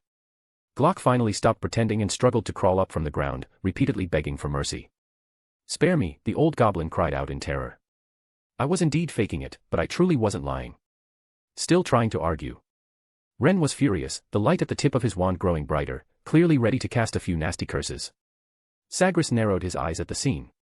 If he didn't intervene, this old goblin might be executed on the spot by the crowd. "Everyone." Sagres pointed at the terrified goblin. "If we're going to investigate, let's do it thoroughly, I'll examine his memories." As soon as he finished speaking, he unhesitatingly waved his wand. Regardless of Glock's willingness, he forcibly extracted the threads of memory from the goblin's temple, using his own created spell, Memory Replay, to review them one by one before everyone like a projector. Ultimately, it proved that the old goblin had indeed not lied, this matter had nothing to do with him. Then Sagres casually waved his wand, sending the memory threads back into the goblin's mind. After this ordeal, however, the goblin might become rather forgetful. Given his already advanced age, there was a high risk of senile dementia upon waking. Still, this was a fortunate outcome. His life had nearly been forfeit moments earlier. Now, at least, he could still enjoy his remaining years, couldn't he? It seems the matter isn't over yet. Sagres slowly scanned the crowd, speaking calmly. But there's still plenty of veritaserum. Finding the truth is only a matter of time. Then he pointed at the newcomer, Ren. You're next. What? Me? Yes, you. Sagres nodded. The other's behavior had been far too aggressive. For a newcomer, it was conspicuously suspicious. He didn't care whether she was willing. He simply nodded toward Nightingale, signaling her to proceed. Nightingale tapped the mouth of the bottle lightly 3 times with her wand, and 3 drops of metallic-sheened liquid fell precisely into Ren's forcibly opened mouth. The middle-aged woman's pupils instantly dilated, her ears began to change color, and at the same time, vascular silver patterns appeared beneath her skin. Your true name? Eliza Ferguson. Her voice was mechanical and hollow, saliva uncontrollably dripping from the corners of her mouth. Have you ever leaked secrets to the Ministry of Magic? Yes. Everyone's expressions shifted instantly. Which organization do you belong to? Department of Magical Law Enforcement. Albatross's face darkened immediately. Do you have accomplices? No. Your objective? To lie low, observe, assess, and find an opportunity to capture the wanted criminal, Shrike Kelfist. The once-spirited Albatross seemed to have his beliefs shattered in an instant. He slumped to the ground, barely able to believe his ears. A few soft chuckles came from the crowd. Old man, are you so far gone you think life's not worth living? To actually recommend someone from the Ministry of Magic. The informant, Stork, spoke with biting sarcasm. This time I was old and confused. I'll make it up to you. Albatross looked utterly dejected, as if all his strength had drained away. Chapter 54, Betrayal and Rebirth. Hey, how interesting. Sagres shook his head, a playful smile on his lips. Guess what I found? Everyone's gaze focused on him in unison. He extended his wand and slowly drew out the shimmering memory thread from the new member Ren. In the memory images displayed in the air, everyone clearly saw her meeting with an aura from the French Ministry of Magic, as well as scenes of her transmitting information. What's wrong with this? Nightingale keenly sensed something off. He knew Sagres would never make a baseless accusation. Crude and shoddy, looks like it came straight out of a memory obliviation command textbook. Sagres zoomed in on several key frames and slowed down the playback. Nightingale asked, are you saying someone altered her memory? Sagres did not answer directly. Bird of Paradise, what does that mean? Sagres, it means the memories we just saw were all meticulously designed by someone else for us to see. So. Kestrel opened her mouth. So, Albatross, do you have anything to say? Everyone's gaze turned to the old man once more. His face was pale, cold sweat continuously dripping from his temples. I don't know what you're talking about. You will soon. Sagres decisively cast Legilimency, and a powerful spell violently invaded the old man's memories. He quickly found the clue. Your clemency is indeed good. He commented evenly, but unfortunately, you met me. The magic, like a twisting, rotating blade, almost instantly shattered the old man's mental defenses. As the old man convulsed and foamed at the mouth, Sagres forcibly extracted his memory threads, which unfolded like a scroll before everyone's eyes. The images clearly showed Albatross, under the dim light of the leaky cauldron, grimly pinning a special bronze feather emblem to a hidden spot on Ren's chest. And later, in her home, he took advantage of the night to ambush the unsuspecting Ren, using memory weaving to fabricate her memories and alter her perception. Finally, he was seen slyly leaking the bronze feather's meeting location to an official from the Ministry of Magic, his eyes gleaming with the triumph of his scheme. As for his motive, it was simple. The bronze feather had long been without a leader, and as the oldest member of the organization, he naturally believed he was the most suitable person to lead. But there was a prerequisite. He had to eliminate the unstable elements, those troublemakers, those unwilling to obey his commands, those potential threats he couldn't control. Unfortunately, the auras from the French Ministry of Magic were like incompetent fools. Even with preparation, they suffered a disastrous defeat and failed to capture any targets, completely ruining Albatross's plan. Fortunately, he had prepared a backup plan, arranging a scapegoat. This would not only allow him to completely shift all blame, but if managed well, he could even expose it himself, solidifying his position within the organization. He prided himself on his superb memory falsification techniques, believing no one could see through them, but he never expected to encounter Sagres, this bane of deception. Ultimately, everything spiraled out of control, and the conspiracy was completely exposed. And he himself had been reduced to an imbecile by Sagres's mental attack. That will be all for today. Sagres turned to face everyone, his tone carrying an undeniable finality. The next meeting is scheduled for 1 week from now, at the safe house in Paris. Everyone nodded in acknowledgement. Then, the explosive sounds of apparition rang out one after another. The room quickly emptied, leaving only 8 people behind. Nightingale, Potion Master, Snowy Owl, Merchant, Kestrel, Diviner, Thunderbird, Wandmaker, Hummingbird, Healer, Stork, Informant, Robin, Defense Expert, Swift, Cursebreaker. It wasn't that they didn't want to leave, rather, all of them had received a subtle signal from Sagres and had voluntarily stayed behind. I know you're all filled with questions right now, but please rest assured, I will answer them one by one. Sagres's voice was calm and commanding. He waved his wand, and the 3 bodies lying on the ground, the goblin, the newcomer, and Albatross, were instantly moved to a corner. Immediately afterward, an oval long table and 9 bronze chairs appeared out of thin air. Sagres pulled out a chair and sat down. Seeing this, everyone else sensibly followed suit. Everything said about the new meeting just now is null and void. Sagres's first sentence left everyone confused, but he immediately offered an explanation. You'll understand after you see this. A slender thread of memory floated to the tabletop. As the images unfolded, everyone couldn't help but widen their eyes. This is the original memory of the new member Ren, Sagres said with a smile. The old man never would have guessed that the scapegoat he so meticulously selected was actually a genuine spy from the Ministry of Magic. Ah. Then didn't we wrong him? Kestrel asked in surprise. No, we didn't. Sagres's expression turned cold and serious. His actions are irrefutable, with ironclad proof. It's just that this Ren. He extended his wand and lightly drew a line in the air. The memory images scattered like tangled threads, then reassembled under his control. The 9 people present witnessed this masterful display of memory magic. Sagres was clearly exceptionally gifted in it, likely related to his father being an unspeakable.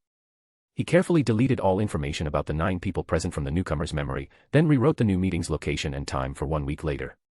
After completing all of this, he gently infused the rewritten memory into Ren's mind.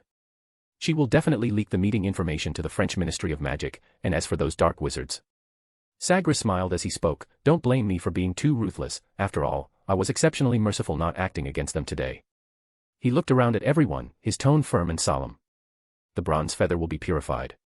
We don't need those ambitious desperados, and we can no longer remain hunted and wanted by the International Confederation of Wizards. They are incompatible with your excellence and adherence to principles in your respective fields. From now on, you will no longer suffer their threats, nor will you have to hide because of their existence. Sagres looked at the somewhat agitated crowd and said firmly, we will restore the prestige of the Bronze Feather, this ancient organization, born in the 5th century BC with the mission of combating dark creatures. And each of you will have the opportunity to recommend new members. Likewise, the vetting will be exceptionally strict. He waved his wand, and all of their bronze emblems detached from their positions and flew into his palm. Immediately after, a soft, pure light slowly bloomed, revealing 8 brand new, extraordinarily magnificent bronze emblems before everyone's eyes. I have cast protective magic on your emblems and made some clever modifications. He casually picked up one of the emblems and showed it to everyone. It can now not only transmit short messages but also transform into a magical portkey. In the future, our meeting locations and times will be decided by members in rotation, and the decision-maker will bear the task of setting the portkey's destination. Of course, in times of crisis, it will also be your reliable guardian. As long as the caster's magic does not exceed my limits, all spatial anchoring spells will be nullified. At that time, you only need to activate the emblem to instantly escape danger. The emblem will also notify other members to come to your rescue. To ensure foolproof safety, I have also applied bloodline magic. With just 1 drop of your fresh blood, the emblem will be bound to your bloodline, and no one else will ever be able to claim it. Finally, Sagres glanced at everyone and continued slowly, next week, at the safe house in Paris, all Bronze Feather members appearing in that Ren's memory will be captured. They will be executed on the spot during their fierce resistance, and with that, the International Confederation of Wizards' global manhunt for the Bronze Feather will come to a perfect end. Read 12 chaps ahead. P at Trian/Dark Devil. Chapter 55, 1,000 years too early. It was already the afternoon of the next day when Sagres returned to Hogwarts. Having perfectly achieved the purpose of his trip, he now sat in his office chair, gazing at the exquisite hourglass in his hand, a pure smile gracing his face. The Time Turner, the Ministry of Magic's top-secret item, restricted to approved users. This was an extremely special magical device, with only one function, time travel. He still remembered that in his previous life, the famous theoretical physicist Stephen Hawking had proposed the chronology protection conjecture. He believed that quantum effects would prevent macroscopic time travel, thus avoiding all paradoxes. More than 20 years had passed, and those theories still left vague impressions in his mind, as he had once deeply believed in science. However, ever since his transmigration, he had converted to magic. Returning to the past, this was undoubtedly a desire everyone had harbored at some point. Sagres was no exception, but that was a thought from before his transmigration. Now, he studied the time turner not to go back and undo regrets, but purely for the sake of magic itself. After thoroughly examining the hourglass, his brows furrowed slightly. Let me think. Sagres fell into contemplation. There are a few points to consider: the grandfather paradox and the butterfly effect. The former causes logical contradictions, leading to timeline collapse. The latter may cause a predetermined future to become unrecognizable due to tiny changes.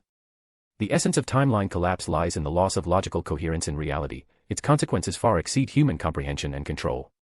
It is not just physical destruction, but the complete negation of meaning, causality, and free will. Sagres tried to understand time travel with his current knowledge but quickly gave up. If an event occurred due to his future self intervening in the past, wouldn't that be putting the cart before the horse, falling into an endless loop? I won't think about it for now. Waving his hand to shoo away the Raven Noctis, he decided to first repair the time turner in his hand and test it himself. This way, he could also gain a more detailed understanding of how time magic operated. The core of the time turner was interwoven with time dust and threads of fate. These corresponded to the laws of celestial motion and the concretization of causality, respectively. The issue with the time turner in his hand lay in the time dust. Long-term use had inevitably consumed a portion of the time dust, which disrupted the balance between the two forces, ultimately leading to the device's malfunction. To repair it, one had to adjust the resonance frequency of these two forces to restore balance. However, the problem was that Sagres currently had no additional materials to supplement the repair. Since I can't restore the original balance for now, can I achieve a new one instead?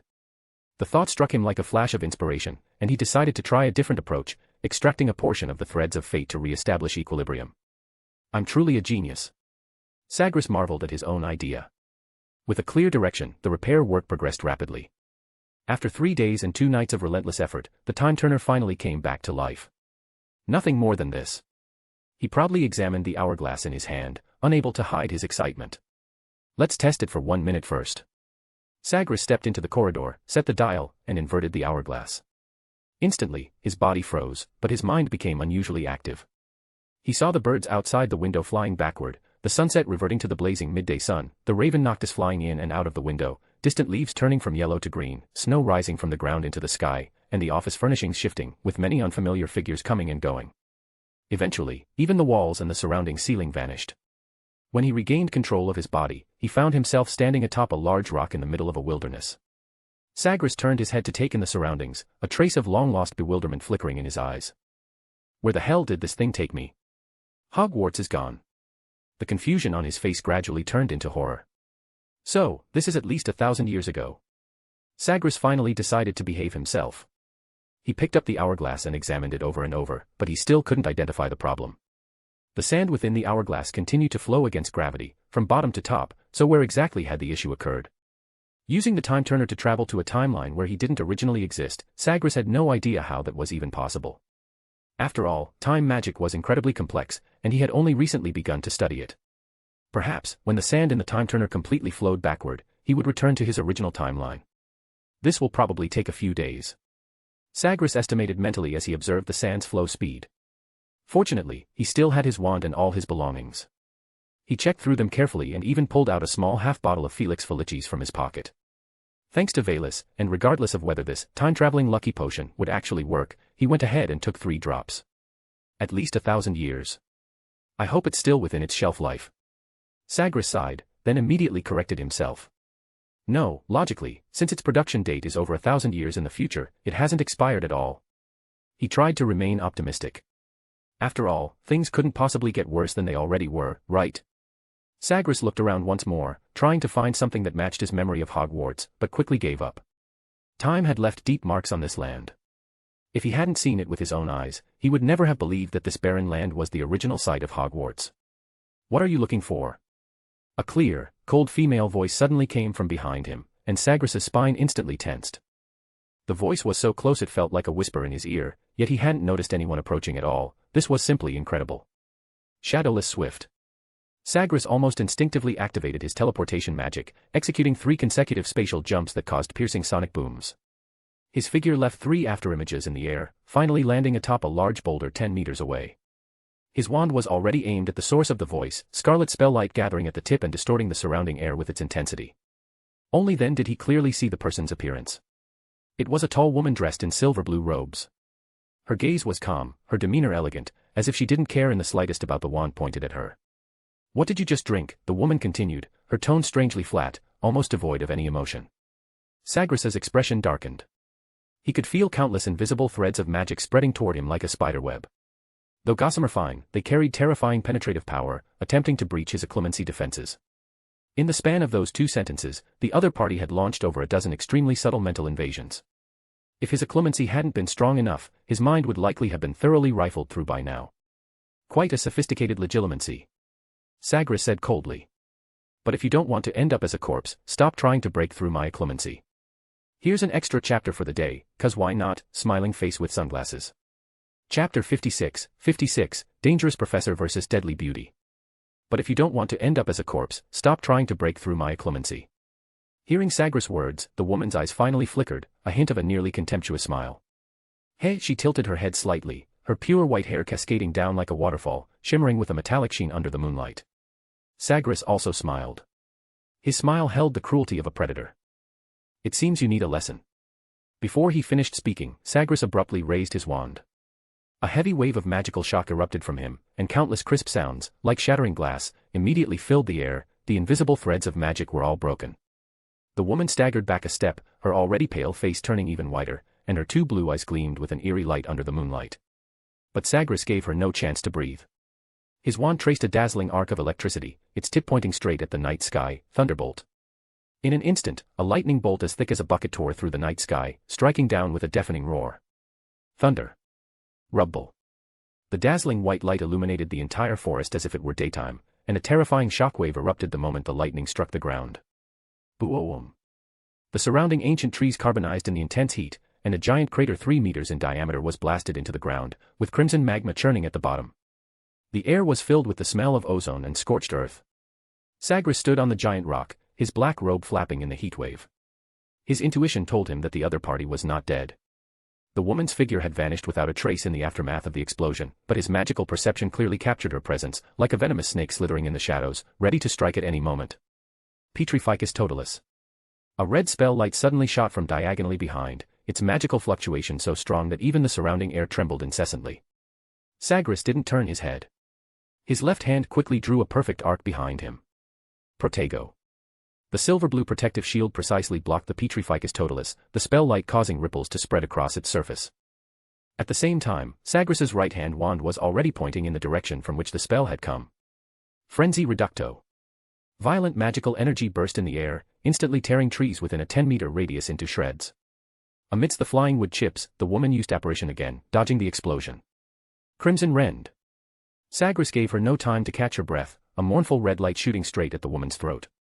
The woman quickly raised a shield charm in defense.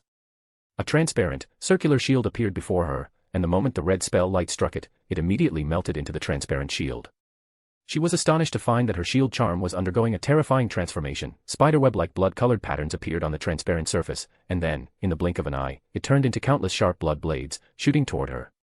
The woman was forced to apparate again, but her figure had just solidified. Spatial anchor. Sagres's wand suddenly thrust forward, and the space within a 100-meter radius instantly became as hard as iron. The woman's apparition was forcefully interrupted. At the last second, she had to reverse her wand, impedimenta. The gray spell light struck her own body, and her slender frame immediately flew backward like a broken kite, barely avoiding the strangulation of the blood blades. Only the hem of her silver-blue robe was sliced off at one corner, leaving her looking slightly disheveled. Ashwinder Plague. Finally shedding her disdain, the woman waved her wand, releasing dense gray-green smoke. Countless serpentine outlines could be vaguely seen writhing within the smoke, and the eyes of each snake glowed with a ghostly green poisonous light. Sagres tried to dispel the smoke with Hurricane's Rampage, but found that this magical smoke clung like a living thing and refused to disperse. A hint of surprise flashed in his eyes, then he lightly tapped his wand. Evanesco. Silver light, like moonlight, scattered, and the magical smoke began to rapidly dissipate. Just as the smoke was about to clear, Sagres suddenly felt a sharp pain. A translucent gray snake had coiled around his left arm at some point, its fangs already embedded in his skin. Interesting. Sagres sneered, pressing his wand against his arm without hesitation. With a sharp cutting spell, the gray snake let out a piercing hiss. As a piece of flesh fell, the gray snake was instantly pulled out of his body, turning into a wisp of smoke and dissipating. At the bite site, the muscle was visibly decaying at an alarming rate. Sagres's expression remained unchanged. He ran his wand over the wound, and the light of Vulnera Senator shone. New flesh pushed out the rotten tissue, and wisps of black smoke rose from the wound. "You are more troublesome than I imagined," the woman's voice echoed from all directions, as if countless versions of her were speaking at once, "but the game has just begun." Sagres tightened his grip on his wand, a grim smile curling his lips. "Just as I like it." Rain of sorrow. The woman's wand traced an arc, and the sky suddenly darkened. Lead gray clouds rolled in, and large raindrops poured down. This was no ordinary rain, each drop carried memories of despair, burning tiny black spots on the skin and directly eroding one's sanity. Sagres narrowed his eyes, letting the rain slide down his cheeks. He could feel the negative emotions trying to penetrate his mind: abuse, bullying, injustice, self-doubt. This spell clearly combined the despair-inducing effects of a dementor with high-level weather magic. The corners of the woman's mouth curved slightly upward, but her smile quickly froze. Mechanical mind.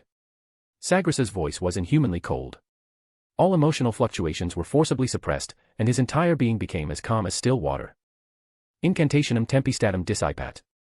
A dazzling black light shot straight into the sky, and magic condensed into a gigantic raven-head projection in the air. In an instant, the dark clouds dispersed, the wind stopped, the rain ceased, and sunlight once again bathed the battlefield. The woman's expression finally changed, and for the first time, a look of solemnity appeared in her eyes. Sagres was also secretly alarmed. This mysterious woman's magic was unfathomable, possibly even surpassing Dumbledore's. Protego Muspelheim. Hundreds of pale blue fiend-fire crows roared into existence, forming a tight encirclement. The wings of each fiend-fire crow burned with cold flame capable of incinerating souls. The battlefield temperature plummeted, and eerie frost flowers began forming on the ground. "I advise you to give up resistance." Sagres's voice was terrifyingly calm. "Of course, you can also choose to turn to ashes." The flock of fiend-fire crows began to tighten their encirclement, and the air was filled with the scent of death. He had originally wanted to ask the other party a few questions, such as what time it was. The woman looked at the dense swarm of fiend-fire crows, sensed the intense magical fluctuations within them, and finally lowered her wand. "I admit I underestimated you, but..." She slowly lowered her wand, but just as her surrender gesture was complete, she suddenly looked up. Chains of Fate. A blue light chain inscribed with ancient runes shot out from her chest, moving faster than thought. Sagres almost instinctively cast Protego Diabolica, and a blazing barrier instantly formed. However, the runic chain ignored the defense, passing through the wall of fire and directly piercing his chest. How can Grindelwald's spell be useless here? Sagres' mechanical mind, though. "It's useless because..." The woman's voice took on a strange cadence, as if she were singing. "Our destinies are linked. Any harm you inflict on me will be projected onto yourself." Her tone remained steady, but Sagres detected a hint of weakness. The other party was clearly at the end of her rope, otherwise, she wouldn't have resorted to such a trick. 12+ chapters ahead on Patreon/Dark Devil. Chapter 57, Flesh, Flame, and Spellcraft. "Indeed, I have no reason to act again." Sagres nodded slightly to the woman, his tone softening. The woman's tense shoulders relaxed slightly, only to stiffen abruptly the next second. "But I never need a reason to do things." Sagres changed the subject, and a spiral-shaped silver-white light cone tore through the air with a whistle. Swoosh. Boom. The woman was blasted back, spitting blood, and flew out like a rag doll, even her wand flying from her hand. Sagres's situation was no better, although he tried to defend himself at that instant. The damage seemed to appear out of nowhere, unavoidable. Pulling open his wizard robes, a hideous wound was revealed on his chest. He clutched his wand tightly, his knuckles white from the force. Fortunately, he was more resilient than his opponent, and his wand was still in his hand. Raising his hand to cast a quick heal on himself, he looked up at his opponent and found that the woman was also slowly recovering. It seemed this spell was quite troublesome, but he also felt the chains had weakened slightly, so Sagres instantly made a decision.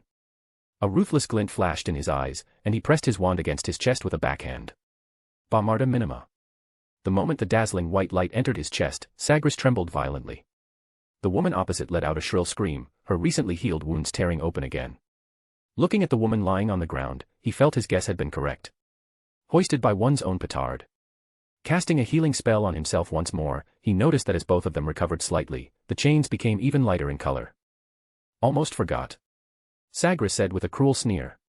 "My mother's favorite spell, heh. Crucio." The moment the red light struck him, the woman instantly arched her body, letting out a series of inhuman wails. Ahurg. Her fingernails dug deep into the ground, her knuckles twisted and deformed from the intense pain.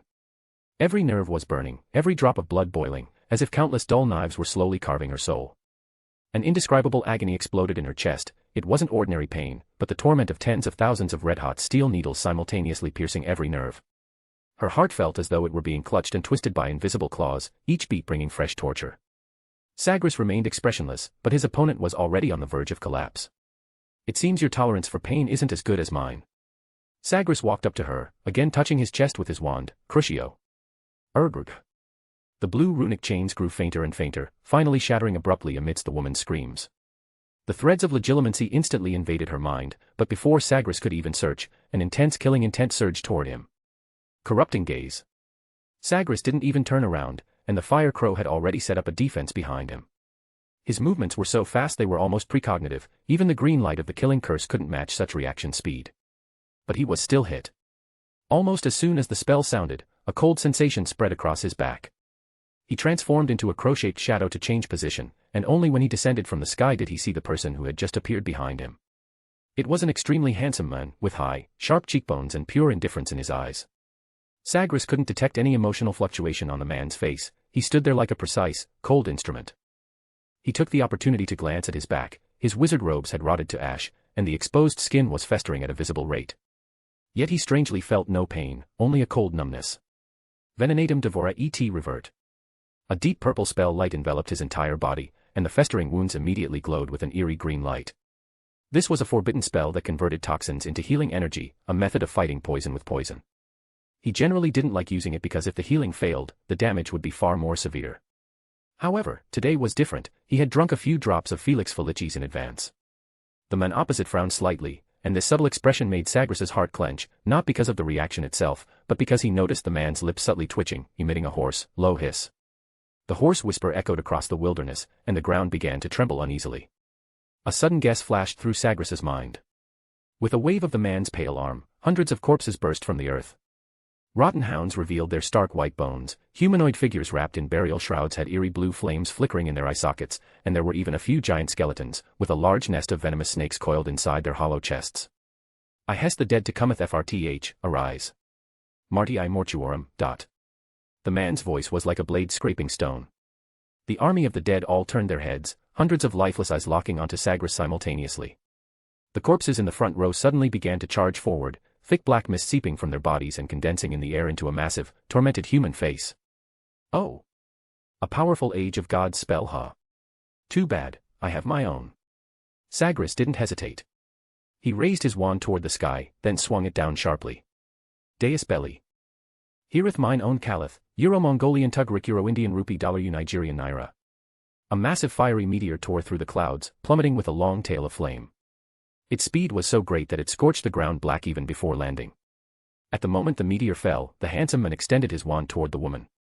The two were drawn together by an invisible force, and then the ground swelled, a giant snake burst from the earth, swallowed them both whole, and swiftly fled from the meteor's impact zone. Trying to escape. A cold light flashed in Sagres' eyes. Frenzy Reducto struck the middle section of the snake's body with precision, blasting it into two pieces. Immediately after, a crimson spell light streaked across, shredding the upper half of the snake into a rain of blood. Within the blood mist, the man and woman reappeared, disheveled. His lips moved, hissing in Parseltongue. 3 eerie green venomous snakes suddenly shot up from beneath Sagres' feet. Hiss! What a majestic snake, truly! But I like birds more. Sagres jumped high, Carnum exura. Sagres flicked his wand violently, and a grey-white light swept past, instantly stripping the 3 venomous snakes of their flesh, reducing them to white bones that clattered to the ground. But more giant snakes surged from all directions, each as thick as a bucket, with strange purple flames flickering in their vertical pupils. Tisk, Sagres looked at the oncoming giant snakes, his expression unmoved. He coldly uttered 4 words, Euro-Mongolian Tugrik Euro-Indian Rupee $U Nigerian Naira, Alpha Alpha. The sky suddenly darkened, and hundreds of meteors tore through the clouds, raining down with long, fiery tails.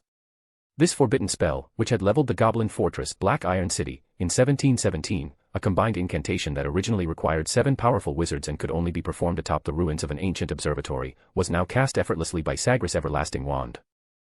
The air was filled with destruction, and all that met his eyes were falling meteors, indiscriminately bombarding everything in sight. Taking advantage of the lull in the meteor barrage, Sagres waved his wand again. Accio corpses. All the blasted giant snakes and undead remains gathered toward him, their blood transforming into crimson threads, weaving eerie runes in the air. Flesh and blood forging. The remains began to twist and merge, bones grinding together with a teeth-clenching screech. Another infamous forbidden transfiguration, a dark spell explicitly banned by the International Confederation of Wizards. This terrifying magic, capable of forcibly fusing the flesh and blood of multiple living beings into a war beast, was once again used by Sagres without hesitation.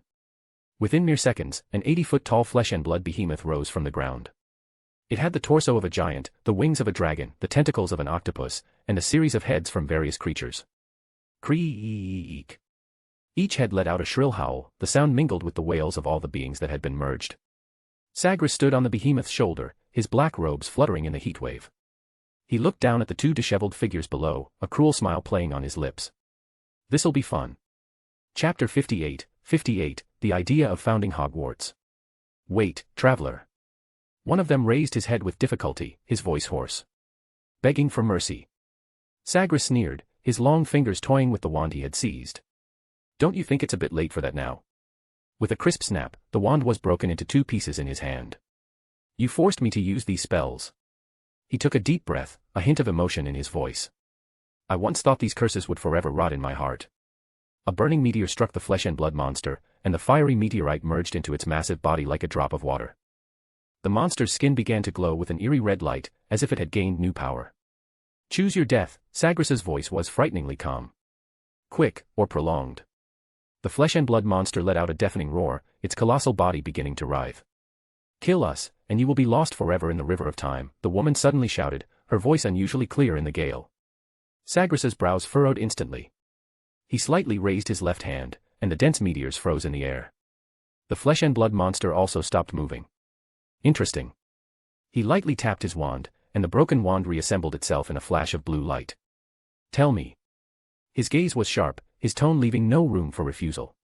Rowena Ravenclaw, what else do you know? The woman met his gaze without surprise, as if she had already anticipated he would recognize her. You need my help. Otherwise, when the hourglass of time runs out, you will be trapped forever in the gap of time. Sagres narrowed his eyes. Go on. I came following the guidance of the stars, to show you the way back, Ravenclaw said, her eyes sparkling. In exchange, you need to resolve some troubles for us. Show me the way back, huh? By attacking me. I just wanted to see your thoughts. Yeah, she's curious like that. No, Sagres curled his lips into a cold smile. Let's change the terms. For example, you help me solve my troubles, and in exchange. His gaze swept over the two of them. I'll let you leave alive. Deal. The other party's decisiveness caught Sagres off guard, he even suspected they had intended to concede from the beginning. So, how will you help me solve the problem? He asked. You'll need to give me the time hourglass first. Sagres looked at her in silence but eventually pulled out the hourglass and, incidentally, tossed the repaired wand back to them as well. Rowena Ravenclaw examined the hourglass for a moment before slowly speaking. You got it from someone else. Sagres was noncommittal. Is there a problem? The hourglass has been tampered with.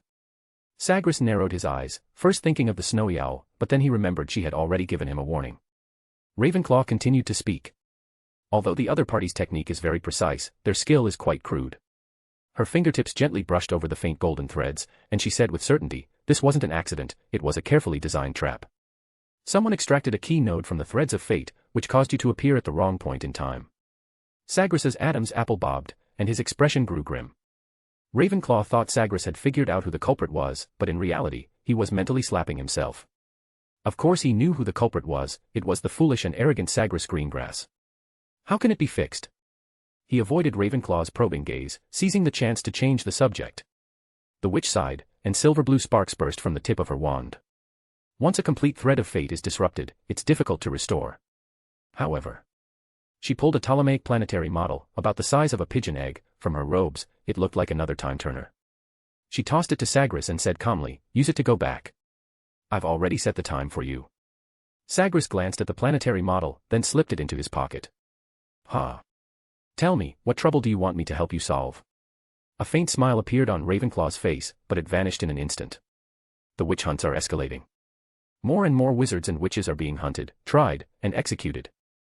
The church's pyres, the nobles' bounties, the muggles' panic, these things are driving wizards to desperation. Salazar Slytherin raised his arm, and a series of magical images immediately appeared, a young witch being dragged onto a torture rack, a failed cat's tail transformation visible beneath her tattered skirt. The crowd cheered wildly, some bolder ones striking her with wooden sticks, and even some using charcoal tongs to lift her skirt. There were also children who had been captured by muggles after accidental magic outbursts. They had almost no ability to resist, and what awaited them was cruel interrogation and water torture. If they sank, they were innocent, but drowned. If they floated, they were deemed witches, and then executed. In a dark dungeon, an old man in shackles had his fingernails brutally pulled out with iron tongs, simply because a neighbor accused him of stopping a cow from producing milk with his gaze. Charred skin peeling in flames, children struggling in waterlogged sacks, the screams of torture victims as their fingernails were ripped out. The vivid scenes were far more brutal than the witch hunts described in the historical records Sagres remembered. Although most of the victims in these frenzied hunts were accused muggles, wizards were also nearly wiped out.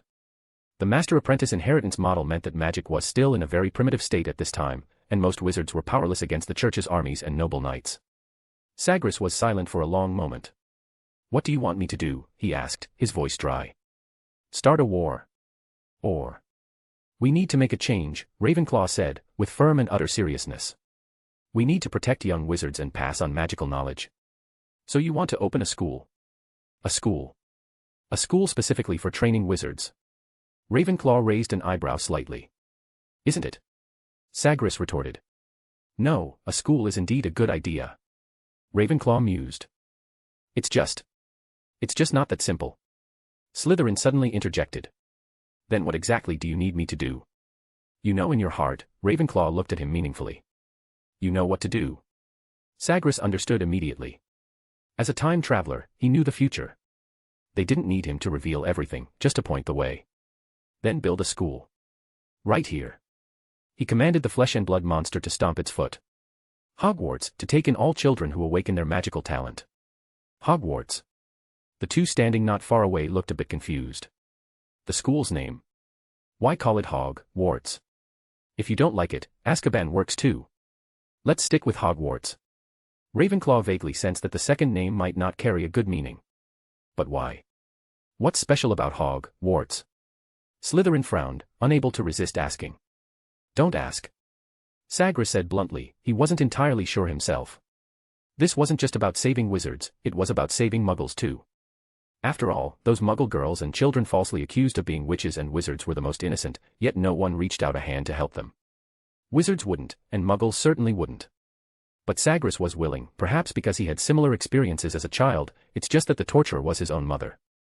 "This matter will have to wait until Godric and Helga return so we can discuss it together," Ravenclaw said at last. "They are our companions." Sagres didn't reply. He simply waved his hand, and the meteors suspended in the sky suddenly shifted direction and accelerated downward. They struck a massive crater in the distance, and the intense heat melted the rock at the bottom into charred obsidian. Chapter 59, The Gathering of the Founders. During the days of waiting, Sagres spent most of his time consulting Ravenclaw about the mysteries of time magic. It was a profound and extremely dangerous branch, completely different from the destructive magic he had previously developed. Meanwhile, in the nearby wilderness, Salazar Slytherin was dissecting a monster Sagres had created using flesh forging. His makeshift studio was bathed in a dark green, eerie glow. Snake-shaped candelabras embedded in the stone walls exhaled cold flames, casting his shadow into a grotesque figure across the wilderness. On the simple workbench, a series of silver scalpels gleamed coldly, each hilt inlaid with organs from different creatures, the vertical pupils of a harpy, the amber irises of a centaur, the lacrimal gland crystals of a unicorn. All of them remained as fresh and moist as when they were removed. Sample 7, begin recording. Slytherin's voice was low, cold, and devoid of emotion. The hovering quill immediately marked the parchment with ink. The silver knife precisely opened the monster's chest cavity, and a cluster of eyeballs inside twitched violently, but Slytherin didn't so much as blink. The parchment automatically recorded. There is a magical circuit at the junction of the wing bone and the pectoral muscle, shaped like a biological eyeball, presumed to act as a biological conductor for flight magic. Sagres's learning speed was astonishing. Before Godric and Helga returned, he had already mastered all the basic principles of time magic. Of course, it was unclear whether Ravenclaw had withheld any key spells. After all, she was an exceptionally intelligent witch, with extensive research in time, fate, and memory. In his spare time, Sagres would also observe Slytherin's magical experiments. The future founders' research methods were surprisingly rigorous, every step was accompanied by detailed experimental notes, and every conclusion was repeatedly verified. It was worth noting that even in the 20th century, few, if any, wizards in the magical world could have done better. Although they had lost in today's magical duel, Sagres had no doubt about their future achievements in magic. Interestingly, this observation was mutual. While he observed the two founders, they were also quietly analyzing Sagres. His unconventional casting methods and magical theories, shaped by modern logic, were silently influencing the minds of the two geniuses. Unfortunately, after more than 1,000 years of development, the magical world's progress had been disappointingly limited. Compared to the rapidly advancing technology of the Muggle world, wizards seemed to be standing still. Sagres silently watched Slytherin's experiment. He wouldn't tell them these things. Every era had its own mission, and the mission of the four founders was to establish Hogwarts, not to lead a revolution spanning a millennium. That was his concern.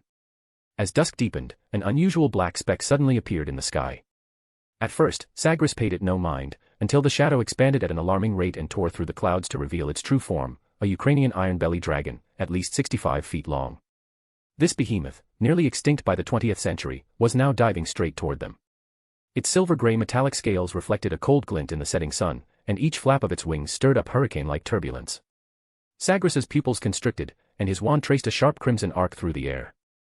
As the ground trembled, the flesh-forged monster rose with a roar, and dozens of tentacles, like living pythons, coiled around the dragon's scaled neck. What the hell is that? An angry roar came from the dragon's back. A flash of silver light, and the thick tentacles snapped. The unbalanced dragon swayed violently in midair, and the 7 or 8 figures on its back scattered, finally caught by a levitation charm. A cold smile played on Sagres's lips.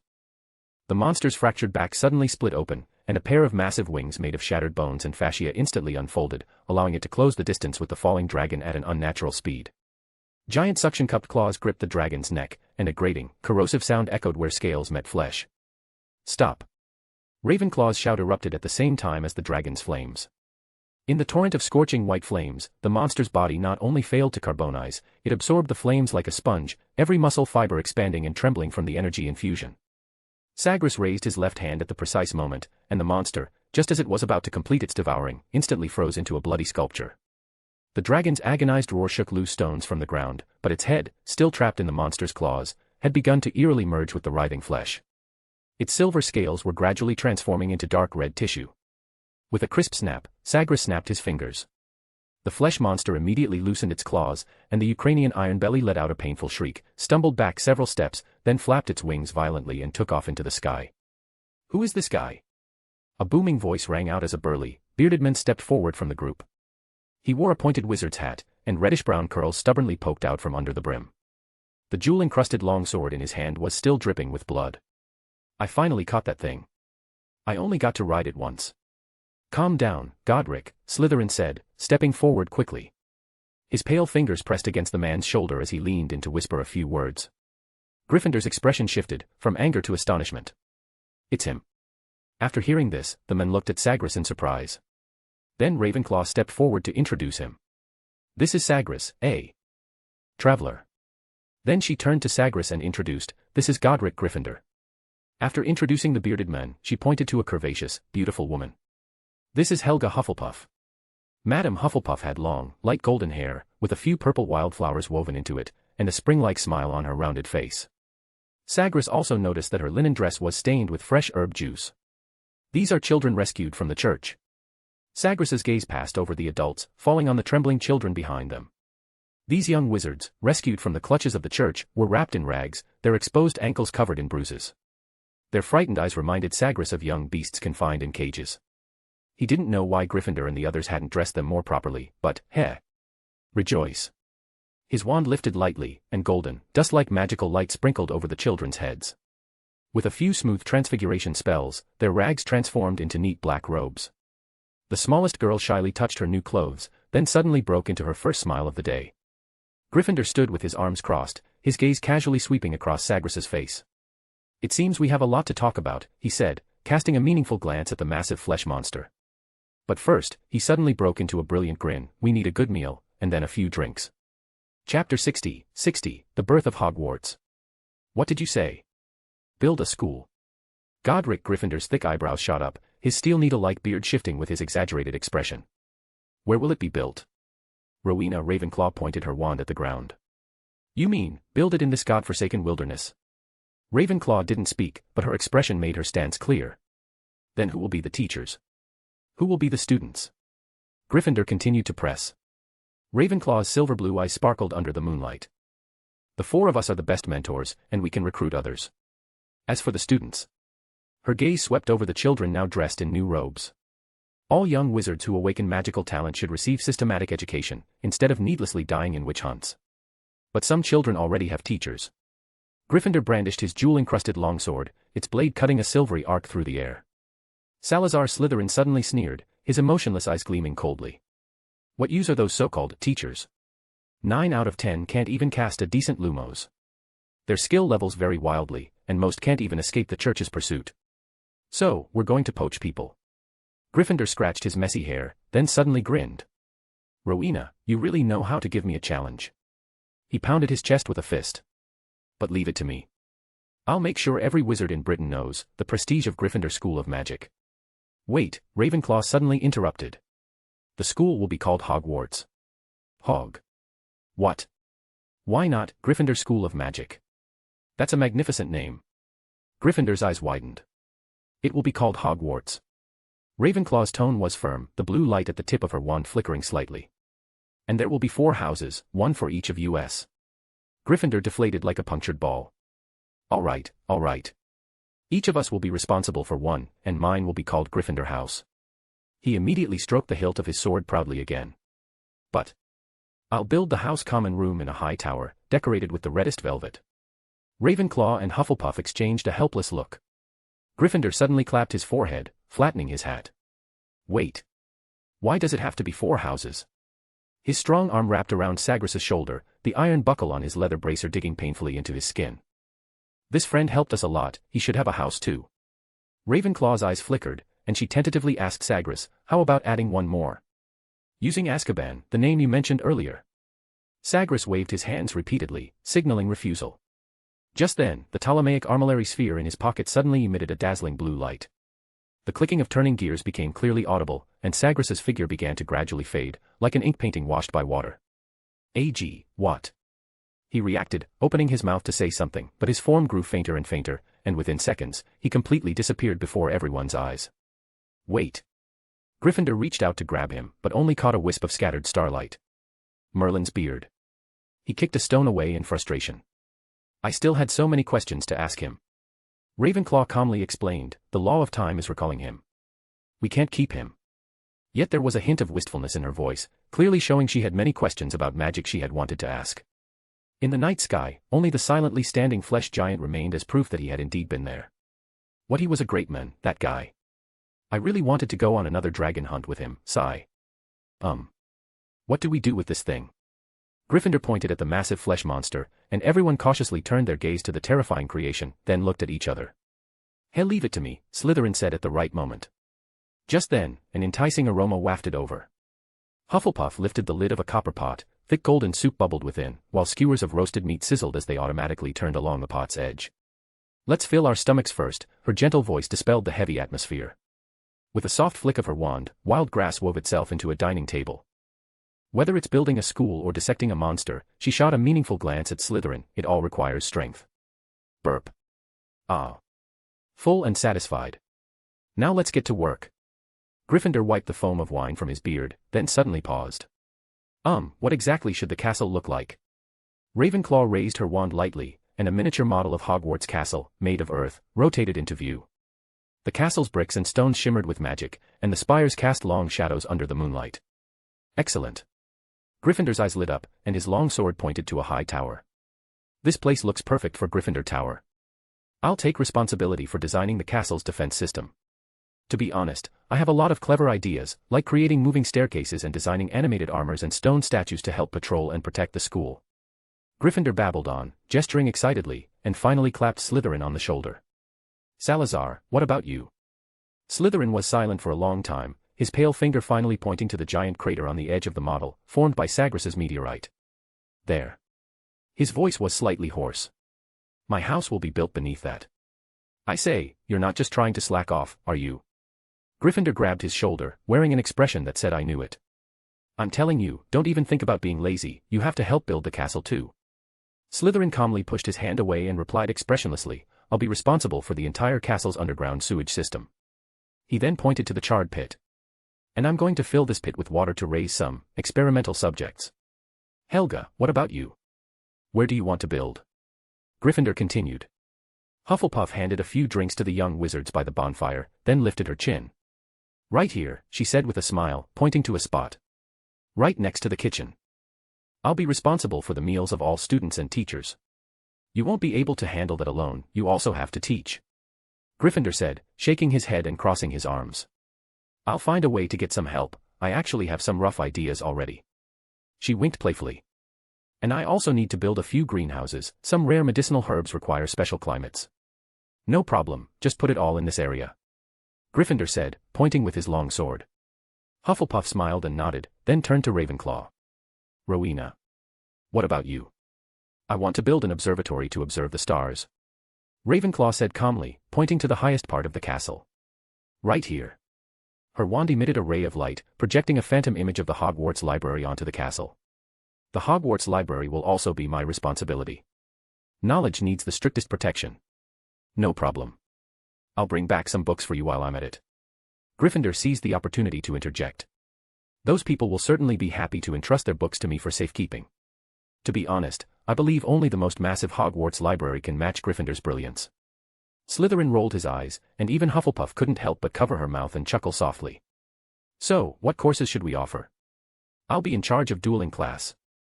Gryffindor suddenly drew his treasured sword, its blade slicing a silver arc under the moonlight. I'll teach them how to fight with both wand and sword. Charms will be taught by me, Ravenclaw said calmly. I'll teach them white and dark arts, Slytherin said, his voice carrying a trace of coldness. Because to resist darkness, one must first understand darkness. Then I'll teach herbology. Hufflepuff gently gave the last piece of roasted meat to a young wizard, speaking without turning her head. A wizard must understand the earth's bounty. We'll also need more people to teach the other subjects, otherwise, we'll be exhausted. When the conversation turned to admission standards, Slytherin suddenly tapped the ground with his wand, producing a crisp sound. We must be clear on one point, not every child who can wave a wand is worth cultivating. His cold gaze swept across the group. How many of those Muggle-borns will eventually become the church's witch hunters? Salazar. Gryffindor said dismissively. They just didn't have a choice. Give these children a home, and they'll protect Hogwarts with their lives. A beautiful fantasy. Slytherin curled his lip in mockery. But every person is different, do you dare to guarantee they will not side with those rich lords? Not everyone is as simple-minded as you, Godric. A tense silence stretched between them, until Gryffindor stood up with a crack of boot against stone. His cloak flared behind him, and a deep red aura burst forth like fire leaping from dry tinder. His eyes glinted like molten steel, and his sword, now unsheathed, gleamed faintly as the heat shimmered around him. You narrow-minded snake, he growled, the red glow coiling around him like a protective flame. Every child deserves a chance to prove their courage. If you want to divide them by blood, then maybe you don't belong here. Salazar didn't flinch. Instead, his head tilted ever so slightly, and his wand lowered at an angle, like a viper lowering its hood before striking. A low hum rose from the earth, and shadows rippled unnaturally across the grass. The temperature dropped sharply. Then came the feeling, eyes. Hundreds of them.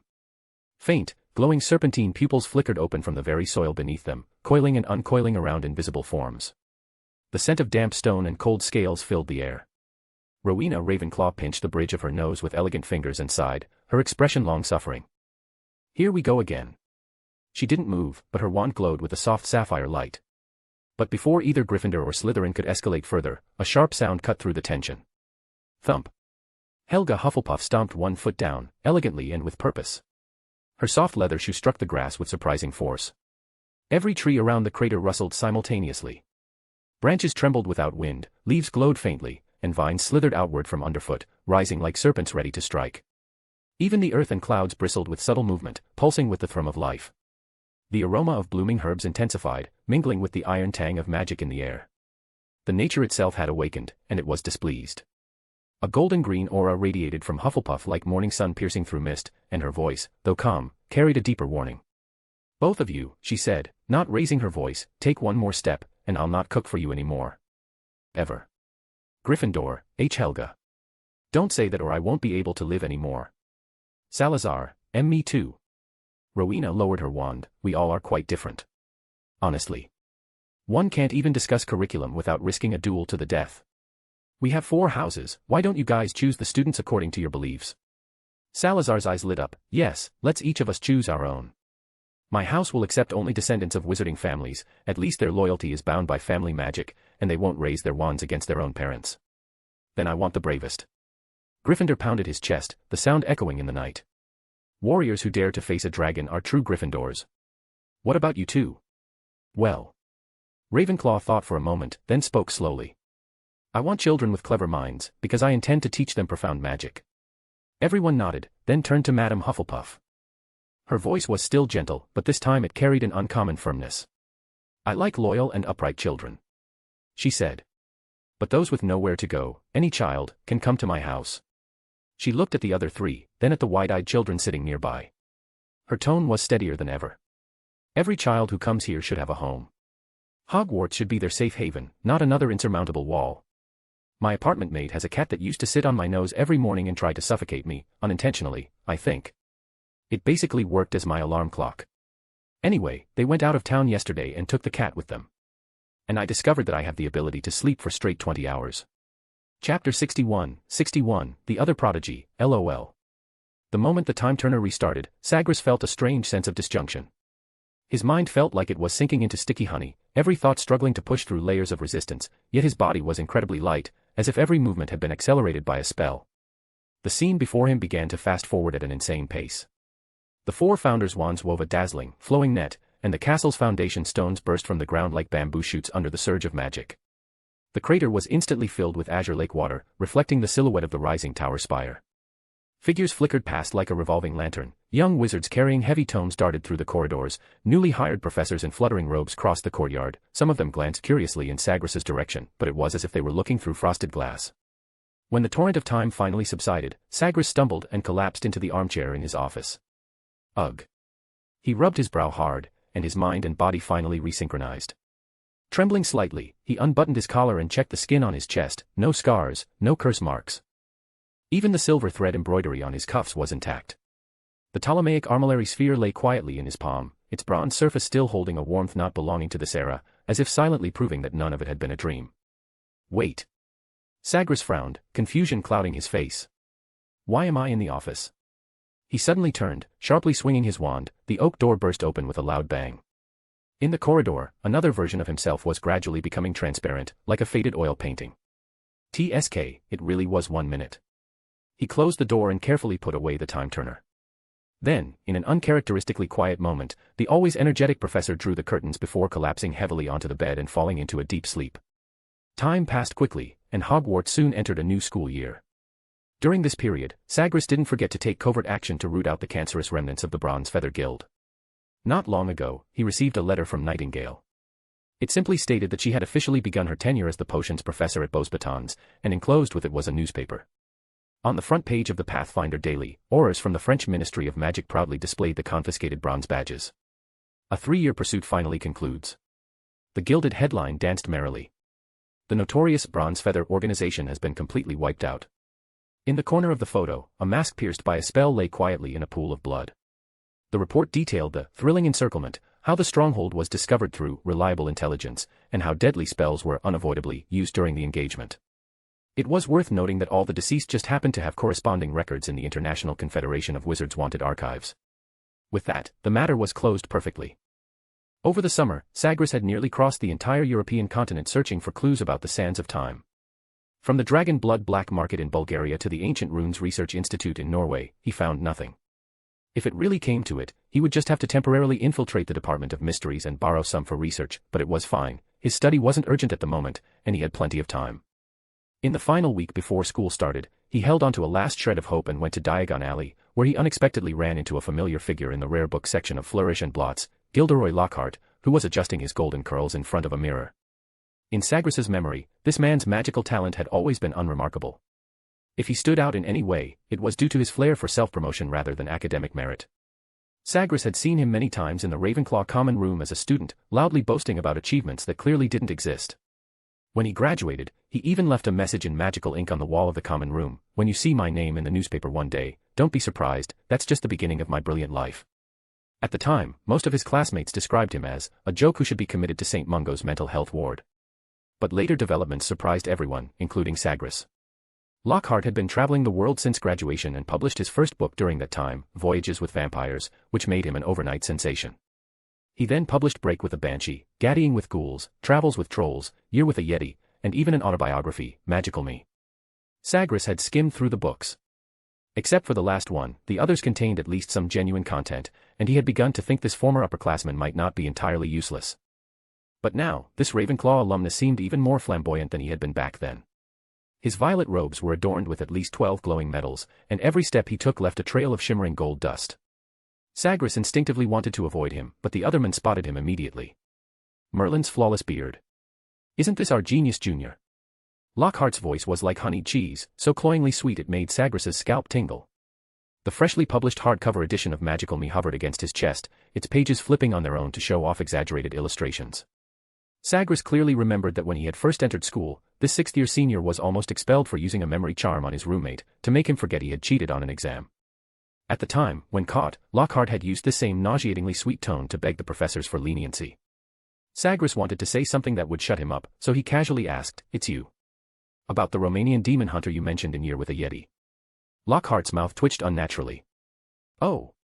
My dear Junior actually read it carefully," he suddenly exclaimed, clapping Sagres warmly on the shoulder, so warmly, in fact, that the honorary member of the Anti-Dark Magic League badge on his chest dug painfully into Sagres' shoulder.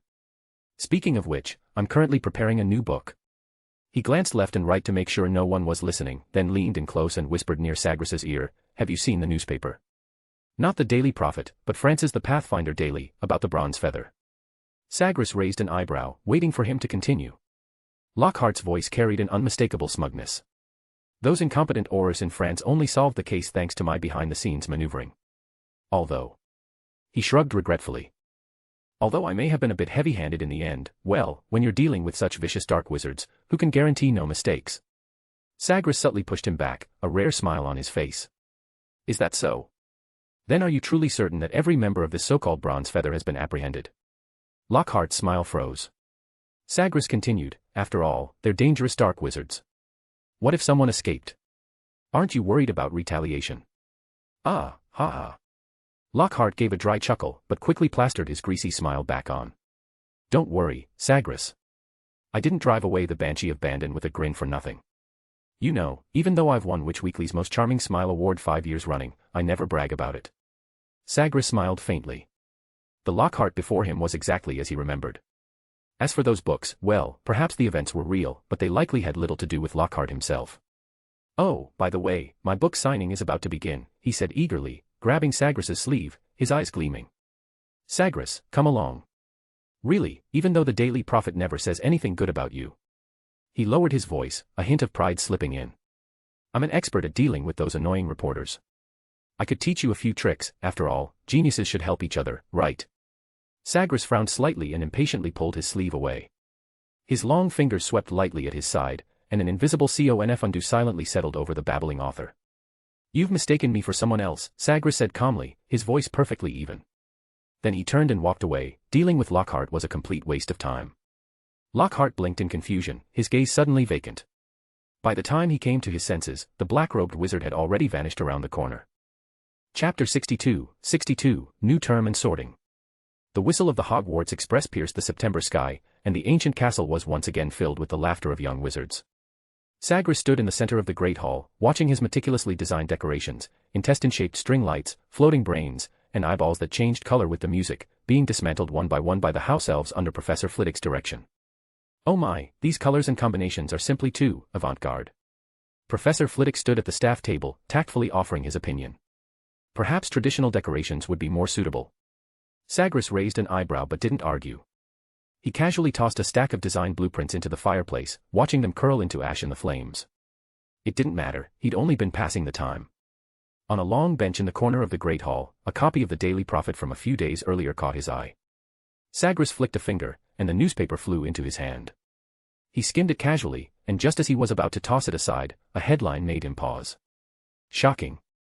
2 pure-blood family heads brawl in the street. The accompanying photo showed Lucius Malfoy's platinum hair being clutched by Arthur Weasley, while the latter had 3 shirt buttons torn off. Report, Mr. Malfoy allegedly said, Mr. Weasley was a bit bald, so there wasn't much to pull. Puffed. The most hilarious part was that they were actually fighting like muggles, grabbing collars, yanking hair, slapping faces, and throwing punches. Sagres's lips involuntarily curved upward. He couldn't remember the last time he'd witnessed such a purely physical altercation. As night fell, the Great Hall gradually filled with students. Sagres sat at the professor's table, idly toying with the silver goblet in front of him, then subtly disintegrating it into a fine mithril particle and slipping it into his pocket. To his left was the seat reserved for the defense against the dark arts professor, and at that moment, its occupant made an entrance impossible to ignore.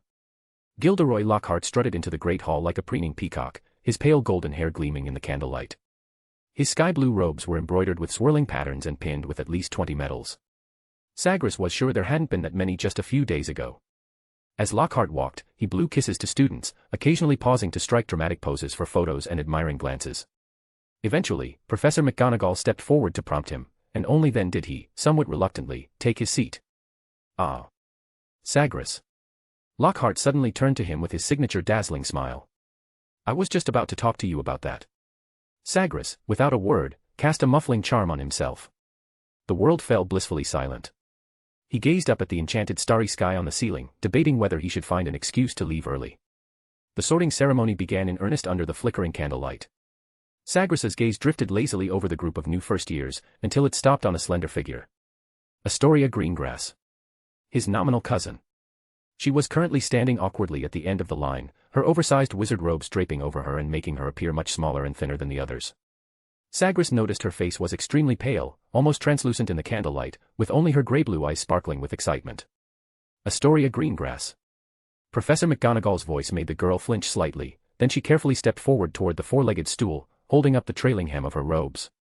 As the sorting hat settled on her light golden hair, Sagres saw her fingers unconsciously twisting the fabric at her sides. 30 seconds passed, and the sorting hat said nothing. Whispers began to spread through the Great Hall, a rare occurrence for a pureblood Greengrass. Sagres leaned forward slightly, his wand twirling between his fingers. He was genuinely curious about what his sickly cousin might be discussing with the sorting hat. Ravenclaw. The hat's announcement dropped like a stone into still water. The Ravenclaw table erupted in enthusiastic applause, while the Slytherin table burst into an uproar. Traitor. Daphne Greengrass's sharp voice cut through the noise. She suddenly stood up, pointing directly at her sister. You've disgraced the family name. What did father tell you before you came? Astoria flinched, but then quickly straightened her spine and walked with firm steps toward the Ravenclaw table. A flurry of whispers surged through the Slytherin side, and every eye seemed to follow the frail girl. She kept her head high, pretending not to care, even as her hands, hidden inside her sleeves, trembled uncontrollably. This scene was all too familiar, like a reenactment of what had happened years ago. Sagres glanced at Dumbledore, who clearly had no intention of intervening, so he stood up abruptly and waved his wand. Silence. An invisible wave of magic swept through the Great Hall, and all noise ceased instantly. Daphne's mouth hung open, but no sound came out. Disrupting order, 20 points from Slytherin. Sagres's voice wasn't loud, but every syllable rang clearly through the hall. Snape shot to his feet, like a bat unfurling its wings. Sagres. This is the sorting ceremony. He paused, glancing at Professor McGonagall and Dumbledore, both of whom looked slightly taken aback, before continuing in a slower tone, It's not your place to give orders here. Sagres cast him a cold glance, then swept his gaze over Dumbledore, McGonagall, and the entire student body. 50 points from Slytherin. He tapped his wand, and a beam of spell light struck the house point's hourglass. Anything else? He asked, expressionless.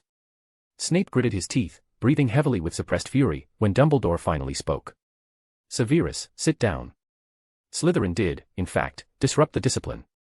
Snape gave the old headmaster a cold, lingering glare before turning and walking away from the staff table. The sorting ceremony continues, Sagres said calmly, giving Professor McGonagall a slight nod before sitting back down leisurely, as though none of the previous commotion had involved him at all. The first years were as silent as cicadas in winter. Everyone knew that Slytherin House had already lost 50 points on the very first day of school, and they hadn't even earned a single point yet. Meanwhile, Harry and Ron, who had chosen to drive themselves, in a magical car, to school after missing the Hogwarts Express, had just arrived outside the Great Hall. Ron Weasley set down his trunk at the bottom of the steps, then tiptoed over to a window. Hey, Harry, come look, they're doing the sorting. Harry quickly leaned over beside him and saw a young wizard walking toward the four-legged stool, with Professor McGonagall preparing to place the sorting hat on his head. Strange, where's Snape? Harry asked, surprised. His seat's empty. Who cares about that old bat? Ron muttered, scanning the line of first years eagerly. Hope I haven't missed Ginny sorting. Well. Maybe he's sick.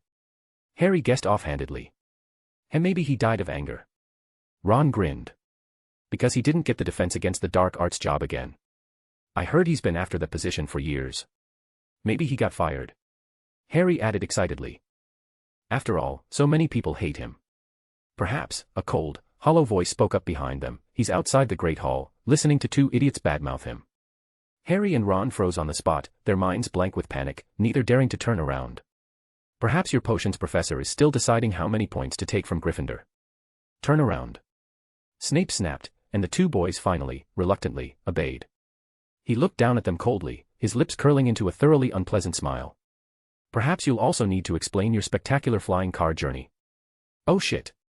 Chapter 63, Theory, Application, Flobberworms. The sorting ceremony continued in an eerie silence. Sagres leaned back in the high-back chair at the professor's table, his gray eyes sweeping indifferently over each new student. The entire Great Hall echoed only with the Sorting Hat's announcements and polite applause. Everyone at the Slytherin table was visibly tense, even breathing cautiously. Wonderful. Absolutely wonderful. Lockhart suddenly leaned over, his golden curls bouncing with his exaggerated movements. He lowered his voice, but the excitement in his tone was unmistakable. Sagres, you really know how to steal the spotlight. That move just now was, truly. He paused, searching for adjectives, while the metals on his chest clinked noisily. Sagres picked up a crystal goblet and took a shallow sip of mead, not bothering to look at him. But if you ask me, Lockhart continued, undeterred, leaning closer, his overpowering perfume enough to make one dizzy, your lines could be more commanding. If it were me. He suddenly straightened, striking a dramatic pose. In Merlin's name, I will show you what true discipline is. Then I'd wave my wand like this. Sagres ignored him, silently set down his goblet, and stood up, leaving without so much as a glance at the chattering men beside him. Wait, where are you going? I haven't finished, Lockhart's voice abruptly cut off. Sagres snapped his fingers without looking back, casting a tongue-tying curse on him. He walked toward the side door as if the gesticulating, golden-haired professor behind him were nothing more than air. Time passed quietly. In the blink of an eye, Hogwarts welcomed its first makeup exam season since its founding. Yes, makeup exams. They hadn't existed before, but now they did. Sagres stood at the front of the classroom, his slender fingers lightly tapping the podium.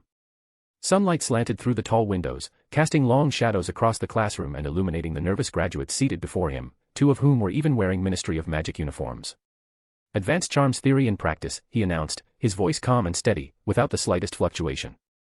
A compulsory exam, specially arranged because the Ministry of Magic believes the standard of Hogwarts graduates is concerning. A few awkward chuckles echoed through the room. Sagres paid them no mind. His fingers tapped the stack of test papers on the desk, and the sheets of parchment flew into the air, transforming into flying birds, giant beetles, dragonflies, and other creatures. The official remarks of outstanding, O, exceeds expectations, E, acceptable, A, poor, P, dreadful, D, and troll, T, I don't care about. Those who know me and those who have read about me should know that nothing you do can exceed my expectations because I expect everything and assume nothing. He paced slowly between the desks, his black robes brushing the floor.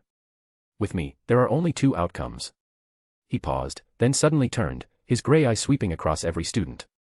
Either pass, or 0 points. The questions remained unchanged, they didn't need to be, because these students had actually learned something in class. They had simply used the wrong methods before. By the time the last student finished the exam, the setting sun had already turned the classroom golden. Sagres collected the test papers, a barely noticeable smile curling at the corner of his mouth. Congratulations, he said without looking back, 11 trolls have successfully evolved into humans. Several graduates immediately hugged each other, laughing and crying, and began chatting with Sagres about their summer holidays. To be honest, Sagres had no interest in any of it, but he patiently listened to their chattering. The Hufflepuff girl who always mispronounced spells even came over with red eyes, stammering as she talked about her internship at the Department for the Regulation and Control of Magical Creatures. At last, Sagres raised a hand to bring the early alumni gathering to an end. All right, everyone. He held up the parchment in his hand and said seriously, next time, try learning this before graduation. Under the students' awestruck gazes, Sagres left the classroom, his black robe billowing behind him. He moved quickly down the corridor, the next Charms Theory class was about to begin. The topic of the first lesson for the new semester was healing spells. Sagres entered the classroom empty-handed. Today we'll cover the distribution of magic nodes and healing spells, he said clearly in the quiet room. After 2 theory sessions, we'll begin practical application. With a tap of his wand, complex spell diagrams appeared on the blackboard. Remember these 3 steps: counterspell, magical detection, and finally, healing. His tone grew more serious. I don't expect you to become healers at St. Mungo's, but at the very least. He suddenly drew his wand across his palm, and blood gushed out. The students gasped. Vulnera Senenter. Sagres recited the spell without a change in expression, and the wound healed visibly. At the very least, this will help you deal with simple emergencies on your own so you're not completely helpless. Since the point deduction incident, the Slytherin students had been particularly well behaved in his class. Sagres was quite satisfied with this, although every time he passed Snape in the corridor, the latter's gloomy expression seemed to lower the surrounding temperature by 10 degrees. But Sagres didn't care, since the old bat had never looked at him pleasantly anyway. After class, he headed straight to Hagrid's hut. The autumn sunlight filtered through the leaves of the forbidden forest, casting shifting shadows across the path. It was a peaceful scene. Until a golden figure ruined his mood. Just sprinkle some of my special glittering powder around the well, and I guarantee not a single Grindillo will dare come close. Lockhart was enthusiastically waving his hands, trying to sell one of his inventions to Hagrid, his metals glinting blindingly in the light. Hagrid looked reluctant, his large fingers absent-mindedly twisting his beard. When Lockhart spotted Sagres approaching, his expression instantly stiffened. Clearly, the tongue-tying curse from before had left a lasting impression. Ah, Professor Greengrass. He no longer dared call him Sagres. Composing himself, Lockhart quickly adjusted his collar. I suddenly remembered, I've got some fan letters to reply to. Sagres merely shot him a cold glance, and Lockhart scurried off like a startled niffler. Thank goodness, he's finally gone. Hagrid let out a long sigh of relief. He's even more annoying than he used to be, isn't he? Sagres smiled and nodded. Is there anything you need, Professor Greengrass? Hagrid asked. After Sagres explained his purpose, Hagrid scratched his head. Creatures for Charms Theory class. How about the Grindillos in the Black Lake? Sagres shook his head. You know the Forbidden Forest better. Do you have any other suitable recommendations? Gnomes. Or ghouls? He shook his head again. In the end, Sagres returned empty-handed but asked Hagrid to help him collect some flobberworms. As he passed the Quidditch pitch, a heated argument caught his attention. The Slytherin and Gryffindor team members were squaring off at the center of the pitch. Even more striking, Snape stood in the shadows of the stands, his black robes blending into the darkness, his eyes flickering with an unreadable light. Chapter 64, You've done, quite poorly. The 7 members of the Slytherin Quidditch team stood in formation, each holding a brand new Nimbus 2001. The silver-plated engravings on the broomsticks shimmered in the sunlight. Draco slowly stroked the registration number on the broom's tail, a malicious glint in his eyes. Allow me to introduce myself, I'm the new Slytherin Seeker, Draco said smugly. Would you like to admire the new broomsticks my father bought for our team? The Gryffindor student silently stared at the 7 top-of-the-line broomsticks, unable to say a word. Not bad, right? Draco said with a false smile. But I'm sure the Gryffindor team can afford new brooms too. After all, those shooting stars of yours are antiques, any museum would pay handsomely for them. The Slytherin team burst into laughter in unison, while the Gryffindors flushed with anger. At least every member of the Gryffindor team earned their spot through skill, not by buying brooms for everyone else. Hermione retorted sharply. Draco's fake smile faltered, as though she had struck a nerve. You've got no right to speak here, you filthy little mudblood. The moment the slur left his mouth, the scene spiraled out of control. Fred and George lunged at Draco, only to be blocked by Marcus Flint. What did you just say? Alicia Spinnet, a Gryffindor chaser, shouted furiously. Ron also drew his wand, aiming it directly at Draco. Ronald Weasley. A chilling voice, like a splash of ice water, rang out behind them. Everyone turned to see Sagres already standing there. Not far off, Snape was also quickly approaching. Are you going to curse a classmate? Sagres looked at Ron expressionlessly. Think carefully, Mr. Weasley, if you're confident you can handle Lucius when he comes looking for trouble afterward, I won't stop you. But Professor, he insulted Hermione. I heard him, Sagres said, turning to Draco. A long-forgotten word. He looked around at the Slytherin students, his voice calm and unwavering. I'm amazed that after all these years, your vocabulary is still so pathetically limited. His gaze swept across their collars, and the 7 Slytherin students instinctively took a half-step back. 50 points from Slytherin, he announced evenly. And as for you, Draco, 1 month of detention. If you utter one more word, I'll make it 2. Draco Malfoy's face turned dark with rage. Professor, isn't this, Marcus Flint, the Slytherin captain, began to protest. Marcus Flint. Sagres cut him off sharply. If I were you, I'd stand still and keep my mouth shut. But before you speak, Marcus, think carefully about how many members are left in the Flint family. Ah. Marcus Flint's face turned ghostly pale. Sagres. Snape approached in silence. Is 1 month of detention not a bit excessive? Excessive? Sagres replied without turning. Did you hear what Draco said, Professor? Too far away. I didn't catch it clearly. Snape said expressionlessly. Really? I can extract his memory and let you relive that charming little speech yourself, Sagres said, raising an eyebrow. Draco, visibly alarmed, took another step back. Snape cast a cold glance at him. But if I remember correctly, you already deducted points. Yes. But the school rules don't state that deducting points excludes detention. 1 month of detention is still open to debate. Professor, he said mudblood, Sagres repeated, his voice sharpening. Have you perhaps misunderstood the weight of that word? Or, does it stir up some pleasant memories for you? Heh. Snape suddenly stiffened. His expression twisted with fury. How dare you, he snarled, abruptly drawing his wand. How dare you use legilimency on me? The students jumped in fright, scattering instinctively. But Sagres remained perfectly still, even adjusting his cuff with calm, deliberate care.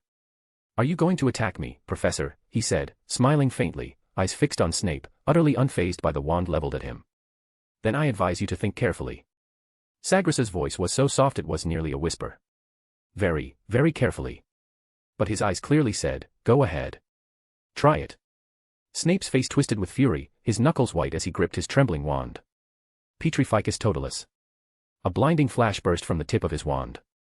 Just as the spell was about to strike its target, a streak of grey lightning shot down from above, intercepting the curse with perfect precision.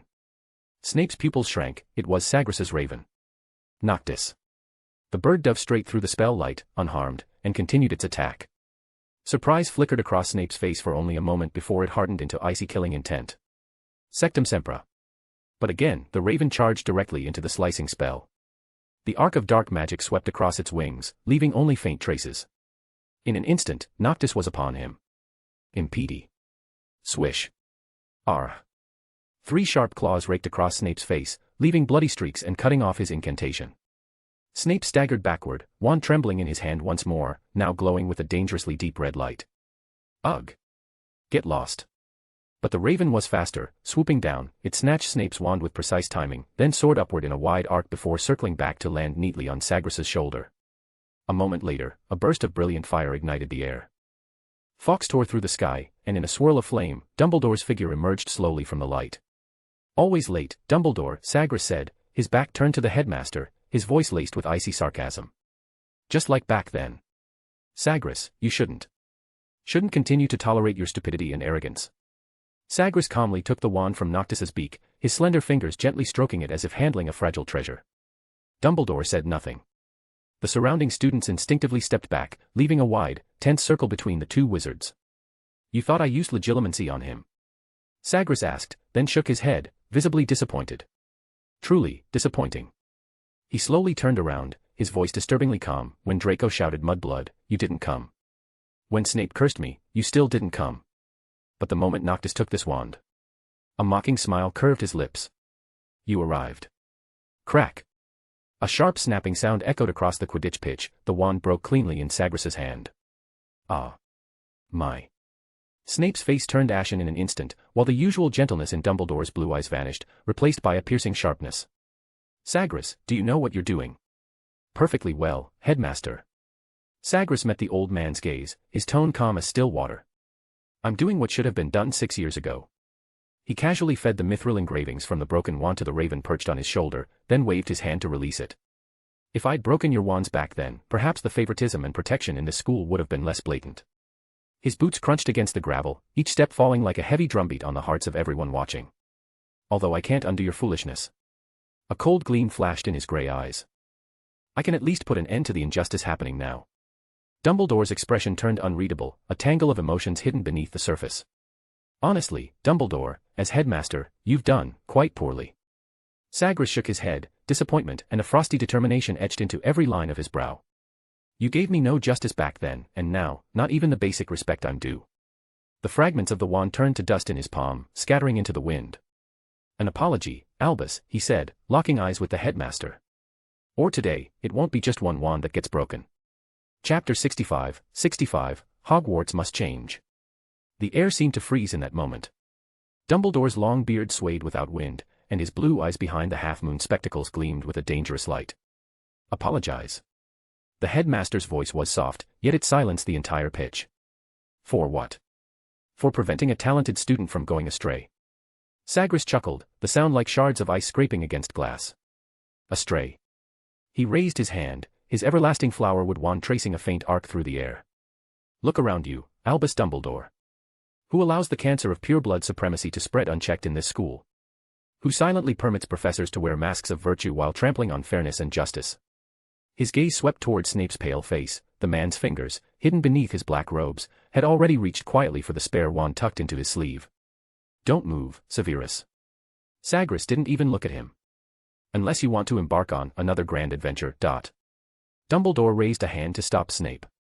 What kind of apology do you want? He asked, a trace of weariness creeping into his voice for the first time. A sincere one. Sagres stepped forward, the gravel beneath his feet parting as if of its own accord. Admit your dereliction of duty. Admit you allowed a bullied student to endure the hostility of an entire house alone. Admit that you knew everything happening at Hogwarts, and chose to look away again and again. A commotion stirred in the distance. Professor McGonagall and several other teachers were hurrying over, but all froze in place when they saw the confrontation at the center of the field. Dumbledore's brow furrowed deeply. I never. You lied, Sagres said calmly. An invisible shockwave radiated from him, all the torches around the stadium extinguished at once, and a chilling magic swept over the crowd. 6 years ago, I didn't know. But just now, when Malfoy called Hermione Granger a mudblood, you were clearly paying attention from your office, and you did nothing. His words struck like a hammer to the chest. Hermione Granger's face turned pale, and the Gryffindor student stared at the headmaster in disbelief. Dumbledore's shoulders sank slightly. At that time, I was plotting for the greater good. Sagres interrupted flatly. No, Albus. Not this time. I won't accept any more excuses. The tip of his wand began to glow with a dangerous red light, yet his voice remained eerily calm. I was too weak once, and I hoped time would change you. But I was wrong. Hogwarts should be the beacon of civilization in the wizarding world, not a breeding ground for prejudice. Today, I will make this school return to its original mission. The red light at his wand tip flared. Anyone who dares stand in my way will vanish, forever. The air hung still for several long seconds. I apologize, Sagres, Dumbledore finally said, his voice hoarse. For my dereliction of duty. And Miss Granger. Sagres didn't retreat. The headmaster turned toward Hermione. His blue eyes behind the half-moon glasses showed a rare trace of remorse. Please accept my sincerest apologies, Miss Granger. Actually, Hermione flailed her hands nervously. I don't even understand what that word means. That is a highly insulting word. Dumbledore straightened up, his voice becoming steady and commanding. I guarantee, in the name of the headmaster of Hogwarts, that from this moment forward, that word will never again be spoken within this castle. His sharp gaze swept over the Slytherin students. Mr. Malfoy, I will be writing a letter to your father. Finally, he turned to Sagres. Is this resolution acceptable to you? You made the right choice, headmaster. Sagres turned and walked toward the Forbidden Forest, his black robes billowing behind him. He should have felt victorious, but all he tasted was the bitterness of ash on his tongue. His fingers lightly kneaded his wand inside his sleeve. A part of him even wished that the old man had raised his wand against him, so that he could justifiably turn the men into a framed photograph on the wall, even if it meant being branded the next Dark Lord. But in the end, they had chosen to bow their heads. And he couldn't bring himself to do it in front of these innocent students. After all, his ultimate goal was a thriving future for the wizarding world where talented children like him wouldn't have to endure what he had been through. The setting sun cast his shadow long across the lawn, stretching in solitude. In the distance, the castle lights began to flicker on, illuminating a group of children still blissfully unaware of the world's cruelty. Sigh. Hogwarts must change. When 11-year-old children learn prejudice instead of tolerance here, when whispers of pure-blood supremacy still echo in the Slytherin common room, this castle has already strayed far from the original vision of the four founders. If the dark mark were to tear across the night sky once more, how many Slytherin students would join without hesitation? Could Dumbledore see it? Of course he could. But on the chessboard behind those blue eyes, these students were merely pawns, sacrifices to be made. Sagres stopped in the Forbidden Forest and raised his hand to catch a drifting maple leaf. Flames ignited in his palm, reducing the leaf to ash. Tonight was only the beginning. Hogwarts was the ideal starting point. These young minds were still soft and malleable, like wet clay. From curriculum reform to the house system, from faculty appointments and dismissals to admission standards, he wanted the wildfire of change to sweep through this ancient castle. And then the Ministry of Magic, then the International Confederation of Wizards. You seem to be severely bothered by rackspurts, a dreamy voice suddenly floated over. Sagres turned abruptly to find two first-year girls tiptoeing over to feed hay to a thestral, the setting sun casting a soft glow around them. Luna Lovegood. Astoria Greengrass, Sagres said, looking at the speaker while forcing down his turbulent thoughts. Students are not allowed near the Forbidden Forest. Didn't you know that? Professor, we just... Astoria nervously wrung her fingers, her light golden hair fluttering in the night wind. Ah. The rackspurt suddenly disappeared. Luna suddenly widened her misty eyes, tilting her head to study Sagres. How did you do that?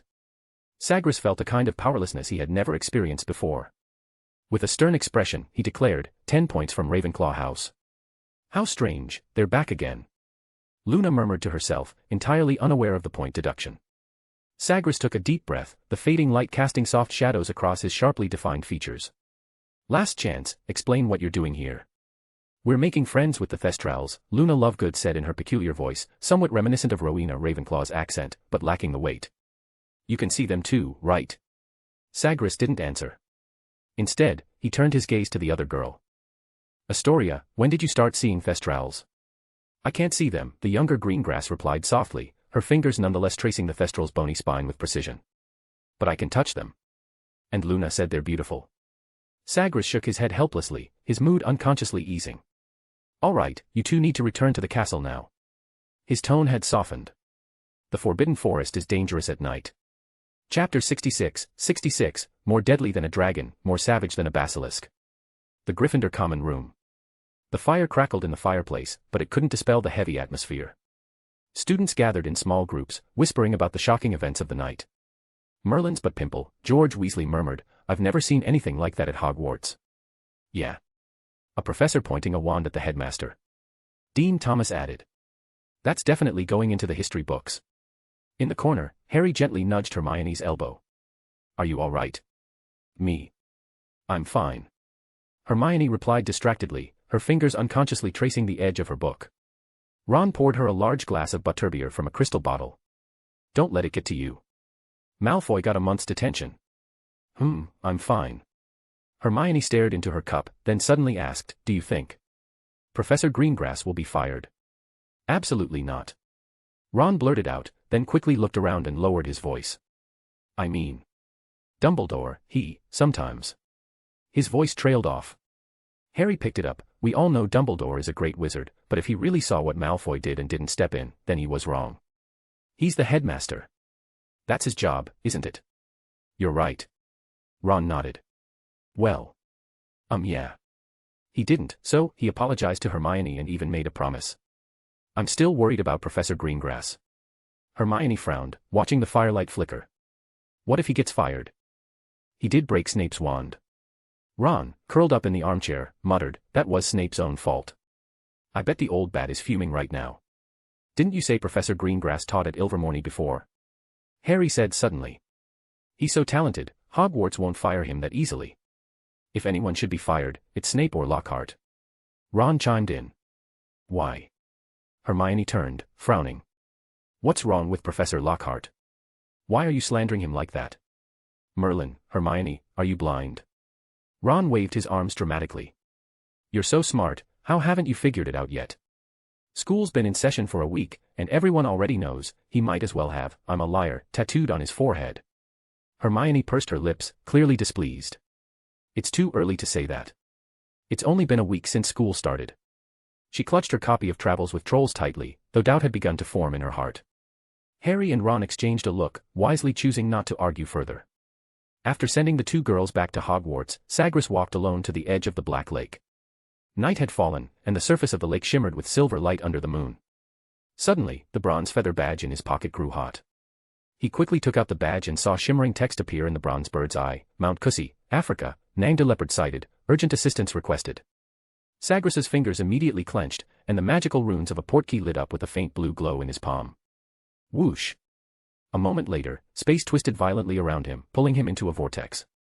When the dizziness subsided, he found himself standing in a dilapidated wooden hut. Rotten floorboards creaked beneath his feet, and moonlight streamed in through the gaps, illuminating several familiar figures inside. Hummingbird was crouched in a corner, examining a blackened corpse with her wand. Robin and Nightingale were whispering near the window, their wands casting soft defensive light. Thunderbird and Kestrel, usually the loudest, were, for once, not arguing. The informant Stork sat obediently at the table, discussing strategy with Snowy Owl. Mr. Raven. Swift strode over quickly, robe stained with mud and blood. Things are out of control. Sagres noticed the tip of Swift's wand was scorched, something he had never seen before. Gringotts discovered ancient magical ruins beneath the desert, not far from here, Swift said, voice tight as a bowstring. I was called in to break the curse, but the moment I arrived, the monster broke free from underground. He pointed out the window as a distant crashing sound echoed, trees toppling one after another.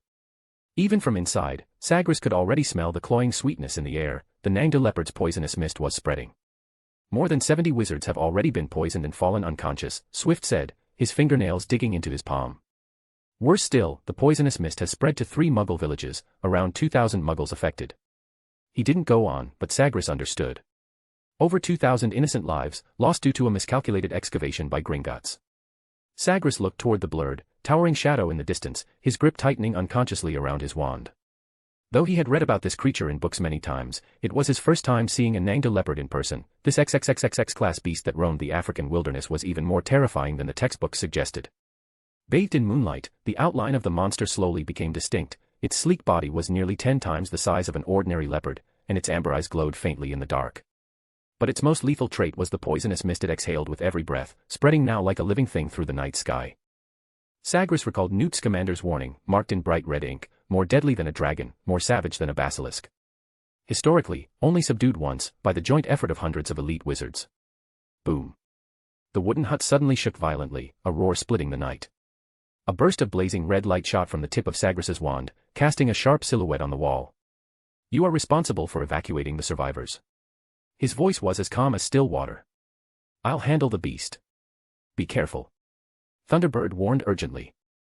Attacking it will only cause it to release even more concentrated poisonous mist. Sagres nodded. With a tap of his wand, he cast a bubblehead charm on himself.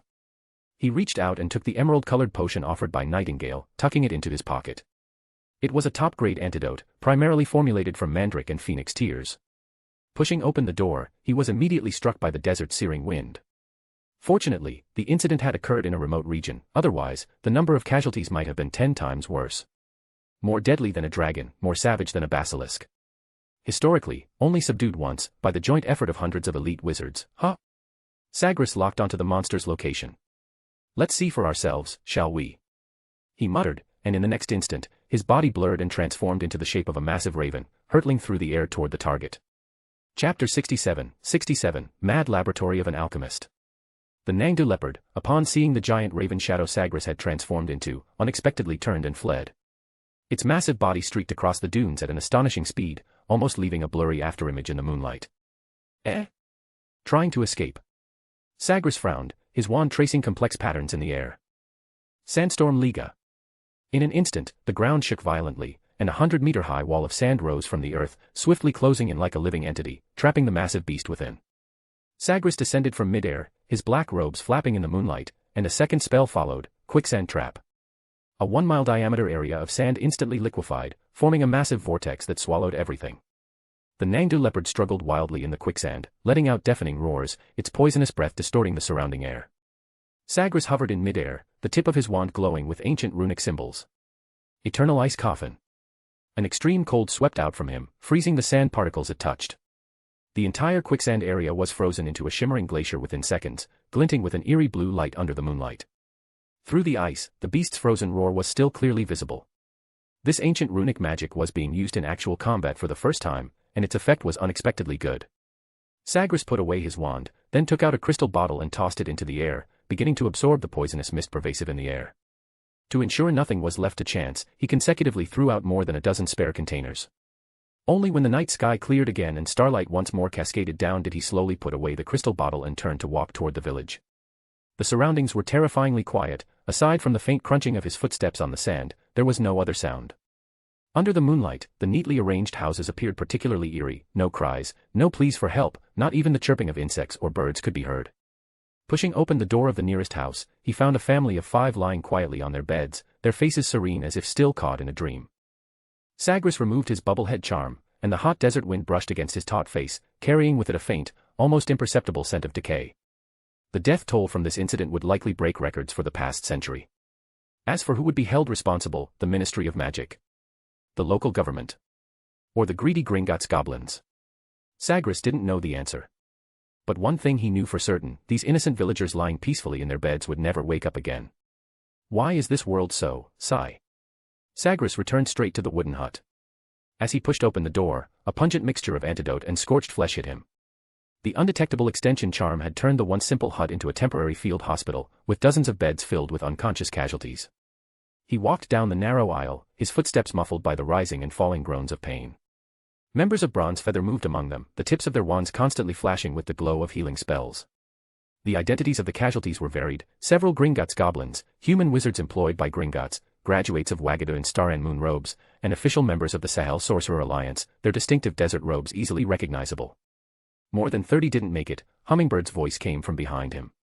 She was using a levitation charm to move a box of freshly brewed antidotes. The spread of the toxic mist was faster than expected, many didn't even have time to. I know. Sagres also joined the rescue efforts. As a wizard who had furthered his studies in the library at Wagadu School of Magic, this rescue was both a responsibility and an obligation to him. Once the condition of the last injured person had stabilized, Sagres immediately gathered all the members. Leave them here, he said, looking around at everyone. We'll talk somewhere else. His gaze fell on Robin, who immediately understood. The nearest safe house is in Egypt. To Egypt, then. Sagres gave a slight nod, then added, this safe house will be permanently abandoned. I'll erase all traces. With that, he snapped his fingers. 9 badges lit up simultaneously, and everyone vanished. In the desolate Gobi Desert, a small house made of stone brick stood alone. The figures of the Bronze Feather members suddenly appeared, and the thick dust inside the house was abruptly stirred up. Sagres waved his wand lightly, and the dust condensed into broad tables and chairs. Who will handle the Nangda leopard? He placed a crystal bottle on the table. The magical creature inside had been shrunk to a miniature size and was still writhing restlessly inside the bottle. I will. I have some dealings with Newt's commander. Thunderbird raised a hand. Sagres nodded. I've cast a dream-confusing charm on all survivors. They'll believe they were rescued by a standard International Confederation of Wizards team. The memory-weaving charm is also complete. Any memory of us has been replaced with unfamiliar faces. His voice remained calm. Even if clues are found later, they'll never lead to us. However, to prevent Gringotts from evading responsibility and covering up the truth, he continued assigning tasks. Robin, later on, transfigure the wooden house to resemble a standard curse processing station.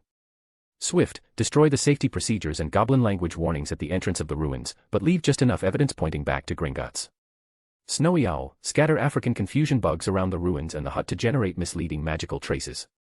Make sure to retrieve them after the operation. Stork, starting tomorrow morning, inform every media outlet that this disaster was caused by Gringotts excavating the ruins. And make sure Swift isn't made the scapegoat. Nightingale. Hummingbird. The candlelight flickered, casting a cold gleam in his eyes. We're not just walking away clean, we'll make Gringotts pay the price for their greed. Move out, Sagres said, rising to his feet. I'll head to the ruins myself to check if there are any other surprises waiting inside. Back at the base of Mount Kusi, Sagres pushed through the twisted underbrush until a torn-open chasm came into view. The jagged rocks at the edge still carried fragments of broken protective runes, but deeper in, there were unmistakable claw marks. It seemed to be a mutual journey, but with an unpleasant ending. He raised his wand, and the light from the Lumos charm illuminated the deep passage ahead. The rock walls were covered in claw marks of varying depths, growing denser and more menacing the farther he walked. Finally, at the end of the passage, a dusty alchemy laboratory came into view. In the center of the room stood a massive shattered glass containment dome. Sagres crouched down, his fingertips brushing the faded protective runes on the fragments. Damaged 3 months ago, he muttered, narrowing his eyes. Looks like this Nangda leopard had been imprisoned here for quite some time. The top of the containment dome was connected to a complex system of brass pipes, with strange green crystals still clinging to the outer surfaces. Sagres tapped his wand lightly, and a magical recording flickered intermittently to life. The poisonous mist was being precisely extracted, refined, and then channeled into a silver cauldron in the corner. On the other side of the lab, another rune-engraved glass dome drew his attention. Inside it floated a swirling mass of grayish-black energy, the lingering remains of a deceased obscurus, still writhing faintly. Sagres did not approach, such unstable energy could dissipate entirely with the slightest disturbance. A red crystal shimmered ominously on a nearby stone platform, its glow amplified by the Lumo's charm. Sagres levitated it carefully. A powerful magical fluctuation pulsed from within. "This is the Philosopher's Stone," he murmured in disbelief. Dust coated the parchment manuscript on the edge of the stone platform. A cleaning charm swept over it, revealing scrawled, almost frantic handwriting. "Plague magic, on the magical enhancement of infectious agents. Magic siphon, a new interpretation of the essence of life. Several advanced applications of flesh transmutation. Research notes on the fragmentary pages of the Book of Abraham." In the corner, several mold-covered bird-beak masks lay quietly.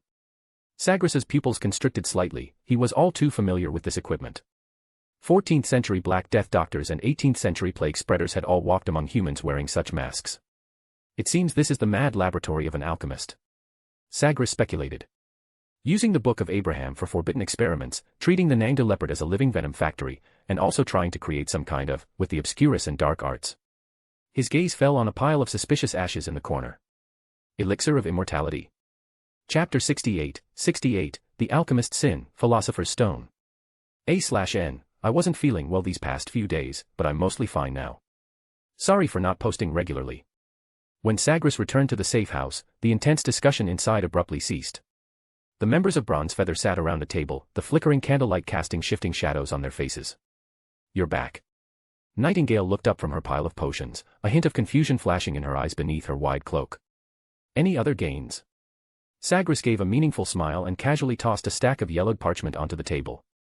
Everyone immediately reached for it, and the only sound left in the stone room was the rustling of turning pages. As they read further, everyone's expression grew solemn, some trembled slightly at the fingertips, some furrowed their brows, and some breathed a little faster. The Book of Abraham. Stork's voice was tight. The forbidden book Nicholas Flamel supposedly referenced when creating the Philosopher's Stone. Image. Sagres didn't answer immediately. He slowly took out another item from the inner pocket of his wizard's robes, a stone as red as blood, shimmering with an eerie glow in the candlelight. "This is the Philosopher's Stone," Sagres said, his voice calm and serious. The stone room instantly fell silent, save for the crackling of sparks from the fire. Everyone's gaze was fixed on the legendary alchemical artifact. So that ruin was. Swift swallowed with difficulty. An alchemy laboratory for creating the Philosopher's Stone. But the manuscript records nothing but evil dark arts. Thunderbird slammed the parchment onto the table, causing the silver cup beside it to clatter.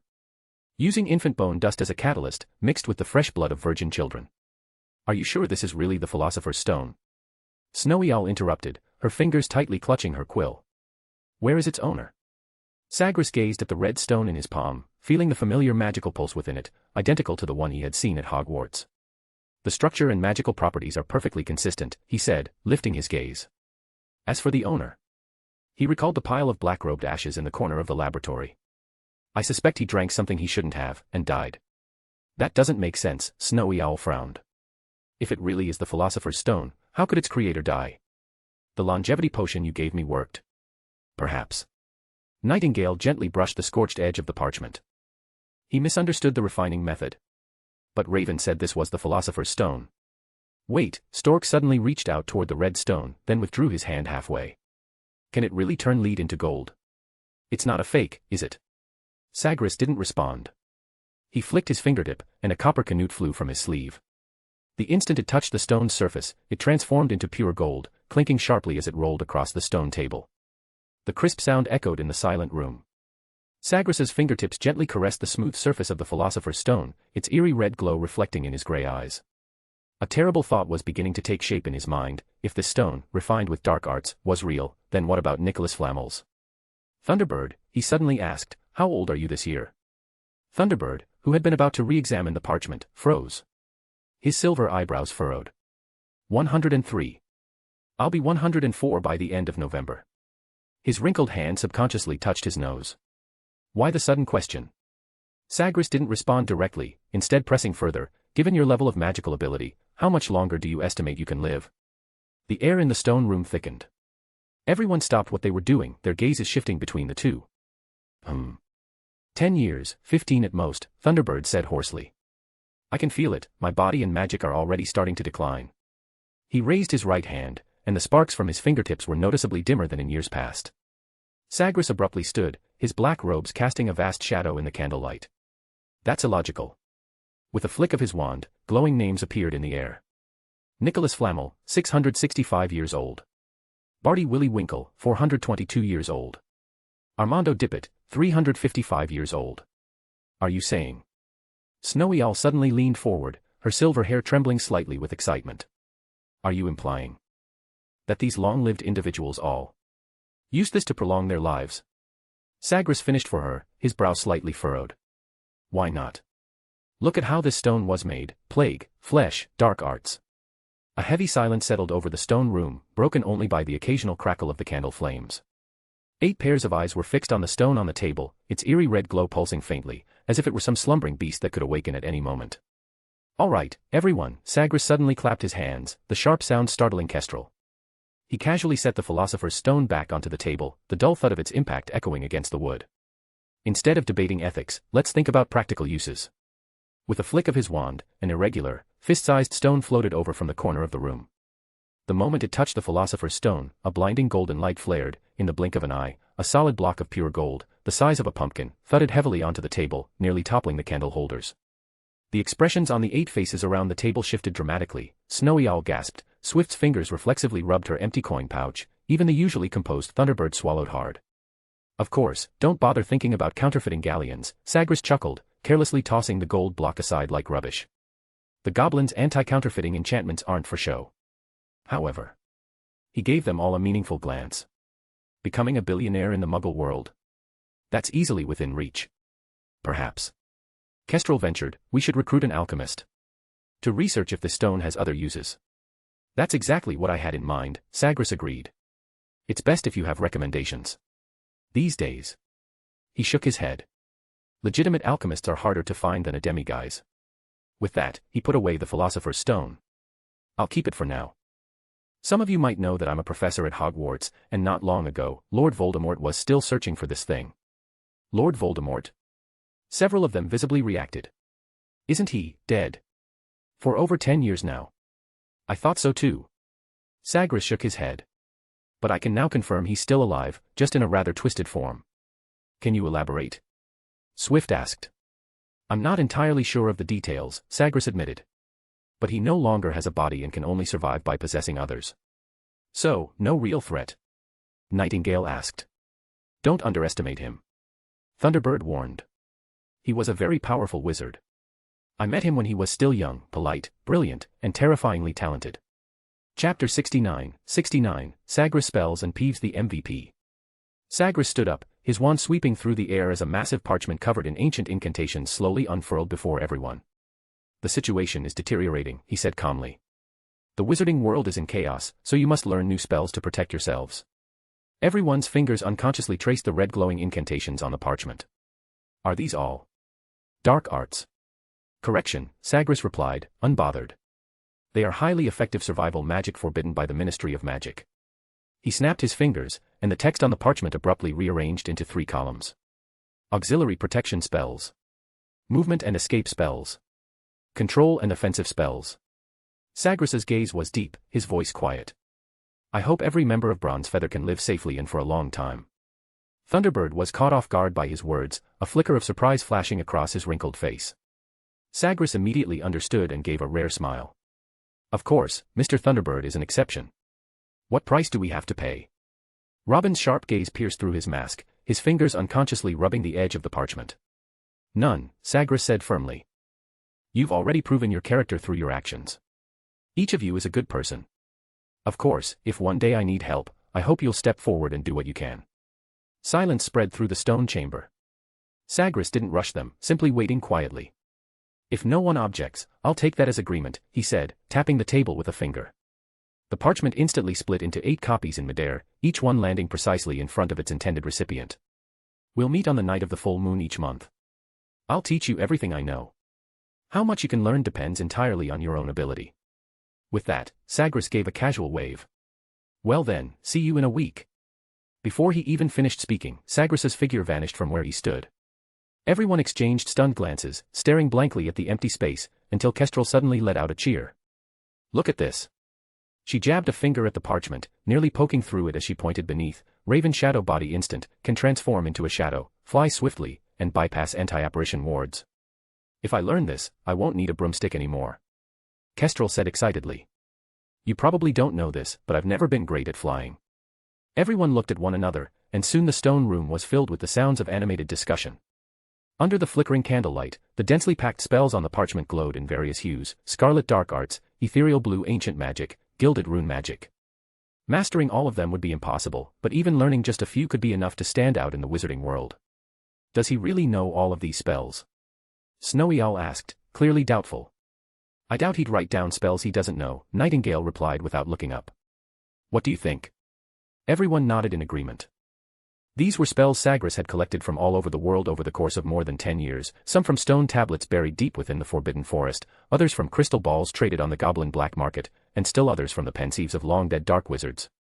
But a few of the most dangerous spells were never listed. Those self-created incantations had long since fused with Sagres' soul and simply couldn't be taught, or shouldn't be taught.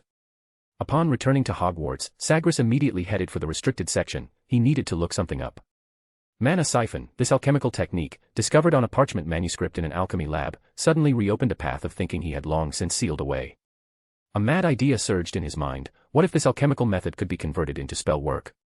Then I could create a spell capable of drawing magic from others, thereby forcefully increasing the total amount of mana in my body. If he could really achieve that, would his cheat ability reactivate? With that thought, Sagres threw himself into researching the material with renewed obsession. Whenever fatigue hit, he simply used sleep-inducing vapor and an awakening charm on himself. It wasn't until the following afternoon that he finally left the Hogwarts library, not because he'd had a breakthrough, but because he had to attend class. It was another lesson on healing spells, and Sagres was feeling rather sluggish after so many days of non-stop study and combat. After all, the last time he'd slept properly was before the start of term, nearly a month ago. In class, Sagres looked exceptionally haggard. To stay awake, he mechanically waved his wand, slicing open his arm again and again. Blood snaked down his pale skin, staining his black robes with dark red streaks. Pay attention to the pattern of the wound's contraction. His voice was unbearably hoarse. The magic flow for advanced healing spells should follow a spiral path. Hermione, seated in the front row, suddenly gagged. Her face turned pale with fright, clearly unwell. Sagres then noticed the students' hands were trembling as they gripped their wands. Finally, when class ended, Sagres knew he desperately needed to rest. Even his mechanical mind was not able to hold him anymore. His peripheral vision was filled with black spots, and his ears echoed with intermittent hallucinations, sometimes the chanting of magical runes, sometimes the roaring whispers of alchemical manuscripts. Professor! Professor! A student called out to him. Sagres couldn't help but sigh.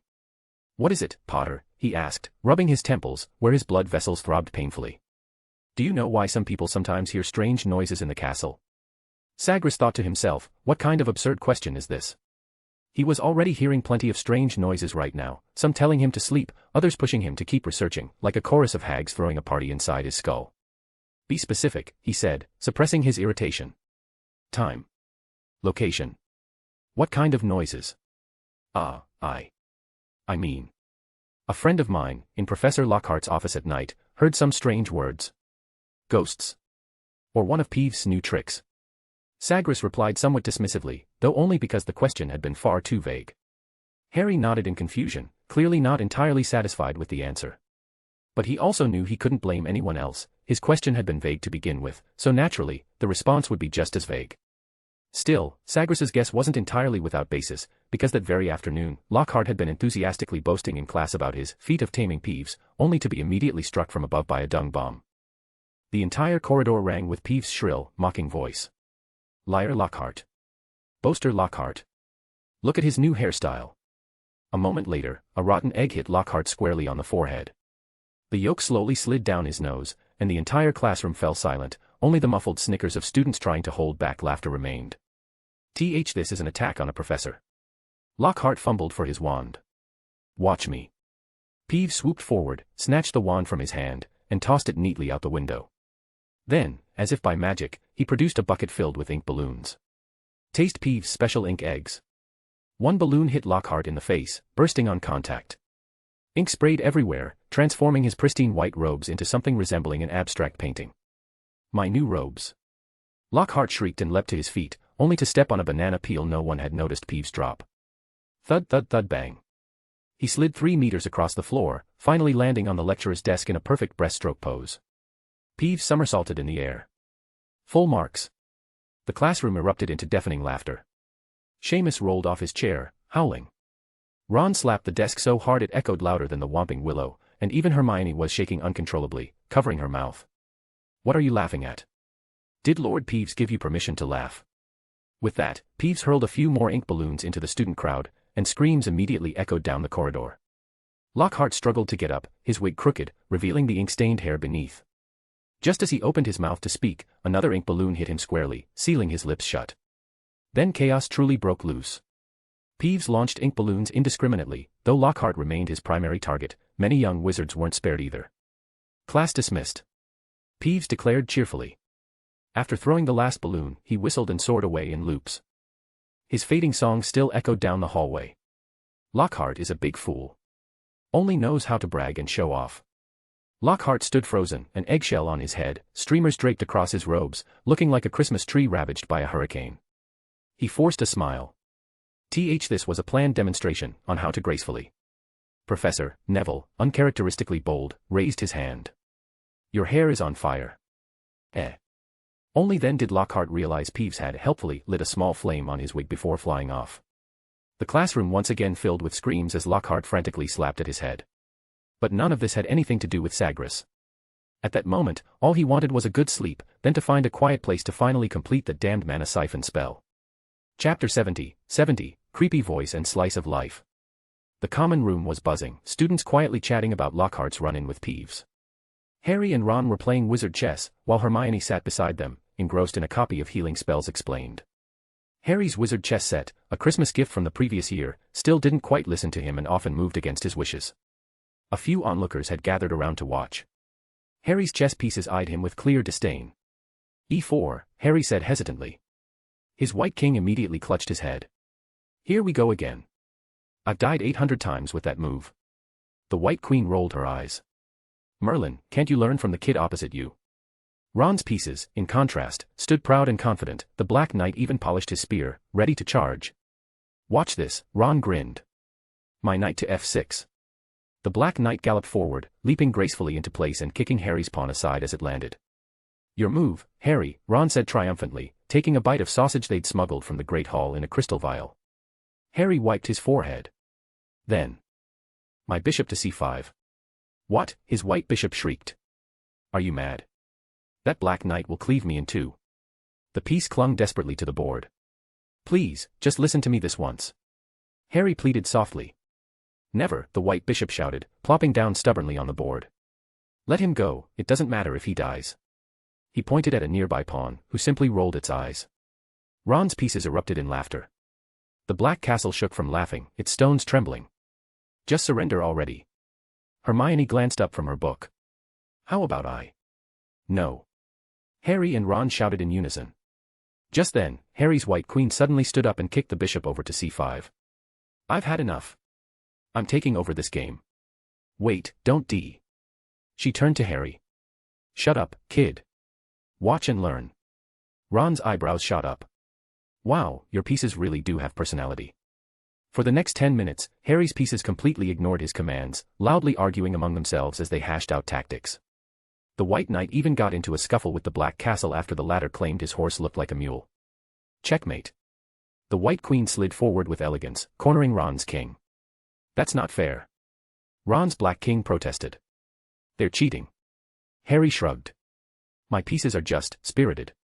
The onlookers gradually dispersed, and since there was still plenty of time, Harry and Ron started another game. Come, over, kill, eat. Tear apart. The fireplace suddenly crackled, spitting out a shower of sparks. Harry jolted upright, knocking over the chessboard with his knee. The White King shrieked as it tumbled into Ron's cup.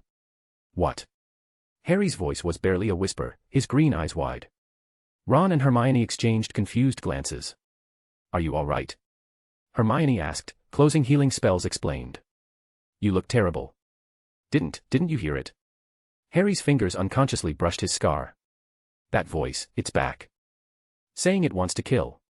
His voice faded as his friend's expression shifted from confusion to alarm. Ron's freckles stood out starkly against his pale face. Mate, it's quiet enough in here to hear the fat lady snoring, apart from your chess pieces swearing. Harry forced himself to take a deep breath. The soaked pieces crawled out of the cocoa cup, glaring at him resentfully. And that cold, slimy voice had vanished without a trace. Probably Peeves' prank, he said with a forced smile, though his fingers were still trembling. Ron's pieces took the opportunity to sneak back to their original positions, only to be caught under Hermione's sharp gaze. Are you really okay? Hermione asked quietly. Do you want to go see Madame Pomfrey? No. Harry's voice came out louder than he intended, startling them both. He quickly added, somewhat awkwardly, I might just be too tired. Time passed slowly, and Sagres's progress in deciphering the new spell was going quite smoothly. Late at night. Restricted section. Sagres's fingertips glided over the surface of a yellowed ancient tome. The parchment contained a scrawled record. In 1432 AD, a wizard named Brad used a similar magic absorption spell during a duel, which caused his body to explode like shattered glass, fragments that still glowed faintly with blue magical light. Truly, a rather educational case of failure. He murmured to himself, the glow from his wand tip casting flickering shadows across the pages. The psychological trauma from his last experience with time travel was still etched deep in his bones. This time, he had to be absolutely certain, no room for error. His quill moved swiftly over his notes, outlining a list of potential risks. Magic overload leading to bodily explosion, C. Brad case. Magic backlash from the absorbed individual, requires redesign of buffer mechanism. Magical circuit contamination, requires carving an alchemical array. Sagres suddenly paused. This was the trickiest issue, the spell required the alchemical array to be inscribed directly onto the caster's flesh and blood. It was a difficult and excruciatingly painful process, but fortunately, pain was a solvable problem. The real challenge lay in the complexity, over 70 magical rune circuits, plus more than 2,000 alchemical runes. No room for error. It had to be executed perfectly in a single attempt. He recalled an old wizard he'd seen in Wagado, whose entire body was covered in glowing runes, like a living magical array. Unfortunately, he didn't trust anyone else enough to help. He would have to do it himself. Looks like I'll have to pay Hagrid a visit. I wonder if he has these materials. Sagres muttered to himself, planning to find time to visit Hagrid's hut to ask if he had what he needed. If not, he'd have to make a trip to Diagon Alley. However, the very next afternoon, just as he was about to head to Hagrid's, he ran into Draco Malfoy, who had come looking for him. The month-long detention Sagres had assigned Malfoy had begun the day after the incident. Because it was so long, Malfoy would need to serve detention with nearly every professor over the course of 3 to 5 days. Sagres looked at him calmly. Malfoy shrank back slightly under his gaze, clearly intimidated, but he held his ground and didn't flee. At last, Sagres waved his hand, and a series of books flew down from the bookshelf. From today onward, you won't need to report to any other professors for detention. Malfoy quickly understood what that meant, as the stack of books was already taller than he was. If he intended to read all of them, there would be no time left to attend detentions with anyone else. Sagres had selected Muggle books. He simply wanted to give this young wizard, whose head was full of blood purity nonsense, a serious dose of the Muggle world. Chapter 71, Shopping at Hagrid's. Pointing to the books from top to bottom, he said. This book completely dismantles the theory of racial superiority using geographical determinism. Guns, germs, and steel, Jared Diamond. This book explains how fictional narratives sustain class systems. You can think of it as the blueprint for how pureblood theory was constructed. Sapiens, A Brief History of Humankind, Yuval Noah Harari. This book uses the history of science to show that true reformers are often labeled heretics. The same applies to the magical world. Most magical advancements were driven by half-blood wizards. Born to Rebel, Frank Sulloway. This book uses modern genetics to prove that so-called noble bloodlines show negligible genetic differences. You and the mudbloods you speak of share 99.9% genetic similarity. The Great Gene, Yi. This book analyzes how eugenics was distorted by racism. You can compare it to the pureblood movement in the wizarding world. The Rupture of the Pseudosaint, David Wilson. This book deconstructs bloodline worship from an evolutionary standpoint. Genes don't care about your surname, whether it's Malfoy or Weasley. The Selfish Gene, Richard Dawkins. This book reveals the true nature of bloodline classifications. They are merely tools of power and control. Discipline and Punish, Michel Foucault. This book. Professor, could you speak a little slower? I can't remember all that. Draco Malfoy whispered. It's fine, Sagres said expressionlessly. Your next detention is to copy all these books. You'll remember everything clearly once you've written them out. Draco Malfoy was dumbfounded. Sagres estimated that once Draco had copied all these books, he would come to understand one truth: what pureblood families protected was never bloodline, but privilege. And once he saw that behind the so-called glory of purebloods lay only self-serving calculations, that gilded myth would naturally fall away.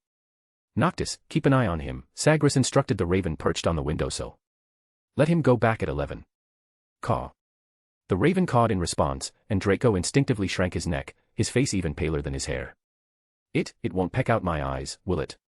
Don't worry, it only eats the eyes of lazy people, Sagres said calmly, glancing at him. So I suggest you take this seriously, and preferably don't miss a single punctuation mark. With that, he turned and walked off, disappearing at the end of the corridor without a backward glance. Acromantula venom, moonstone powder, doxy juice, merperson scales, Modagorn cat whiskers, murtlap claws, North American mountain Tyrannosaurus tartar.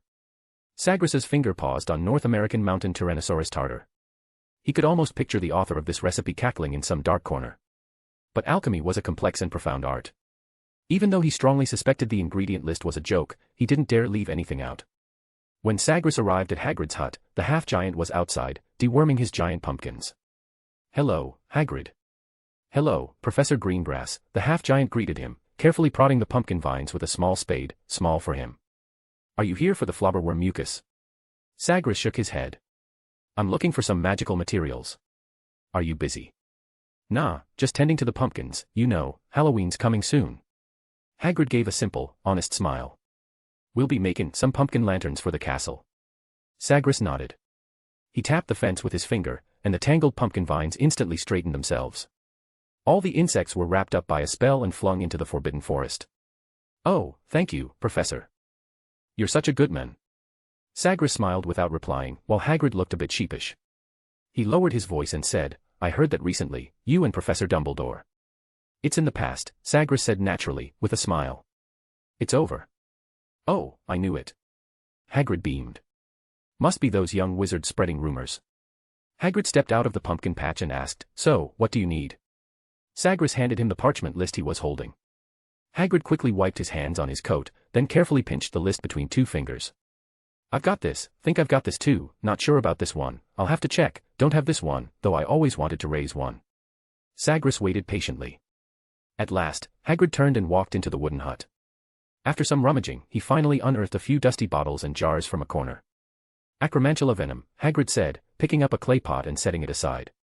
Sagres glanced at the word jam written on the pot and couldn't help but freeze in place. You'll have to grind the moonstone into powder yourself, Hagrid said as he handed over a few yellowish-white stones, some still speckled with bird droppings. Merperson scales, here.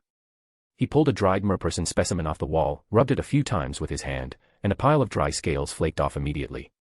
I don't know if they'll be any good, since I picked them up by the Black Lake. Sagres picked them up and examined them, no issues. As for the doxy. Hagrid scratched his head, his thick finger gesturing toward the forbidden forest. Don't have any here. I'll have to head into the forest. But they're hungry this season. He looked at the somewhat thin, black-robed professor, hesitating for a moment as if he wanted to say more. Why don't I go with why? No need, Sagres interrupted. After having Hagrid point him in the right direction, he turned and headed straight into the forbidden forest. Following Hagrid's directions, Sagres hadn't walked far before spotting his target. A few doxies glowed dully red in the fading twilight, their vines pulsing faintly like blood vessels. As he drew closer, the branches lifted and coiled like venomous snakes, barbs glinting at their tips. Relax.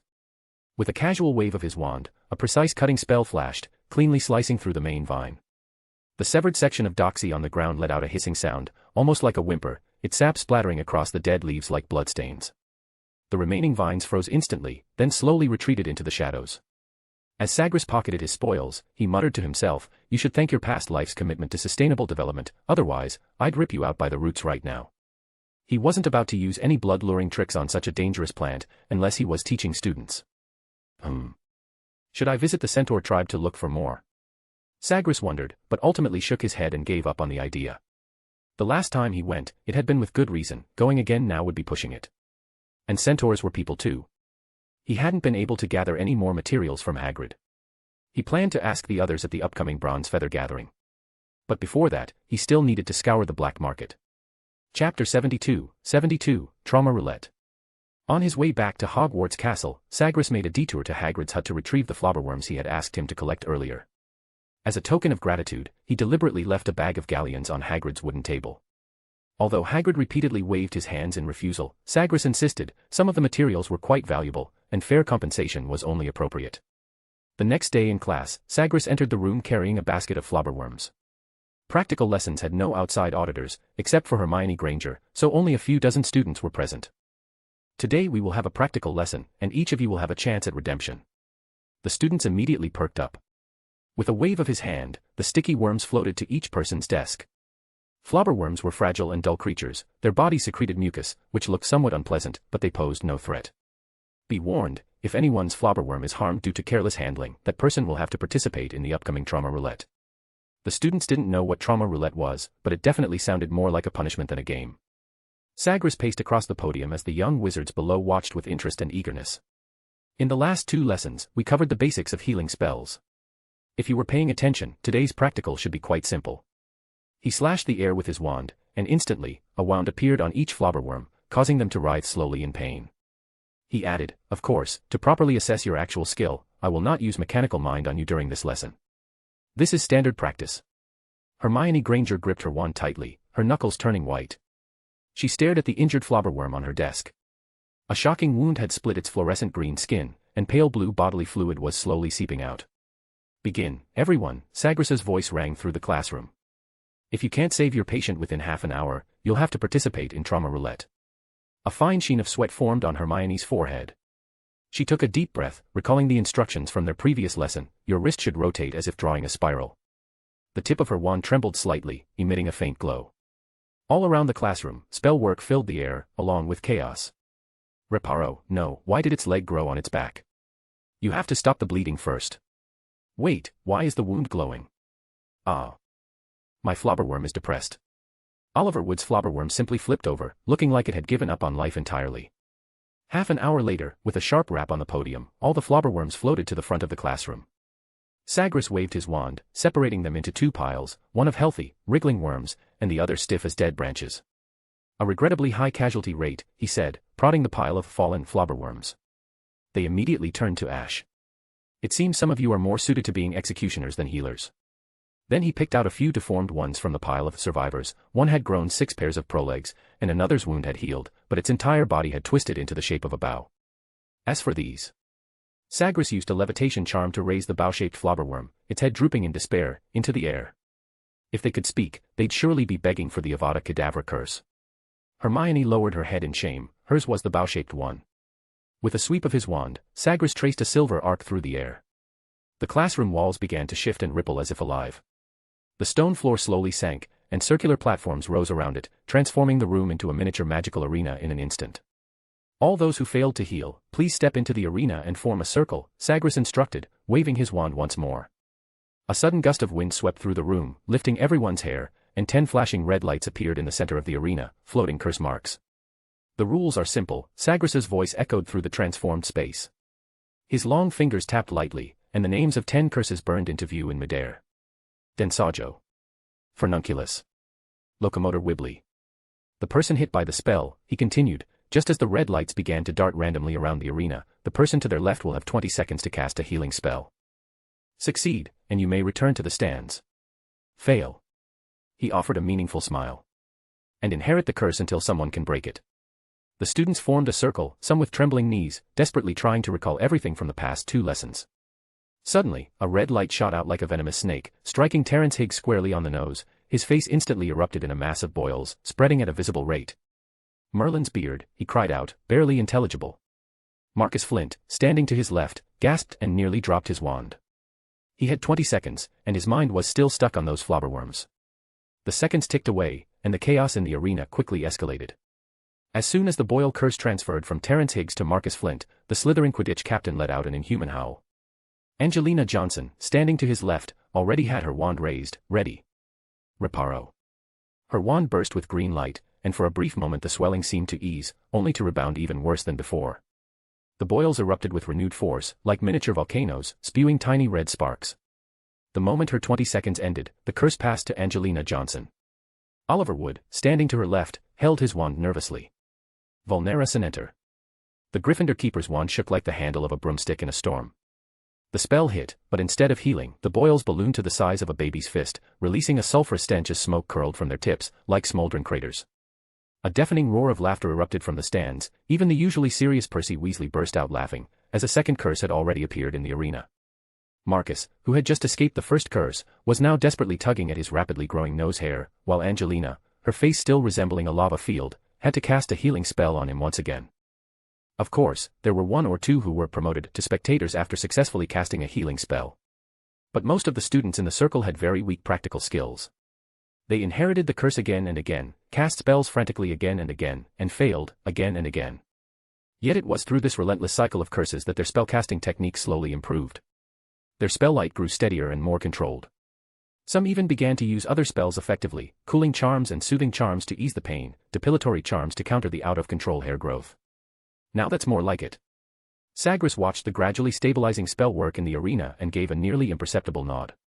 Chapter 73, A Shady Shopping Trip. In a quiet corner of the courtyard beneath the West Tower, a gaggle of second and third years had gathered, eyes wide, voices hushed, and pockets suspiciously lighter than usual. That'll be 2 sickles for the full set, or 1 sickle for just that boil incident, highlight reel, Fred Weasley announced cheerfully, holding up a tiny enchanted glass orb that pulsed with swirling crimson. George leaned in, grinning. Limited stock. Trauma roulette, live and uncensored. The orb flickered, showing a glimpse of Marcus Flint wailing as his boils erupted like cursed fireworks, Angelina Johnson's shriek mid-cast, and Oliver Wood's panicked face moments before everything got worse. Can't believe this is legal, a second-year Hufflepuff muttered, but still handed over a couple of sickles. Fred gave a mock bow. Educational material, madam. The ministry should be paying us. Wait, how come the upper years in Professor Greengrass's class can use Reparo to heal living things? Isn't that just for broken objects? Is this a fake recording? No, it's real, came a new voice, cool and composed. All heads turned to a Ravenclaw girl sitting nearby with a thick book on magical theory open on her lap. Her prefect badge glinted faintly in the sun. Professor Greengrass modified the wand movement. Modified? Asked the Slytherin first year. She nodded. Normally, Reparo is a sharp clockwise flick followed by a downward sweep. But if you change the flick into a half spiral, tight, slow, and angle your wand upward at the end, it stops targeting inanimate integrity and instead redirects to cellular structure. Everyone stared. What? It repairs tissue. Slowly, and only superficially, but it works. I saw it myself during last week's audit. He made a student heal his own cut. That's insane. It's brilliant, the Ravenclaw corrected, turning another page. Reparo is a Class 3 restorative construct spell. The theory was always there, just unused. There was a long silence. Then, as if on cue, a ripple of murmurs spread through the group. Now I regret not auditing for his classes. I'm signing up. Do you think he takes bribes? Sagres took advantage of his free time to visit Diagon Alley, passing through the leaky cauldron's damp archway and stepping into the bustling crowd. The sign for the magical menagerie creaked in the breeze. He squinted, scanning the display window, where several murtlaps gnawed listlessly on leaves. Care for one? Or perhaps you're looking for ingredients. The shopkeeper poked his head out from behind the counter, rubbing his hands enthusiastically. Complete murtlap fur makes excellent anti-jinx gloves. Sagres picked up a stinger with 2 fingers, examining it in the sunlight. Mixed with other things. What are you saying? The shopkeeper exclaimed, quickly snatching the item from his hand. These are top-grade materials, I guarantee you won't find better anywhere in Britain. Sagres raised an eyebrow, casually rummaging through the shelves before finally selecting half a dried murtlap spine. It had what he needed and hadn't been dyed with any strange fluorescent powder. Just normal merchandise. How much for this? Ah, dear customer, you have excellent taste. This is the torso of a murtlap king. Took a lot of effort to hunt it down, cost the lives of 2 wizards. And this half-torso has been meticulously prepared by goblins, even its skin is. Just tell me the price, Sagres interrupted, tired of the rambling. It was just an ordinary murtlap spine, probably worth only a few galleons. Ah, the price, well, quite affordable, only 3,000 galleons. Which way is Gringotts? Eh? This way, sir. Do you not have enough money? The shopkeeper's eyes lit up with enthusiasm. I mean, why don't you just rob Gringotts? Sagres rolled his eyes, a rare sight, and turned to leave. Did they really think he was a fool? Just because he was handsome, did his face also scream, idiot? Hey, sir, wait a moment. The shopkeeper quickly grabbed his robe. The price is negotiable. How about 300 galleons? Consider it a friendly gesture, a special price just for you. Sagres didn't slow down, continuing to head for the door. Oh, come on. The shopkeeper grabbed the edge of his robes again. Consider yourself lucky. I'm retiring to Germany soon, not planning to keep this shop open. How about 30 galleons? I really can't go any lower, I'd be losing money. Sagres still didn't look back, and fine beads of sweat formed on the shopkeeper's forehead. All right, you win. 3 galleons, just 3. I swear that's the cost price. Sagres finally stopped and slowly turned around. 1 galleon. He added firmly, or let it rot in your shop. Merlin's soggy stockings, you're too stingy. 1 galleon doesn't even cover shipping. Sagres turned again. Then keep it as your shop's treasure. All right, 1 galleon it is, the shopkeeper finally conceded. However. Too late. Now I'm only willing to pay 5 sickles. The shopkeeper stared at Sagres in disbelief, his lips and fingers trembling, speechless for a long moment. Sagres met his gaze expressionlessly.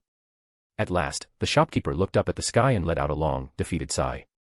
Fine, 5 sickles it is. Give me the money. Sagres smiled, pulled 5 silver sickles from his pocket, and handed them over. As he turned and headed toward Nocturne Alley, he could still faintly hear the shopkeeper's curses and the laughter of onlookers. The moment he stepped into Nocturne Alley, the putrid air closed in around him like thick, sticky liquid. The shop windows on either side displayed disturbing items, eyeballs floating in yellowish liquid, shriveled hands that seemed to scream silently, and rows of glass jars filled with suspicious fluids. Sagres's boots squelched unpleasantly as he stepped through the sewage-slick path. He carefully examined each storefront until finally spotting a wooden sign bearing the name he was looking for. Sagres pushed open the creaking wooden door of Midnight Animals, ignoring the dying groan of the doorbell. The shop reeked of decay, mixed with the sharp scent of herbs. A hunchbacked old witch looked up from behind the counter, her greasy hair matted and clumped. Do you sell materials related to Madagascars?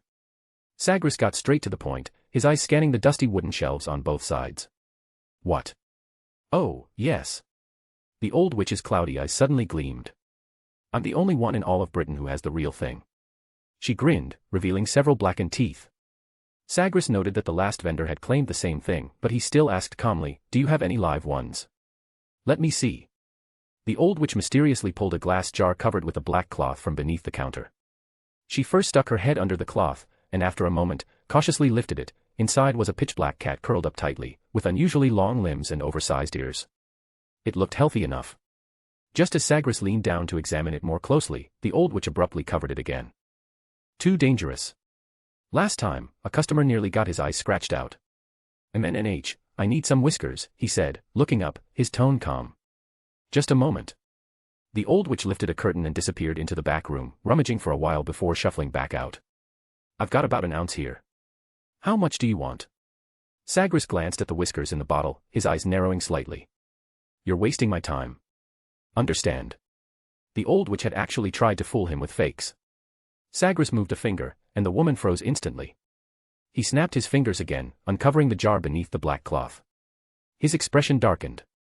Inside the now exposed glass jar, the so-called Madagascar cat was twisting and warping, transforming from a black cat into a shapeless puddle of slime.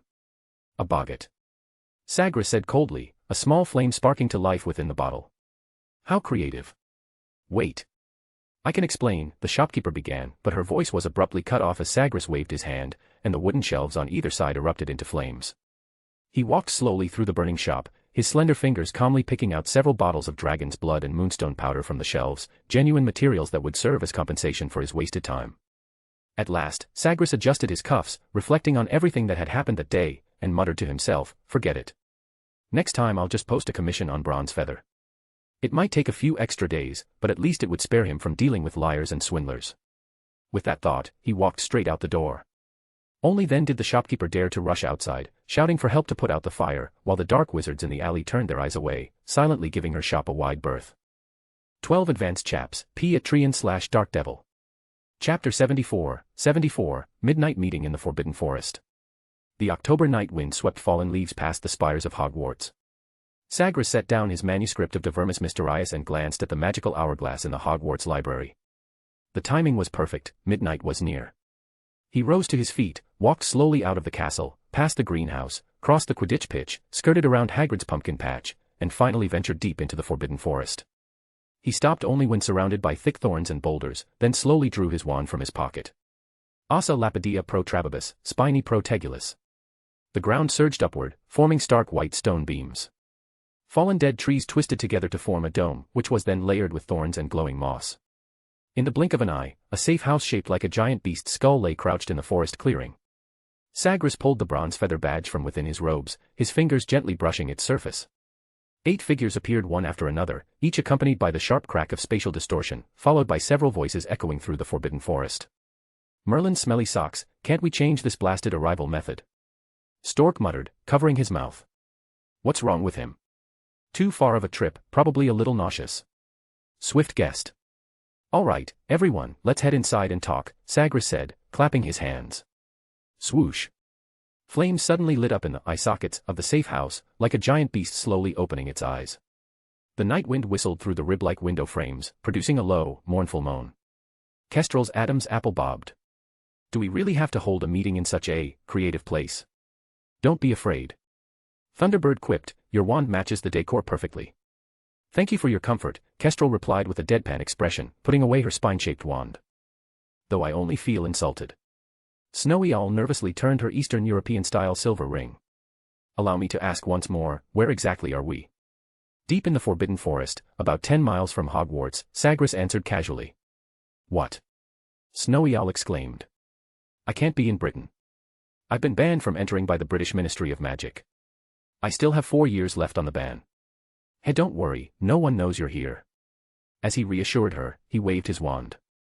In an instant, a long table made of dark oak rose from the ground, and 9 high-backed chairs arranged themselves around it. Each chair's back was carved with the emblematic animal of a bronze feather member. Sagres sat first, lightly tapping the tabletop with his fingers. Drinks appeared in front of everyone. Kestrel took a curious sip of the black liquid in her cup, her eyes immediately widened. What is this?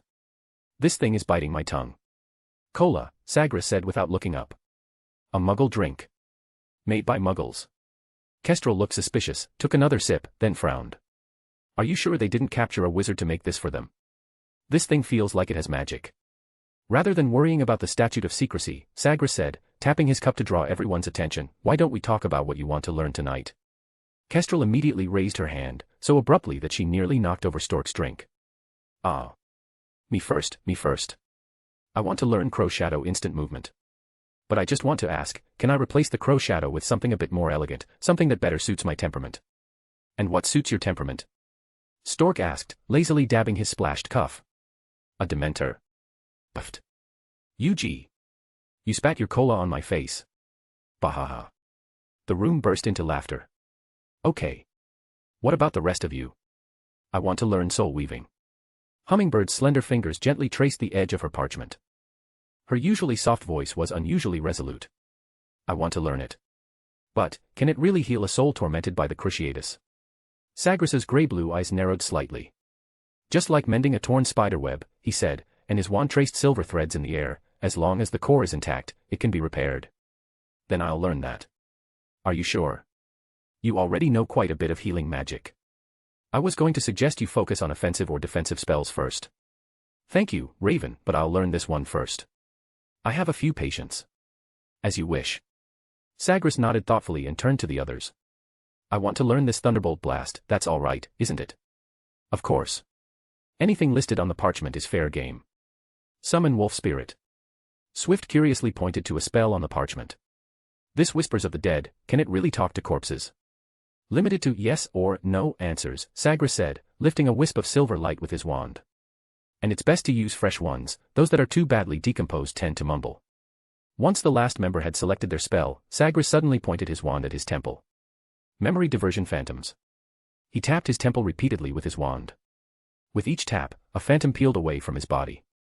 After 8 taps, 8 translucent figures of Sagres emerged one by one. Each phantom radiated a distinct magical aura, soul weaving had silver threads wrapped around its fingertips, Thunderbolt Blast crackled with electricity at the ends of its hair, and the phantom assigned to Whispers of the Dead had eerie green ghost fire flickering in its pupils. This. Even the well-traveled Thunderbird looked slightly disturbed.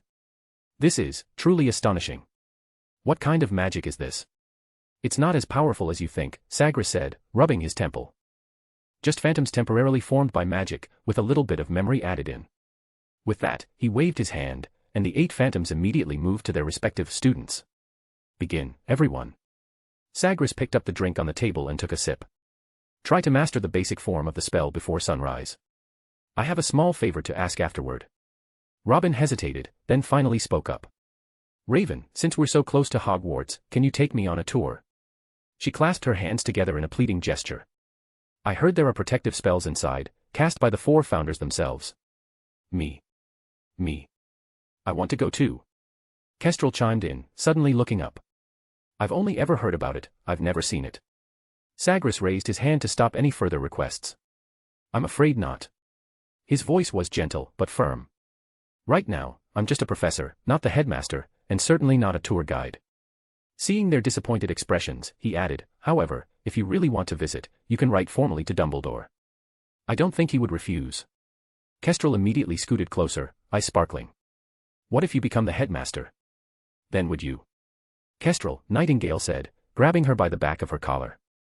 Stop bothering him. If you really want to go, I'll write to the headmaster of Hogwarts tomorrow. The room fell silent again, the only sound coming from the faint hum of Sagres' 8 glowing phantoms, each guiding their student. Sagres cleared his throat, and a few sparks flickered from the tip of his wand. Concentrate on your practice.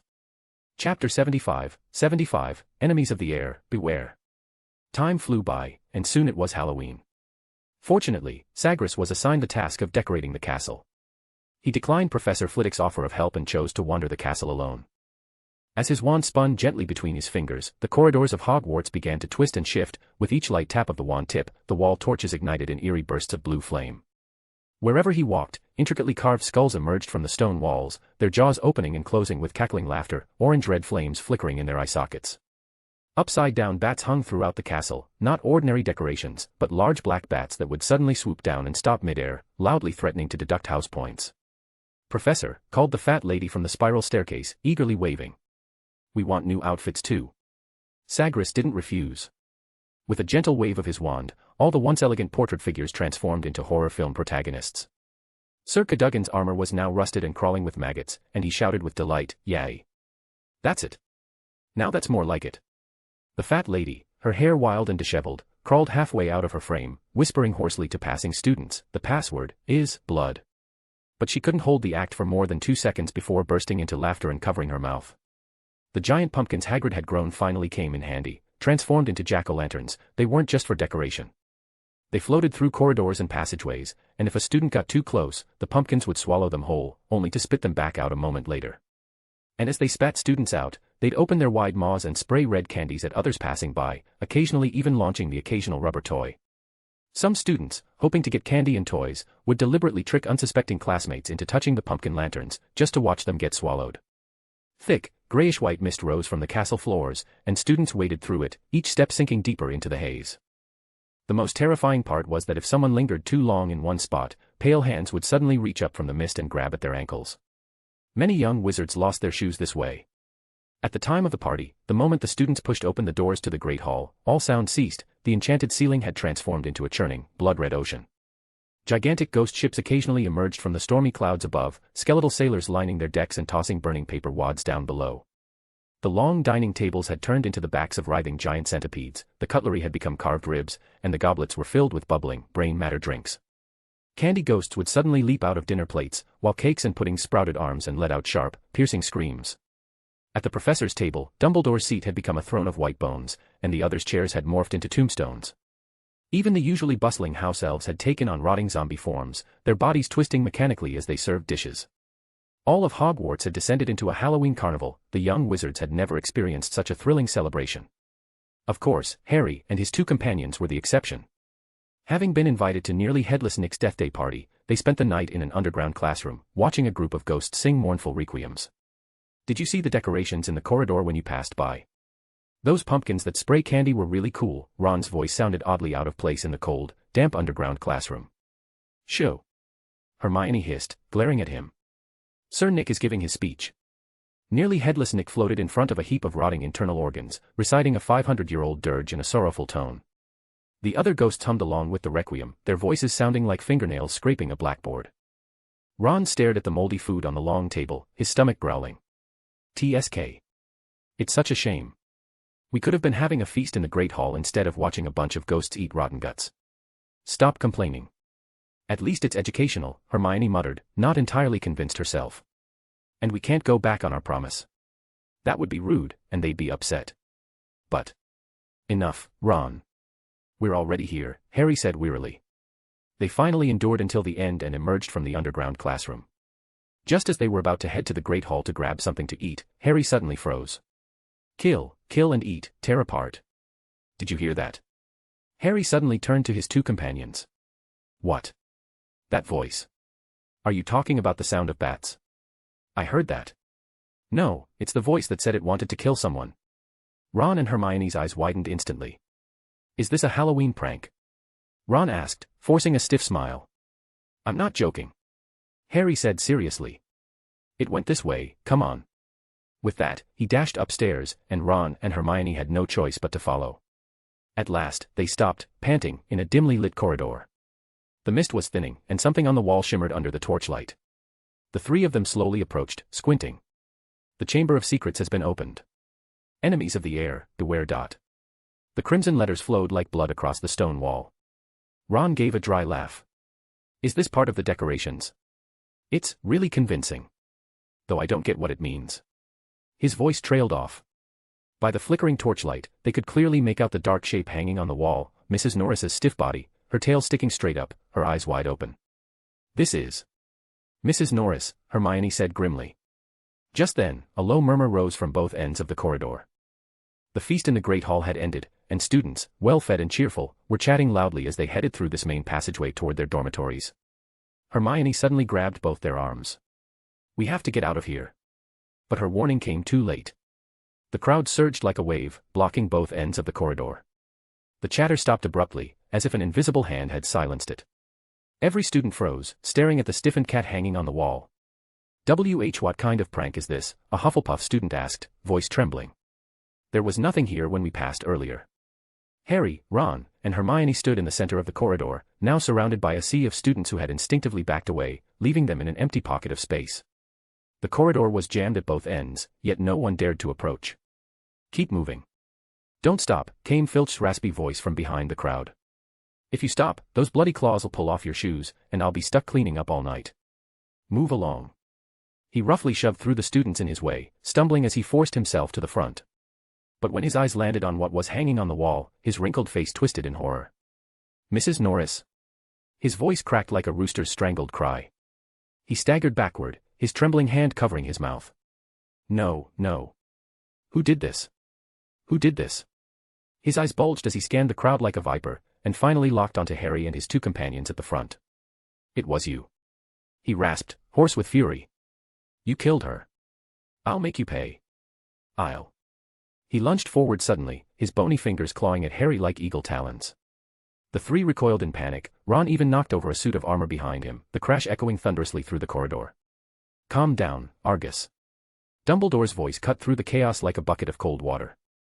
His silvery white beard shimmered under the torchlight as he stepped forward slowly, gently lifting Mrs. Norris down from the wall and examining her closely. To my office, Headmaster. Lockhart suddenly squeezed to the front, wearing an exaggerated expression of concern. My office is the nearest, and, he lowered his voice, I happen to have some professional insights on the dark arts. Thank you, Gilderoy, Dumbledore said calmly with a nod, then turned to Filch and the three students. You, follow me. The crowd silently parted to form a path. Dumbledore walked in front, followed by Filch, clutching Mrs. Norris in his arms, then the pale-faced Harry, Ron, and Hermione, trailed by a group of professors wearing various expressions. Chapter 76, Filch's Fury, Lockhart's Folly. The group hurried to Lockhart's office. Sagres was the last to enter, closing the door behind him. Mrs. Norris was gently placed by Dumbledore onto Lockhart's flamboyant golden desk, which was cluttered with several signed, hardcover editions of Magical Me, Lockhart's grinning face on the covers glaring under the candlelight. Several professors gathered around, inspecting the cat like vultures around a carcass. Professor McGonagall stroked the stiff fur, Snape tapped the cat's head with his knuckles, and Dumbledore prodded its rigid tail. Lockhart, meanwhile, paced behind them, chattering non-stop with his commentary. It appears to be the work of an extremely vicious spell. I happen to know one, the Transfiguration Torture Curse. I'm sure it was that. What a shame I wasn't there at the time. I might have had a chance to save her. At those words, Filch's sobbing grew louder. His bloodshot eyes locked onto Harry and his friends, his bony fingers gripping the edge of the desk so tightly they turned white. Sagres suppressed the urge to hit Lockhart with a tongue-tying curse, rolling his eyes in exasperation. At that moment, Dumbledore happened to catch his expression. "What do you think, Sagres?" "Petrification," Sagres replied flatly. It was an obvious conclusion for anyone with real knowledge of the dark arts. "It seems we share the same view," Dumbledore nodded. "Ah. Oh, yes, I thought so too, petrification," Lockhart added quickly. "See. Experienced people always agree, don't they?" A heavy silence fell over the room. Professor McGonagall pinched the bridge of her nose, Snape's mouth twitched ever so slightly, and even Dumbledore quietly adjusted his glasses. Sagres found himself genuinely curious. How could everyone present tolerate Lockhart's clownish behavior? At the same time, he reflected inwardly. He still wasn't composed enough. He looked at the others, wondering how they could endure what he could not. Filch's quiet whimpering broke the silence. The caretaker, who normally inspired dread among students, now stood hunched over, gently stroking his beloved cat with his rough, calloused hands. In this castle brimming with magic, only this cat had never mocked his status as a squib. She would silently curl at his feet while he polished armor and always stood loyally by his side. "Mrs. Norris is not dead, Argus." Dumbledore's hand came to rest gently on Filch's trembling shoulder. "She's only petrified. As soon as Professor Sprout's mandrakes mature, we'll be able to brew the restorative potion. Mrs. Norris will return to you then." "What about the culprit?" Filch suddenly looked up, tears streaming from his clouded eyes. "Will my Mrs. Norris suffer for nothing?" His gnarled finger pointed at Harry and his two friends, raw hatred flickering in his eyes. "It wasn't them, Argus," Dumbledore said firmly. "Second-year students aren't capable of such magic. They can't use advanced dark arts like this." "Then who was it? Who petrified my cat? Will no one be punished tonight?" "We will find out the truth," Dumbledore said patiently. "And I promise you, once the mandrakes are ready, we'll prepare the antidote immediately." "Exactly, I'll prepare it," Lockhart interjected. "Honestly, I could brew this potion with my eyes closed. I've made it at least 100 times, maybe even 200. "Excuse me." Snape cut in at just the right moment. "But I believe I am the potion's master at this school." Another wave of awkward silence swept through the room. In truth, Sagres still had the healing potion Nightingale had given him after the incident with the Nangda leopard. It was a powerful concoction brewed primarily from mandrake and phoenix tears. But he had no intention of using it, it would be far too wasteful, especially on a cat. "Go on back, Argus," Dumbledore said gently. "Don't worry too much. Mrs. Norris will be fine."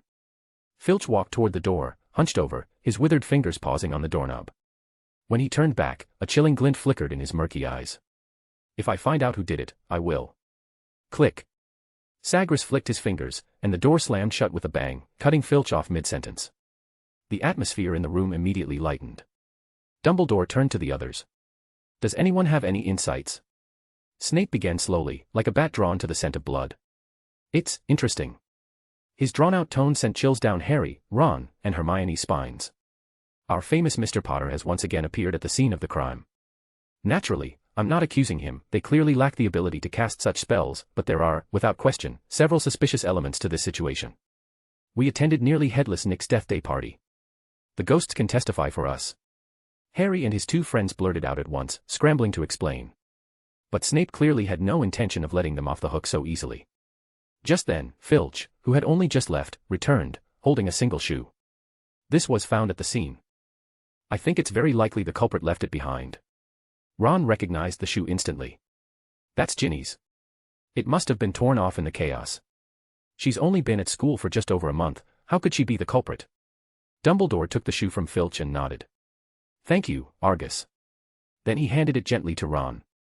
"I believe Miss Weasley will need this." The door closed again, and all eyes returned to the trio. "Now, back to the matter at hand," Snape said coldly, his gaze fixed on them. "I believe Harry Potter should be suspended from Quidditch until this issue is fully investigated." "Ridiculous." Professor McGonagall snapped. "The cat wasn't hit in the head by Harry's broomstick. What reason is there to bar him from playing?" In the end, Professor McGonagall stood her ground, and the three were cleared of suspicion and permitted to leave the office. "I still don't believe they've told the full truth, Headmaster," Snape said, unwilling to let it go. "But there's no evidence to suggest they had anything to do with it," Professor McGonagall replied firmly, just as unwilling to back down in defense of her students. "What do you think, Sagres?"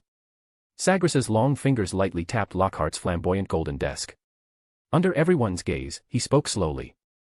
"Rather than focusing on who the culprit is, I'm more concerned with how the perpetrator managed to do it. He paced slowly toward the window.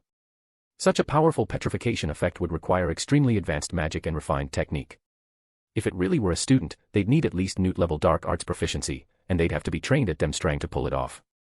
Oh Merlin. That means. Chapter 77, Sagres' Suspicions. Yes, that is why I don't think the killer is just a wizard. He suddenly turned around at this point. Let me state this clearly, I personally believe that Salazar Slytherin would not have left a pure killing machine in the castle. Sagres' voice was calm and serious. The so-called Chamber of Secrets may have simply been his private laboratory, and there might be some ancient creature inside.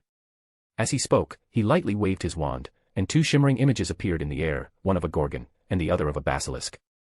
He swept his gaze across everyone and continued slowly, therefore, the person who left the message on the wall not only knows the location of the Chamber of Secrets but can even control the creature inside. Professor McGonagall clutched her shawl tightly. You mean, someone in the castle deliberately? Or worse, Sagres put away his wand, someone might have opened the Chamber of Secrets under manipulation or coercion. Don't forget, Lord Voldemort escaped, and no one knows if he's possessing the back of a student's head again, controlling their every move. Oh my.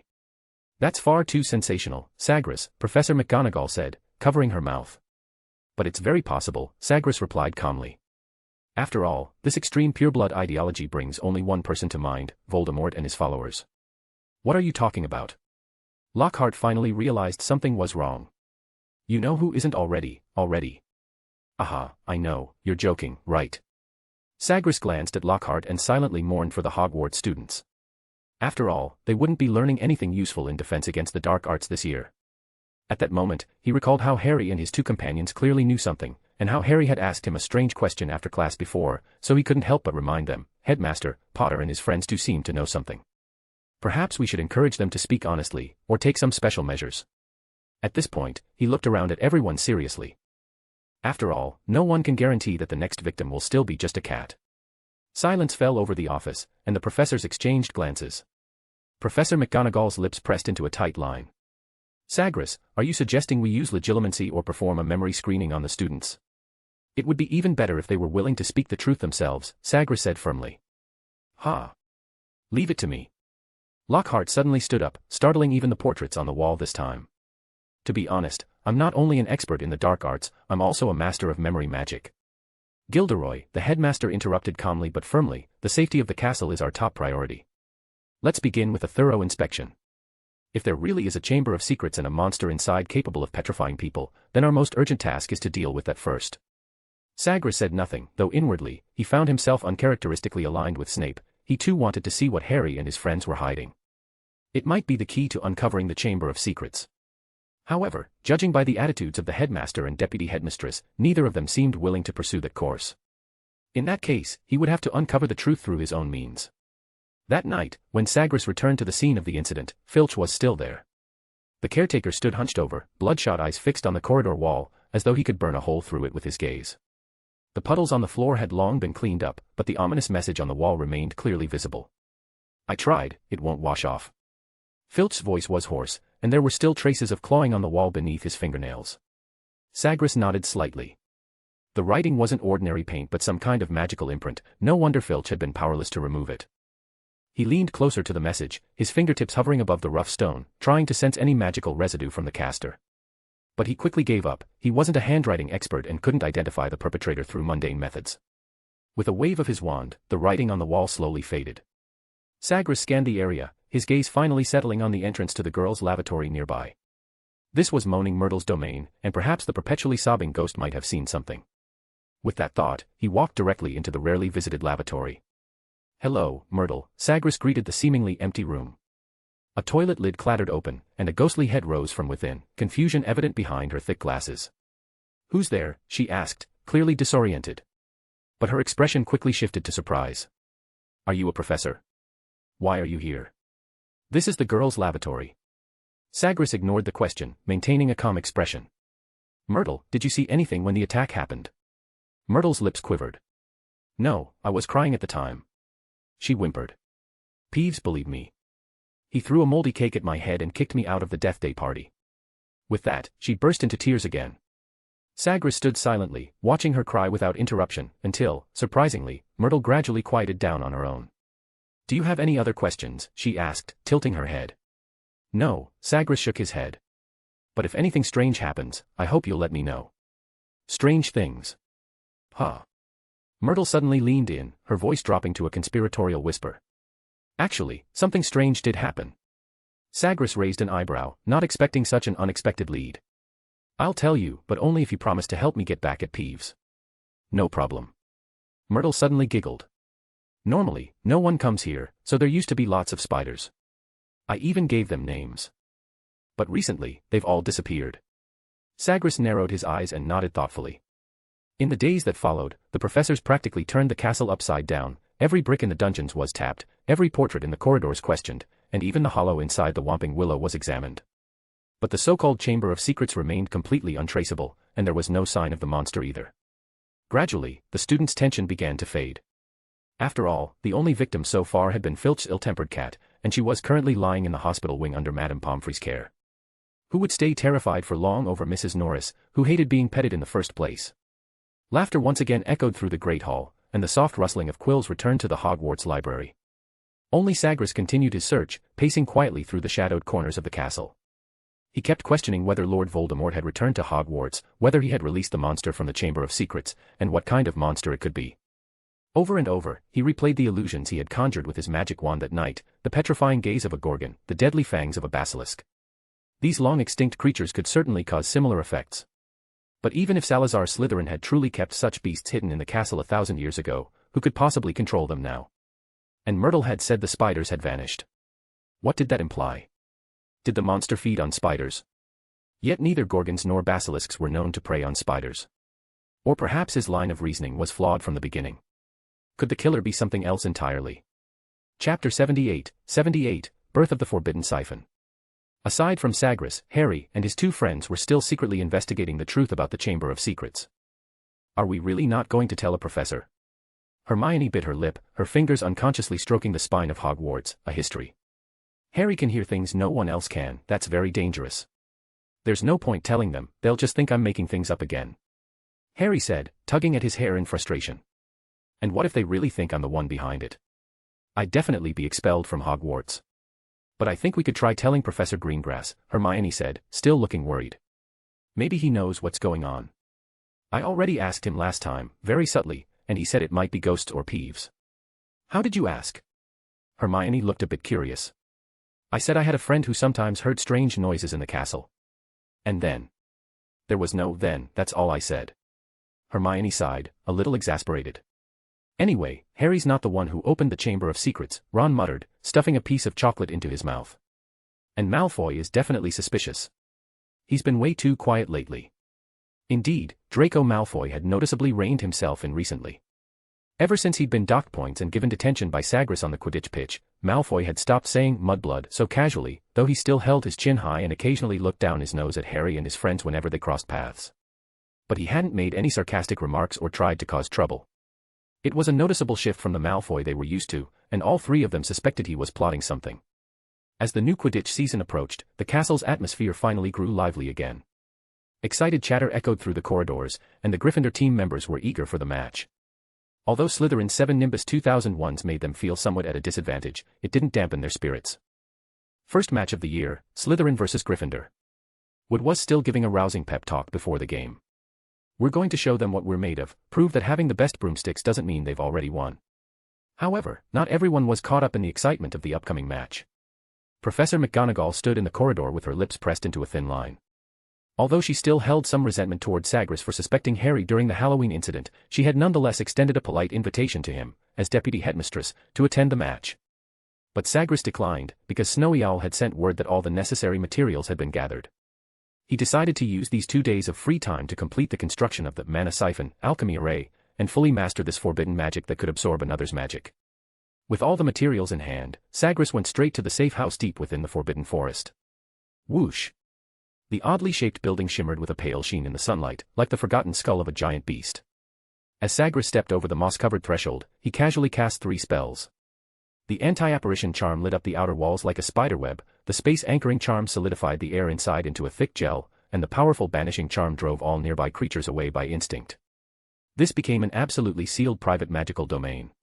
Engraving the alchemy array would be a long process. At his speed, it would take at least a full day and night of uninterrupted work. But first, he had to prepare the materials. Acromantula venom, moonstone powder, bleeding vine sap, merperson scales, matagot whiskers, murtlap nails, North American mountain dragon tartar. Sagres combined the ingredients one by one according to the instructions on the parchment manuscript. When the final component was added, he stared at the constantly writhing blue liquid in the cup, a trace of hesitation flashing in his eyes. In the end, he cast a mechanical mind charm on himself. Then he drank 2 drops of Felix Felicis. Though Sagres had always considered luck potions to be mostly psychological, he would never pass up even the slightest advantage at a critical moment.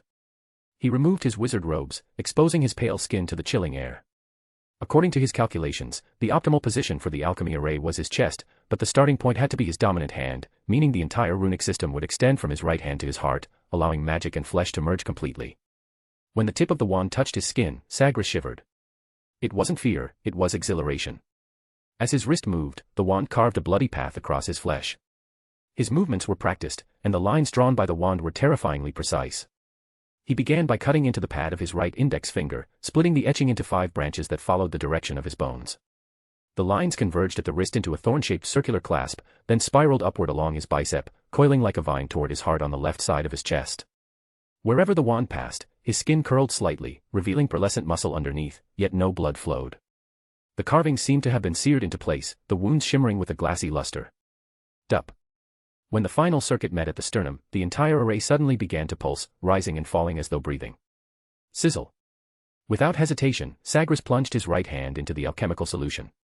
Immediately, the deep blue liquid came alive. It emitted sticky sounds, eerily like an infant's cry, and surged into the etchings. Wherever it touched, a brilliant blue light burst beneath his skin, illuminating his bones as if they were made of crystal. Excruciating pain struck without warning. Unlike the soul-ripping agony of the Cruciatus Curse, this was a raw, physical torment, like someone dragging a red-hot iron comb through his nerves again and again. But Sagres didn't even flinch. Phew. Hours passed slowly as the alchemy array gradually took shape. Eerie blue lines shimmered beneath his skin like glowing blood vessels, pulsing with an otherworldly light. Next came the engraving of the alchemical runes, another long, grueling process. The manuscript hovered in midair, flipping to the next page on its own, revealing densely packed ancient runes. Each symbol twisted and writhed as if alive, whispering faintly in an unknown tongue. Every time Sagres engraved a rune, blue etchings rose from beneath his skin. Over 2,000 runes meant more than 2,000 instances of skin being torn open and restored again. Sagres didn't know who had written this cursed manuscript, but he'd silently cursed them at least 100 times by now. The morning sun spilled golden light over the ancient towers of Hogwarts, bathing the castle in a warm, peaceful glow. Groups of students wandered in 2s and 3s across the lawn, their cheerful voices echoing in the crisp morning air. Even the usually solitary Ravenclaw first years, Luna Lovegood, wearing her ever-curious, peculiar glasses, and the soft-spoken Astoria Greengrass, had joined the crowd today, all heading toward the Quidditch pitch. Luna's eyes sparkled with fascination, while Astoria held tightly onto her friend's sleeve, afraid of getting separated in the bustling excitement. Chapter 79, Lockhart and Harry. "I've got a bad feeling about this," Ron whispered, his fingers tapping restlessly on the grandstand railing. Hermione looked up from Quidditch through the ages, her brow furrowed. Again. Last year it was Quirrell secretly causing trouble, but this year there's no one. Her words were cut short by a sudden roar from the crowd. The 2 teams marched onto the field. Piercing boos erupted from Slytherin's silver-green formation, while Ravenclaw and Hufflepuff students cheered even louder. Clearly, everyone wanted to see Slytherin lose. Captains, shake hands. Flint and Wood gripped each other's hands tightly, their knuckles white. As Madame Hooch's whistle blew, 14 brooms shot into the air. Harry executed a flawless dive, shaking off Malfoy. Behind his glasses, his green eyes scanned the pitch intently. Surprisingly, the usually mouthy Malfoy was focused this time too. They passed each other several times without exchanging a single taunt. "Not good," Ron muttered, clutching his binoculars tightly. "Their Nimbus 2001s are way too fast." As if to prove his point, a Slytherin chaser feinted through the defense, and the quaffle sailed cleanly through the hoop. Before the cheers died down, screams erupted from the stands. A jet-black bludger was barreling straight toward the back of Harry's head at a bizarre angle. Just in time, Harry rolled sharply to the side, and the bludger whistled past his hair. Just as everyone breathed a sigh of relief, the bludger twisted sharply in midair and came roaring back with renewed aggression. In the distance, the Weasley twins were circling Harry rapidly. Their lips moved, clearly in an intense discussion, but the howling wind drowned out their voices. Nothing could be heard from the stands. The rogue bludger seemed to be under some sort of malicious curse, relentlessly pursuing Harry. It carved dangerous arcs through the sky, lunging at him like a rabid viper, forcing him to dodge again and again with increasingly risky maneuvers. This isn't normal at all. Hermione suddenly stood up, unaware that her book had slid from her lap. How can a bludger only target one player? It has to be Malfoy. Ron growled, slamming his fist on the railing. They must have tampered with the ball.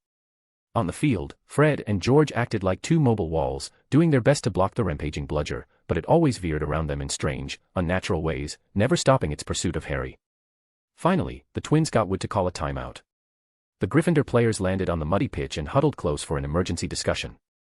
Cold rain poured down, and students in the stands opened their umbrellas one after another.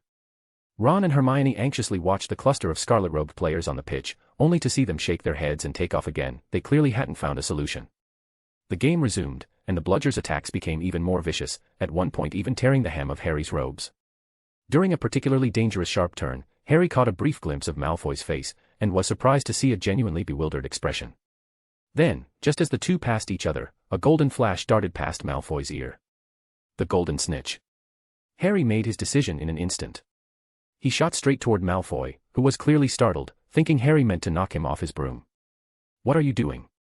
Malfoy veered away just in time to avoid a collision, but Harry wasn't so lucky. The rogue bludger slammed into him from the side. Yet at the moment of impact, Harry's other hand shot out, and he managed to snatch the golden snitch firmly in his grasp. His tightly wound nerves suddenly relaxed. Only then did he feel the searing pain in his arm. His vision went black, and he plummeted from his broom. When Harry woke up, he was still lying in the mud, surrounded by the Gryffindor team. The golden snitch was clenched tightly in one hand, while his other arm dangled at a crooked angle. We won," Harry said, lifting the snitch and smiling at his teammates. "URG. But I think my arm's broken," he added with a grimace. Oliver Wood crouched down and clapped him on the shoulder. "Brilliant, Harry, you did it," he beamed. "But don't move just yet, your arm's definitely broken." "Luckily." He grinned and pulled out his wand. "We've been practicing healing spells lately. I can handle something like this." With that, he waved his wand over Harry's arm. Brachia Memento. A shimmering green light enveloped Harry's arm, and he immediately felt it return to normal. "Haha, all right, you're amazing, Wood." Even the twins clapped Oliver on the shoulder. "Didn't know you had that trick up your sleeve. Learned it in practical class." Wood replied with a grin, putting his wand away. Just as Harry was about to get up, he vaguely saw a row of gleaming teeth enter his field of vision. "Don't move. Harry, your arm is broken." Lockhart strode forward, his jewel-encrusted boots stepping on the hem of Harry's robes. Without any explanation, he pressed down on Harry's newly healed arm. "I'm fine, Professor Lockhart, really, I'm completely fine now." Harry frantically waved his arm to show it was perfectly all right. "Lie still, Harry." Lockhart grabbed Harry's flailing arm and said soothingly, "That's just your imagination, your arm is broken, but don't worry, I'll fix it. It only takes a simple spell." With that, he pulled out his wand. "Don't bother, Professor, I'll just go to the hospital wing, really, it's fine as it is." Harry thought even the bludger had been easier to avoid. Right now, he would rather jump on his broom and fly away. But Lockhart paid no attention to his protests. He rolled up his sleeves and shouted, "Stand back." The onlookers didn't move, but Lockhart didn't seem to notice. Only Harry's face turned paler. "Why can't I go to the hospital wing?" he struggled desperately. "Relax, Harry, it'll be quick. I've done this countless times." Lockhart flashed his signature smile, turning to pose for Colin Creevey, who was eagerly snapping pictures. Then he began to twirl his wand dramatically. "Watch closely, everyone," he called out to the crowd. "I'm about to demonstrate silent spellcasting. I really want to go to the hospital wing." Harry was still desperately trying to bring the crazed Lockhart back to reality. "Almost done, Harry, just a moment." And with that, Lockhart abruptly pointed his wand at Harry's arm. The pitch fell silent. Harry felt a strange sensation course through his arm, and then the golden snitch slipped from his hand and tumbled to the ground. "You healed the wrong arm, Professor," George said dryly from the side. Harry's worst fear had come true. His previously uninjured hand now dangled limply at his side, completely numb and useless, like a dead rope. "Ha!" Just as expected, Gilderoy Lockhart never disappoints the injured. Lockhart said proudly, giving Harry's shoulder a congratulatory pat. "You've been cured by me." He stood up, flashing his gleaming teeth. "Didn't you say you wanted to go to the hospital wing, Potter? Now you can take a nice walk there. I've done most of the job, after all, I wouldn't want to leave Madame Pomfrey completely out of work. He then turned to Ron and Hermione, speaking as casually as if he were commenting on the weather. Take him to the hospital. Madame Pomfrey will finish things up. Chapter 80, Another Attack. Madame Pomfrey was quite displeased. Why didn't you come to me directly, she huffed. Now I have to clean up his mess. It was already healed, Hermione explained from the side, but Professor Lockhart insisted. Why are you still calling him Professor? Ron snapped, equally furious. Harry's injured arm had already been healed by wood, but Lockhart messed up the other arm, which was perfectly fine. Madame Pomfrey examined Harry's arm, which now flopped around like a rubber tube and could be bent back and forth with no resistance. The bones had vanished, erased by Lockhart's nonverbal spell. Making bones disappear only takes a flick of the wand, Madame Pomfrey muttered irritably, but regrowing them. Why, you can do it, right? Right. Harry asked urgently, hope in his voice. Of course I can. Madame Pomfrey pulled out a brown bottle and poured a thick, murky liquid into a cup. But it'll take time, and it won't be pleasant. She handed him the cup and gestured for him to drink. You'll stay here tonight. I'll inform your head of house. Ron and Hermione were promptly shooed out by Madame Pomfrey. URG. Fucking hell. Left alone on the hospital bed, Harry grimaced at the lingering taste of Skeelgrow and slowly drifted off to sleep. Sagres looked down at his arm and upper body, covered in glowing blue markings, and nodded in satisfaction. The engraving of the alchemical array was perfectly completed. He was now eager to find some ignorant dark wizard to test the effects of his new spell. But reason quickly prevailed. He glanced at the deepening twilight outside the window and decided to return to the Hogwarts library first to look up some information. He had no desire to repeat the mistakes of Amon Brad, he didn't want to be blown to pieces for recklessly absorbing someone else's magic. It was late at night. As he hurried back to the castle, he stumbled upon an unusual scene in the entrance hall. Dumbledore and Professor McGonagall were carefully carrying something, moving step by step toward the hospital wing. What's this? Sagres stepped forward, his handsome brows furrowed. Another attack. Sagres. Professor McGonagall let out a breath of relief. You're just in time, lend us a hand, quickly. Sagres waved his wand, and the figure in the hands of the headmaster and deputy headmistress floated gently into the air, gliding forward alongside them. What exactly happened? Sagres asked seriously as he guided the young wizard's body onto a bed in the hospital wing. Madame Pomfrey, already roused from sleep, was standing beside the bed with her wand drawn, conducting a full-body diagnostic on the statue. Another attack, Dumbledore confirmed. Minerva found him in the corridor. Sagres leaned in to inspect the first-year student. The boy was still clutching a muggle camera tightly in both hands, his terrified expression frozen on his young face. The lens of the camera was shattered, as if it had been struck by something heavy. Colin Creevey, Professor McGonagall said tightly. He's a fervent admirer of Potter. When I found him, he was still clutching a bunch of grapes, he must have snuck off to visit Potter. Potter? In the hospital wing? Sagres asked, confused. He broke his arm on the Quidditch pitch today. He's lying there being treated. As she spoke, Professor McGonagall pointed to the bed beside them, which was hidden behind a curtain. Sagres nodded thoughtfully. Petrified again, Madame Pomfrey reported. Just like that cat. Yes, Professor McGonagall replied. Luckily, Dumbledore happened to come downstairs for hot cocoa. Otherwise, I wouldn't have known what to do, we didn't even have our wands. Sagres glanced at the three of them. Dumbledore, Professor McGonagall, and Madame Pomfrey were all still in their nightclothes. Dumbledore's long silver hair hung loosely over his shoulders, clearly showing they had come in a hurry. Madame Pomfrey suddenly pointed at Colin's tightly clutched camera. Could he have taken a picture of the attacker? Dumbledore had already reached out and taken the camera. When he opened the back cover, a puff of smoke mixed with the smell of burning rose into the air. Merlin. Madame Pomfrey and Professor McGonagall exclaimed. How could this happen? Destroyed by powerful magic.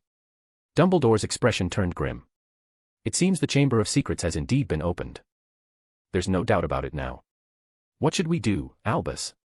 Professor McGonagall's voice had lost its usual composure. Can we only wait for Pomona's mandrakes to mature? I'll do it.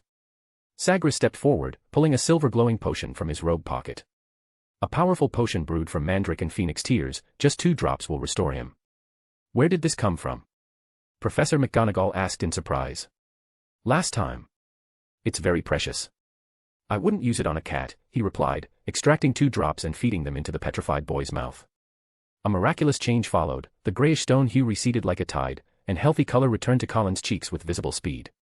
Colin suddenly coughed violently, his chest heaving as if he'd just been pulled from deep water. "Oh, wonderful, thank Merlin. Finally." Madame Pomfrey exclaimed with relief. "You should thank me, and my friend," Sagres said, turning to her. Madame Pomfrey immediately smiled. "Yes, Sagres, thank you for everything." "Really," she said warmly. Much of her current healing repertoire had been refined through Sagres's improvements, and she had always held him in high regard. Colin, slowly regaining awareness, blinked in confusion. Where am I? I think I just had a nightmare." His gaze passed over their faces before landing on the camera in Dumbledore's hand. Then he shivered. There was something in the corridor. I wanted to take a picture of it, but it looked back at me, and then I came here. At that moment, Snape and Lockhart, along with several others, rushed into the hospital wing. Seeing Colin awake and talking in bed, they all looked puzzled. Dumbledore's Patronus had clearly announced an attack, yet the current scene told a different story. Dumbledore quickly explained what had happened. When he mentioned that Sagres had cured Colin's petrification with a special potion, Snape gave Sagres a long, meaningful look. "So, you saw the attacker?" Lockhart asked, surprisingly saying something sensible, though his trademark smile still made everyone uncomfortable. "I saw a really big snake, it was going the other way. I was shocked, so I thought I'd take a picture, but as soon as I pressed the shutter, it turned around." Colin stammered. "And then, I ended up here." "A snake?" Snape repeated, narrowing his eyes. "How big?" "About as thick as a bucket. I can't remember clearly, I should have gotten a photo." "I'm afraid your camera is damaged," Dumbledore said gently. "But don't worry, I'll try to fix it." Colin nodded gratefully. At this, the smile slipped from Lockhart's face. He looked genuinely incredulous. "A snake as thick as a bucket? At Hogwarts? Inside the castle? Child, are you making this up for attention? Or did you just imagine it?" Several professors exchanged glances, no one responded to Lockhart's comment. Madame Pomfrey even rolled her eyes in exasperation. "As far as I know, no snake possesses the ability to petrify." Snape narrowed his eyes, his tone slick. "Unless it was a gorgon. But those don't have such robust figures." "Are you certain it was a snake?" Professor McGonagall turned to Colin again. "Not some snake-bodied, human-headed creature. It was just a snake." Colin shuddered. "A very big, very scary snake." Snape suddenly leaned in close, his black robes flaring like bat wings. "Let me get this straight, a giant snake as thick as a bucket, that didn't bite you, just stared at you from a distance and turned you to stone." He sneered. "I'm talking about actual petrification, not being frightened out of your wits." "Severus, I believe Colin has no reason to lie," Dumbledore said calmly, raising a hand to stop Snape. Then he added, "although we still don't know exactly what kind of snake it was." Sagres had originally planned to use legilimens to see what Colin had witnessed and show it like a projector to others with his memory recall, but Myrtle's words suddenly echoed in his mind, the spiders had disappeared. And for a serpent-like creature that is a natural predator of spiders, there was only one possibility. "Basilisk." "Confirmed," Sagres said firmly. Everyone was stunned by that single word. "Basilisk." Snape's voice wavered slightly, something rarely heard. "But legend says the basilisk's gaze is fatal," Sagres nodded. "But what if there's no direct eye contact?" "You mean?" Colin saw it through his camera lens, and Madame Norris likely through the reflection in the water, Sagres said, his voice cutting clearly through the quiet of the hospital wing. "Indirect contact would weaken the fatal effect, resulting in petrification instead." "That's just your speculation." "I believe," Dumbledore interrupted, his voice unusually grave, "Sagres's theory is highly probable. Because 50 years ago, the Chamber of Secrets was opened once before, and that time, a student lost their life because of it." Chapter 81, Safety Measures. "So, there are two critical issues we urgently need to address," Sagres said, scanning everyone present, 1st, the exact location of the Chamber of Secrets, 2nd, who opened it. "The location is indeed a problem," said Professor Flitwick, frowning. "After all, for such a massive basilisk to remain hidden inside the castle. That's simply preposterous." Everyone's thoughts raced through every corner of the castle, from the towers to the dungeons, yet none could think of a plausible place. "Flitwick is right," Professor McGonagall added, her lips pressed tightly together, her voice grave. "I've racked my brain and can't imagine anywhere in the castle that could accommodate such a giant creature without leaving a trace." "Underground pipes," Sagres said after a brief pause, then stated with certainty, "for a snake, there's northwest better hiding place." It was the most reasonable theory, unless the creature was a ghostly serpent. "Humph," Snape interjected coldly, dousing the excitement. "A good guess. But Hogwarts' underground piping has been developing for over 1,000 years, it's practically a labyrinth. Who has the ability, or rather, the patience, to carry out a full inspection? No one responded. The point was valid, the pipe system was far too complicated. An ordinary person would be hopelessly lost in half an hour. Let's put aside the difficulty of investigation for now. Dumbledore raised his voice, steering the discussion back to the heart of the matter. Right now, our top priority is the safety of the students. His gaze swept over them like a flame. We must ensure strict protection and absolutely cannot allow the basilisk to harm another child. Until we have a solution, safety is our bottom line. The professors all nodded in agreement. But I insist that the most urgent matter is to find the culprit, Sagres said, his voice laced with a chilling hint of murderous intent. As long as we can find who's behind this, we can trace them back to the Chamber of Secrets and deal with the basilisk completely, eliminating any future threat. Once that was done, what could an heir stripped of their fangs possibly do? As for the basilisk, it would be lucky to survive even one of his spells. The hospital wing immediately fell silent. Lockhart swallowed hard, about to speak, but one look from Sagres shut him up. Sagres, I completely agree with your objective, Dumbledore said calmly. But throughout the investigation, the student safety must remain our top priority. The headmaster looked around at everyone. Does anyone have suggestions on how to handle this? Lockhart opened his mouth again, ready to share his thoughts, but after another glance from Sagres, he quietly closed it. Perhaps, we should temporarily withhold the news. Professor McGonagall suggested cautiously. If word of the basilisk in the Chamber of Secrets gets out, it may cause unnecessary panic among the students. The other professors, picturing chaos in the Great Hall, immediately nodded in agreement. Dumbledore gave a slight nod but said nothing. I have a brilliant idea. Lockhart finally seized the opportunity to speak. He puffed out his chest, his face beaming with that ever-present smile. Why don't we start a dueling club? I, Gilderoy Lockhart, will personally instruct the students on how to protect themselves. After all, as the Defense Against the Dark Arts professor, it is precisely my duty, and also my, best platform for showcasing my extensive experience. When he finished, he looked around expectantly, but received little response. Professor Flitwick was busy studying his fingernails, Professor McGonagall's lips twitched almost imperceptibly, and Snape dramatically rolled his eyes, letting out a contemptuous snort. Practical ability takes time to cultivate, Professor Lockhart, Snape finally said coldly, as if he hadn't heard Lockhart's self-praise at all. What's more urgent now is to prohibit students from acting alone. Unless absolutely necessary, no one should be wandering the castle. He emphasized prohibit and no one, as if deducting points from disobedient students. Quite right, Dumbledore nodded in agreement. What about you, Sagres? What are your thoughts? Sagres thought for a moment and finally offered his opinion. I believe we need to provide students with minimal but effective protection.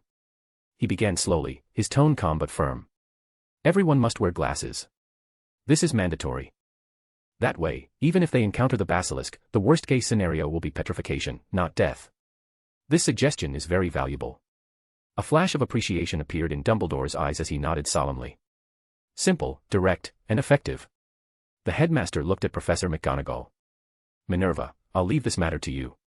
Please ensure that everyone wears glasses until the basilisk is dealt with. Professor McGonagall nodded seriously. Sagres clarified his thoughts and continued, at the same time, I also suggest installing mirrored reflection devices at every corner and in every corridor of the castle. No problem. Dumbledore offered no objection. He immediately began assigning tasks, giving each professor a mission. Just to be safe, you'll need to stay in the school infirmary for a while, Mr. Creevey, Dumbledore said gently, turning to the still bewildered young wizard. Me? How long? Colin asked blankly. Not too long. Dumbledore replied. Once Madame Pomfrey has completed your comprehensive physical examination, you can return to class. The young wizard nodded obediently. Dumbledore gently patted his shoulder and said softly, Sleep, child, you must be exhausted. As soon as he spoke, Colin's eyelids involuntarily closed, and he instantly fell into a deep sleep. I personally believe it's necessary for him to temporarily forget everything that happened tonight, Snape suggested expressionlessly, his voice as indifferent as ever. Absolutely. Let me do it. Lockhart, never one to miss an opportunity to show off, immediately stepped forward. I've said before, in the field of memory magic, I am the undisputed master. Leave this small matter to me. He revealed an unsettling smile, boasting in a self-congratulatory tone, I guarantee he'll forget everything about tonight, leaving no trace. Gilderoy, it's not that I doubt your abilities. Dumbledore replied seriously, but this concerns a student's memory, and I think it's more appropriate for me to handle it myself. As he spoke, he took the wand brought by the Phoenix Fox, extracted all of the young wizard's memories from that night, and placed them in a glass bottle. "Ah, headmaster, if I may be so bold." Lockhart, seemingly unaware of the heavy atmosphere, couldn't help but interject, "Your technique is a bit rough, of course, I'm not boasting when I say this, after all, I'm an expert in this field." Everyone glared angrily at the boastful Lockhart, and he finally realized the atmosphere was somewhat off, then wisely shut his mouth. Chapter 82, Dead Silence. Sagres looked at Lockhart's forced smile and rolled his eyes. "You said earlier that the Chamber of Secrets was opened once 50 years ago, and a student died because of it?" Sagres asked seriously, hearing this news for the first time. "Yes, her name was Myrtle Elizabeth Warren, and after she died, she became a ghost and remained at Hogwarts." A glimmer flashed in Dumbledore's half-moon glasses. "Wait." Sagres suddenly remembered something. "Are you saying Moaning Myrtle, the one who cries all day in the girls' lavatory, was killed by Slytherin's heir?" "That's her." Professor McGonagall pursed her lips and added, "That's the nickname the students gave her." Sagres's expression was complicated, his brows furrowed.